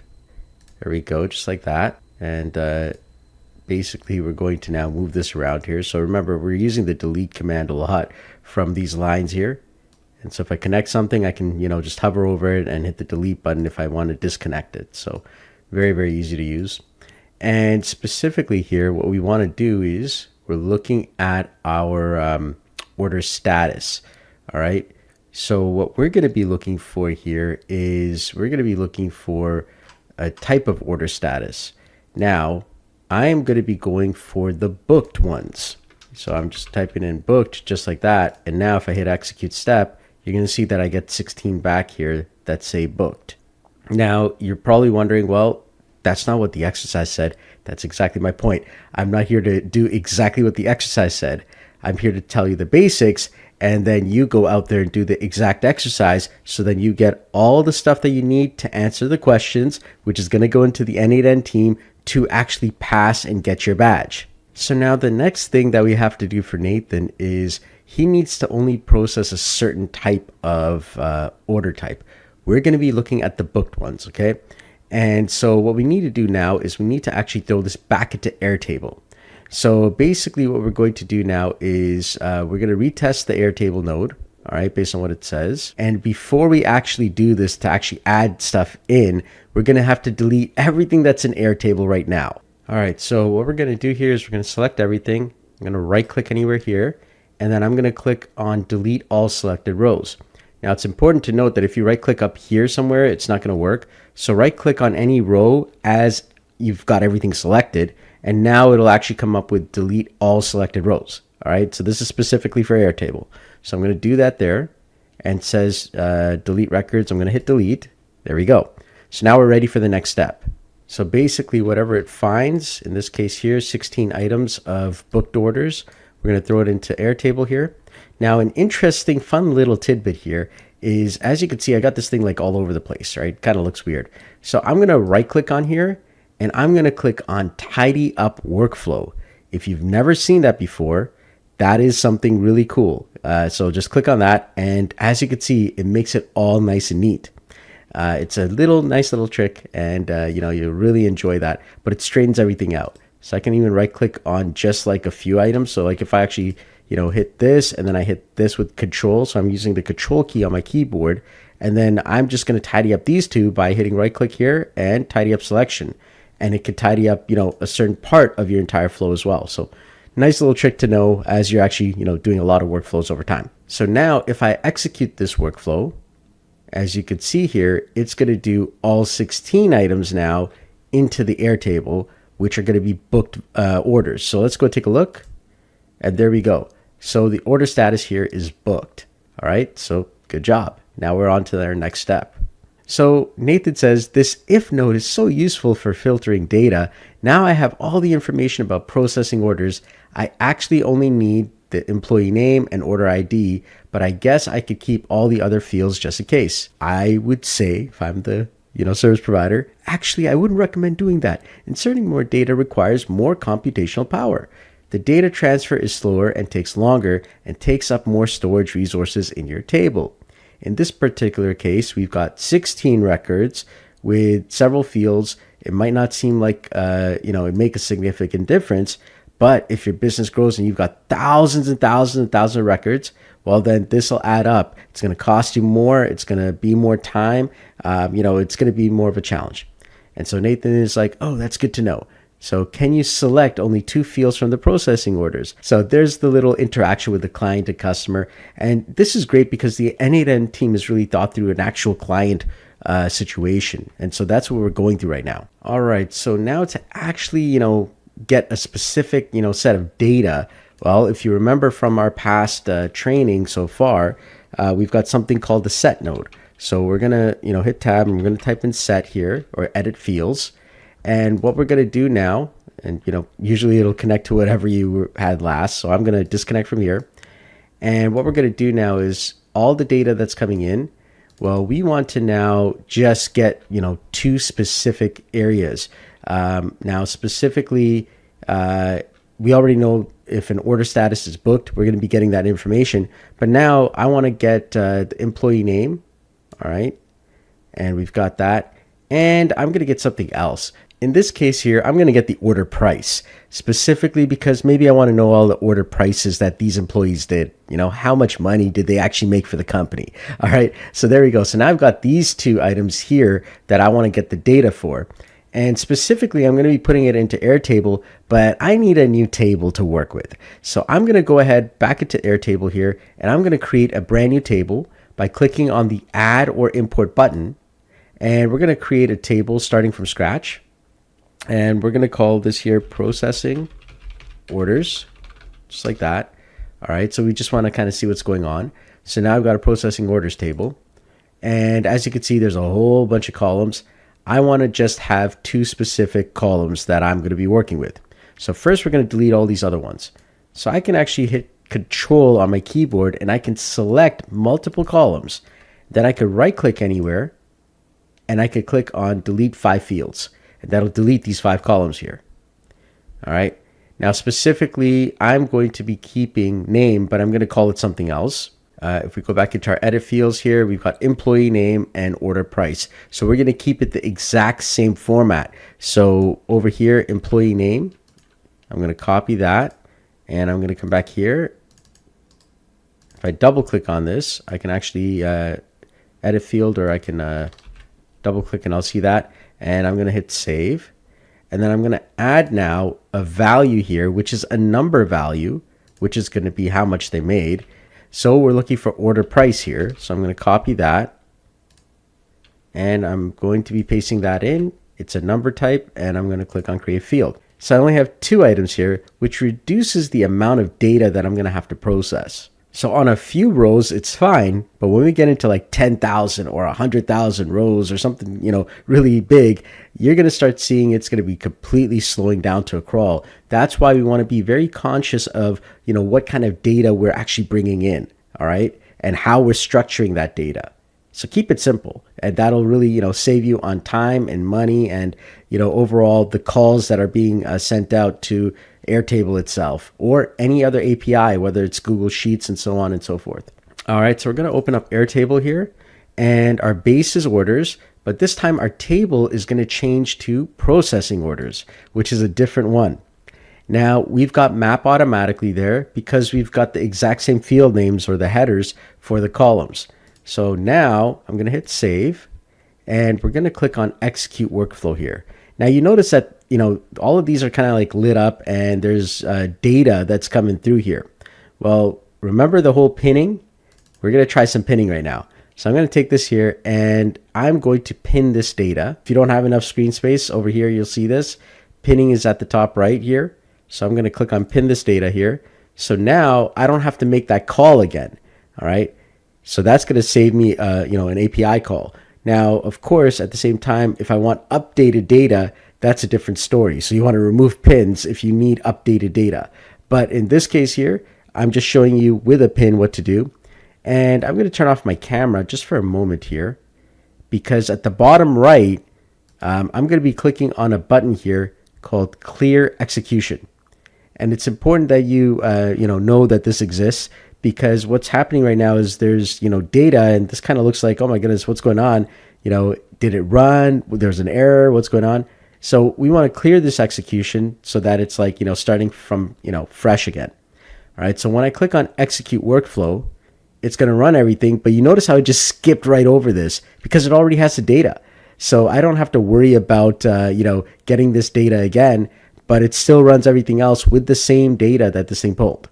All right, so that's what the pin can do. Okay, so if we actually did this correctly, it's now going to have inside of my table all of their names of the salespeople and how much money they closed for each order. And that should show up in the Airtable. So here we go. And yep, we could see that. All right. Now you're noticing that, oh my goodness, there's 3 rows. That's because we forgot to delete those rows when we first started the table. So I'm going to select all again. We'll do that again. And I'm going to right click on any of the rows. Okay, I can't right click up here. So I'm going to right click down here and I'm going to click on delete all selected processes. And this is good exercising because it's working out your muscles. Just like a gym, you're working out your technical muscles. All right, here we go. And so now what we're going to do here is we're going to go ahead and we're going to now unpin this. And I'm going to show you another way to pin and unpin. So if I select this actual node, if I hit the letter P on the keyboard, I can unpin it. Now it has to fetch live data. All right, so I'm going to clear the execution list here. So at the bottom here, clear the execution. And I'm going to now execute workflow, just like that. There we go. So in this next step, what we're going to be doing is we're going to be calculating the processed orders. So as you could see here, we've got our setup here on the top, top side of it. As you can see here, pretty much the same. But now we've got the bottom side coming in. But as I said, we're flipping things around. So we're going to be calculating the processing orders. All right. So we're doing that on purpose because, once again, we want you to actually do this exercise. All right. So you're going to get an idea of what to do, but now it's going to be, like I said, different values, different data. And that's the whole point, is when you could think through like an, automation professional, you're going to get much better at this. All right. So we want to figure out the total value of all processing orders. All right. So there is something called the code node that we're going to throw in here. All right. And we're going to basically hit tab. We're going to type in code. And if you remember earlier when I showed you the code node, there's a lot of stuff that it could do. And we're going to now connect this up here, and we're going to get all of the orders that say that they are in processing. We're going to be taking this piece of code here. So if you go down into the actual, document there, you're going to take the entire thing, and I can, highlight it and copy it, or I could click on this little copy button, same thing. And I'm going to paste this right inside the code. Okay. So I'm going to go inside of here, Control A, and then Control V. And there we go. I pasted that. As you could see here, and I'm just going to expand this out using this little icon here. As you could see, it's coming out as JSON. Now it says here, items, input all, total booked. Well, we're actually going to be changing this because it's not total booked, it's total processing. It's going to take all the items that come in. And this is book sum. We're going to change this to, processing sum. Processing sum. And then we're going to rename all of these variable portions here. Processing sum is equal to processing sum plus the actual order price. So now I'm going to go over here to book sum and change it to processing sum. And total booked is actually total processing. So copy that, and total processing. All right. So now we should have this here. And if I execute this step, well, it says that there are 14 items that are total processing, and our processing sum is 1,393.61. All right, so that's how much is actually in the processing section. That's how many orders are actually in the processing mode, and that's what I've got available. All right, so our next step is, now that we have that, and you can see the power of the code node, we're going to move on to the next step. So our story continues, and Nathan says, wow, the code node is so powerful. That means I can have some basic JavaScript skills, and I can power up my workflows. And then, yeah, you can progress from no code to low code. And then Nathan says, well, how do I send my calculations for processing orders to my team's Discord channel? All right, well, there's an n8n node for that. So we're going to go over to that n8n node. So notifying the team. This is where, if you remember earlier in this entire, program, we had you set up Discord with the n8n Discord server. Okay, so we're going to be actually now sending messages to that server. It's important because this is how you earn your badges. Okay, so we're going to walk you through that. And you need to be able to access the course level 1 channel inside of Discord. So over here, it says n8n server. So go ahead and click on that, and it's going to take you to the n8n Discord page. And you should be able to see all of this. And specifically at the bottom, you're going to see something called course level 1. And so we're going to be sending messages, and you've got a unique ID that was sent to you. So we're going to be using both of these in our actual training. So course level 1 and course level 2. All right, so now we're going to set up our Discord node. So we're going to hit tab, and we're going to type in Discord, and we're going to go to message actions, and then we're going to click on send a message, just like that. All right, and so now inside of the connection type, we're going to select webhook, and then from here, you're going to go down and click on create new credential, and you would have gotten a webhook URL in your email. So let's go back into our email, and you're going to see here a webhook URL. So we're going to just take that webhook URL, and it's blurred out here in my video, but for you, you're going to see this in your email. And I'm going to copy that, and we're going to paste that into the webhook URL here. And then we're going to hit save. And if we did everything correctly, well, we should be good to go there. All right, so now we're going to copy this here to the clipboard. Okay, this entire message, this week we've, and then total booked. In this case here, I'm going to click here. And as you notice, our Discord is not actually connected up. So let's first connect that up. So click on back to canvas here, And let's connect it up from our code node to our Discord node. And we're going to double click on Discord node again. And so now we're going to change this message from fixed to expression. So go ahead and click on expression. And now you're going to see this little icon again, the little square icon. Click on that.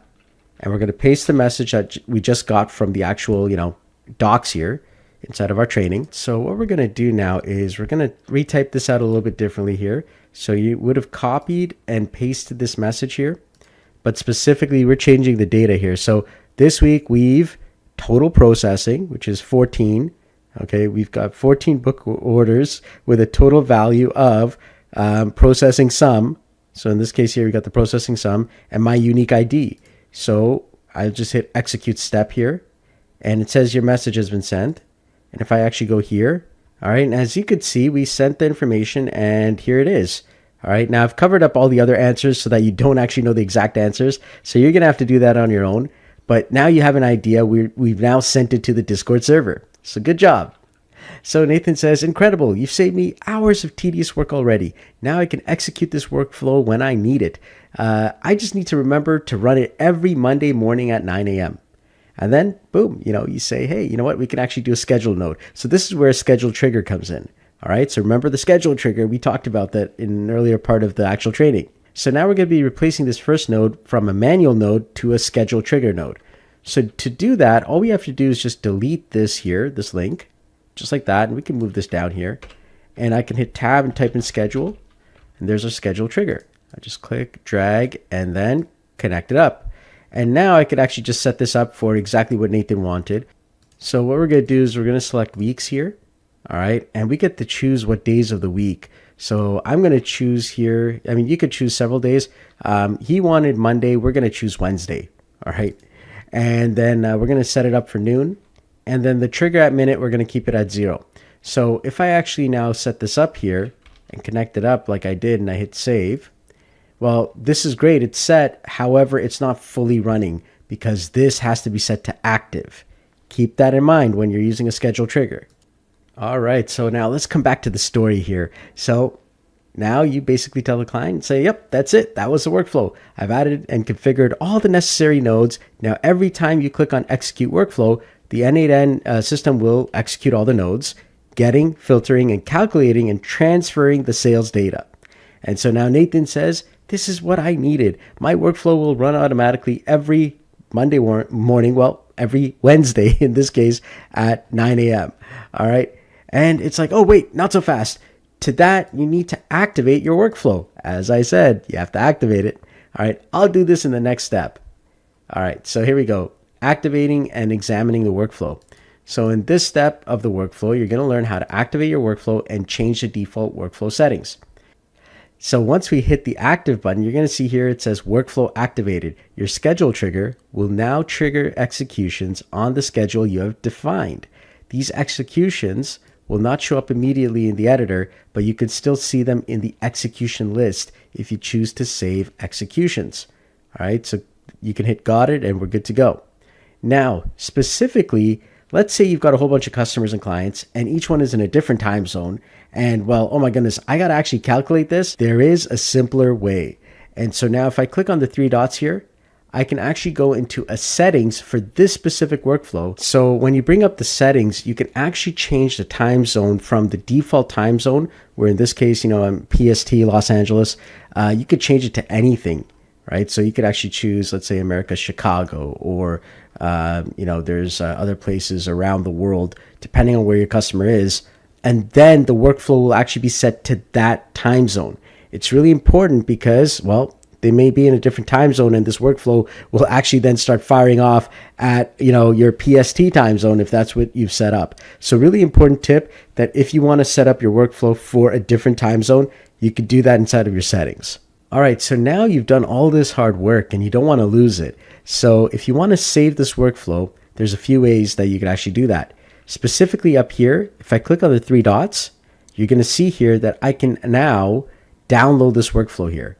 So 3 dots, download workflow, and boom, there it is. It's my JSON. Now, another way that more advanced n8n users will actually, back up all of their workflows is they will actually create a workflow that does backups.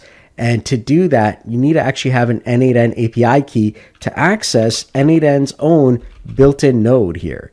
So if I actually just type in n8n, I can actually click on that and I can actually get everything going on from my specific version here of n8n. So my specific implementation of n8n here, I can access all kinds of different things. So over here, for example, I can get many workflows, which means that, I can get everything that I need to. But if you don't know where your n8n API account is, well, you're going to click on create new credential and you're going to say, well, I need an API key. Where do I get that? Well, let me show you how to do that. If you go to the bottom left and you click on the three dots beside your name, you click on settings, you go to the n8n API, and then you're going to be able to create an API key. That's the key that you're going to actually put in to actually be able to access everything inside of your n8n, such as getting many of your workflows. From there, you could actually set up an entire workflow to create your very own backup system. So now if you want to get the solution for that, I've got an entire video on how to set that up in 10 minutes so that you can actually have all your workflows backing up to your Google Drive. All right. So if you've done everything up until this point, you're going to get a quiz here. Now you need to score at least an 80% to get, the actual pass mark. And when you do that, you're going to get a badge. Now you're going to have to actually go through this entire process again, but now you're going to have to do the correct values and all the correct information. But you're going to click on take the quiz. And if I click on that, it's going to be another type form, which is once again, it's their own n8n workflow. So it's usually done instantaneously. So once you pass it, you'll know immediately. And the nice thing is there is no limit on, answering the quiz questions. So no time limit. All right. But once you've done that, and if everything went successfully, you're going to get a badge inside of your, n8n account inside of your community profile. Over here inside of badges, you'll see completed n8n course level 1. All right. So that's something that, you can actually show on your actual account there. All right. So it's really, really powerful. So please go through it and earn your first badge. So congratulations if you made it this far. You've completed already level 1 and you've got your level 1 badge. So now we're going to be going on to level 2. So the level 2 community course goes over even more complex and intermediate problems. And so we're going to go through a lot of them. And once again, the whole goal here is to kind of understand what's going on. You're going to get a new set of IDs and information emailed to you, and you're going to have to follow along. So let's go ahead and let's click on this link and let's get started. It's at docs.n8n.io/courses/level-2. So let's go ahead and click on that. So the first thing we need to do is we need to get a new user ID. So we have to click on the sign up here button for course 2. So go ahead and click on that and let's follow the sign up process. So click on sign up.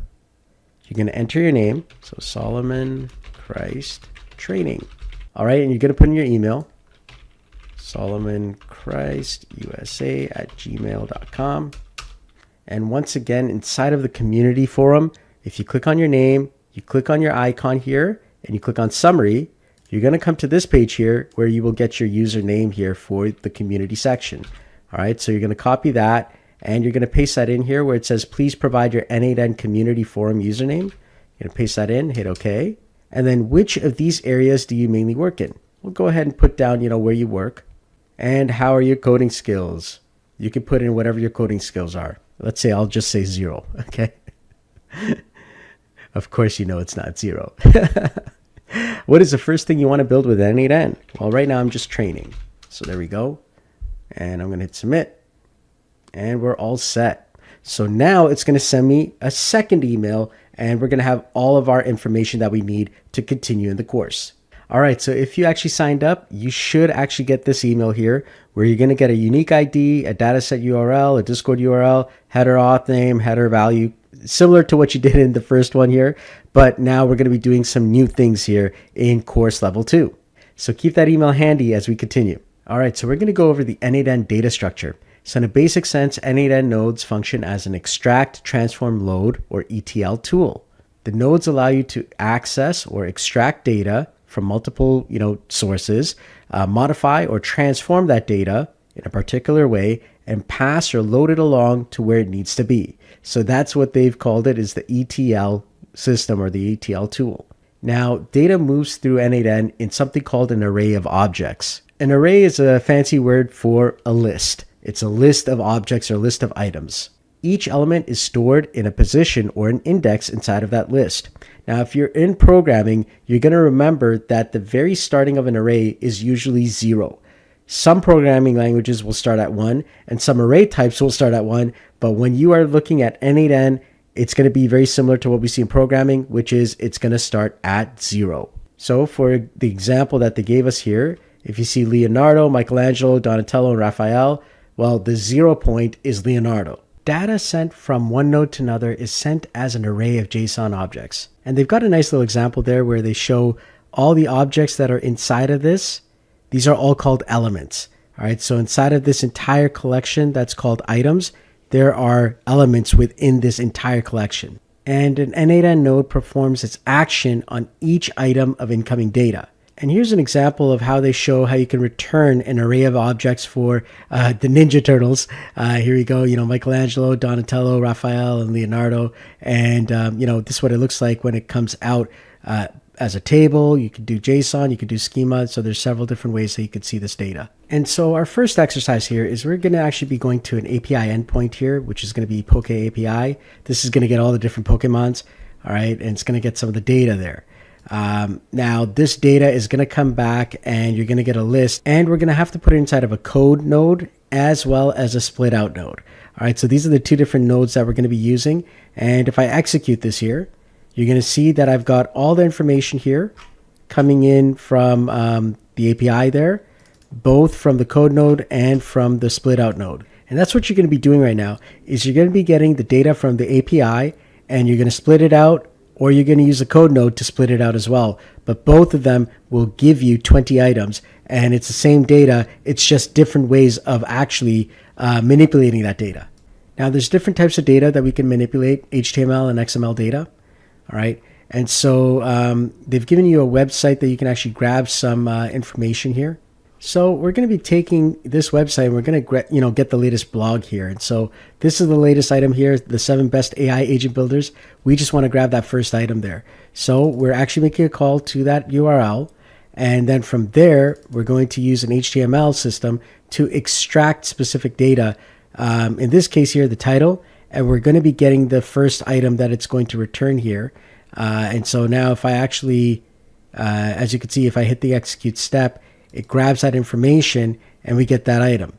Now, if you do this too much, of course, you're going to get rate limited by the website, but it kind of gives you an idea of what you're going to do here is you're actually just grabbing information and you're going to be extracting certain elements from that HTML. For the XML exercise, what we're going to be doing is we're going to be going to Poke API, again, the Pokemon one, and you're going to be going from JSON to XML, and then afterwards, we're going to extract that XML again so that we actually get that data. So if I actually just run this here, so here, this is clear JSON, and we're going from JSON to XML, but this data is how it comes out as. And then from there, we take that same data, and we're going to take that XML version of the data, and we're going to take it back out to JSON. All right, so now this next part here of the entire tutorial, there is something called a customer data store node. I was actually looking for something called customer data store. I actually thought that was a database. So when you're actually going through this here, there's an actual node in n8n called customer data store. And it actually has some information. So if I just run this specific node here, it actually goes and grabs some information that it has there. So when we follow this along, we're going to be doing this date exercise here. And specifically, we're going to be getting the date and time of whenever these things were created. And we're going to round it up to the end of the month, and we're going to put out a new field name called new date. And then from there, based on that, if the date is after a certain date, we're going to then wait for a few seconds, specifically 1 second, and then we're going to now have it show up as an edit field in an output value. All right, so here we go. Our if statement is going to check how many are after 1980. We're going to be waiting for 15 seconds here. And as you can see, I changed some of the data there. So When you actually run this, you have to actually follow along what it says there.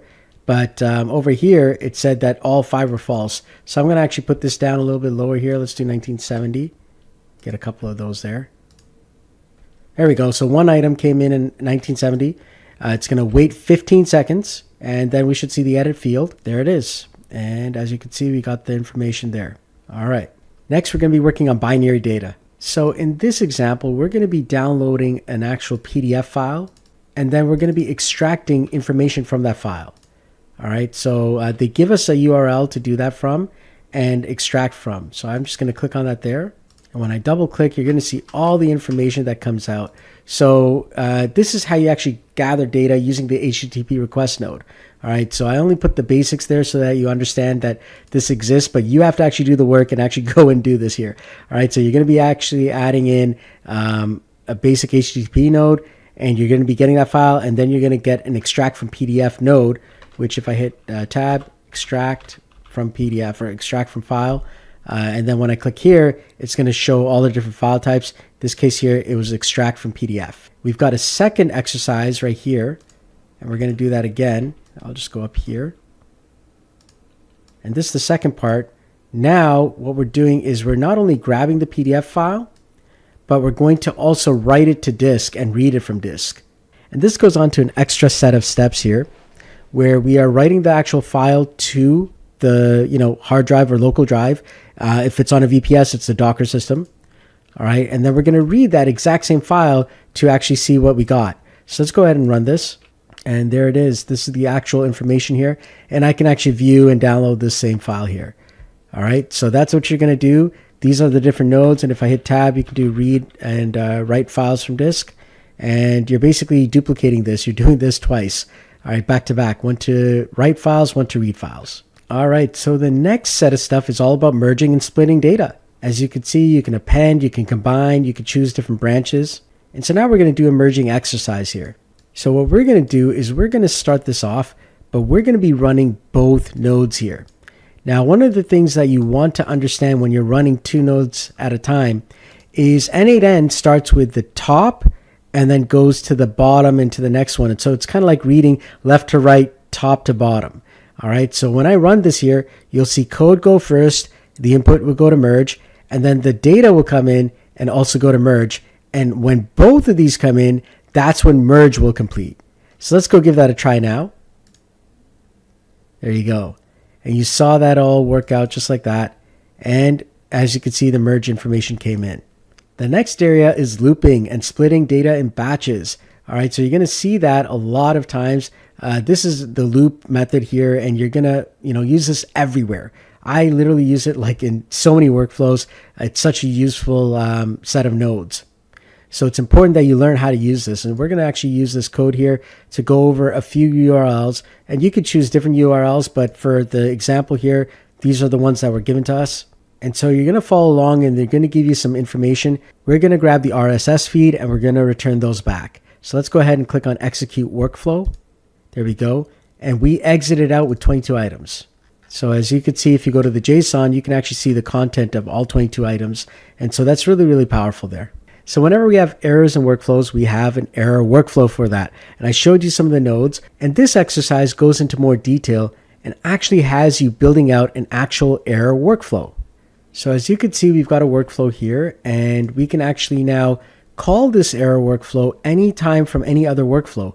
Now, usually what you want to do, something really neat, is you would create one error workflow and you would have it work across all your workflows. And that's simply by setting up that error workflow in every one of your workflows. That's a really great little tip to, really get something set up, such as an ongoing Slack message or an ongoing email to your team to detect when something's going wrong. All right, so keep that in mind whenever you're actually creating out workflows. All right, that brings us to our big use case. All right, let's start off by going back to n8n and that big example. So once again, it's n8n, and he says that his manager was so impressed with the first workflow automation that she entrusted him with more responsibility. All right, and then I, as an automation expert, would say, more work and responsibility. Congratulations, I guess. What do you need to do now? And Nathan says, I got access to all our sales data, and I'm now responsible for creating 2 reports, one for regional sales and one for order prices. They're based on data from different sources and come in different formats. Sounds like a lot of manual work, but that's the kind of stuff that can be automated. Let's do it. All right.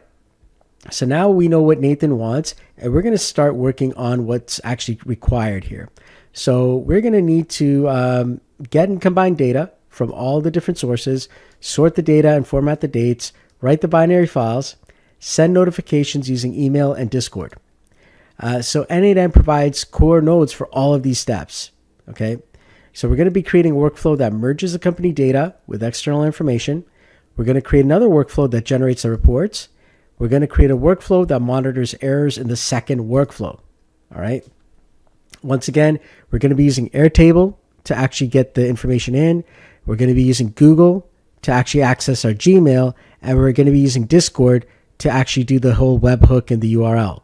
So if you remember from beginning of this entire course, we set up all of these accounts, except for the Airtable one. We just did that recently. So now in this part of the actual program, I'm not going to be doing too much more other than just kind of guiding you through what they're asking you to do. And the reason is I really want you to go out and do this, especially for level 2. So you're going to have to actually do the work. And to start off, we're going to be creating an Airtable. And you're going to need to put in all this information inside of that Airtable. Specifically, the fields you're going to need are customer ID, customer country, customer email, customer since, region, and subregion. All right, so this is the information that we're going to actually be collecting. Next, they've given you an HTTP request URL that you're going to be putting inside of that node, and that's going to give you some data. And with that data, you're going to basically get this information. Now, make sure that you send the query parameter with fields. All right. After that, you're going to use a merge node to actually get both of these data items in. And once you get those in, you're going to be populating the Airtable with that. And here I have the exact same information. So this is what your final flow should look like. Now, of course, these nodes are all here, but as you follow along inside of the tutorial training here, they're going to be asking you for specific items that they want inside of there. So make sure that you put those things in. And if you did it right, well, all the data should actually show up. Now at the bottom, it's going to ask you all this information. This is what's going to be on your quiz. So definitely you want to know this information. So to get the answers to this, you have to first set this up and then you have to run it. Now, I'm not providing you those answers. You need to do the work. Okay, but just keep in mind, this is the information that you're going to need when you're going for the quiz. All right, here we are in workflow number 2. In this one, we're going to be generating reports, and they give you the information that you're going to need to create this entire workflow. The first part is actually getting in these 5 nodes here. And so that's the HTTP request, the Airtable, and merge. We've already done that. That was kind of like the first part of that. Now we're actually going to be sorting through this entire thing here. And that's going to be another set of things. So the sort node is going to allow us to sort the data by order price in descending order. After that, we're going to go into the first section where we go into the regional sales.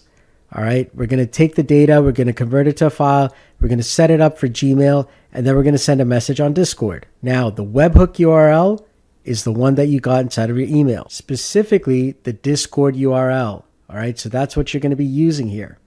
Now, another thing that they're going to be requesting you to do is use your unique ID at the end of a message. For this one here, what you're going to be doing is you're going to be creating a text that says, I sent the file using email with the label ID, and my ID is literally this one here from the email. All right, your unique ID. So keep that in mind. You're going to have to actually create that. All right. So once again, for this part of the course, we're expecting you to actually do this. All right. And it's something that if you follow along thus far, you should be capable of. And finally, the last part is generating the files for total sales. So you're going to see here, there's a loop over items. You're going to be doing an edit fields node, a date and time, convert to file, and then go to Discord. You've already seen this in the previous steps. And it shows you the quiz questions once again over here. All right, so write down the answers to what these questions are. So when you're done, your final workflow should look like this. And you're going to be sending out multiple Discord messages. One specific message from here, and then multiple messages going out from this loop. So that's how you know you did it right. All right, and finally in workflow 3, we're going to be monitoring workflow errors. And so now you're going to connect a Discord node to the error trigger. So that's going to look like this one here. We've got an error trigger to the Discord node. Once again, we're going to be using the Discord URL that was sent to us right here. And then we're going to be using the text here, the workflow with the workflow name, failed with the error message. Then you're going to put in the execution error message, the last node executed, so the name of the last node, and then check this workflow execution here using the execution URL and my unique ID, which you get from the email, which in this case is this one here. Now, if you're wondering where that data comes from, right inside of here, if I run this error trigger, I can actually get a test event. So this is just showing you where the information comes from. I'm not going to put it together for you. That's up to you now to take that next step. And now you're going to be answering all of these questions here. So once you follow through with all of that, and you've written down all the answers, you're going to get the opportunity to test your knowledge. At this point, you need an 80% to actually pass this, and when you do, you're going to get a second badge inside of the community badges section here. And as you can see, it says completed n8n course level 2. So earning these badges from the n8n community is one of the key outcomes of this entire training. These badges are going to serve as official validation that, you've got some skills now, all right? And you could share that publicly and show people that, hey, you're part of the community, you're part of the ecosystem, and you know a thing or two about AI and automation. Now remember, badges are awarded upon successful completion of the official n8n community courses. They represent your proficiency level and validate your skills. Congratulations!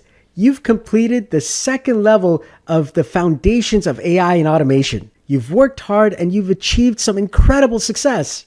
You learned how to set up n8n, you learned how to use it, you even learned the basics about it. You learned the splat method, and you learned how to engineer and design various workflows. You completed a core project, and you even did the 2 main foundational courses offered by n8n, earning you 2 badges. The journey doesn't stop here. You're going to keep on learning every single day. You got to keep up to your skills, keep on doing more automations, and of course, keep on helping people.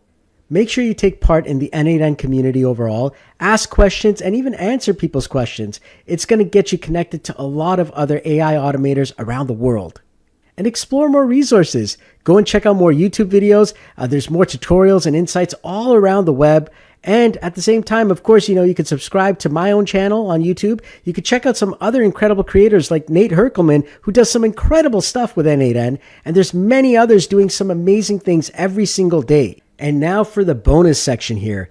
Listen, you've successfully completed level 2 of the AI Foundations program. That was not easy. It took a lot of work. And I want to congratulate you for coming this far. Come and join me in my school community. That's where I'm going to be going over more videos on intermediate and advanced topics like FFmpeg and MySQL. Over there, you're going to see me tackle even more complex real-world challenges that I'm going to share with many of you, and you're going to be able to build on your foundational skills as well. Mastery takes daily dedication, and it's something that I am constantly doing.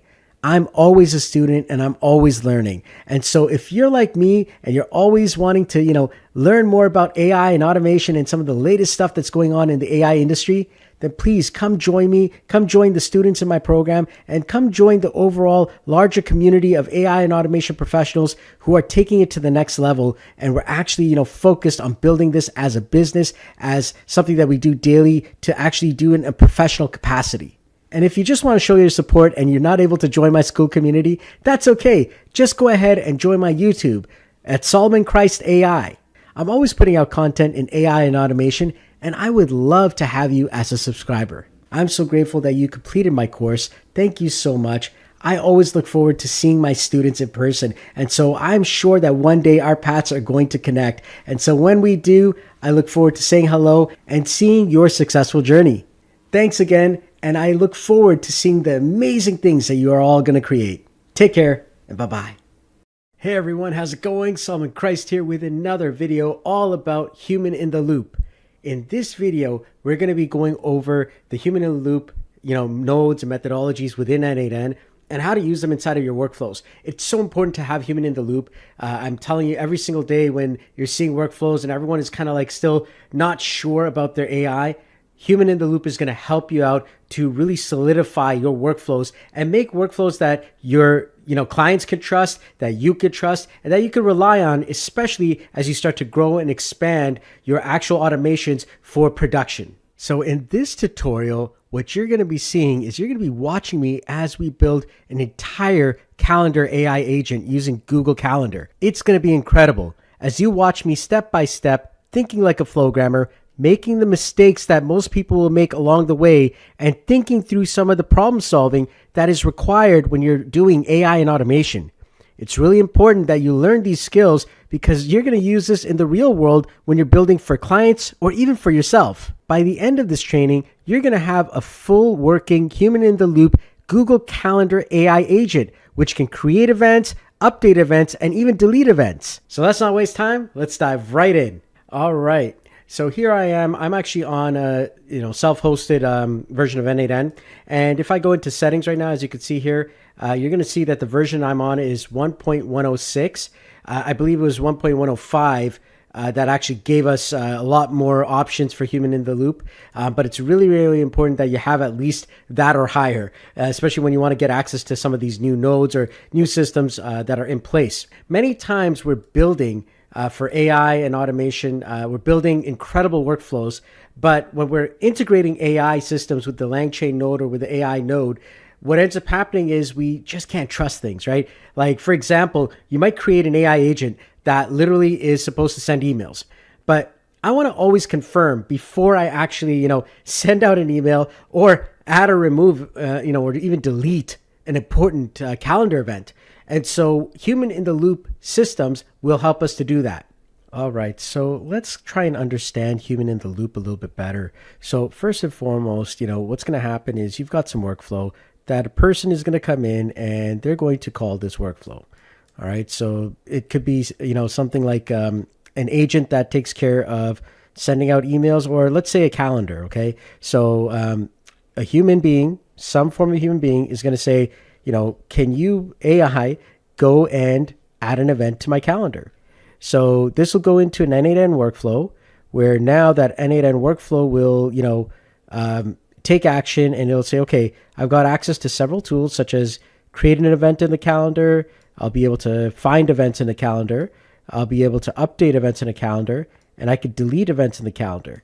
Well, I get to, as an agent, AI agent, I get to choose how I'm going to do that. And this user has come in and they've requested a new event to be created.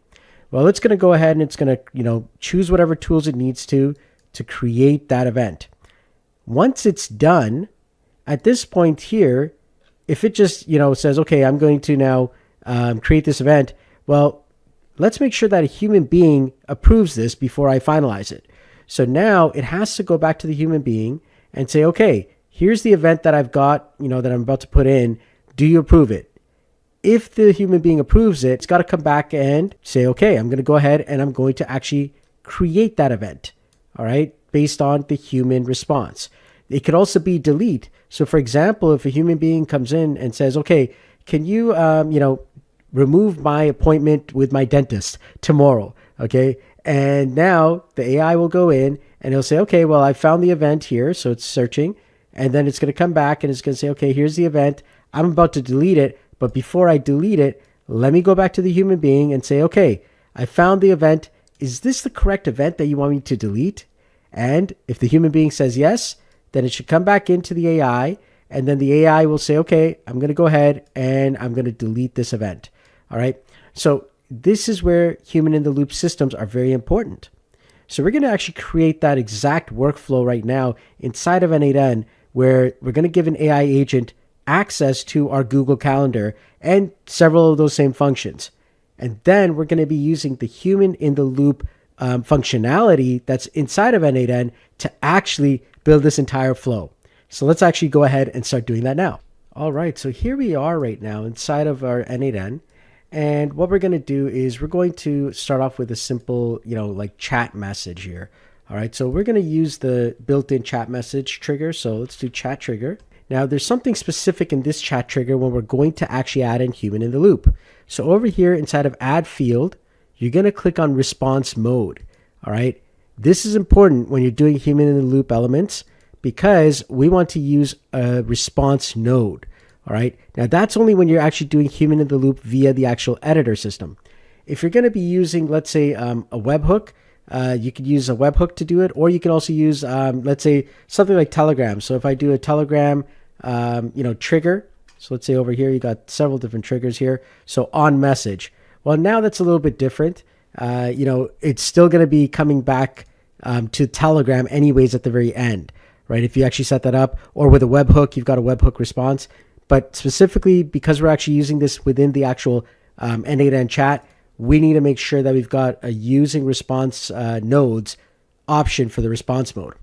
All right. So now that we have that there, let's go ahead and let's create an actual AI agent. So let's do AI agent. And what we're going to do now is we're going to make sure that this chat model here is an OpenAI one. So I'm just going to use a basic OpenAI chat system here. And then for tools now, we want to be able to add in our Google Calendar tools. Okay, so let's go ahead and click on tool, and we're going to type in Google, and we're going to look for Google Calendar here. So there it is, Google Calendar tool. And there's several different tools that we just described. So we're going to choose create. There's also delete.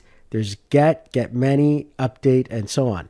All right, so we're going to give them access, or the AI access, to several of these. Now, I'm assuming that you already have your Google Calendar connected. If not, I would recommend just finding several other YouTube videos or watch one of my older ones to actually get the credentials in. Now, inside of your Google Calendar, what we want to do is we want to actually have an actual n8n calendar, or something that's going to be AI connected. Now, of course, you can use your main calendars, but I actually set one up for n8n specifically. All right, so that's really helpful. And you can see here, I've actually got my own, calendar for n8n. Now, of course, if you're actually using a main calendar, you can use all these, but I use the n8n calendar for an additional layer of protection. That way it doesn't kind of interfere with my main calendars. But I'm going to show you how this works. So you select your calendar here from the list. And now for the start time, we're going to click on this button to let AI, or the model, choose the actual start time. We're also going to use the AI button for the end time as well. There's a few other things we need. So go ahead and click on add field, and we want to click on description. All right, and we're going to let AI choose that. We're going to also click on add field, and we're going to go down to summary. Same thing, let's let AI do that as well. Now, another one you may want to add is location. So you can also put that in, and same thing, put AI as well. So all of these will be defined by AI, the actual connected AI system. So now we've got that there, but it's a little bit, harder to understand this, especially from both the visual and for the AI. So what I like to do is I like to name this actual tool up here, and let's call this the Create Calendar Event Tool. All right, so there we go, and I'm going to hit enter. All right, so now we have that. Now we're going to do that again, but this time we're going to create the delete and the update calendar event tools. So let's go here, and once again, we're going to click on Google Calendar. All right, there it is. And we're going to now change this from create to update. All right, and then once again, choose the calendar. So event ID, we're going to be doing from AI again. Then we're going to add in the summary, once again from AI. We're going to add in the description, once again from AI. We're also going to add in the location, once again from AI. We also need to have the start and end time, so let's do that again. So start time, there it is from AI, and end time. So let's go over here, end. All right, so this way the AI can easily update this as well. And let's add a new title here. So instead of create calendar event tool, we're going to type in update calendar event tool. There we go. All right. Now we have to actually get these events. All right. So we're going to hit the plus button here on tool again. All right. There we go. And let's do Google Calendar. All right. There it is. We're now going to be getting many. All right. And it can get up to 50 here. Select the calendar. Okay. So I got my calendar. And then you've got after and before. All right, so set those up as AI. With the limit here, you could just keep it at 50 for now, but you could change that if you want in the future. And then let's change the name of this. So we're going to change this to Get Calendar Event Tool. So it's going to get many calendar events. All right, there we go. Hit enter. And finally, we want the Delete Calendar Event. So let's do this here. Calendar, Google Calendar Tool. All right, this is going to be delete. And then let's go over here. Okay, select your calendar. From here, click on the AI for event ID, and let's change the title. So this will be delete calendar event. So now we've got all of these different options here. And usually I like to put a think tool as well. It just gives the AI an opportunity to think through the process. Now, when we come back to this example here, the human being is going to say, hey, you know what? I need to create an event. It's going to go and it's going to attempt to create the event. When it does that, it's going to give us some information. Now, what we need to get out of here is we need to actually get the actual event ID. So over here, what we're going to do is we're actually going to click on define below. And let's go ahead and click on expression. And let's, tell this AI what to do. So role, and we'll just say, okay, you are a calendar assistant who is here to help the user create, update, delete, and retrieve events from a Google Calendar. Next, the tools. All right. You have available to you the following tools. So there they are: get calendar event tool, update calendar event tool, create calendar event tool, and delete calendar event tool.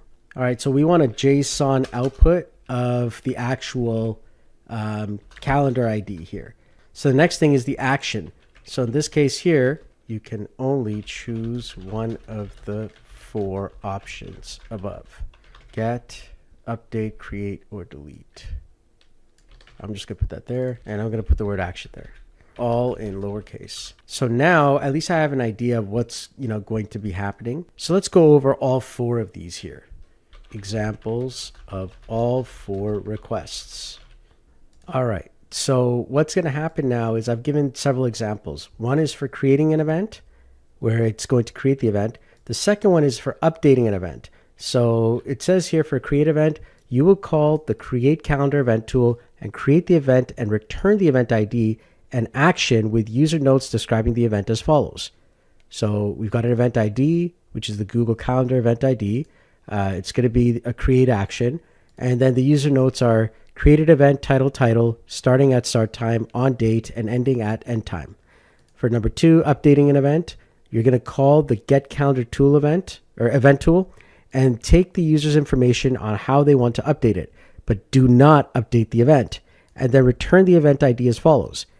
Event ID, action is update, user notes. The event title, starting at start time, on date, and ending at end time will be updated with the updates requested. And then for delete an event, you would actually say you will call the get calendar event tool, but do not delete the event, and return the event ID as follows. Event ID is going to be that, the action is delete, and then the user notes are the event title, starting at start time, on date, and ending at end time will be deleted. So these 3 actions here, the create one will automatically create the event. All right. But we don't want to do anything else with that yet. We just want to send that back to the user saying that it was created. But for updating and deleting an event, we want to get human in the loop for sure. So now these are the 3 options. And of course, you can expand it and do some more. So now I've got, this AI agent here. Specifically now, I need to get back some information. So let's just quickly test this out so we could see here. And we'll test all 3 because we need to create an actual switch statement or an if statement that is going to work based on the action output here that we've described. So action could be create, update, or delete, or none of those, right? So let's actually go ahead and add a switch statement here. And before we can actually, figure out what this is, let's just run this quickly. All right. And we just ran that there so that we can at least get the, variable here. So now we have to actually connect that up. So here's the user request. And now we can put this in here. So now let's run that again so that we can get an output here. So this time it was a little bit more detailed. It was asking, all this information, right? So as you can see here, it's asking for the title of the event, duration, or end time, description, and location of the event. That's because that's what the tool does, right? Okay, so we've put some basic, information that we can actually put for this actual request here. So let's go back here and run that again so we can get an output. All right, this time it created the actual event as you saw. Okay, so now we've actually got some details here. So as you can see here, the output is, it's good, but it's actually not in the right format. So what we're going to do is we're going to go back here and we're going to click on require specific output format. Now, when you do that, you're going to see here something called an output parser. So go ahead and hit the plus button there. And now you can do structured output parser here. So now I can actually put in the details here. So I can actually use the same type of output here. So we're going to call this event, right? Then we've got over here action, and then we're going to put here same thing. And then we want user notes, and then user notes. There we go. So now we should have that come out, a lot more clearly. So let's go ahead and try that again. There it is, event ID, action, and what it did. Okay, so now we've actually got that information. The next thing is, now that we've got our switch statement, now we can actually grab and drag this in. Now we know what the action is, and there's several different items. So we've got create as one. Now we're going to add another one here. So action, this is going to be update, add another one, action, then delete, and then delete. And then finally, if action doesn't equal any of those, so if it's other, there you go. All right, so we've come this far. So now what we need to do is add in the human in the loop items. So to do that, as long as you have a trigger already, there is a list of human in the loop elements. So I'm going to hit the plus button here. And if you come down here, you're going to see human in the loop. So go ahead and let's click on that. And in this case, we've got several different ways that we can actually get the human to respond. What we're going to be doing in this case here is, because we're in the editor, we're going to be responding to chat. However, you could have done this via Gmail, you could have done this via Teams or Slack, and in many of these other places, it actually shows a really cool UI button that allows you to approve or decline. So we're going to actually start off with respond to chat, because that's what we're using here for this human in the loop example. And now over here, we need to connect this up. So let's go ahead and let's connect up the create. There we go. And now we're going to take in our user notes, because the AI already auto-generated that. And specifically, we're also going to define this here. So I like to put in a couple of lines. I'm just going to put, do you approve or decline this event? All right. And so it's either going to be yes or no, or approve or decline. So now, based on that output, okay, we're just going to do a simple if statement here. And so let's test this out so that we actually get that data. So let's go ahead and run this again. Okay, so as you can see, now we've got the human in the loop portion. Do you approve or decline this event? It says created AI generated event starting at 1 p.m. tomorrow on 2023, 11/25. Okay, so we already know that that's an error there. Okay, so we're going to investigate that in just a bit. So do you approve or decline? Yes. There you go. So I hit a Y. Now it's come here. So now we want to know what the chat input is. So in this case here, if it's true, then we can actually now go ahead and keep it. There's really nothing else to do. But if it's false, we want to delete that calendar entry. So what we're going to do is now over here in the false, we're going to add in Google Calendar. All right, there it is. And we're going to delete an event. So what we're going to do here is we have to choose a calendar and then the event ID. So for now, I'm just going to put a temporary number inside of there, even though that's incorrect. Let's rerun this again so we actually get the calendar ID. So when I go to the JSON view here and I click on the various nodes, in the switch node, which was several nodes back, we've got our event ID. So that's what we need to put here. So I'm going to change this to expression, click and drag the event ID. So now if I decline that, it's going to delete the actual event. In this case here, we do have an error. As you can see, it's 2023. So I'm going to actually put inside of this AI a note.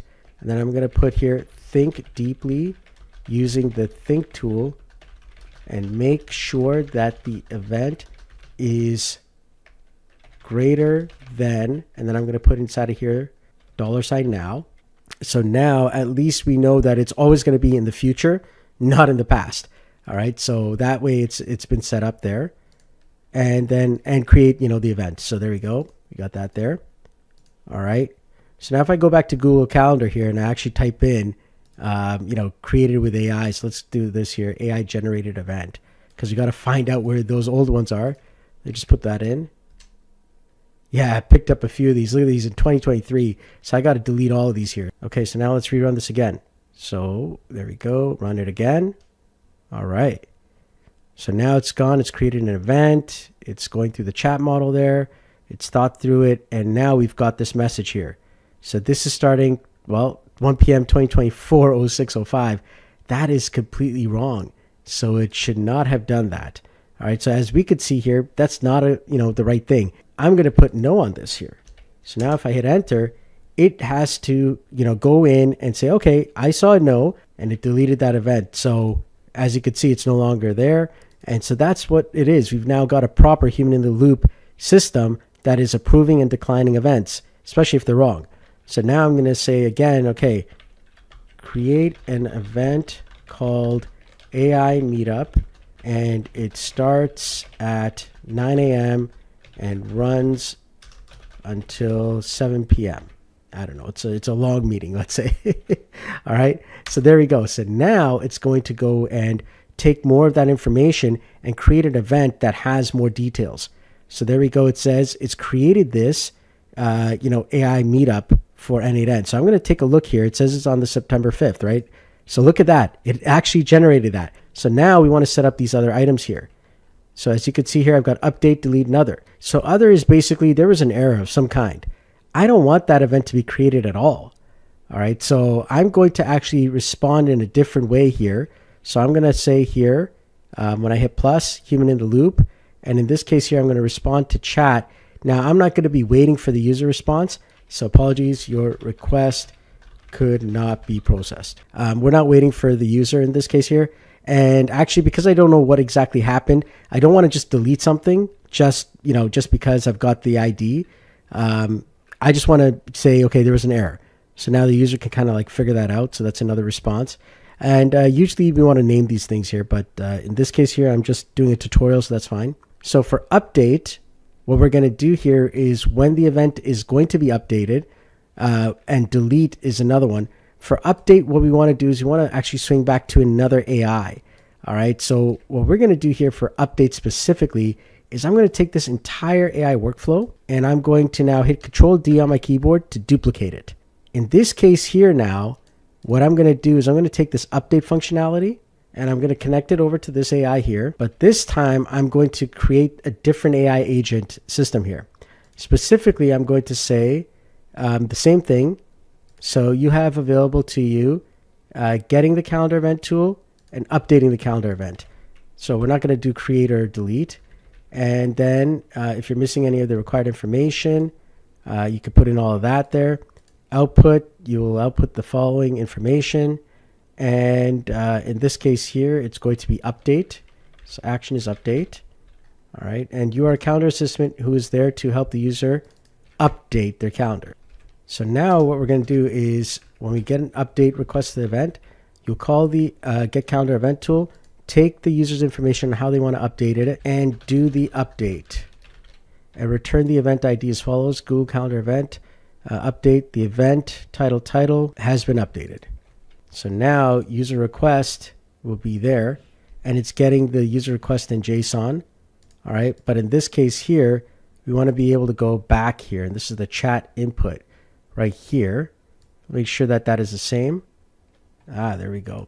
See, so that's a bit different. So sometimes you'll get the actual item that you need several nodes back, right? So that's why you want to put that information there. Now we want to remove the tools that we're not using here. So get a calendar, update calendar, that's fine. Remove the delete, remove the create. Structured output we want to keep. And there we go. So the rest of that's fine. And so after the update is done, we want to respond to the user. So now human in the loop, respond to chat. So your update request has been completed. All right. And we're not waiting for a user reply. There we go. That's it.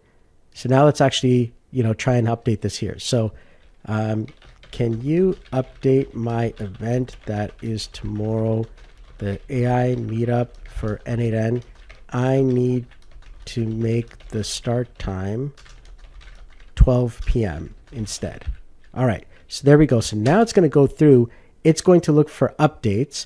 All right. So specifically, as you can see here, if I actually move this back here, it's trying to do the update, but it's now come here. This time it went to update, and it's saying that the update has been, done successfully.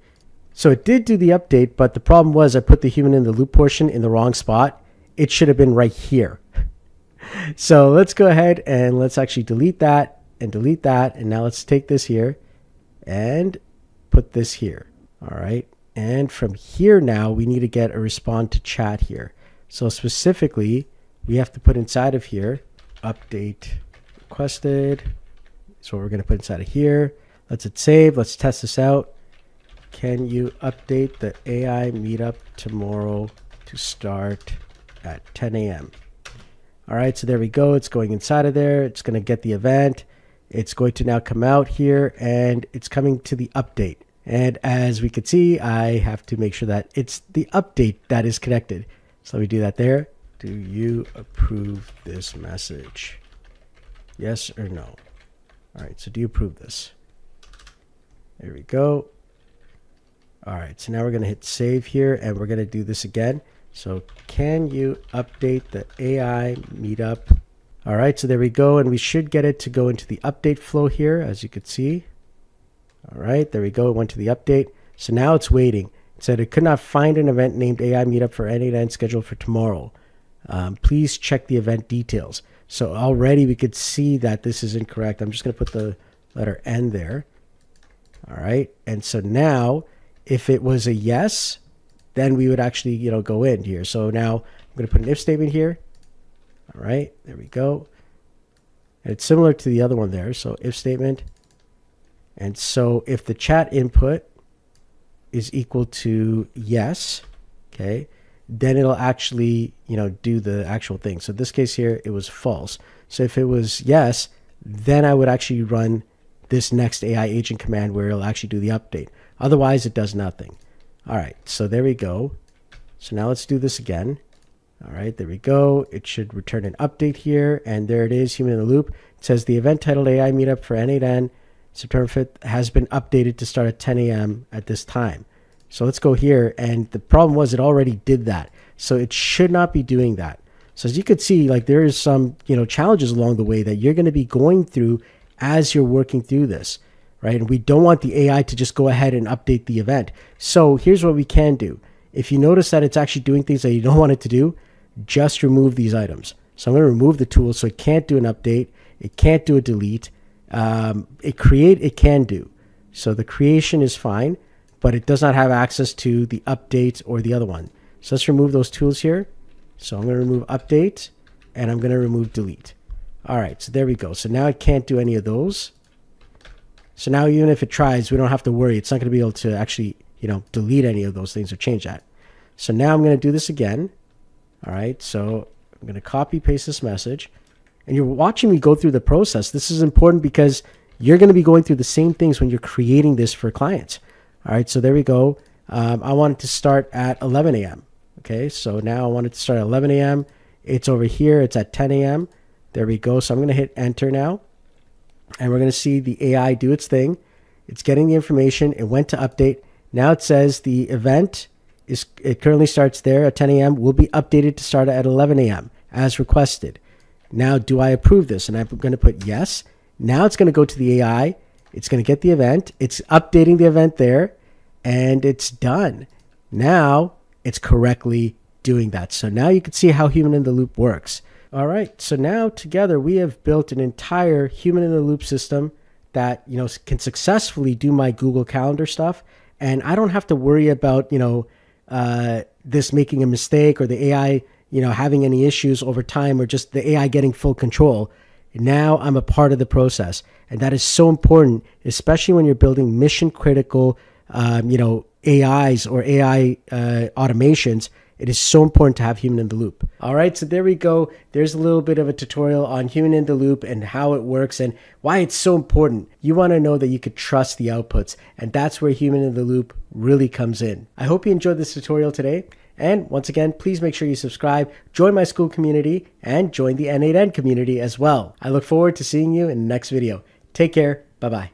Hey everyone, how's it going? Welcome to this next video here on n8n Q mode. Now you get into the world of something called stress testing. That's right. What stress testing is all about is we want to see how many users can we actually put into our system, into our workflow, into whatever we've built until the server breaks or until everything breaks apart. And so when you're doing a simple workflow, if you're just doing something on, a basic level, well, maybe a couple of users might actually be good. But once you get to maybe 5, 10, 15 users, what's going to happen is now your server is going to get to a stress level where it can't handle anymore. And everything that used to take maybe a couple seconds, maybe it's taking half a minute to a minute or even longer. And the more users you add, the slower it gets until eventually your server just shuts down. And that is a stress test. That's where you push it to the stress level. So when that happens, like, what do you do, right? Well, in this video, we're going to go over n8n queue mode, and we're going to discover why this incredible mode of using n8n is actually the key to scalability. So let's dive right in. One of the challenges in n8n when you're actually building out workflows is, once you start building out some great workflows, your customers are going to come in and they're going to like what you do. And so what's going to happen is now, you got your first n8n implementation here, and, a user comes in, they call up your workflow, and your workflow works, and it's great. Okay. This could be maybe, let's say it's an AI that actually takes a photo and does something with it. All right. And maybe it's going to sharpen the image, right? Something like that. Or it takes a black and white photo and makes it color. Whatever workflow you've made that, that it's going to do. So basically, at the end of the day, in order to do that for one person or two people, that's okay because, you're taking a file, you're bringing it into some workflow that you've created, and then you're outputting the final, file after it goes through AI systems. Now, the challenge is, well, with one user, it's okay. What happens when you get to 10 users? Does the server slow down? Does it crash? What happens when you get to 50 users? Or 100 users or more than that, right? So now we get into a stress point. And stress testing is all about, seeing how far we can push our server before it breaks. Now, at the end of the day, you want a solution that's going to help you to grow and expand or scale. So n8n has something built in called n8n queue mode. So you have your main n8n system, whatever it is, you could call it whatever. Now, what's going to happen is normally what was happening before was you're just running all of your actual automations here. All right. And so now, this server is the only one. However, in n8n queue mode now, what's going to happen is this main server is no longer running any n8n workflows. So what's going to happen instead is that now when an actual workflow has to be done, the main n8n is going to say, okay, listen, I've got some work that needs to be done, a brand new workflow that comes in, and I'm going to send it to some form of database here that is going to take all this information and say, hey, here's an ID, all right, of an actual workflow that I need, and I need someone to do it. I don't care who does it, just I've got this workflow ID. And every single time another workflow request comes in to the main n8n, it's going to go to this database and it's going to put another ID of another workflow. So it's just going to keep on doing that and saying, hey, I've got another ID of a workflow that needs to be done. All right. So all of these are jobs that need to be done. So we're just going to call this our job, system here. So just like a human, job sort of thing, instead of me doing the work, I say, hey, you know what? I'm going to delegate it to someone else. All right. So I've got all of these jobs and they've got IDs on them, so that you know which, actual workflow it is. So each job that comes in, like, listen, here's the ID. These are all the jobs that need to be done. Who's going to do it? Right? And so now we have to have a list of a whole bunch of n8n instances that are going to do the job, right? So you've got another n8n instance and another one. So they're similar to the main n8n. So they're the same type of thing as the main n8n, but instead what we're going to call these guys are workers. All right. So these are actual n8n implementations that will do the work. And their entire goal is to check out the job system and say, hey, is there any jobs available for me to do? And if there is, it'll pick up an ID, it'll go and do the work. So when this worker is completed the work, it's going to write that information into a database of completed jobs. And then it's going to now go back to that original job system and say, hey, I completed this work, remove it from the list. So now another worker that comes along and says, hey, I'm looking for work, doesn't by mistake pick up the exact same job, right? So the next worker in the line will come along and say, hey, okay, there's another job and I'll pick up that one. When it completes that, it'll go and it'll write the completed, information here inside of the completed jobs database. And then it'll go back into the list and say, hey, you know what? I've completed this job here, remove the ID. All right. And then, it's kind of like this back and forth sort of dance. Now, once that happens, this job system will notify the main n8n and say, hey, you know what? The job was completed. All right. Now this main n8n can actually go and check all the completed jobs, in the execution history, but it'll actually now go into that database of completed jobs and you'll be able to see all of the list of everything that's inside of there. So that's how the queue system works in n8n. So when you've got a lot of work that needs to be done and you've got a lot of users making requests, well, now this job system will really help you out. So to set up this entire vision here, we're going to need a few things. First, we're going to need something that's going to send messages back and forth and act as the job system here. Well, there is an open source tool called Redis that allows us to send messages back and forth and handle events. And now for this bottom part here, we're going to need a different database system to be able to store all of this. And just for that, what we're going to be using here is something known as PostgreSQL. All right, so we're going to be using that as our actual database system for the actual queue mode. So when we put this all together, the actual flow should look something like this. So a user is going to make a request into the main n8n. From there, the main n8n is going to send that request into the job system, which is now known as Redis. And then from there, the Redis system is going to have all the different jobs where now a worker is going to see what's available and it's going to come in and it's going to say, okay, I'm going to pick a job and then I'm going to take it, I'm going to complete it. Once it completes it, it's going to go and update the database system in Postgres here. And it's also going to go and update Redis and say, hey, I'm done. Remove it from the jobs list. And then from there, the main Redis system is going to send a message to the main n8n saying that the job is done. And now the main n8n can actually go into the database to see that, yes, indeed, the job is there and it is done. So the great thing about the setup is that as your application gets bigger and better and more powerful and you have a lot of users coming in, you can literally increase the amount of workers here to actually be able to handle that many users. So let's say, for example, your entire system here is now getting stressed with, let's say, 20 users. Well, just fire up another worker and now you're good to go. All right. If you want to do 100 users, 1,000 users, no problem. You just add more workers to the entire list and you're able to handle now much more scalable applications. So for clarity, every worker is an n8n server, just like the main server. Now, cost-wise, if we were going to do a simple setup, let's say on DigitalOcean, let's say this main server is a $6 per month server, a very simple one. Then all of these guys would also be $6 a month servers as well. And so you can imagine now, if I want to add more, it's an additional $6 per server. And on top of that, each server system, based on your automation, may require more memory based on what you're trying to do. But for this tutorial, we're going to start off with a simple system, and we're going to be using DigitalOcean to set this entire thing up. Now, if you go to n8n's main website about the queue system, you're going to see here they have a similar image here with the main instance going into Redis with all the workers, and then the workers are going to write to the Redis and to the database and really just going back to the main instance. So it's a similar image there. So you kind of get the idea, but I wanted you to walk through the flow so you understand what's going on here and how we can build for scalability. So an important point to remember is as we actually set up the entire environment, n8n is going to automatically generate an encryption key upon the first setup.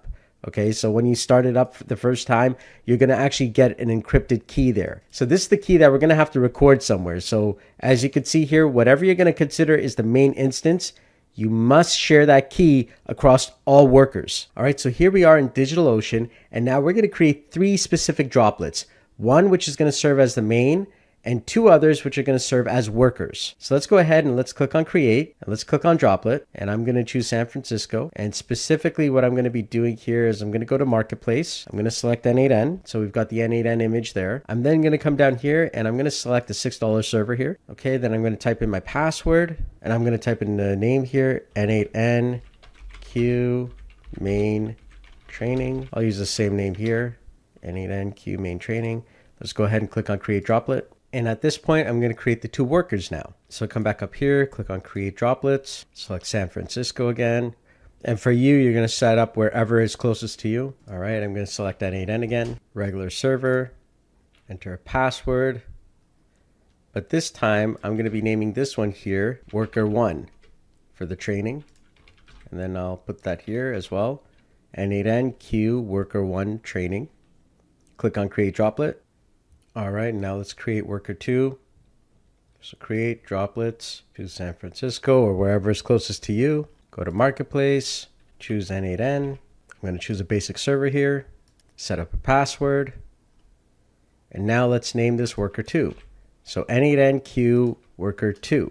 And I put the word training after there, but you could just call it worker2. And then same thing with the tags, n8n q worker2. And then go ahead and click on create droplet. All right, so now it's actually finishing up the actual building of the actual server. So once that's done, as you could see, basically my cost to just set up the n8n q mode here on DigitalOcean is going to be about $18 a month. If I want to add more workers, well then it's an additional $6 a month per server or per worker. So now that these three have been spun up by DigitalOcean, I actually still have to do another step, and that is I need to connect these to my domain name and actually set them up. So let's go ahead and do that now. All right, so here we go. This is the first one here. I'm going to copy this IP here. I'm going to go to my domain name provider and I'm going to add a subdomain. So here we are in my domain provider and I'm going to click on add record. And I'm going to add an A record. Over here, I'm going to call this my n8n main, and I'm putting the letter Q at the end so that I remember that this is the Q mode version. And it points to this IP address, which is going to act as my main n8n server. So let's go ahead and click on add record, and let's repeat this process for the two other servers. So here we are in worker1. We're going to copy its IP address. We're going to add an A record, just like this. So I'm naming this n8nq worker1, and it's going to point to this IP address here. Let's go ahead and click on add record. Here's the second one. We're going to copy this IP address here for the second worker. Let's go ahead and click on add record, A record. We're going to type in n8nq worker2, and we're going to point to the new IP there. Let's go ahead and click on add record. And as you can see, now we're just waiting for the actual IP to propagate. So give it some time, and once it's propagated, we have to set up all three servers. So while that's going on right now, and it's actually doing the propagation, I want to go over specifically workers here. So if you just set up one worker and one main, you're not really going to see the benefits of Q mode. And the reason for that is, well, you just have one worker. It's equivalent to having just that one server that was doing everything before. Where you're going to see the benefit is now when you have two or more workers, it's going to be much faster. And when you add a third worker, it's going to be even faster. And so just recently, n8n's team released a video showcasing some of the actual stress tests with what Q mode can do. And I'm just going to share that with you right now. So Angel Menendez here, he created an incredible stress test video just a couple weeks ago to kind of go over this here. And some of the results that he actually had were pretty amazing. So this chart here really stood out because it was like showing what happens on a single instance up to 200 users at a time, for example, on something that was a simple type of webhook. He was actually getting, a pretty good set of responses before it kind of like started dying out on 200 users. But when Q mode was installed and set up, this was the difference.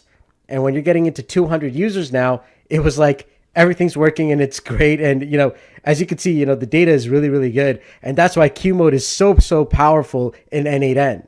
Suffice it to say, when you actually watch all the data that, the n8n team was able to show when it goes under stress, the Q mode system is a lot better when you're actually looking at scaling your applications to a higher level.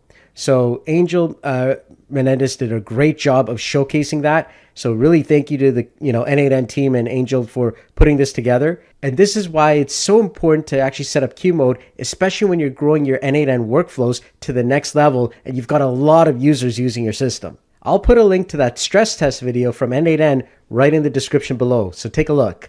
All right, so the first system that we're going to set up is the main system. All right, so go to your main n8n that you set up as your main system. So if you remember back to the image, we're starting off with this main server here. So we're going to start setting that one up first. So here in DigitalOcean, let's go ahead and click on console. And now let's type in the subdomain that we had set up. So this one is n8n main q. That's a subdomain. It's on my main server. So solomonchrist.com. And then the email address, I'll just put in mine. All right, let's configure the time zone. Yes, it's going to be Americas, 49 for United States. It's going to be 21 for Pacific. And is above correct? Yes. And so there we go. It's actually setting up the whole n8n. It's the usual same setup that you would do if you're just running one server. Now we're actually going to be doing this 3 times in a row, and that's for every single worker. We have to actually set it up. However, we're starting with the main one first because there is a different set of setups that we have to do for the main versus the workers. So once that's done, copy the domain name, and let's go to a web browser and set it up. All right, so now let's go ahead and enter all the information and do the setup. And where it says, how did you hear about n8n? You could type in Solomon Christ. There we go. And then after you hit get started, you'll see this screen here. Go ahead and enter your email and you'll get an actual activation key as well. So go ahead. I'm going to click on send me a free license key. And once you get the activation key, you can actually click on the email here, click on activate license key, just like that. And you should be ready to go. So we've just done the basic setup of the main server here. However, we still need to set this up for queue mode. And we also need to set up the Redis server as well. So we're going to do both of these on the main server. So let's go ahead and do that now. So now that we're on the n8n server, we need to actually get our n8n encryption key. That's a really important thing that we're going to need across all workers. So the main n8n system actually generated one.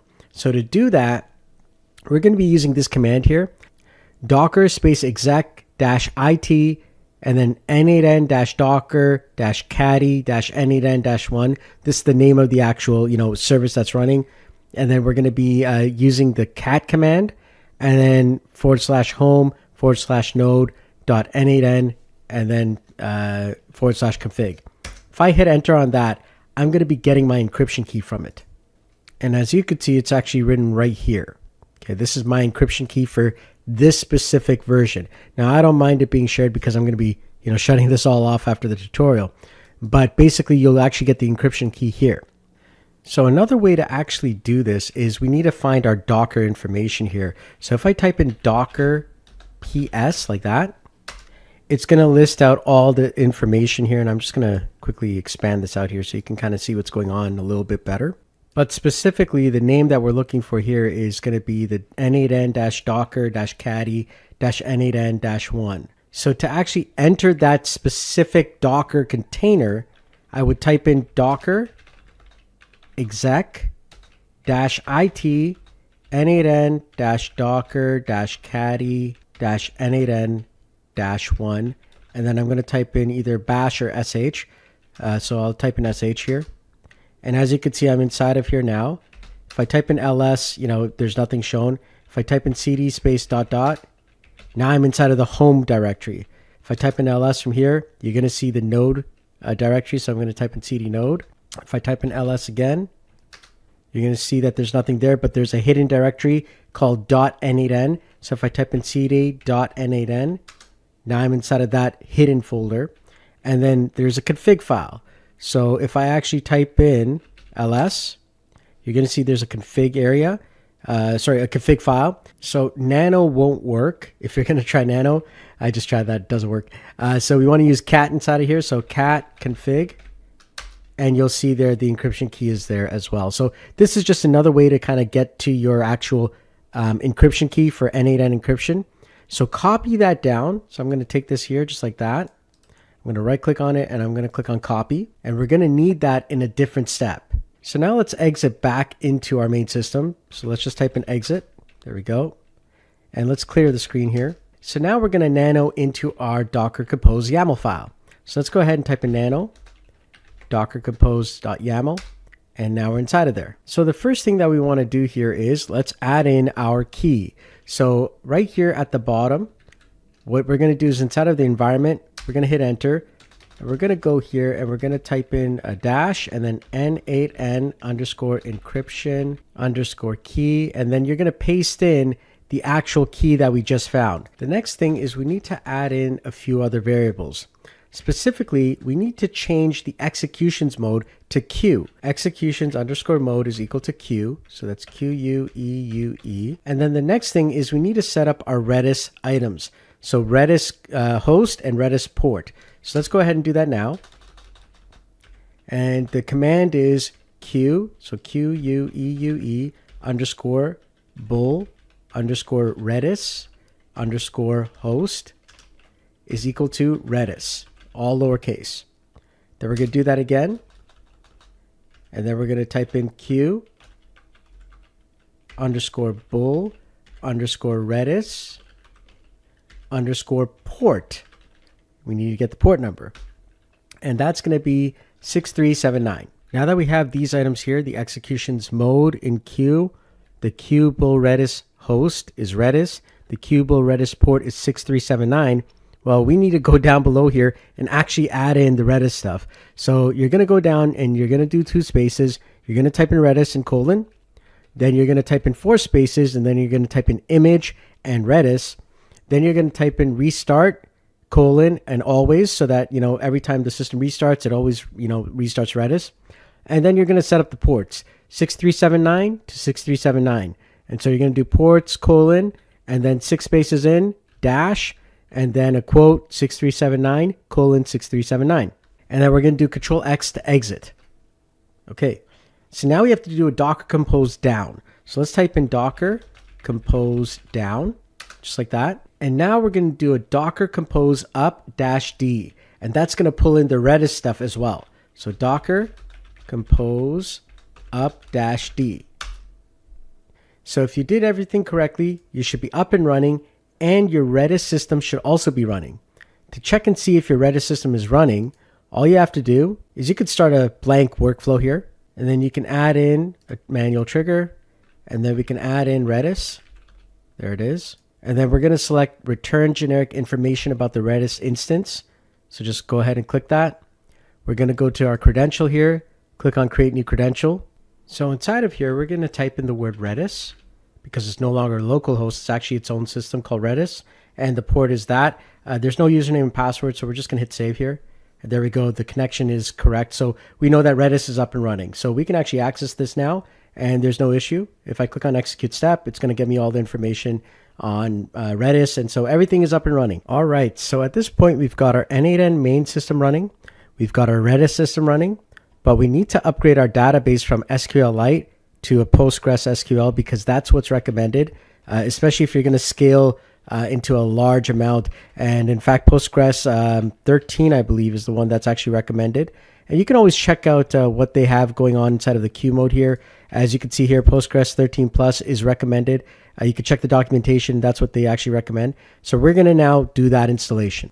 All right, so now what we're going to do here is right above the n8n, we're going to add in 2 spaces. We're going to type in Postgres, so Postgres, and then you're going to put a colon. Let's go an extra space down. And then you're going to type in 4 spaces, just like that. And you're going to type in image. We're going to do Postgres, and then you're going to put a colon, and you're going to type in 14. So we're going to do version 14. So 13 plus is what's recommended. And then we're going to put in spaces again, 4 spaces. We're going to type in restart, colon, always. Then we're going to go 4 more spaces again. We're going to type in environment, colon. We're going to do 6 spaces, a dash, and then we're going to type in Postgres underscore user is equal to n8n. And then we're going to do Postgres again underscore password is equal to n8n password. And then we're going to hit enter. And then we're going to put a dash, Postgres underscore db is equal to n8n. And then we're going to go 4 spaces in, and we're going to type in volumes.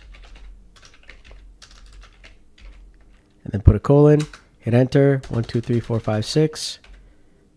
All right, then we're going to type in dash, we're going to type in space, Postgres, and it's all lowercase, by the way.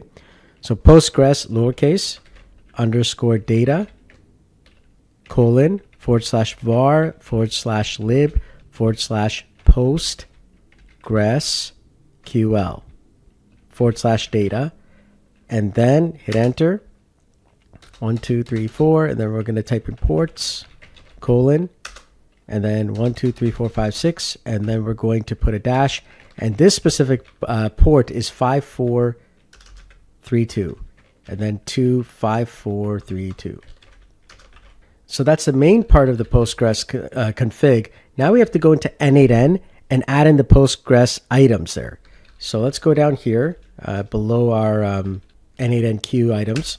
And what we're going to do is we're going to add in now a few lines here. So db underscore type. So let's put a space. db underscore type is equal to postgres db. Hit enter. Now we're going to do db underscore postgres db underscore host is equal to postgres. Hit enter. 1, 2, 3, 4, 5, 6. All right. Now we're going to do db underscore postgres db underscore database is equal to n8n. Hit enter. 1, 2, 3, 4, 5, 6. Then we're going to type in db underscore postgres db underscore user is equal to n8n. All right, and then 1, 2, 3, 4, 5, 6, and then db underscore postgres db underscore password, and that's going to equal what we had as a password, which is n8n password. So just make sure that you keep everything the same when you're doing all of that. So another key item that we need to make sure that we add to our main n8n implementation inside of the actual Docker Compose file here is after we put in the Postgres information, the next item that we want to add in is n8n underscore runners underscore enabled equals true, because these are required for queue mode. And the last one here, dash offload underscore manual underscore executions underscore to underscore workers equals true. Okay, so these two need to be there in order for queue mode to work correctly. And then finally, if we go down to the very, very bottom here in the volumes, we have to add in the Postgres data as a volume. So we're going to do that here. Type in Postgres underscore data colon. There we go. So now we have a volume called Postgres data. All right, hit Control O to save it, and then hit Control X to exit back to the main system. All right, so now we're going to do a Docker compose down, and now we're going to do a Docker compose up dash D, and now it's going to be pulling in Postgres. So now that we've set up Postgres, we have to reset up our n8n, and that's because we're using a new database system for n8n completely. So let's go ahead and let's do that again here. All right, and just activate this version. So basically what's happened now is we went from an SQL-like database to a Postgres database. All right, so it's a different database system, and that's going to help us with scalability. So now we've set up our main system, we've set up Redis, and we've set up our Postgres SQL. So now our new system is running on this new database system. It's no longer running on SQLite. We are now ready to go into queue mode. So now let's go into our DigitalOcean and let's set up the other two worker n8ns. So we're going to go into our first worker here, and we're going to click on console. And the subdomain that we actually had was n8n queue worker 1. And then the domain name, solomonchrist.com. Okay, you're going to enter your own domain name. And this is based on whatever you set up. All right, here's my email. And then time zone, yes. Let's do Americas, 49, and then 21, and yes. And while that one's doing that, we're going to return to the other one over here. This is the second one here. And we're going to open up its console and do the exact same thing. So just click on console here. And then this one is n8n queue worker 2. All right, so now the two systems are basically getting all set up. So inside of our first worker, we're going to go into the OPT folder and then into n8n-docker caddy, just like you would in the main one. And we're going to type in nano, and then we're going to type in docker-compose.yaml, hit enter. Now specifically, our worker nodes do not need to show an actual user interface. So all we need to do is just have the n8n systems running, so we don't need the caddy and all the other stuff inside of there, unless you want to actually see the visuals, but we just need the worker nodes. So we're going to set this up so it's just the worker nodes and not the UI. So that way we're saving a little bit more on the actual server itself. So what this means is that we don't need the caddy files. So we're going to actually go over here and we're going to remove all the caddy stuff. And then I could just highlight that, hit Control K, and that'll remove it. And specifically, we're going to change this to n8n-worker. Image stays the same. Restart stays the same. We're going to be removing the ports here. So Control K, just like that. And now inside of environments, we've got a few settings that we have to put inside of there. Specifically, we're going to add in executions mode, and that's going to equal Q, so QUEUE. And now we're going to type in our n8n encryption from the other main system. So in this case here, n8n encryption underscore key is equal to, then I'm just going to grab the encryption key that I copied from earlier, and we're going to paste that in just like that. And now we have to actually put in our Redis information. So over here, this is going to be QUEUE underscore bull underscore Redis underscore host. And that's going to equal the main domain. So in this case here, it's n8n mainq.solomonchrist.com. That's the main system. So again, we're going to go down here. We're going to type in dash QUEUE underscore bull underscore Redis underscore port.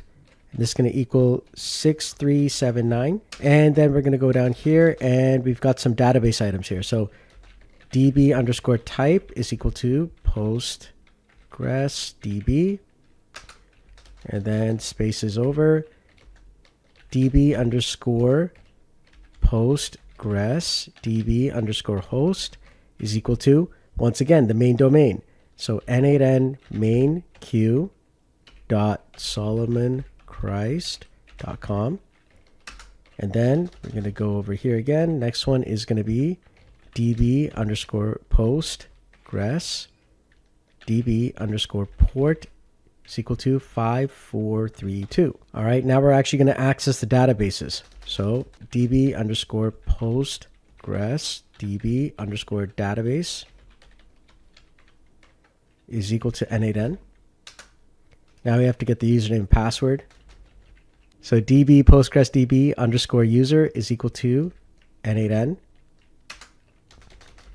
And now the next one is db underscore postgres db underscore password is equal to, and this is the password from the main system. So n8n password. Now, of course, you want to have a more secure password, so change that. But for right now, as we're setting this up in the tutorial, we're just using that password. Okay, so now we're going to put inside of here n8n underscore runners underscore enabled equals true. All right, and we're going to start deleting all of these items here because we do not need them at all. So I'm actually going to erase all of this here as well. So here we go, Control K, there we go. And so now our final items here are dash offload underscore manual underscore executions underscore to underscore workers, and that's going to equal true. And then over here we're going to put in generic underscore time zone is equal to America / Los underscore Angeles. All right. And now the last part here, which is we need to put the command that this is a worker. So there we go. Command, and you are a worker. So there we go. This is a worker. And that's it. So now we're going to save this, and I'm actually going to copy this because it's the exact same thing in every single worker. So go ahead and let's hit Control O to save this.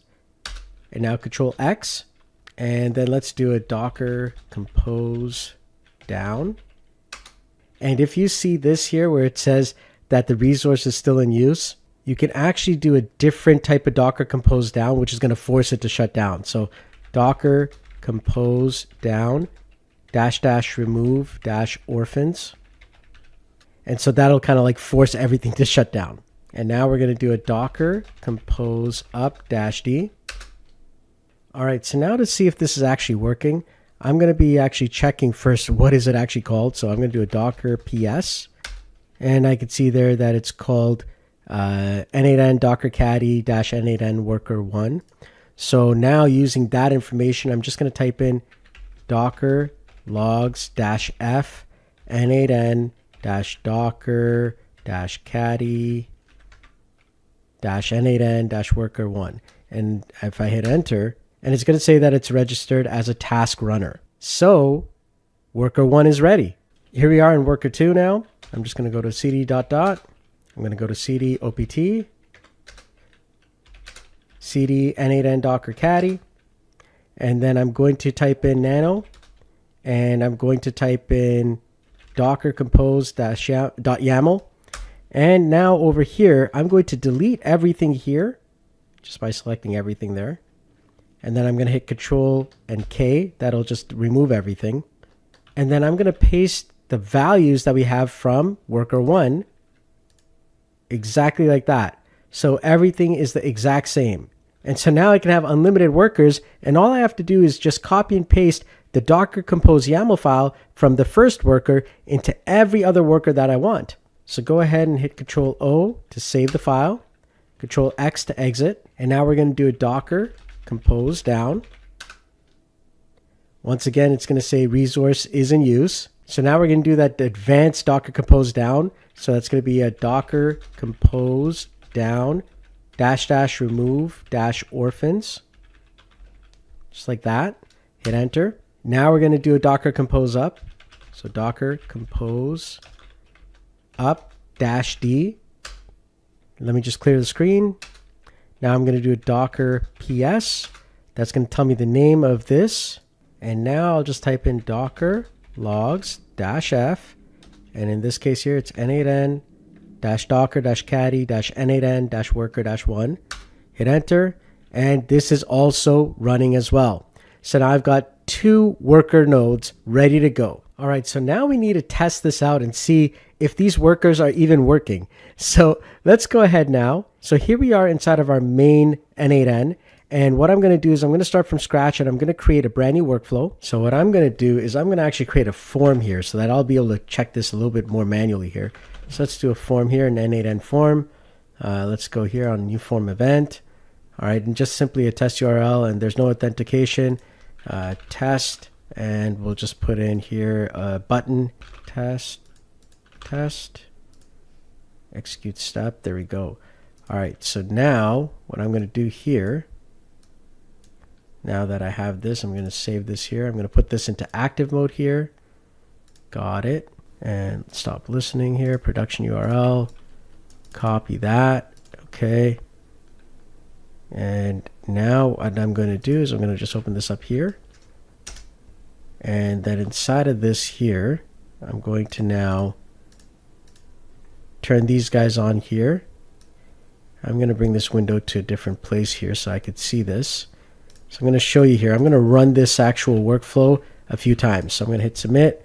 There we go. You notice that I'm just doing these executions here, and it's got the other one. Look at that. I can run these at the same time. I'm running now several users at the same time. It's running these commands all concurrently. So I've got like 5 users, and they're all doing stuff at the same time, trying to run this stuff here. And you can see these 2 workers have picked it up. So we are fully running right now. And if I actually just show you here, I'm actually just going to show this here so you can see this here. Let me just put this down here so you can actually see this actually going on live. All right, so you guys could see this worker finished job 7. So here's how we know it's working. So watch this. Going to refresh, submit, refresh, submit. Look at that. It's actually picking it up. The workers are now just dividing up the actual work. I've now run several different commands, and each worker is taking on different ones. So I now have this entire system set up. So now I can have multiple users running these workflows, and I don't have to worry about, the stress on the systems.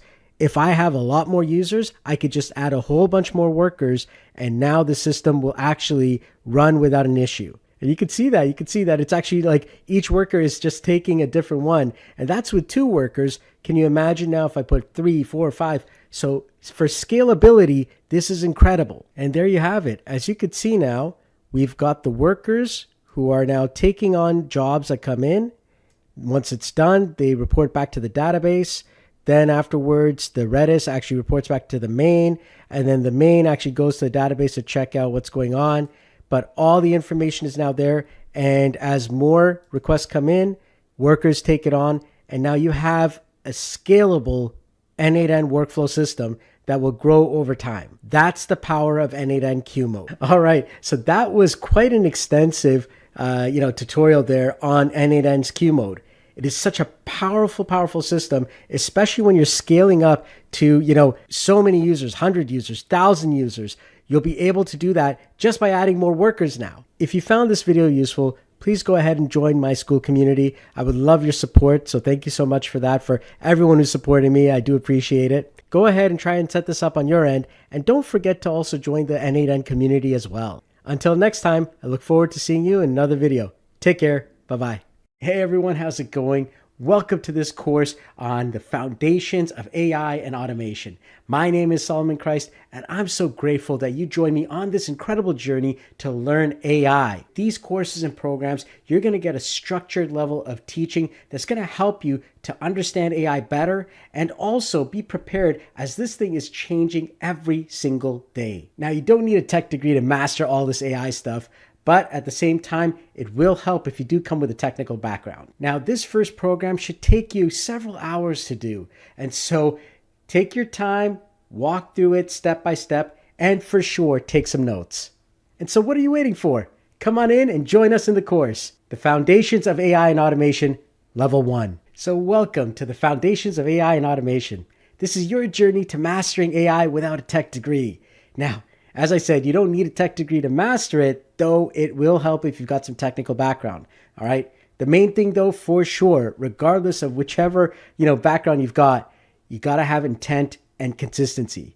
All right. It's daily learning every single day, nonstop. So it's important that you learn and you get into that mindset of every single day, touching base, spending an hour or two, and just really diving into AI and automation. And you're going to do yourself really, really well as you enter this incredible industry. Over these next years, AI is going to start touching every single part of your life, from being deeply integrated into our daily routines, automating tasks every single day. You're going to have AI powered assistants that are going to be managing your schedules. They're going to be summarizing information. They're going to be helping you out with even your mental health and well-being, talking to virtual friends. I mean, that is a thing, and it's going to get more and more prominent as AI continues to grow.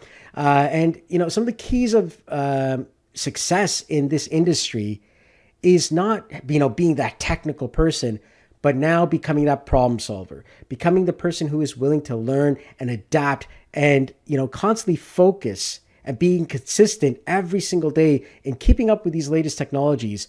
It is going to help you to save time, to save money, to, increase the hours that are in your day while, others are going to be doing things the old way. And, you're going to start seeing that people are going to continue to do the exact same things, and it'll take them hours and hours and hours, what will take you minutes or even seconds. Now, those who start embracing this world of artificial intelligence and these new technologies are going to be the ones who are early adopters of some of the newer forms of those technologies, including AI robots.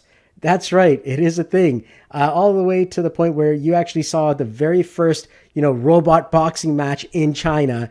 And as well as, you're seeing this already in various different places of business here in North America. You can go down to a Walmart and you're going to start seeing, a robotic cleaning machine. And it goes around and, it's detecting the people around it. You're seeing self-driving cars coming out. There's going to be AI robots everywhere. And these digital beings are going to be a part of our lives.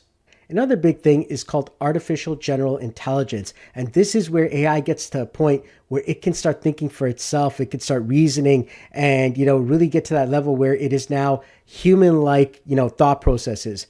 Right now, however, we're not there, and we are in the world of what we call large language models and systems like ChatGPT, which, many of us are using today, and that's changing already the way we live and work. However, as you're going to come to learn, large language models and AGI are very, very different things. And so at the end of the day, AGI is the goal, and you're going to see a lot of companies that are really pushing for that, but we're still many, many years out from AGI, in my opinion.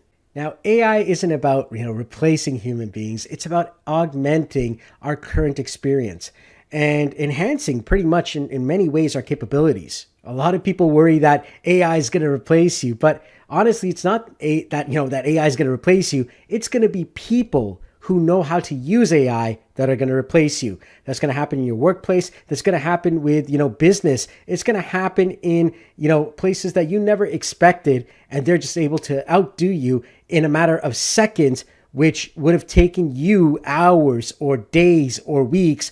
They're going to be able to do a lot faster because they're taking advantage of these newer technologies. Now, there's a lot of cool things that you can actually do with AI. All right, so AI allows you, especially in the generative AI, area, you could do a lot of cool things such as generating AI music, generating AI images, and even generating AI video. Things like Suno and Udio make it easy to make AI music, and the quality is incredible. AI generated images can be created using things like Midjourney or even DALL-E and several other different, AI systems, generative AI systems that allow you to create some incredible visuals. And of course, getting right into AI generated videos where you could create human-like people or beings or creatures or anything you can imagine. And this is giving rise to all kinds of incredible things that are coming out. Synthesia is a perfect example. It can, replicate a virtual avatar, a virtual human being, and it could speak in over 150 plus languages. We're at the point where we can actually replicate ourselves and make ourselves, completely cloned. And that does bring up, a lot of questions as to privacy and other concerns. But the fact that we're already at this point is incredible. So here we are, for example, in Suno and Suno.com, and it's incredible. I'm going to just show you an example of the type of music that we can make. So here we go. I'm creating a tutorial on AI and automation, and I want a song about that. Include things like ChatGPT, n8n, and let's say Google Gemini. All right, so there we go. So I just did that there, and the type of, music style or genre that I want, let's see here. So let's get into like some drum and bass. So let's kind of give that an idea there, and let's listen to what it actually generates.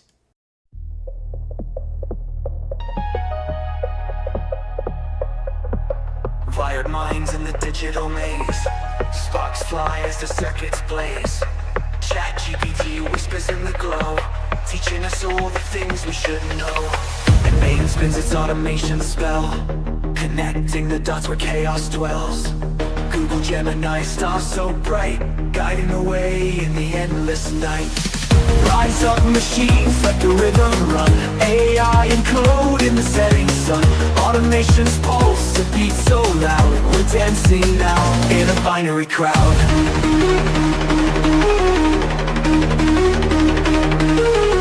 Rise up machines, let the rhythm run. AI and code in the setting sun.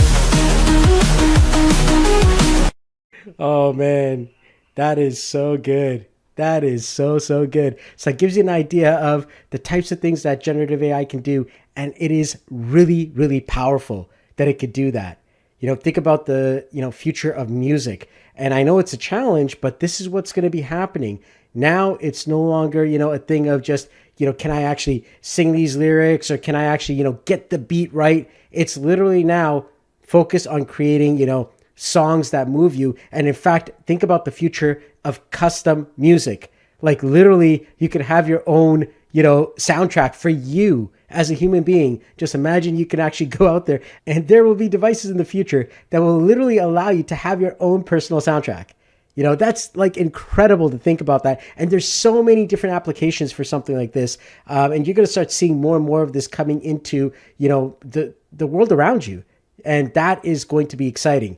Imagine birthdays, weddings, imagine, opportunities where now music can be custom built for your life. Imagine making your own motivational songs or making your own birthday songs, whatever it is, there's going to be brand new businesses made just from things like this. And here we are now in ChatGPT, and we're actually going to have it generate an image. So I said, generate an image about my course on AI and automation and, n8n and ChatGPT. And so let's see what it comes up with. And check out what ChatGPT created. This is pretty cool. It just took, some of my text and information and it outputted this. Now that is pretty powerful. And here's another one called Kling, which will literally take my text and convert it into video. And here we go. Check out the video that Kling made, with this prompt here, a video game character battling, a boss and winning. Use a fantasy role-playing style in an open world setting and make it look beautiful like a poster. Check it out. Look at that. Isn't that incredible? So as you can see, there is a lot of incredible things that AI can do. Now, before we dive in deep, just a little disclaimer. This is your journey, and it's your responsibility. This course provides educational content and personal insights. It's not legal or financial advice. You're solely responsible for the outcomes you achieve. That being said, this is not a one-size-fits-all solution.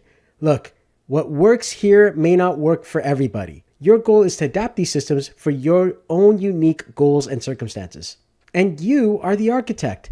Listen, AI is a powerful tool, but you're the one who gets to decide how you're going to use it in your life. I encourage you to ask questions and embrace continuous learning and adapt these systems to your needs. This is your journey, and hence it is your results. The path forward depends on what you're going to put into it, and you're only going to get out of it what you put in. If you are consistent with the application of the skills that you learn here, so apply the tools that you learn to the specific challenges that you've got, adapt the solutions to your unique circumstances, embrace continuous learning, and build a blueprint for your own AI-powered life. Now look, this program is not just an educational course. It's your blueprint to the greatest life ever lived. And it starts now, a life of enhanced success and freedom, something that AI and automations can bring to you by getting you your time back. Consider this the very beginning of your journey. We're going to provide you all the foundational knowledge you need for AI, and then give you the basics that you need to get up and running in tools like n8n and ChatGPT to solve real-world problems and challenges. And the hope is that with the knowledge and skills that you get here, you're going to be able to live a more successful and efficient life. By the end of this course, you're going to have a solid grasp on many of the basics of AI, understanding what LLMs are, understanding more about AIs, and of course, what are the many various AI opportunities out there. You're also going to start learning the tools of the trade, things like ChatGPT, how to be, a prompter and, prompt engineering, as well as what automation is and how to use it and where it's used. And finally, you're going to get the basic AI skills, a knowledge of how AI started, being able to prompt better and get better results from the AIs that you're using already. Later on in this program, we're even going to show you how to use ChatGPT on your phone, thus actually making your smartphone a very powerful AI assistant. So let's start off at the beginning. What is AI? This is a big question. A lot of people are just like, wow, it's this magical thing and it's smart and it's got knowledge and information and it's like intelligent. Well, first let's just, cut out those myths, okay? AI is not intelligent. I repeat, okay? AI is not intelligent. It simulates intelligence, so people think that it's intelligent, but it is not actually intelligent. It is patterns. That's what it is. It is a probability engine. All right. So what that means is it is a mathematical system and it focuses on probabilities and pattern matching. You could think of AI as a library and there's books there. And these books are large language models and they can't be changed unless, you've got the author to rewrite those books or even extend those books. So once a model is trained, its internal information or knowledge, they're fixed. They can't change unless they're fine-tuned or retrained. Perfect example is if the book of Macbeth is always going to be the same story.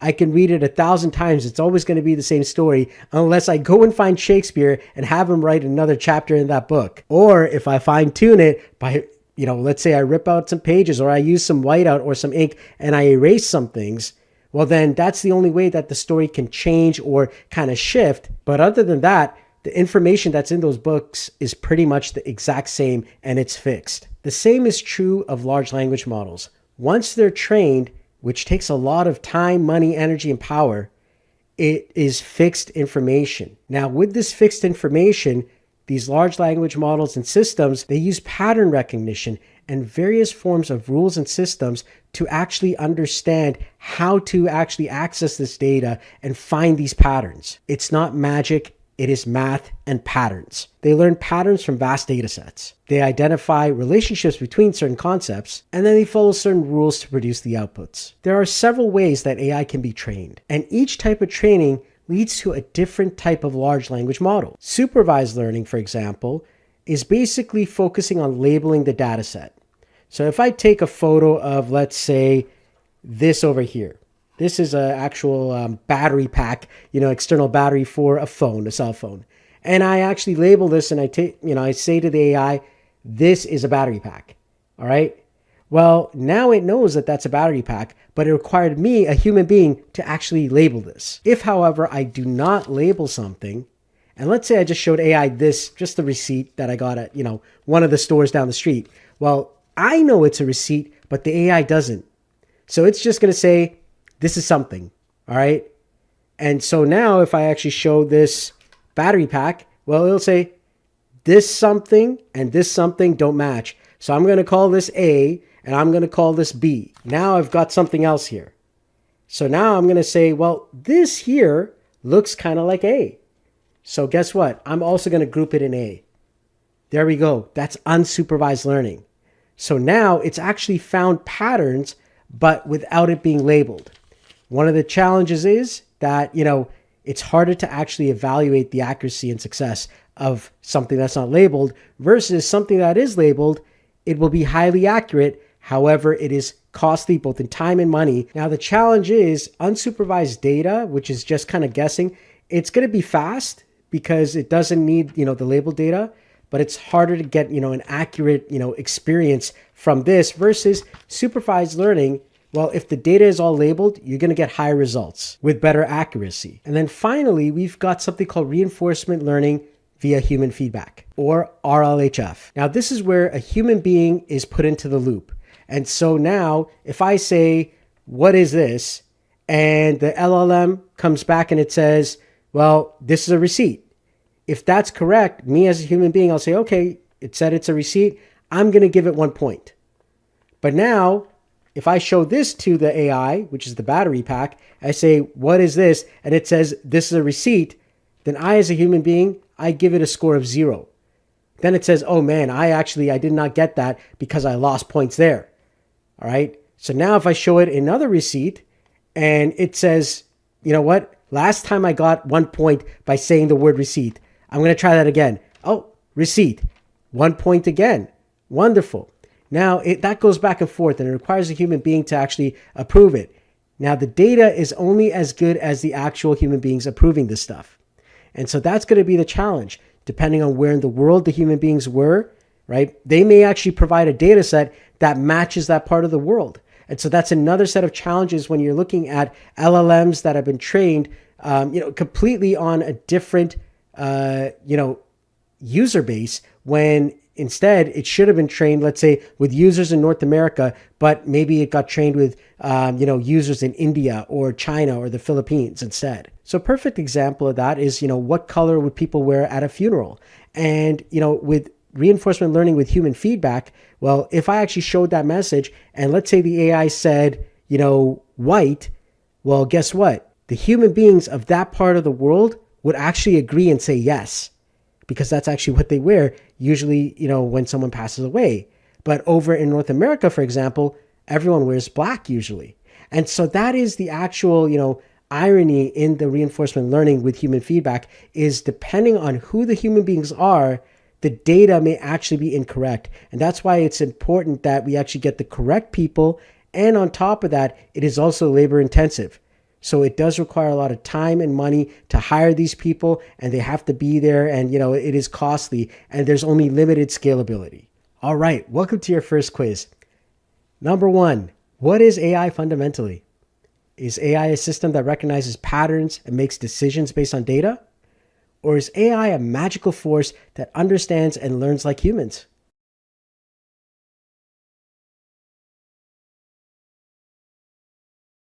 If you guessed the first one, you're absolutely right. AI is a system that recognizes patterns and makes decisions based on data. At this moment in time, AI does not have the capability to actually understand what it is doing. But we are getting there. With the constant research into AGI, we may actually see intelligence of some kind at a higher level in the coming years ahead. Next, how does AI learn? Does AI learn by various methods, including supervised, unsupervised, and RLHF? Or does AI learn by memorizing facts like humans do?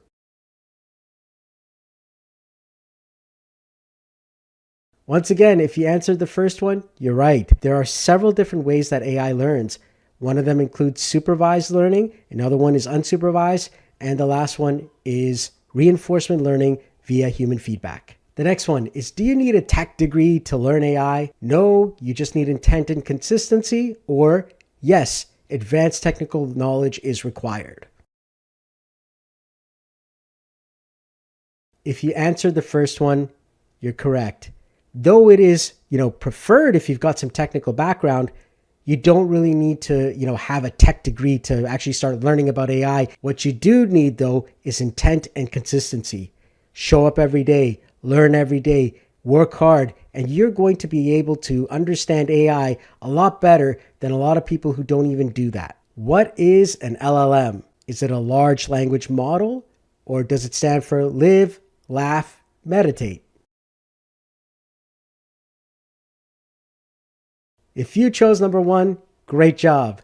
It is a large language model. All right, let's move on. So what is an LLM? Well, a large language model is a predictive text engine. LLMs guess the next most likely word based on patterns it learned from the training data. All right, so remember the patterns that I was telling you about, especially in the unsupervised learning portion, but even in the supervised one, it's still, got certain patterns that it follows. That means that LLMs are not truly intelligent. They're just following patterns in math. They don't know or understand the information like human beings do. So you can think of LLMs as really, really sophisticated autocomplete on steroids. So when you're working with something like ChatGPT, it's going to take your text and it's going to break it down, and it's going to, determine the probability of the very next word based on everything that came before it. So for example, if you told it a small furry pet that purrs is it could be, a lion. It could also be a cat. Which one should it be? Well, lions are big. They're not that small. Maybe a lion cub, but, a cat is probably closer to that. Dog, yeah, probably not. Maybe a very small percentage might actually do that. I highly doubt it. A deer, definitely not. And, most likely it's not going to be an ape. I'm going to go with cat. And that's exactly what it does. It determines the probability of what that next word is. And so once it determines what that is, it's going to show you that. And many times it's accurate, but sometimes it may actually say something like dog, or it might say, a lion cub. And even though, that that's wrong, it has now, given its best option. And that's where tweaking the model will change what it is. So if you say, be very, very strict, and I'm not allowing you to, make a guess that's higher than X amount of probability, well, then it may actually go to cat a lot more than lion cub, versus if I say, it's okay, be creative. I'm going to let you go a little bit further in the probability score. And, you're going to go off to 1.0 instead of, 0.5. So now it'll say lion cub instead of cat. And that's because it decided to do so. This is the sort of things that tweaking the LLMs can do. So keep that in mind. LLMs are not intelligent. They're not magic. They are math and patterns. So what are some of the things that, help us to, say that something is intelligent? Well, does it know what this is? All right. Chances are it doesn't know. So that's one of the things, right? It's going to predict what the next word is, but it really doesn't know. You know what I mean? That's a big key difference. Number two is, does it understand? They are just doing patterns, and that's in what we call a vector database. And you're going to learn that in just a little bit, but it doesn't understand what these things are. It just knows that they have a probability of appearing somewhere higher than something else. And they don't think. They simply process responses based on learned patterns. And that's it. But a human being has actual comprehension of the meaning. We have a contextual reason beyond patterns. And we also have the ability to ask clarifying questions. Whereas LLMs, they focus on, statistical pattern recognition, probability-based word, selection, and sequential word predictions. So the magical illusion is that they're very fast and they perform at massive scale, so that we think that this thing is intelligent when really it's not intelligent. It's just predicting things. So what are vector databases? A vector database is something that stores words and concepts as numerical coordinates in three-dimensional space, or something that we call a vector format. It has a point in 3D space and a direction. So how it works is that a word or a sentence or even a document is converted into a vector or a list of numbers representing its location in meaning space. All right. And so similar concepts, they're placed closer together. And thus, you've got, let's say, the cat or the lion cub and, all the different species of the cat family very close to each other, whereas the dog family may be somewhere else in, vector space. So the AI uses math to reason about relationships between these ideas. Concepts with similar meanings, as I said, are placed closer together in that space.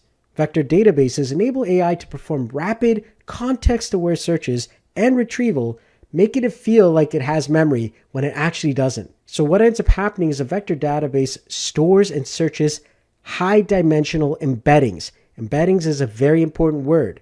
All right, an embedding can be a numerical representation of data like text, images, or audio. And then it uses that to quickly find the most similar items based on meaning or context, and enabling AI to retrieve relevant information efficiently. So when you start using vector databases, you're going to see things like embeddings a lot. And that's going to allow you to add data to a vector database to actually train an AI model to use that data and that new information. This is how RAG applications are made. So RAG application, what is a RAG? A RAG is a retrieval augmented generation type of application. It's an AI framework that combines the strengths of traditional retrieval systems, such as searches and databases, with the capabilities of a generative large language model. So for example, as I told you earlier, when it comes to LLMs, once they've been trained, you really can't change that data. But then how do we give it brand new data? Well, that's where we actually now add a RAG into the mix. And so now what's going to happen is the retrieval augmented generation of that data using a vector database and search patterns with the LLM together is what creates this new RAG application, which can use brand new data, but the actual power of the LLM to describe that data to you. And this is why in things like ChatGPT today, you can actually ask it to go search a website or to read a document, and it's going to be able to do that. Now, to train an AI, it takes a considerable amount of energy. This is why you're seeing a lot of people, fighting hard to get more and more power and trying to, access even more of the power grids. To give you an idea, one training run of ChatGPT 3 used the equivalent amount of electricity of 1.287 million kilowatt hours. To give you an idea, if you take a single 100-watt light bulb and you left it on for 10 hours, that would equal 1 kilowatt hour. So training these large language models can take a lot of time, hours, days, weeks, just continuous processing time. And the cost to do this is in the millions. And that's why you have like major tech companies and research institutions, able to pay for this. Whereas, the average person just can't really pay for that level of power. And so what ends up happening is instead of actually training our own models, most people will actually use open source versions of the models that have already been pre-trained. GPT-3, for example, was estimated to cost between 4.6 to 12 million US dollars just to train it. So you can imagine the amount of electricity is approximately equal to about 1,287 households for 1 month worth of electricity. All right, so now that brings us into trying to understand the overall AI, world and what it consists of, and so that we can actually understand where in the world AI automation and these LLM models actually are. So the world of artificial intelligence is quite broad, and within that world is machine learning. Inside of machine learning is deep learning, and inside of deep learning is generative AI. That's what you were seeing when we were actually generating things. But in order to generate those things, we put some text in. And that text is the large language models behind them. All right. So using these different large language models, you're going to see ChatGPT 4.5, Claude 4 Opus, Gemini 2.5 Pro, Llama, Mistral, DeepSeek. So whenever you're hearing these things, you're literally hearing large language model names. Some will actually take the LLM data or even the generative AI data and then go into deep learning or even machine learning. So it all gets interconnected. And there is honestly, 1,000 apps or more launched every single day. So you're probably wondering, well, how do we keep up with it all? Well, there is a great website called There's an AI for That, or Taft. So as you can see here in the Taft website, it updates us on every single brand new AI, and they've got over 38,000 right now, as of this video, different AI tools. And there is a lot that are always coming out. And you can also search for the latest. You can check out the leaderboard of the top AI apps that are available. But there is something for every single thing you could think of. So from the latest ones, you got the most popular ones, you got the leaderboard and new ones. You even have the most trending ones as well. So the top trending ones for this week, for today, for this week, for this month, you get to see what they are and what they can do. This one's cool, NeuroFit app. It's called the Vagus Nerve Reset.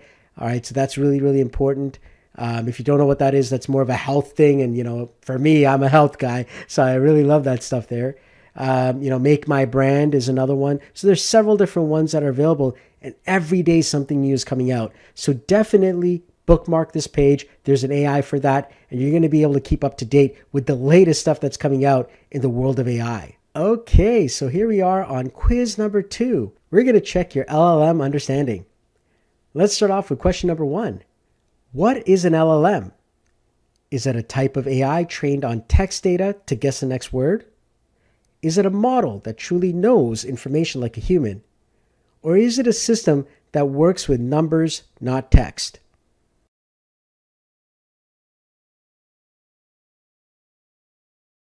If you chose the first one, you're right. An LLM is a type of AI trained on text data to guess the next word. Number 2, how do vector databases work? Do they store concepts as coordinates in a meaning space? Do they store text data like a traditional database? Or do they make images using Photoshop?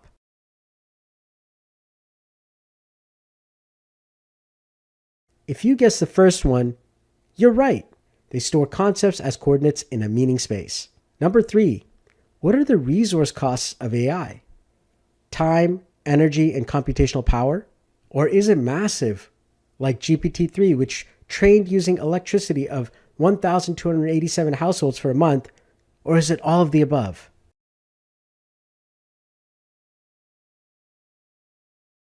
If you guessed all of the above, you're right. Good job. Now, this is important that you understand this. LLMs are predictive text engines. They guess the next most likely word. Vector databases store embeddings. Embeddings is a very important word, and you're going to see that a lot, especially when you're using vector databases to build maybe your own RAG application or use RAG applications. Embeddings represent concepts in a high-dimensional space, enabling rapid, context-aware retrieval. And AI training requires significant amounts of computational resources. GPT-3 alone used as much electricity as 1,287 average households for a month. The AI market, $1 trillion opportunity. That's right. Listen, right now, the current AI market value is hundreds of billions, but it's expected to exceed $1 trillion or more. And it's projected by 2034 to be even beyond that at 3.68 trillion. It's currently driving the latest of innovation with a flood of funding that's coming in all across the board. And this is expanding AI's applications across every conceivable industry. It's estimated that US private AI investment reached nearly 68 billion in 2023, and it is transforming markets, creating brand new industries and career paths that have never been thought of before. The job and business opportunities in AI are incredible, and it's estimated that over 97 million opportunities and roles in AI are going to be formed in the years ahead. The demand for AI talent is surging across numerous specializations. Companies are actively seeking professionals who can build, manage, and apply AI technologies to solve real-world problems. Some of the career paths that exist for AI are the AI engineer.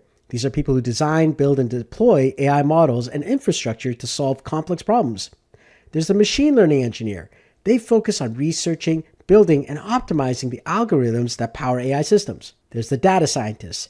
They use AI and predictive analysis to extract actionable insights from large datasets. The AI product manager oversees the strategy, development, and launch of AI-powered products. The generative AI specialist specializes in creating and fine-tuning models that generate novel content. The prompt engineer crafts and refines the inputs given to AI models to achieve specific outputs. And of course, there's the AI agency owner.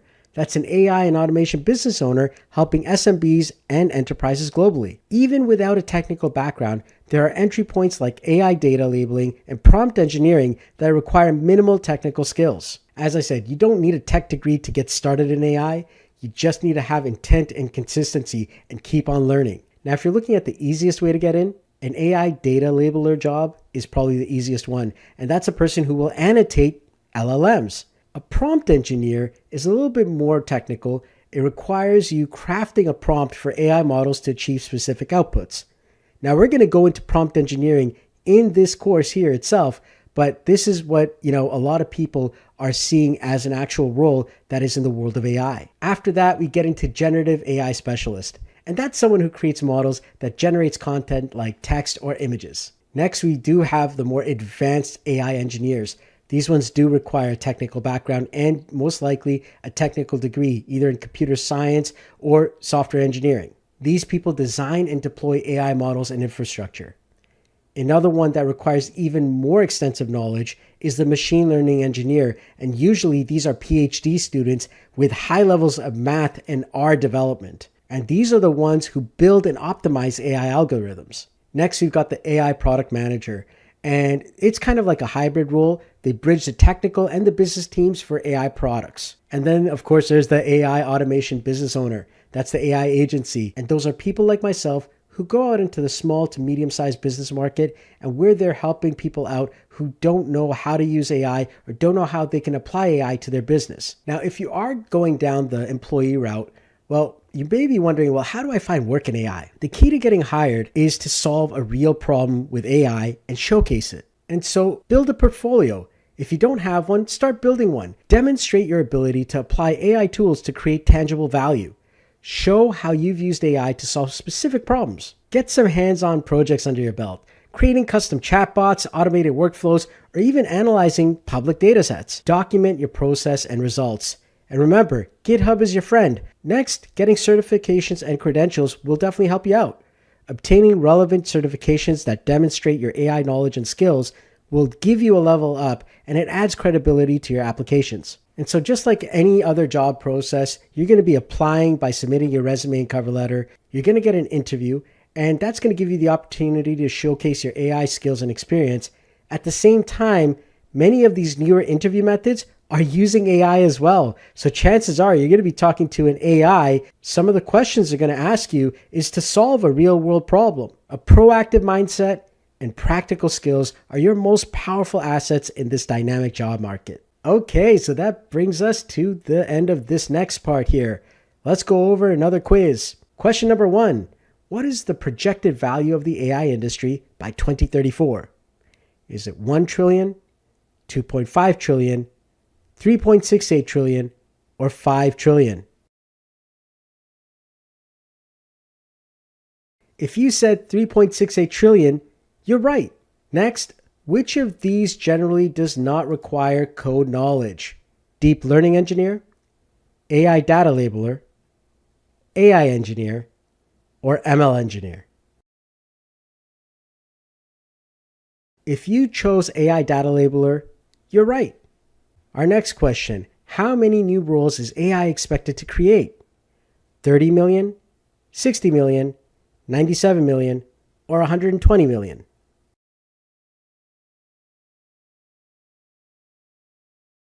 If you said 97 million, good job. And finally, what is the most effective way to get hired in AI? Is it a technical degree? Is it certifications? Is it solving real-world problems? Or is it networking?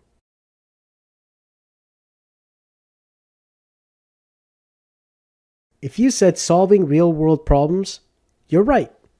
All right, so now let's go over a short history of AI. AI's original founding person is known as Alan Turing. He's known as the father of AI today. His work in computational theory laid the groundwork for today's large language models. But the pinnacle event that really changed everything is known as the Dartmouth Conference in 1956. And along the way came another gentleman known as Geoffrey Hinton, also known as the godfather of AI. And now we're getting into the AGI race. Recent advances have led to systems like GPT, Claude, and Gemini. Companies are now developing advanced AI methods, including combative AI models like this person does not exist, which happens to be a GAN. So a GAN is a generative adversarial network. And so the concept here is that you've got one AI and its entire goal is to literally create something. That could be an image, music, whatever it is. But in this case, for the example I'm about to show you, imagine an image. And it may, be tasked to create a human. So it'll find eyes from one place, find ears from another place. It'll find eyebrows from another place. It'll find hair from another place. And once it thinks it's got a human, it shows it to another AI. And that AI, its entire goal is to say whether this photo that the other AI generated is real or fake. Now, it'll go back and forth between this little battle or adversarial until this other AI cannot detect that this image is a fake, and then it'll show you what it found. So I'm going to show you something called this person does not exist, and it is a GAN. All right, so right here, this is a GAN right now, and this person does not exist. Every time I refresh this page, it does exactly what I just told you. So this here is called Style GAN 2, for example, but the point is, this other AI was battling the other one, and it was just taking hair from another place, eyes from another place. If you're wondering where all of our photo data went, yeah, it went to train models like this. All right. So now I could just keep hitting refresh and it'll be somebody different, but these people are not real. It did that battle back and forth, and that's what that was. Two AIs battling until one could not detect that the photo that was being created was not real. And it happens so fast that, I can hit refresh and it's going to be a different person. Now, sometimes you'll find, something weird in some of these here and there, but for the most part, it's very hard to tell, right? So like over here, let's see if I can find anything that's kind of weird. Like this one, for example, right now, you could see here, like she's got an earring on one side and no ear piercing at all. Maybe that's possible, but, usually they'll have two earrings on both ears. But in this case here, it's like, okay, completely missing one.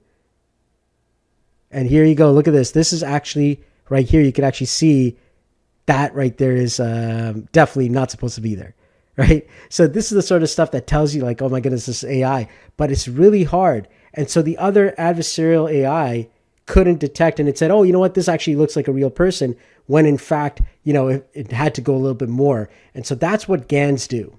All right, so coming back to the Dartmouth event, AI wasn't discovered. It was declared as a goal in 1956.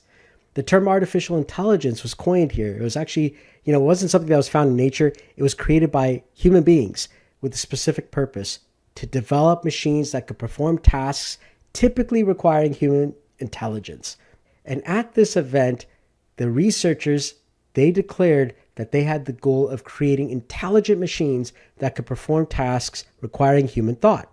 So this was literally the birth of the artificial intelligence field. So they wanted to create something brand new, a brand new way to solve complex problems through intelligent machines. Another very important figure in all of this was somebody known as Geoffrey Hinton. Now, he's a British computer scientist and a cognitive psychologist, and he's made the fundamental contributions inside of the field of artificial intelligence. He pioneered neural networks and developed early neural network models that laid the groundwork for modern-day AI. And he was one of the first researchers to truly investigate artificial general intelligence. He believes that AI's impact could rival electricity or the Industrial Revolution. And he believes that one day it will actually reach human-level intelligence and beyond. However, he does have some, fears about it as well. His fears were so large that he left Google, all right, to be able to freely speak about the risks of AI. He actually left Google for that. So he had previously believed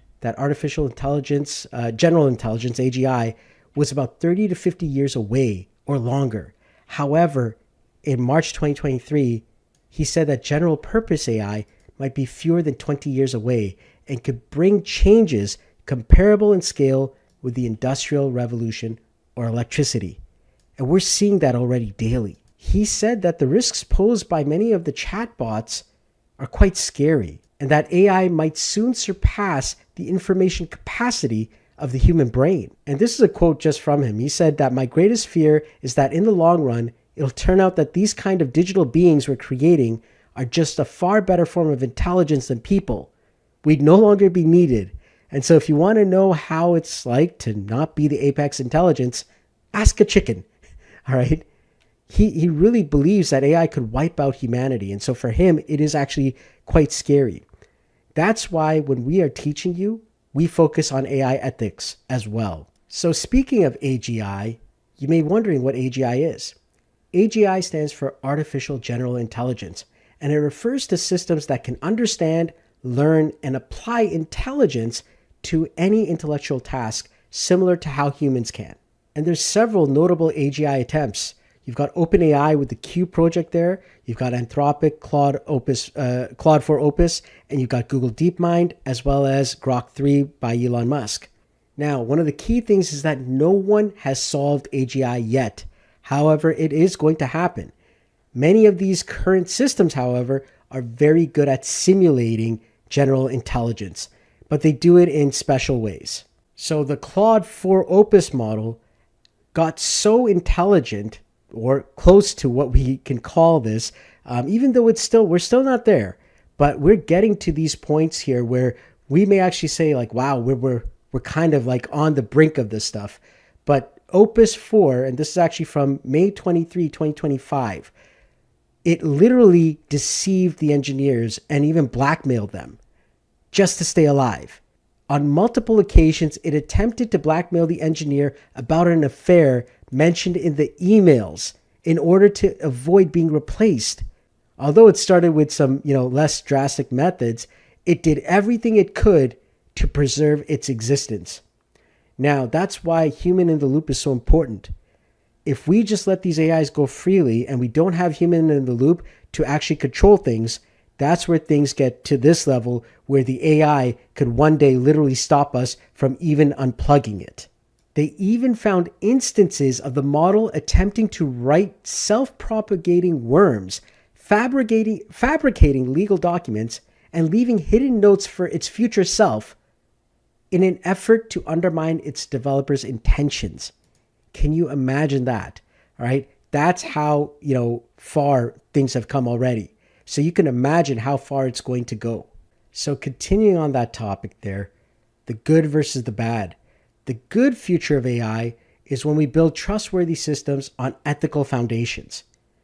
When we include the benefits across diverse populations and we have human oversight and control maintained. That way, we're going to have AI that enhances human capabilities and well-being. If we don't do these things, we're going to have unaccountable autonomous systems. We're going to have privacy violations in the truckload and data exploitation. We're going to have job displacement without adequate safeguards. And we're going to have potential penalties. Already, we're seeing up to 35 million euros on the EU side. Currently, only 23% of American consumers currently trust that businesses can handle AI responsibly. So this gap needs to be filled by ethical practitioners. And that's why I am teaching this in our courses here, so that you are starting off with ethics first. Our mission is that the most successful and sustainable future applications of AI are built on a foundation of trust and ethical integrity. So it's my belief, and the belief of my team, is that AI should do no harm. Okay, mitigate biases, protect privacy, prevent misuse. An example of what happens when things run afoul and go wild was Microsoft's Tay, and this was back in 2016, where this was an AI Twitter bot, and it was allowed to freely talk to everybody. Pretty soon, it started saying some really bad things, and it got to the point where Microsoft had to shut it down several times because it started doing inflammatory tweets, and that was within 16 hours of its release. This is back in 2016. You can imagine now, what happens today. The second part is to stay in control. Implement human in the loop in all your systems.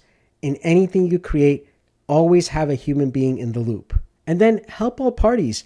Design inclusive systems that have transparent benefits for all users, not just the client. Remember, AI is trained on whatever we feed it.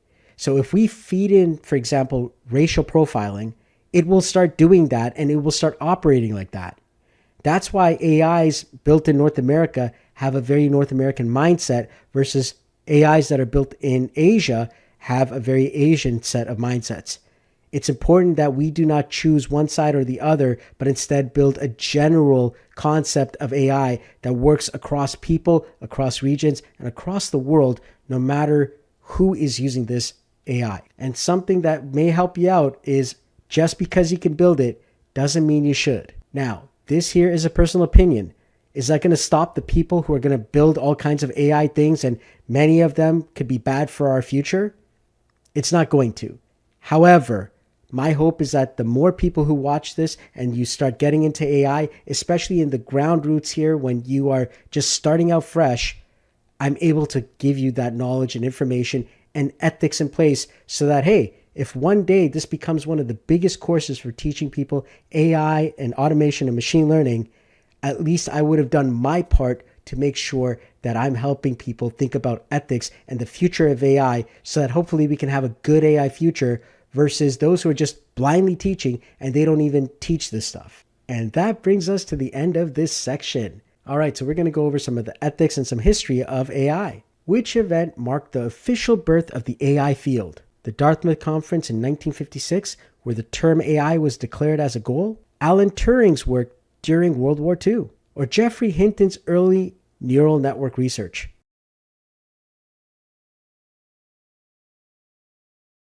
If you said the Dartmouth Conference in 1956, where the term AI was declared as a goal, you're right. Number 2, what is the primary ethical concern with AGI development? Is it the economic impact on employment? Is it the loss of human autonomy and control? Or is it the energy consumption and environmental impact?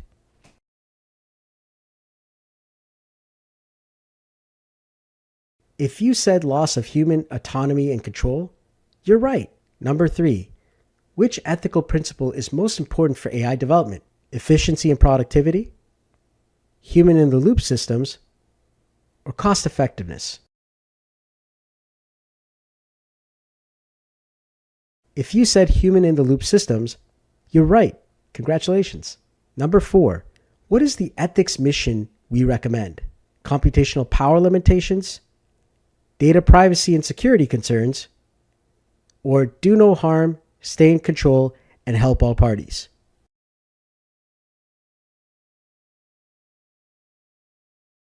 If you chose do no harm, stay in control, and help all parties, you're right. All right, so we're coming back to AI ethics, and it's really important that you understand, first and foremost, this is our opinion, especially in this course and what we're teaching you. We want to, help you understand that just because it's our opinion, it may not be, accurate in the future, but at the end of the day, it's somewhere to start. And we truly believe that successful and sustainable AI applications will be built on a foundation of trust and ethical integrity. So, do no harm, stay in control, and help all parties. For doing no harm, it means mitigating biases in data and algorithms that can lead to unfair outcomes.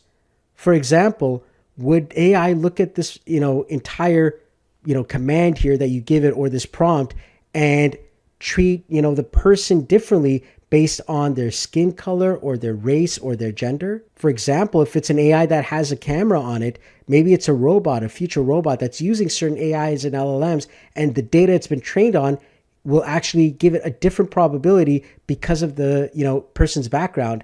That there is doing harm because it is making those decisions because that's what the data was trained on. So we want to prevent the use of AI for malicious purposes and protect user data and privacy. That's also part of the do not harm philosophy. Staying in control is such an important thing. AI should always be a tool, not an unchecked authority. You must always implement human in the loop systems whenever you can, especially for high stakes decisions. All right. So low stakes stuff like, hey, you know what? My email is coming in and, I've got to organize this. All right. An email could go missing. But if your entire role is, a simple one and it's not a life or death thing, maybe that's okay.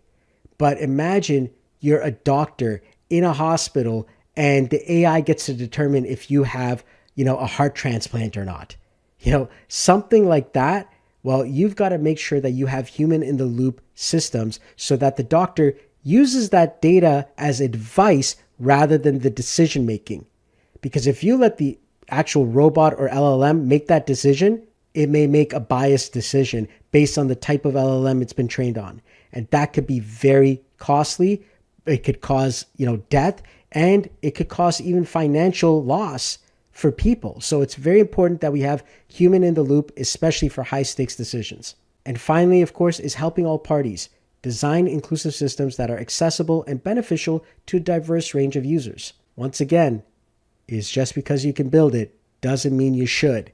And the long-term value of any AI system is directly tied to the trust it earns from users and society. So make sure that it serves the people using it and the overall community at large. So let's go over some real-world ethical scenarios and how to handle some of these. Now, of course, there are so many others, but I'm just giving you like a little example of some of the things that could come your way. The first one is the shady mass email request. A client asks you to build a bot that scrapes thousands of emails from, websites that do not publicly list emails and sends them all in unsolicited marketing pitch. Well, the problem is this is spam and it violates user consent. All right. So if the list is something that you got through, much more ethical means, or, you're part of, let's say, a Facebook group and, they are openly posting their emails asking for that help, that's a different story versus if you actually went online and you found a list just somewhere. That is going to cause a lot of trouble, and it harms the recipients and the client's brand.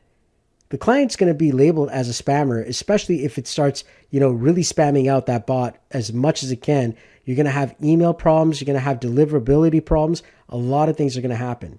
So you can either politely, decline the request, or you can explain the potential consequences. Some of the alternatives you could propose are maybe managing opt-in subscriber lists, all right? Or you can create a lead magnet, some form of funnel. And you can also even ask them to, maybe pay someone to advertise on their list. Now it's a little bit different where you've got someone who's got an email list and maybe they do advertisements at the bottom of their email and they allow you to purchase that sort of thing. Number 2, the deceptive social media bot. A client wants you to create an army of AI bots to pose as real people on social media. The problem with this is that it is a clear case of manipulation and impersonation. All right. Can you imagine virtual avatars and people saying, this product is great and it worked for me, right? I mean, you've probably seen older commercials where it said a paid actor was used for this, right?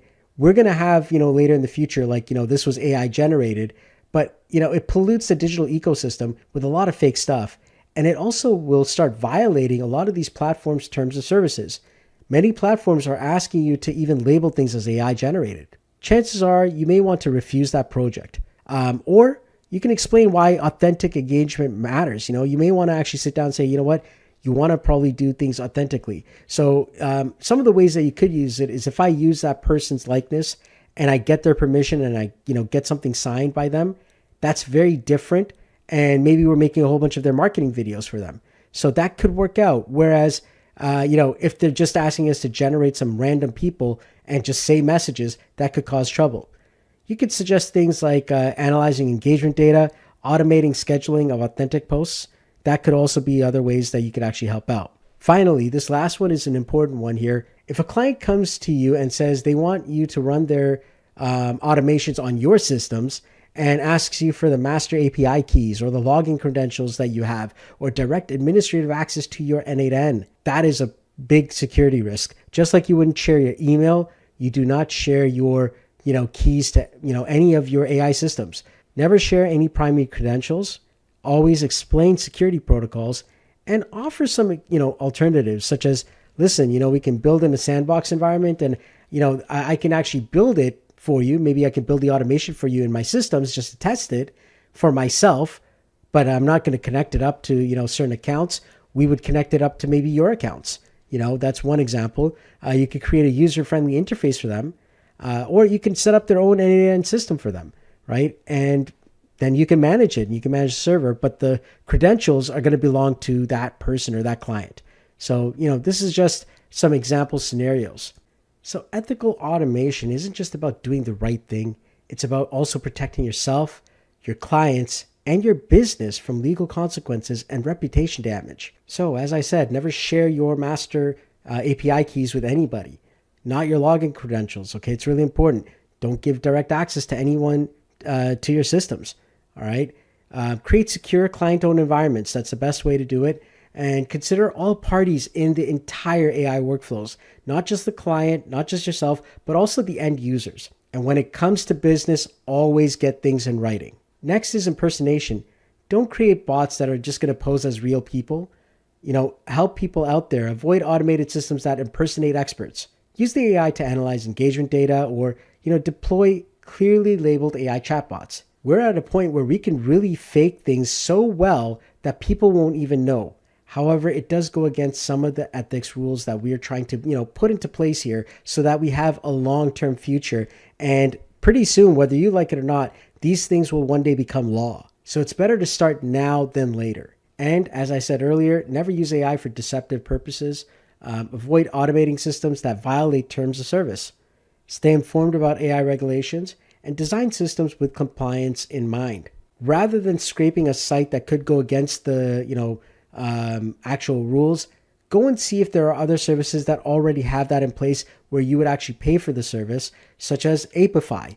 Apify is very big for that, and it's got a lot of data from a lot of different sites, and that could actually help you out and also protect you at times as well. Ethical automation isn't just about following rules. It's about building trust, maintaining professionalism, and ensuring sustainable growth. All right, so now let's get right into ChatGPT. So instead of thinking or understanding, ChatGPT excels at predicting the next most likely word. And it is one of the most popular AI applications in the entire world with over 200 million users. What makes it feel magical is the speed at which it actually processes your request. It creates statistically likely and coherent responses, and it adapts to your specific context and questions. So when you tell it to write a paragraph about AI, it analyzes text from billions and billions of documents and, data points to generate a coherent, contextually relevant, response.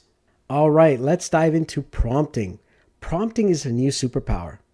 The quality of your output is directly proportional to the quality of your input. Prompt engineering is when you craft precise, context-rich instructions to guide AI models toward your desired outcome. The core components of an effective prompt are role, context, task, constraints, examples, and chain of thought. With a role, you assign a persona or expertise to frame the response. The context provides necessary background information for the task. The task itself is clear instructions telling the model what to do. And then the constraints come in to set rules on format, length, or tone of the output. Examples help show the desired output style, and chain of thought asks the model to reason step by step for complex tasks. So an example of a bad prompt versus a good prompt is fix my resume. That prompt doesn't tell the AI really what to do, and it'll actually, output a really bad result compared to a structured prompt like this one, where you are a career coach specializing in the tech industry.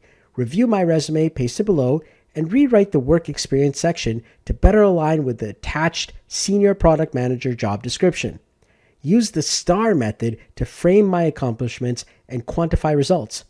The tone should be professional and confident. If I fed both of these prompts to something like ChatGPT, you can imagine that the second prompt there, the structured prompt, would get a much better output than the first one. Some of the common prompt mistakes that actually cost you along the way are vague requests. Unclear objectives lead to ambiguous outputs that require hours of refinement.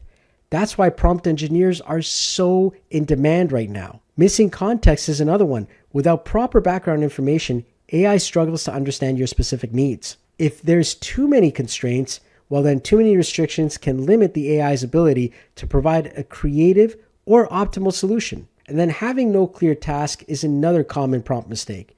Without a specific instruction, AI doesn't know what action to take. A well-structured prompt contains key elements that eliminate ambiguity and align the model with your intent. So remember, role, context, task, and constraints. And for more advanced prompts, you would add examples and chain of thought as well. So here we are now putting it all together. So here's the example. For the role, you are a professional resume writer. For the context, here's my resume and job description. For the task, rewrite my resume to highlight skills. For the constraints, make sure it has a professional tone of 150 words max. For examples, the input is manage team. The output, led a team. And the chain of thought. First, analyze a job description. Second, do this or do that, and so on and so forth. When you put it all together, you get the role, context, task, constraints, examples, and chain of thought. You are going to get the best output that you can from these incredible large language models. All right, so now inside of your AI and automation career, you're going to have these questions coming up. Should I use AI or should I just focus on automation? Sometimes a simple automation is smarter, safer, and more cost-effective as a solution than a complex AI model. When to use an AI versus automation? Well, if you're doing something that requires intelligent decision-making, pattern recognition, adaptive learning, or a higher complexity, AI is probably a choice. But if you've got rule-based execution, consistent performance is something that you need, if you need something that's easier to control or something with lower complexity, well then automation may actually be the better choice. If you need to have a complex problem solved, something with pattern recognition, language understanding, or image analysis, that's a great option for AI. But if you have something like data entry, scheduling, repetitive tasks and processes, automation is the clear winner here. One of the things that you could do is start with automation, and then you can always add AI later. Okay, we're at the end of that section. It's time for a quiz. What is the primary principle of ethical AI use?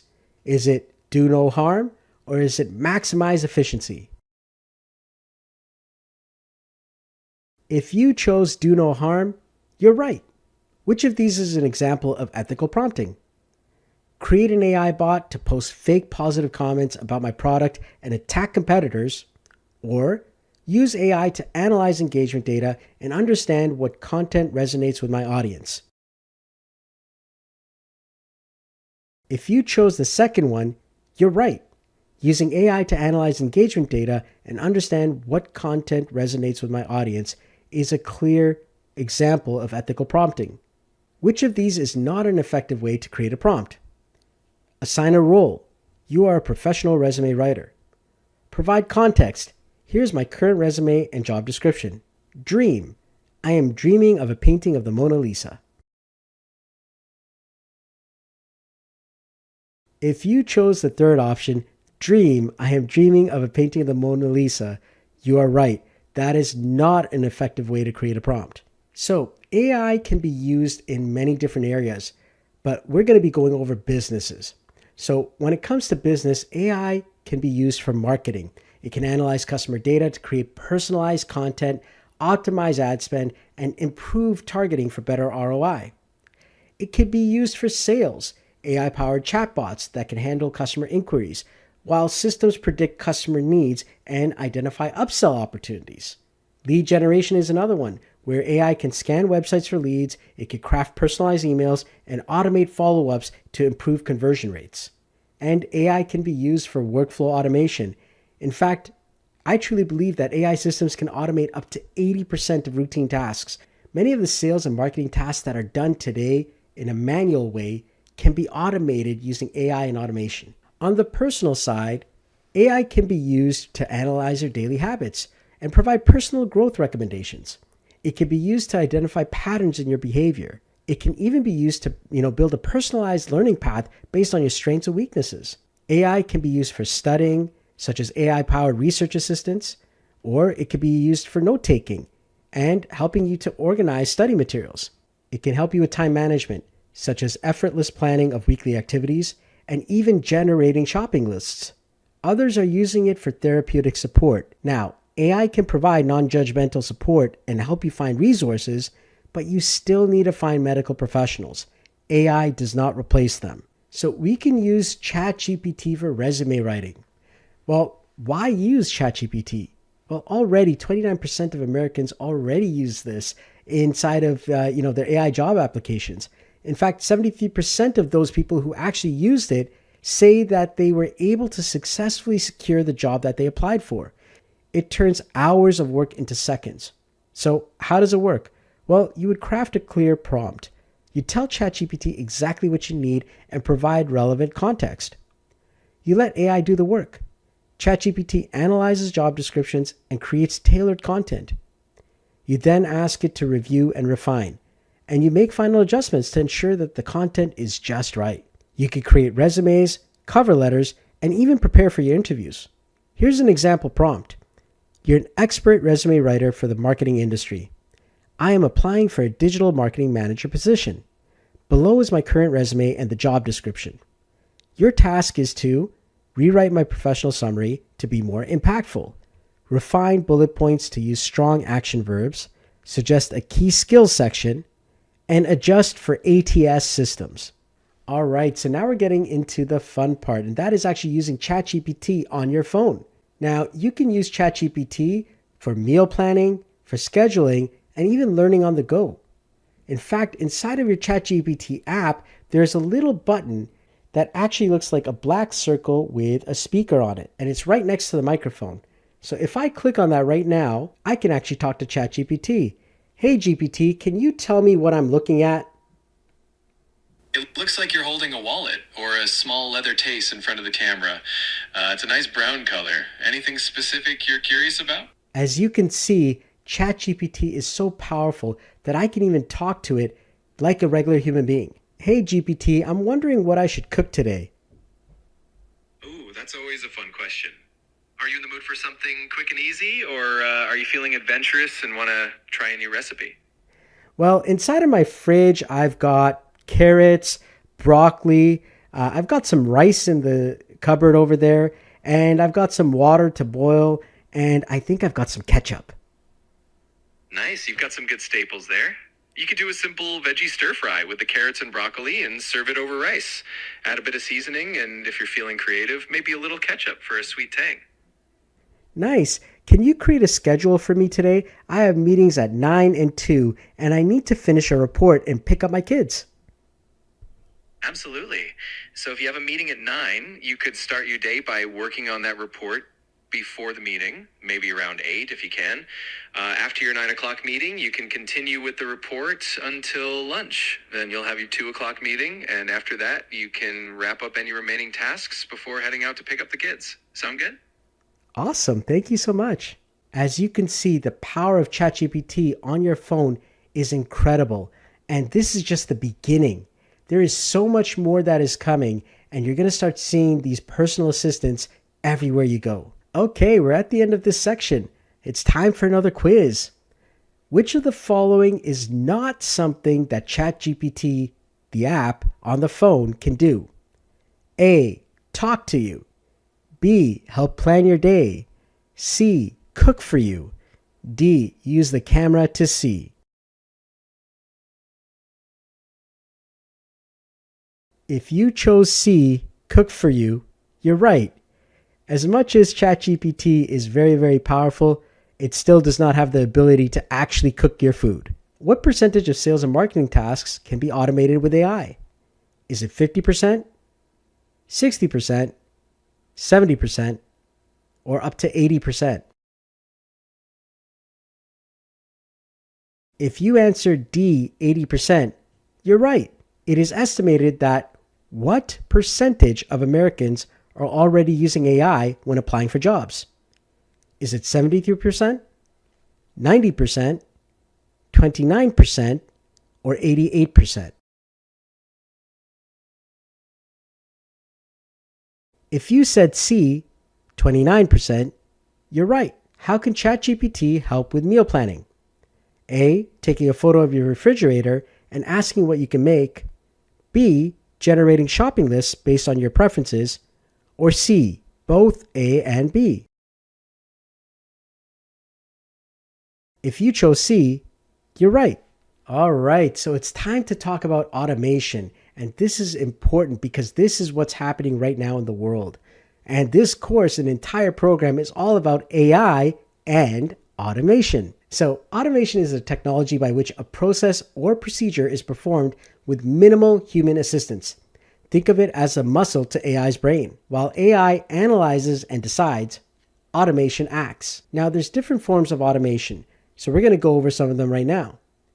There's BPA, or business process automation, and that streamlines the entire business processes to improve efficiency and accuracy. Next, we've got robotic process automation, or RPA. This uses software bots to mimic repetitive human actions on a computer. Some examples are data entry, copying and pasting files, and even filling out forms. So now we're going to dive into n8n. This is the most incredible automation system in the world right now. So why n8n? Okay, why do we want to use that? Well, it gives us the ultimate flexibility. It's got extensive integrations, it's self-hostable and secure, and you can build your own AI systems with it. When it comes to flexibility, if you really want to go to the next level, if you've got a very strong tech background, or if you're just starting out and you have no coding background, you can still make automations that are very, very powerful. Over 500 integrations means that you can connect your CRM, your email, even AI models like ChatGPT, and build out the most powerful workflows ever. And now the great thing about n8n is that you can run it on your own server. You can run it online, you can run it on a VPS, and even offline as well. The beauty of all of this is that you can create your own systems, such as your own email system or your own ChatGPT type of system. So n8n is truly the future of automation. Now, to get the most out of n8n and unlock n8n's full potential, you definitely need a basic understanding of these key technologies for the highest benefit possible in n8n. The first one is JavaScript. It's essential for custom functions and complex logic. You're going to do a lot of functions that use JavaScript, and it helps with data manipulation and transformation. It even enables you to integrate with external APIs and services. Even basic JavaScript knowledge can unlock, advanced n8n capabilities. The second item that is so important to really get the most out of n8n is JSON. JSON is a standard format of data exchange between apps. It helps structure the data for the AI models and services, and it's essential for configuring complex workflows. And finally, of course, prompting. Now, you were taught a lot of prompting already in this course, but prompting is literally going to help you so much in your n8n workflows. Prompting is the art of crafting precise instructions for AI. It defines the quality and relevance of AI responses, and it enables complex AI-driven workflows to be created. By mastering these three items here, you're going to get the most out of n8n compared to anybody else who's starting out in n8n today. So to get started with n8n, I'd recommend for sure starting off by joining the community. And you can do that by going to community.n8n.io and signing up for an account. Over there, you're going to see a lot of tutorials, including mine, such as this one here, which allows you to generate AI slides using n8n and Google Slides. So it's incredible that we can actually do that, but that's the sort of thing that you're going to see here. There's a lot of incredible tutorials, so I highly recommend you check it out. Check out Nate Herrick and many others who are inside of here teaching n8n and AI every single day. This one's a really powerful one, backing up your n8n workflows. Next, you want to set up your n8n environment. One of the fastest ways to do this is to go to n8n.io and set up a cloud account. That's going to quick start you immediately with n8n. Now, if you have some time, a more intermediate method is actually setting up your own self-hosted server for n8n. And for those who want to do more advanced stuff, you can even set up n8n offline. Next, the third thing that you want to do is you want to build out your first workflow. Some of the key resources are the documentation and tutorials, the active community forums, and of course, YouTube channels. So what are some of the things that you can automate? Well, email management, that's one example. You can automatically sort, filter, and even respond to emails as well. Scheduling, organize your calendar, all right, set reminders, right, and block off time for recurring tasks. Information gathering, that's another one. You could search the web, extract key information, right? So it's really, really powerful that you could do that. Next is file organization. All right, you can automatically categorize, rename, and store files in the right locations. Next, you can use it for productivity tracking.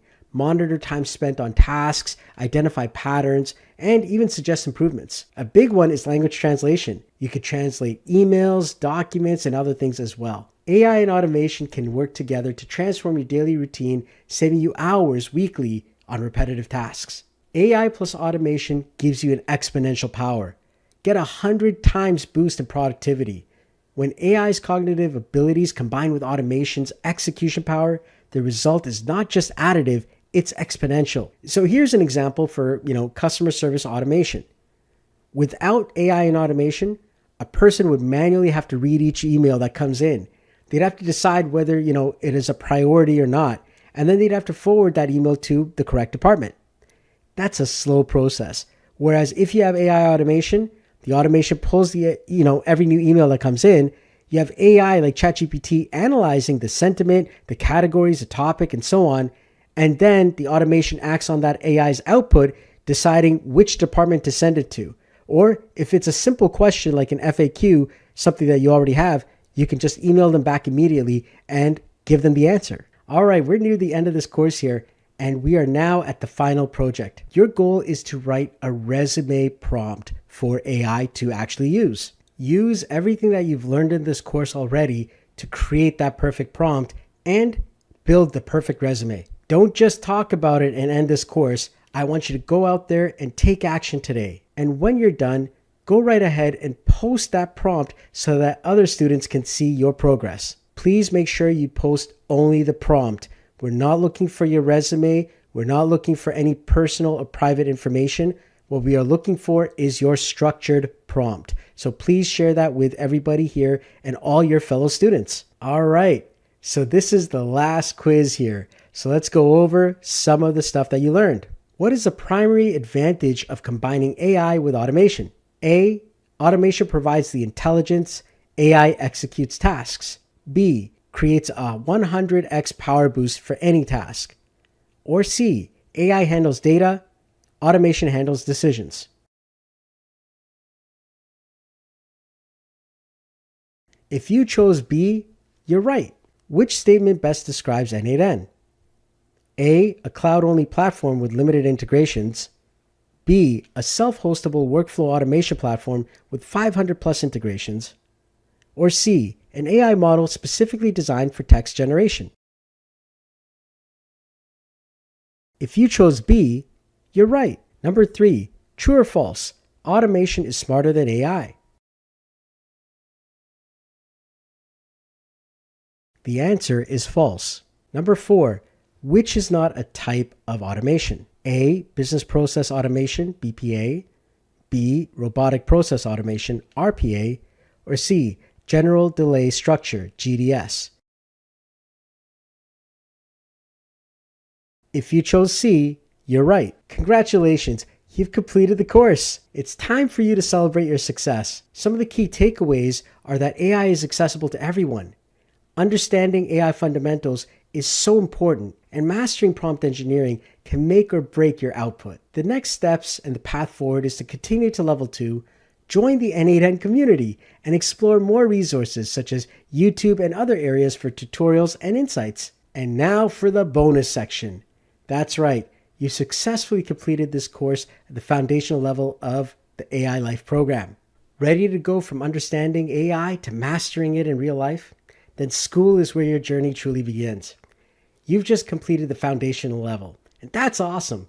But real success comes when you surround yourself with others on the same path. If you're serious about turning knowledge into real-world results, then don't stop here. In the AI and Automation Mastery School community, you're going to get instant access to weekly pro-level tutorials, n8n, AI, automation, and more. You're going to get access to downloadable workflows, JSONs, and advanced integrations like FFmpeg, MySQL, and so much more. Whether you're optimizing your business, freelancing, or building your next big idea, this community is shortcut to your results. Click on the link now to join the school community and step into the next level of your AI journey. And don't forget to also join my YouTube channel. That's right, at Solomon Christ AI, you can actually join that channel and you could see some of my ongoing tips and tutorials as well. Let's build smarter and faster together. You've now entered the world of AI. Where you go from here is up to you. Take care, and I look forward to seeing you out there in the AI industry. God bless. Bye-bye.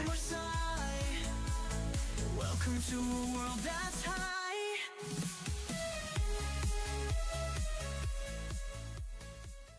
Hey everyone, in this video we're going to be going over how to actually set up the new n8n MCP inside of Claude, Claude Code, Claude Desktop, the whole entire thing when it comes to Claude, and making sure that you can actually make these entire workflows super fast and easy. At the same time, understand that you're only going to get about 80% of the way there. That's what ends up happening. So you got to make sure that you do still know your n8n foundations. All right, let's dive right in. So at this point here, chances are you've been using, some of the stuff from the past. So before we had the n8n MCP, the new one actually, we had to actually use several other methods to actually get to this level or even come close. There was two specific GitHub repos, one that was called n8n MCP and one that was called n8n skills. And if you followed along any of the videos of any of, my friends in the space or any of the people in the AI and automation space, that was kind of how we were doing it, right? If you've probably seen Nate's videos or other people's videos, chances are they had you set up the n8n MCP server through those GitHub items. And so now you've got all these additional skills and we need to remove them first. So in this step here, we're actually going to learn how to remove skills from Claude. And then we'll go ahead and actually start adding in the new n8n MCP server. All right. So what you're going to do here is you're going to type in Claude and go into, any of the folders. In this case here, I've actually created a brand new Claude n8n folder, which will actually be specifically for n8n. So that's what I'm going to be using, throughout this entire thing. And for all of my n8n stuff, I'm specifically just using that folder. All right. So now while we're inside of Claude, what you're going to do inside of here is you're going to type in /skills. All right. What this is going to do is it's going to show you a list of all the skills that are currently on the system right inside of your Claude. Now I'm actually in Claude Code here. Okay. Now inside of Claude Desktop, I'll show you that right afterwards. So I'm going to press the up key here and you're going to see here several different n8n skills that we've got. And so what I want to do is I want to remove all of these specific skills that are n8n ones. So what we're going to do is we're going to go ahead and write these out inside of like a notepad sort of thing. I'm just going to copy and paste these so I have them.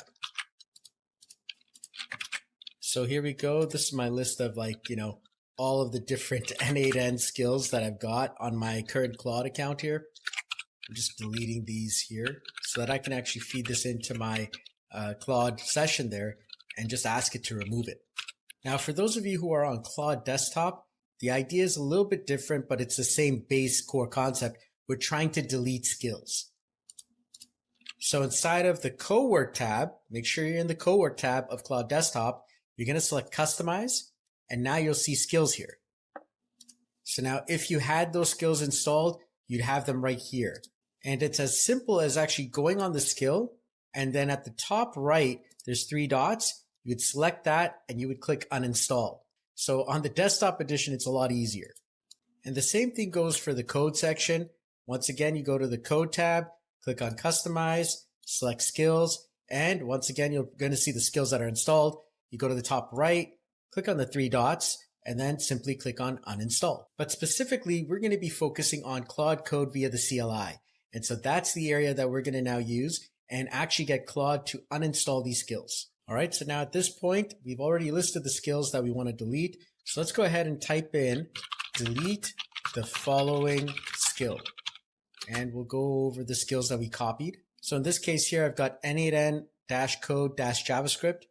So I'm going to just do that there, paste it in, and just hit enter, just to show you how it's doing it. So as you could see, I did that uninstallation via the Claude system itself.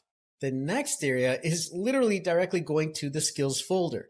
So on your hard drive, it's going to be inside of your user folder on your Windows desktop, inside of the .claude folder, and inside of the skills folder. So now I see all the same skills there, and I can manually delete these as well. So I'm going to remove the n8n-code Python version right here. So I'm going to take that there, delete it. All right. So now I should have those 2 skills gone. And I showed you the 2 ways. One was using Claude Code directly. The other one was manually coming in to delete it here. So now I'm back at Claude Code and I'm just going to type in /skills. Now you'll notice that I don't have those 2 specific skill files that I actually had before. The n8n Python and the n8n JavaScript are both gone. And so what I'm going to do now is I'm going to uninstall the rest of these n8n skills here, and then we'll move on to our next step, which is installing the new n8n MCP server. And there you have it. I've deleted all of the skills, so they're no longer going to affect me. All right, so now we're at this point here, and we're going to go over how the n8n MCP really differs this time around. So the biggest key here is that instead of kind of like guessing everything through all the different tokens like it used to do, now it's using better methods to actually create the actual final workflows. So specifically, this new MCP system uses TypeScript to generate your actual workflows and make sure that your actual workflows are a lot better and hopefully functional. And these are the 3 reasons why it is so powerful. So there's no extra service, to run or maintain. You have a deeper integration because it's built right into n8n, and it generates code, not just JSON. Thus, you actually get, much better results, much better workflows compared to what we were doing in the past. And I recommend also checking out this video here. Liam has done a great job going over, how you actually connect it up. I'm going to be doing that here as well, but I'm actually taking a few additional steps because for a lot of people, chances are if you're in the n8n world, you're actually going to be having the previous MCP systems. And well, what do you do? How do you actually get it up and running with the new stuff? And so that's why I created this video, to make it easier so that you could actually dive in and get up and running with the new n8n MCP. So here we are now on n8n Cloud.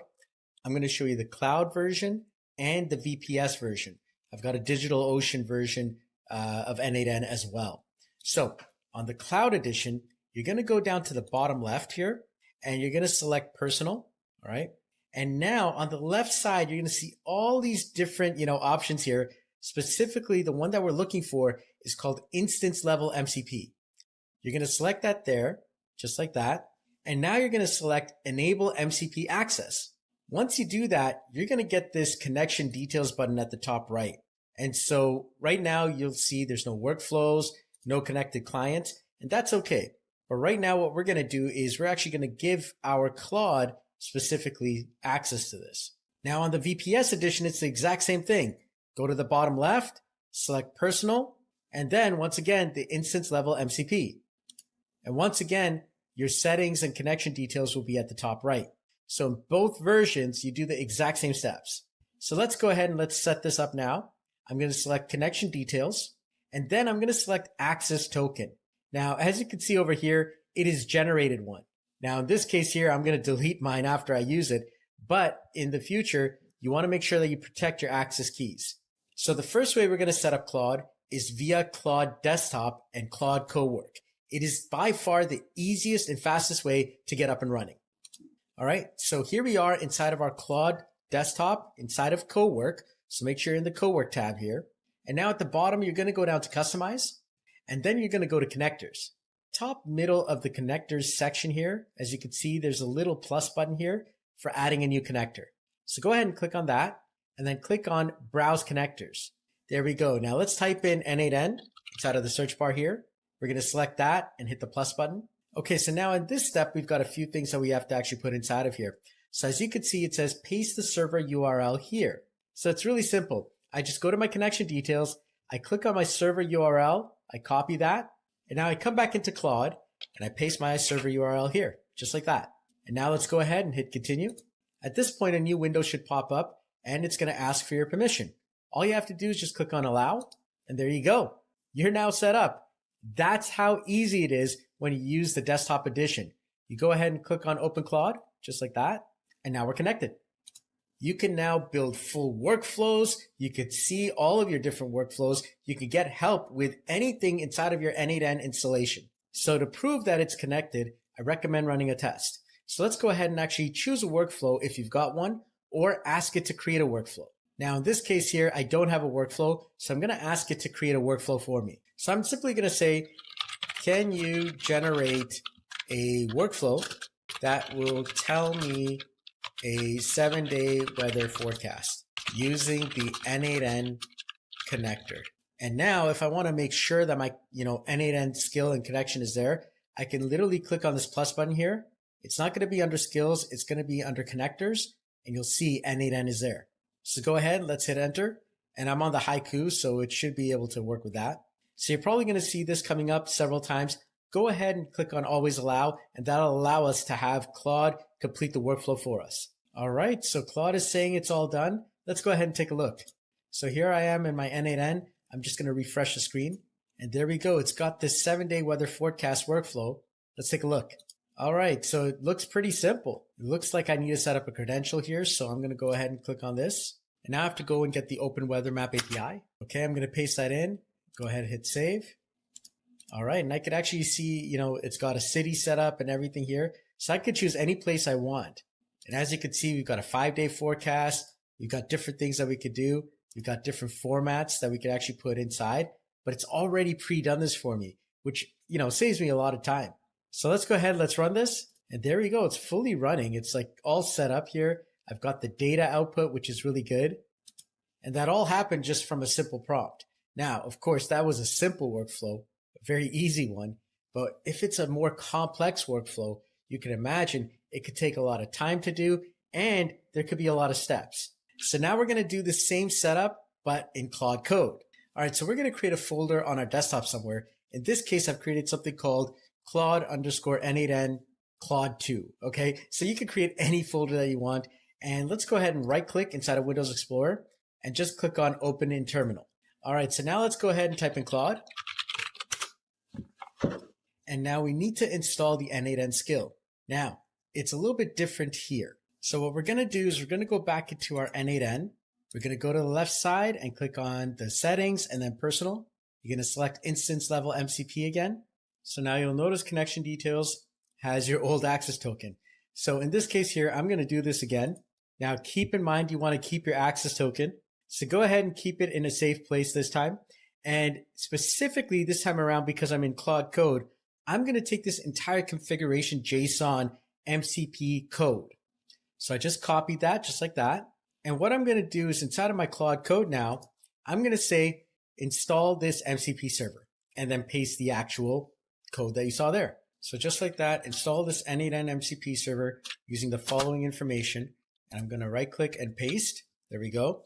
I'm going to hit enter. And so when it's asking you questions, go ahead and approve it. That's the way you'll actually get through the entire installation there. All right. So now you're going to notice that it's actually created the MCP file right here inside of your system in a different location. And now you'll be able to access that MCP from any of your Claude, code projects from anywhere on your system. So now I'm going to ask it to create something else for me. So let's go ahead and ask it to create a simple news bot. All right. So there it is. I want you to create a simple n8n news bot that will fetch the news from TechCrunch daily at 6 a.m. and send me an email with the latest AI news. Use the n8n MCP to build out the workflow in my n8n. So I'm going to go ahead and hit enter and let's see what it comes up with. All right. It says it's done. Let's go ahead and take a look. Okay. So here it is. TechCrunch AI news bot. Let's click on it. And there we go. We've got another one, right? It's a simple trigger. It's going to fetch the, TechCrunch news. It's going to filter the AI news and it's going to send an email. Now, in this case here, we have to actually make sure that our credentials are set up. But let's take a look at how this looks right now. So if I run this here, it's pretty good. It's already got the actual news. So let's take a look. All right. So we've got some data here, which is good. So what I'm going to do is I'm going to say, hey, there's an error inside of the filter AI news code. Can you fix that? And so now it's going ahead and it's actually fixing it for me. Okay. I'm going to go ahead and refresh this. All right. Let's give this a try again.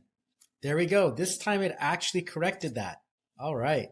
So I need to actually set up my credentials here. So let me go ahead and do that now. All right. Let's run it. All right. There we go. Let's take a look at the email. And there's the email fully generated. This is pretty cool. It's actually got all of the latest stuff on AI news. All right. So there you go. You now have learned how to set up n8n with its new MCP server with Claude Code. I think it's incredible that we're able to do this now at such a high speed with a higher quality like never before. The new n8n MCP is such a powerful tool and a system. I highly recommend it to everyone, especially those who are using, the Claude Code systems, or you can do this with other CLIs as well. Thanks for watching. If you want to keep learning n8n, Claude, AI agents, automation workflows, and practical AI tools that you can actually use, make sure you subscribe to the channel. Go ahead, click on the link below, and I'll be building this channel to make AI simple, practical, and useful. Thanks so much for watching, and I appreciate you being here. Look forward to seeing you in the next one. Take care. Bye-bye. Hey everyone, how's it going? Solomon Christ here with another video for you. Thank you for coming on in. Listen, I am getting frustrated today. Oh my goodness, ChatGPT went down. That's right. Okay, it completely went down. And now I am sitting here saying, why am I doing this? Aren't I like a software developer and I can figure all this stuff out? All right. So in this episode, we're going to figure out how to have a local AI of some kind on our server and connect up n8n to it. And then for the advanced, even more advanced stuff, we're going to try and set it up so that we also have, like unlimited access to whatever AI model that we want on our own machine and have our VPS version or virtual private server version of our n8n, which is on DigitalOcean, be able to access that here. So if you've got like a strong computer, like I've got a gaming PC here, I can actually use that, offline LLM. I can connect it online and be able to access that and use that power rather than having to go out to an API. And guess what? I don't just have to rely on just one model for OpenAI. I can go to Hugging Face and get every single model, anything that I want. And so in this video, we're going to learn how to do all of that and connect up from n8n on an actual local server, something small, maybe Olama, and some really tiny Olama or something like that, where it's like really, really low in cost. I'm going to do it on a $12 server. Okay, seriously. And then from there, I'm going to make it so that from that same server, I'm going to access a much more powerful model on my gaming system, which is 64 gigs of RAM. It's got like a really cool gaming card on there and a graphics card, and it's got an NVIDIA and blah, blah, blah, blah, blah, blah, blah. You know what I mean? It's powerful, okay? And I want to be able to access that from my n8n, remotely, online, from my n8n dashboard. Okay, so I'm going to show you how to do all of that in this video, okay? And save you a whole bunch of fees on API calls. There we go. Let's dive in. All right, so in this video, we're going to be using Olama. Now, Olama gives us access to a lot of different models, and it's really, really powerful that way. So if I click on models here, and this is olama.com, you could see all the different models that we can actually use with this. All right, and there is a lot. All right, so we're just going to start off by setting up the Tiny Llama, right, just to start off. But then, you may want to upgrade to something like Phi, which will give us a better output. There's several others, and so there's different things that you want to try, but we're going to start off with Tiny Llama just to get it up and running. So if you can see this right now, here we are right now. I spent like $16 in credits, and literally it's running an automation where I was able to go through about 300-400 files. I've got 10,000 files I got to go through. This is not going to be cost effective at all. And I need to be able to reduce the cost. So especially if this is just like, 300 files and it's like $15, 10,000 files or, 30,000 files, that's going to be like $1,500. Yeah, not going to let that happen. So a better solution is to actually put an actual AI on our machine, or you can actually connect it online as well. And so we're going to use maybe one of the two services. I'm thinking either we're using Jan or we're going to use, there's another one called LM Studio. So we're going to use one or the other to kind of, make an API call to that on our local machine, and all the processing power is going to happen right here. All right, so here we are now inside of our, virtual machine here. This is on DigitalOcean, and our goal is, of course, we need to actually figure out how to add Olama. Now, if you haven't seen my previous video, we added another service for MySQL. So it's similar in that aspect where we're going to put this all into the actual YAML file for Docker. And that's where, a lot of stuff is going to happen. That's where our current n8n implementation is happening. So let's actually go in and, find our Docker install. So we're going to type in cd ... All right. And I'm just going to clear the screen just so that you can see this a little bit better. Let me zoom in a bit so you can kind of see this. Oh, that's a bit too big. All right, here we are. And so now we're going to go to cd opt, and that's going to take us to the opt folder, cd n8n. That's our Docker caddy. That's where it is. The first thing is we need to create a swap file. This is going to make sure that our actual, server does not die out when it's trying to access this stuff here. So when memory goes a little too high, instead of actually saying, hey, I need more memory, it's actually going to go to the hard drive space to kind of access that memory. And so it's kind of, swap that out sort of thing. Now, before you do any of this, please, please, please back everything up. All right, back up your n8n workflows, back up your server.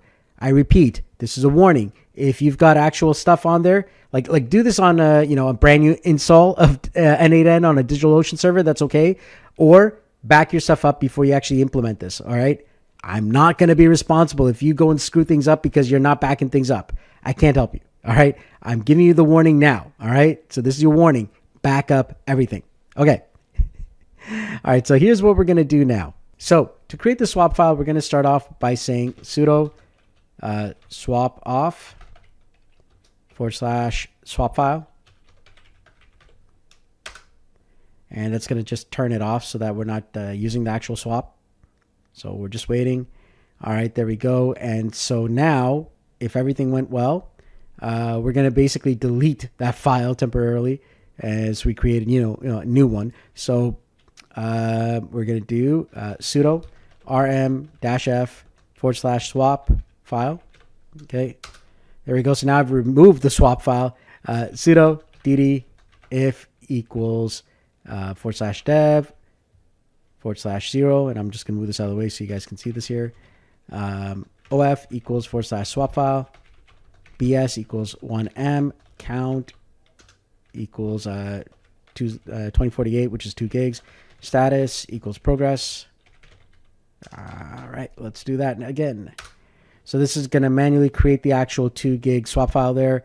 As you can see, it's writing it there and it's showing us what it's doing at the same time. So now we're going to do a few more commands here. So we're going to do a chmod here. So sudo chmod 600 / swap file. All right. Then we're going to do a sudo mkswap / swap file. And then we're going to do a sudo swap on. We're just turning the swap on / swap file. All right. And now we have to make it persistent so that, when you reboot the actual system, it's not going to, cause any trouble. So let's do an echo here and then / swap file. So we put a dash / swap file. Let me just move my mouse. None swap sw 0 0 dash. And then we're going to put a pipe and we're going to say sudo ttee. And I'm just going to move this over here because I think you guys are having a little bit of trouble now seeing it. So let me actually just put this over here on one side, and I do apologize about that there. There we go. All right, so you guys can all see that there. All right, sudo t, there we go. All right, so it should make it a little bit easier for you guys there. Sudo t -a, and then / etc, and then / f stab. All right, so I'm gonna hit enter, and there we go. So now it's actually got a persistence, across reboots, and now we're going to see what it says here. So we're gonna do a swap on, all right, and -- show, and it's gonna show us, we got a swap file now, 2 gigs, okay, and we're just gonna free this here. So free -h, so free -h, there we go. All right, so we're good to go there. Now we could actually go on to the next steps here. So we need to actually create a custom Docker file. Now, if you saw my n8n, previous tutorials, we already created one for n8n specifically. However, what we're going to do now is we're going to create another custom one for Ollama. And so to do that, we're just going to create another directory just so that you can keep everything, in a different folder for that. So let's go ahead and type in mkdir Ollama -custom. So that's going to be a custom Ollama directory. And then we're just going to cd into it. So cd Ollama, there it is. And now we're going to create a new Docker file. So let's type in nano, then Docker file. Okay, so this is going to be the Docker file for the Ollama. So I'm inside of here now. At this point here, you're going to copy and paste in, this information. Now, so from Ollama, you're going to install curl. Then afterwards, you're going to be running the Ollama system to just get it all set up. And specifically, we're setting it up for Tiny Llama because, of course, our server is small. And then afterwards, we're going to be running it. All right, so go ahead and we're going to hit Control O to save that and then Control X to exit. All right, so now we're going to do a Docker Compose edit right now. And so we're going to go to Nano, and we're going to do Docker Compose or docker-compose.yml. All right, and here we are. And now we have to add the Olama stuff, okay? So as you can see, we got, the caddy, we got the n8n, we got MySQL all the way down here. All right, so if you didn't watch my MySQL video, please go ahead and watch that because you'll be able to add your own MySQL to your system, to your n8n, okay? So now we're going to add in Olama. All right, so we're going to space in twice. We're going to type in OLLAMA : All right, that gets us the beginning of Olama. Then we're going to hit enter, and we're going to space 4 times. And then we're going to type in image, : and then Olama, so OLLAMA / OLLAMA. Then we're going to hit enter again, and then 4 times again. We're going to type in container name, so container _name, : and then we're going to type in space Olama. All right, so OLLAMA. And then after that, we're going to hit enter, and then we're going to space several times, and then we've got a restart. So once again, if it restarts, we want to make sure that everything is good. So restart only unless it stops. So unless it stopped. All right, there we go. Unless stopped, hit enter, space again 4 times, and this time we're going to put in the port numbers. So ports, from the ports, what we're going to do is we're going to go down here, hit enter, 1 2 3 4 5 6. We're going to put a dash, and this time we're going to put a space, and we're going to type in : 11434 or 11434, and then end in quotes for 4 spaces, and then we're going to type in volumes. So this is where we're going to save the data. So volumes, this is where we're going to actually access the Olama stuff, Olama data. Hit enter. Okay, space 4 times, 6 times on that one, and then dash, and then we're going to do a space, Olama, and underscore data. So there we go, : /root / dot OLLAMA, so dot Olama. Next, we got to deploy it. So deploy is the next line, and then hit enter, and then go 6 spaces in, and then type in resources, : and then hit enter, and this time go 8 spaces in. 6, 7, 8. There we go. And then type in limits, and then : and then hit enter. And now 10 spaces in. 1, 2, 3, 4, 5, 6, 7, 8, 9, 10. And then you're going to type in memory, : and then 1.5 G. All right. So this basically limits the amount of RAM that we're going to use. So because we got a low RAM server, so it's about 2 gigs of RAM. We don't want to overload it. So we're kind of saying, okay, this is the maximum amount of memory you could use. All right. Perfect. So now we have to get our volumes in. All right. So we've got our volumes for caddy. We've got our n8n volumes. We've got our MySQL data volumes. So now we're going to add in Olama. So Olama underscore data and : so now at this point here, there's one more thing here. Actually, we can't use image because we've got that Docker file. If you remember, we created that a little bit earlier.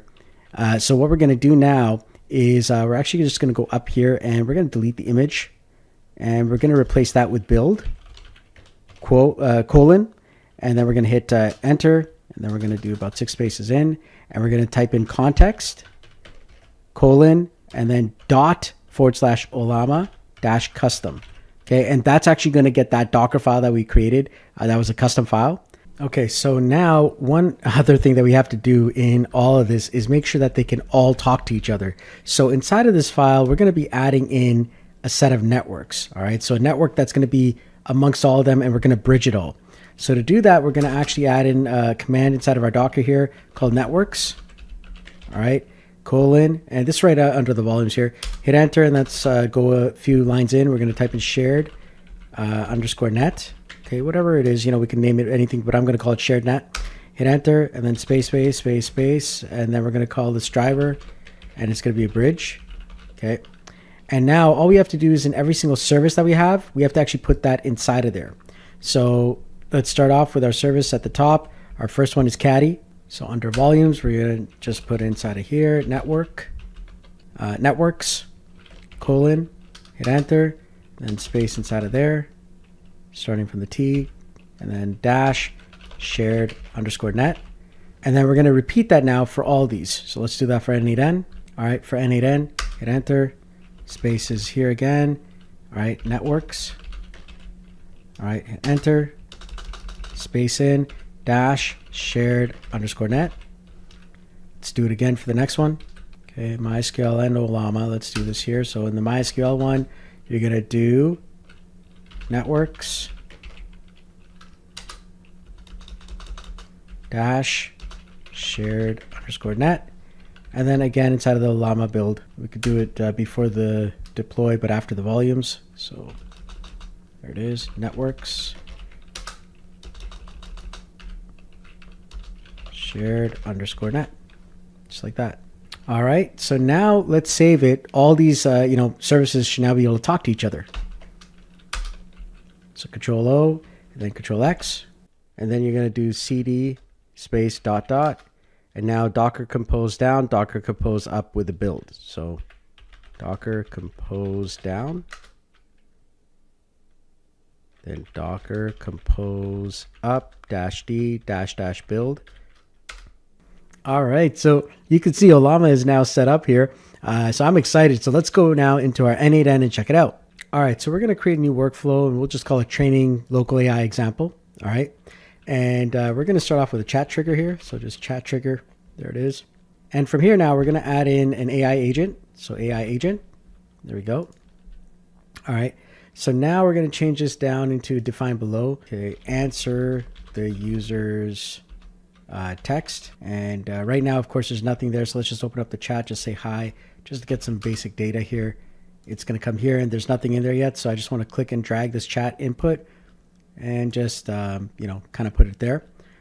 All right. Now what we're going to do is we're going to add a chat model. So click on the chat model here. And at the bottom here, you're going to see Olama. So go ahead and click on Olama. All right. And then at the top here, you're going to see select credential. We don't have anything yet. So let's go ahead and click on create new credential. All right.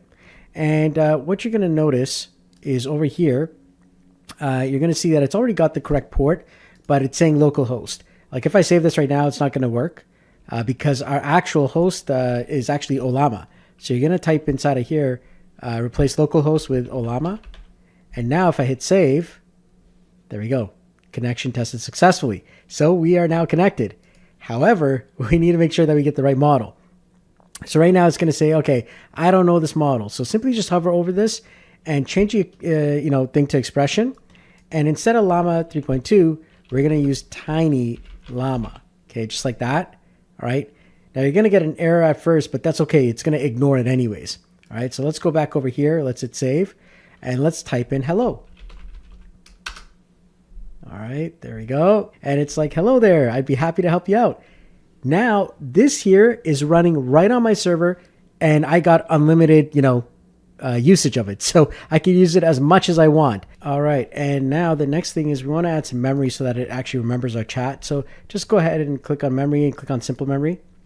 And it'll just remember the 5 chat items there and then hit save. And this is right on my server now. I don't have to worry about, losing credits. There you go. Hello there. Please feel free to ask any questions or provide feedback. It thinks its name is Solomon. This is hilarious. Some of the primary capabilities of Solomon include NLP. This is hilarious.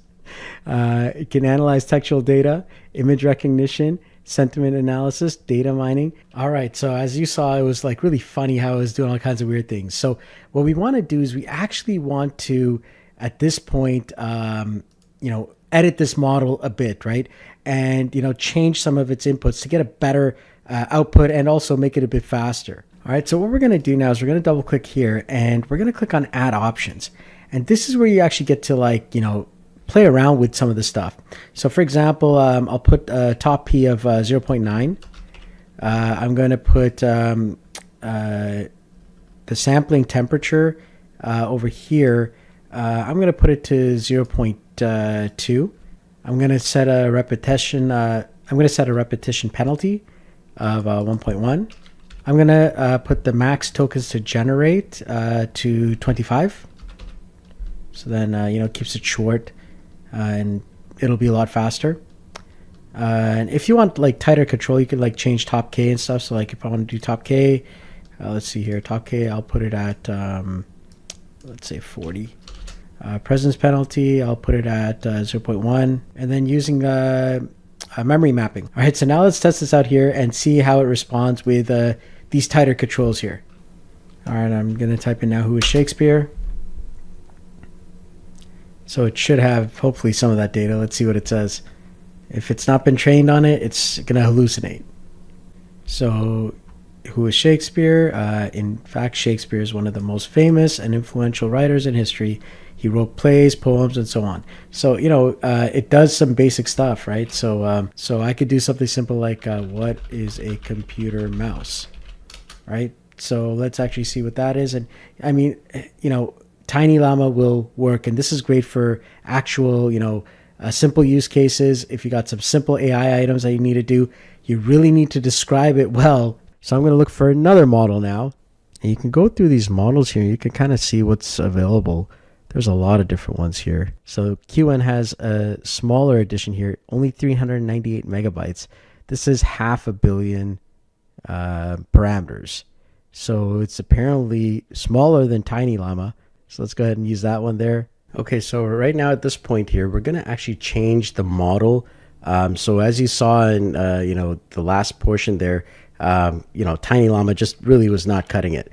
So we're going to now upgrade the model to a different model. So we're going to come back here and we're going to go to CD and our Ollama custom section there.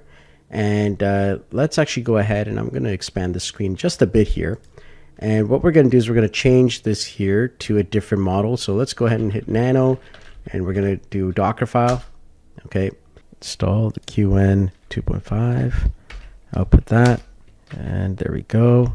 So once you've updated that Docker file for Ollama, you want to come out here and you want to actually do a Docker compose down. All right. That's going to allow us to have access to these drives. Now to figure out what drives are available, you want to type in Docker volume ls, okay, just like that, and it's going to show you all the different stuff. Specifically, we need to remove the Ollama data because that's where Tiny Llama is right now, and so in order to do that, we have to kind of remove the Ollama data. All right, do not remove your other data though. All right, specifically your n8n data, that's where all your flows are. All right, so what we're going to do now is the following. We're going to do Docker volume rm for remove. And then in this case here, it is going to be the n8n docker -caddy _Ollama data. All right, so I just copy that there. And then I can just paste that in here. All right, so now it's going to remove that. Okay, it's now done. It doesn't have that anymore. And if we need to actually get more data back, meaning like, we want to clear all the cache stuff, we're going to run a docker system prune -a. And then we're going to hit yes. There we go. We got 6 gigabytes back. Now we're going to do cd space ... And now we're going to do a docker compose up -d -- build. There we go. Hit enter. All right. So if everything went well, we've got the QN edition here. This is the 500 million parameter model. And this one here seems to be responding really, really well. So watch this. I'm just going to say hello. And it's fast. There it is, like 1.96 or 1.396 seconds. It says, hello, how can I assist you today? How many calories in sugar? All right, there we go. And, it's hopefully going to come back. Let's see how long it takes. 6 seconds, 7 seconds, 10 seconds. All right, there we go. Sugary foods and drinks typically contain about 10 to 35 calories per serving. All right, nice. So this is pretty, good. If I put a little bit of memory to it, it'll remember more things. All right, so I'll say, hi, my name is Solomon. All right. And so it should pick it up. Hello, my name is Solomon. How can I assist you today? So it's, it's got that there. What is my name? All right, let's see if it remembers what my name is. Your name is Solomon. Okay, perfect. So there you have it. This is actually, running pretty decent and fast. It's a great little model there. But now if I want to get into even more powerful models, and let's say, I just can't run it off of here. I want to run it off of somewhere else. So now in the next part of the video, we're going to learn how to use LM Studio to run even more powerful models from our own desktop computer. So if you've got a gaming computer, a gaming rig, and then still access it from our n8n on DigitalOcean. So that's going to be our next thing, and it's going to be exciting. So let's dive into that now.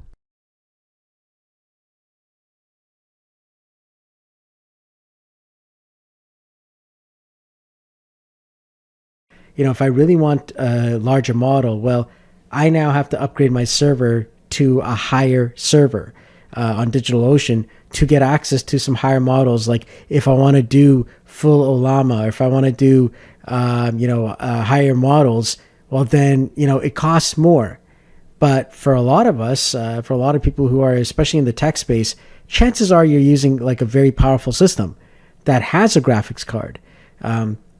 Or you're going to be buying a system that is a gaming computer, and they go for around $2,000, $3,000 US approximately, if you want like a really good decent one. But I mean, you can actually get some used ones for as low as $500 that might have a graphics card on it, and it could probably do the job. The point is, we want to be able to run advanced models without running up a bill. And so in our next part, we're going to continue onwards, but this time we're going to set up the actual AI, system, the actual LLM, or the large language model, on our actual local machine, wherever we are, whether it's in an office space or at home. And then from there, we're going to open up the ports so that our online n8n, installation will be able to access that.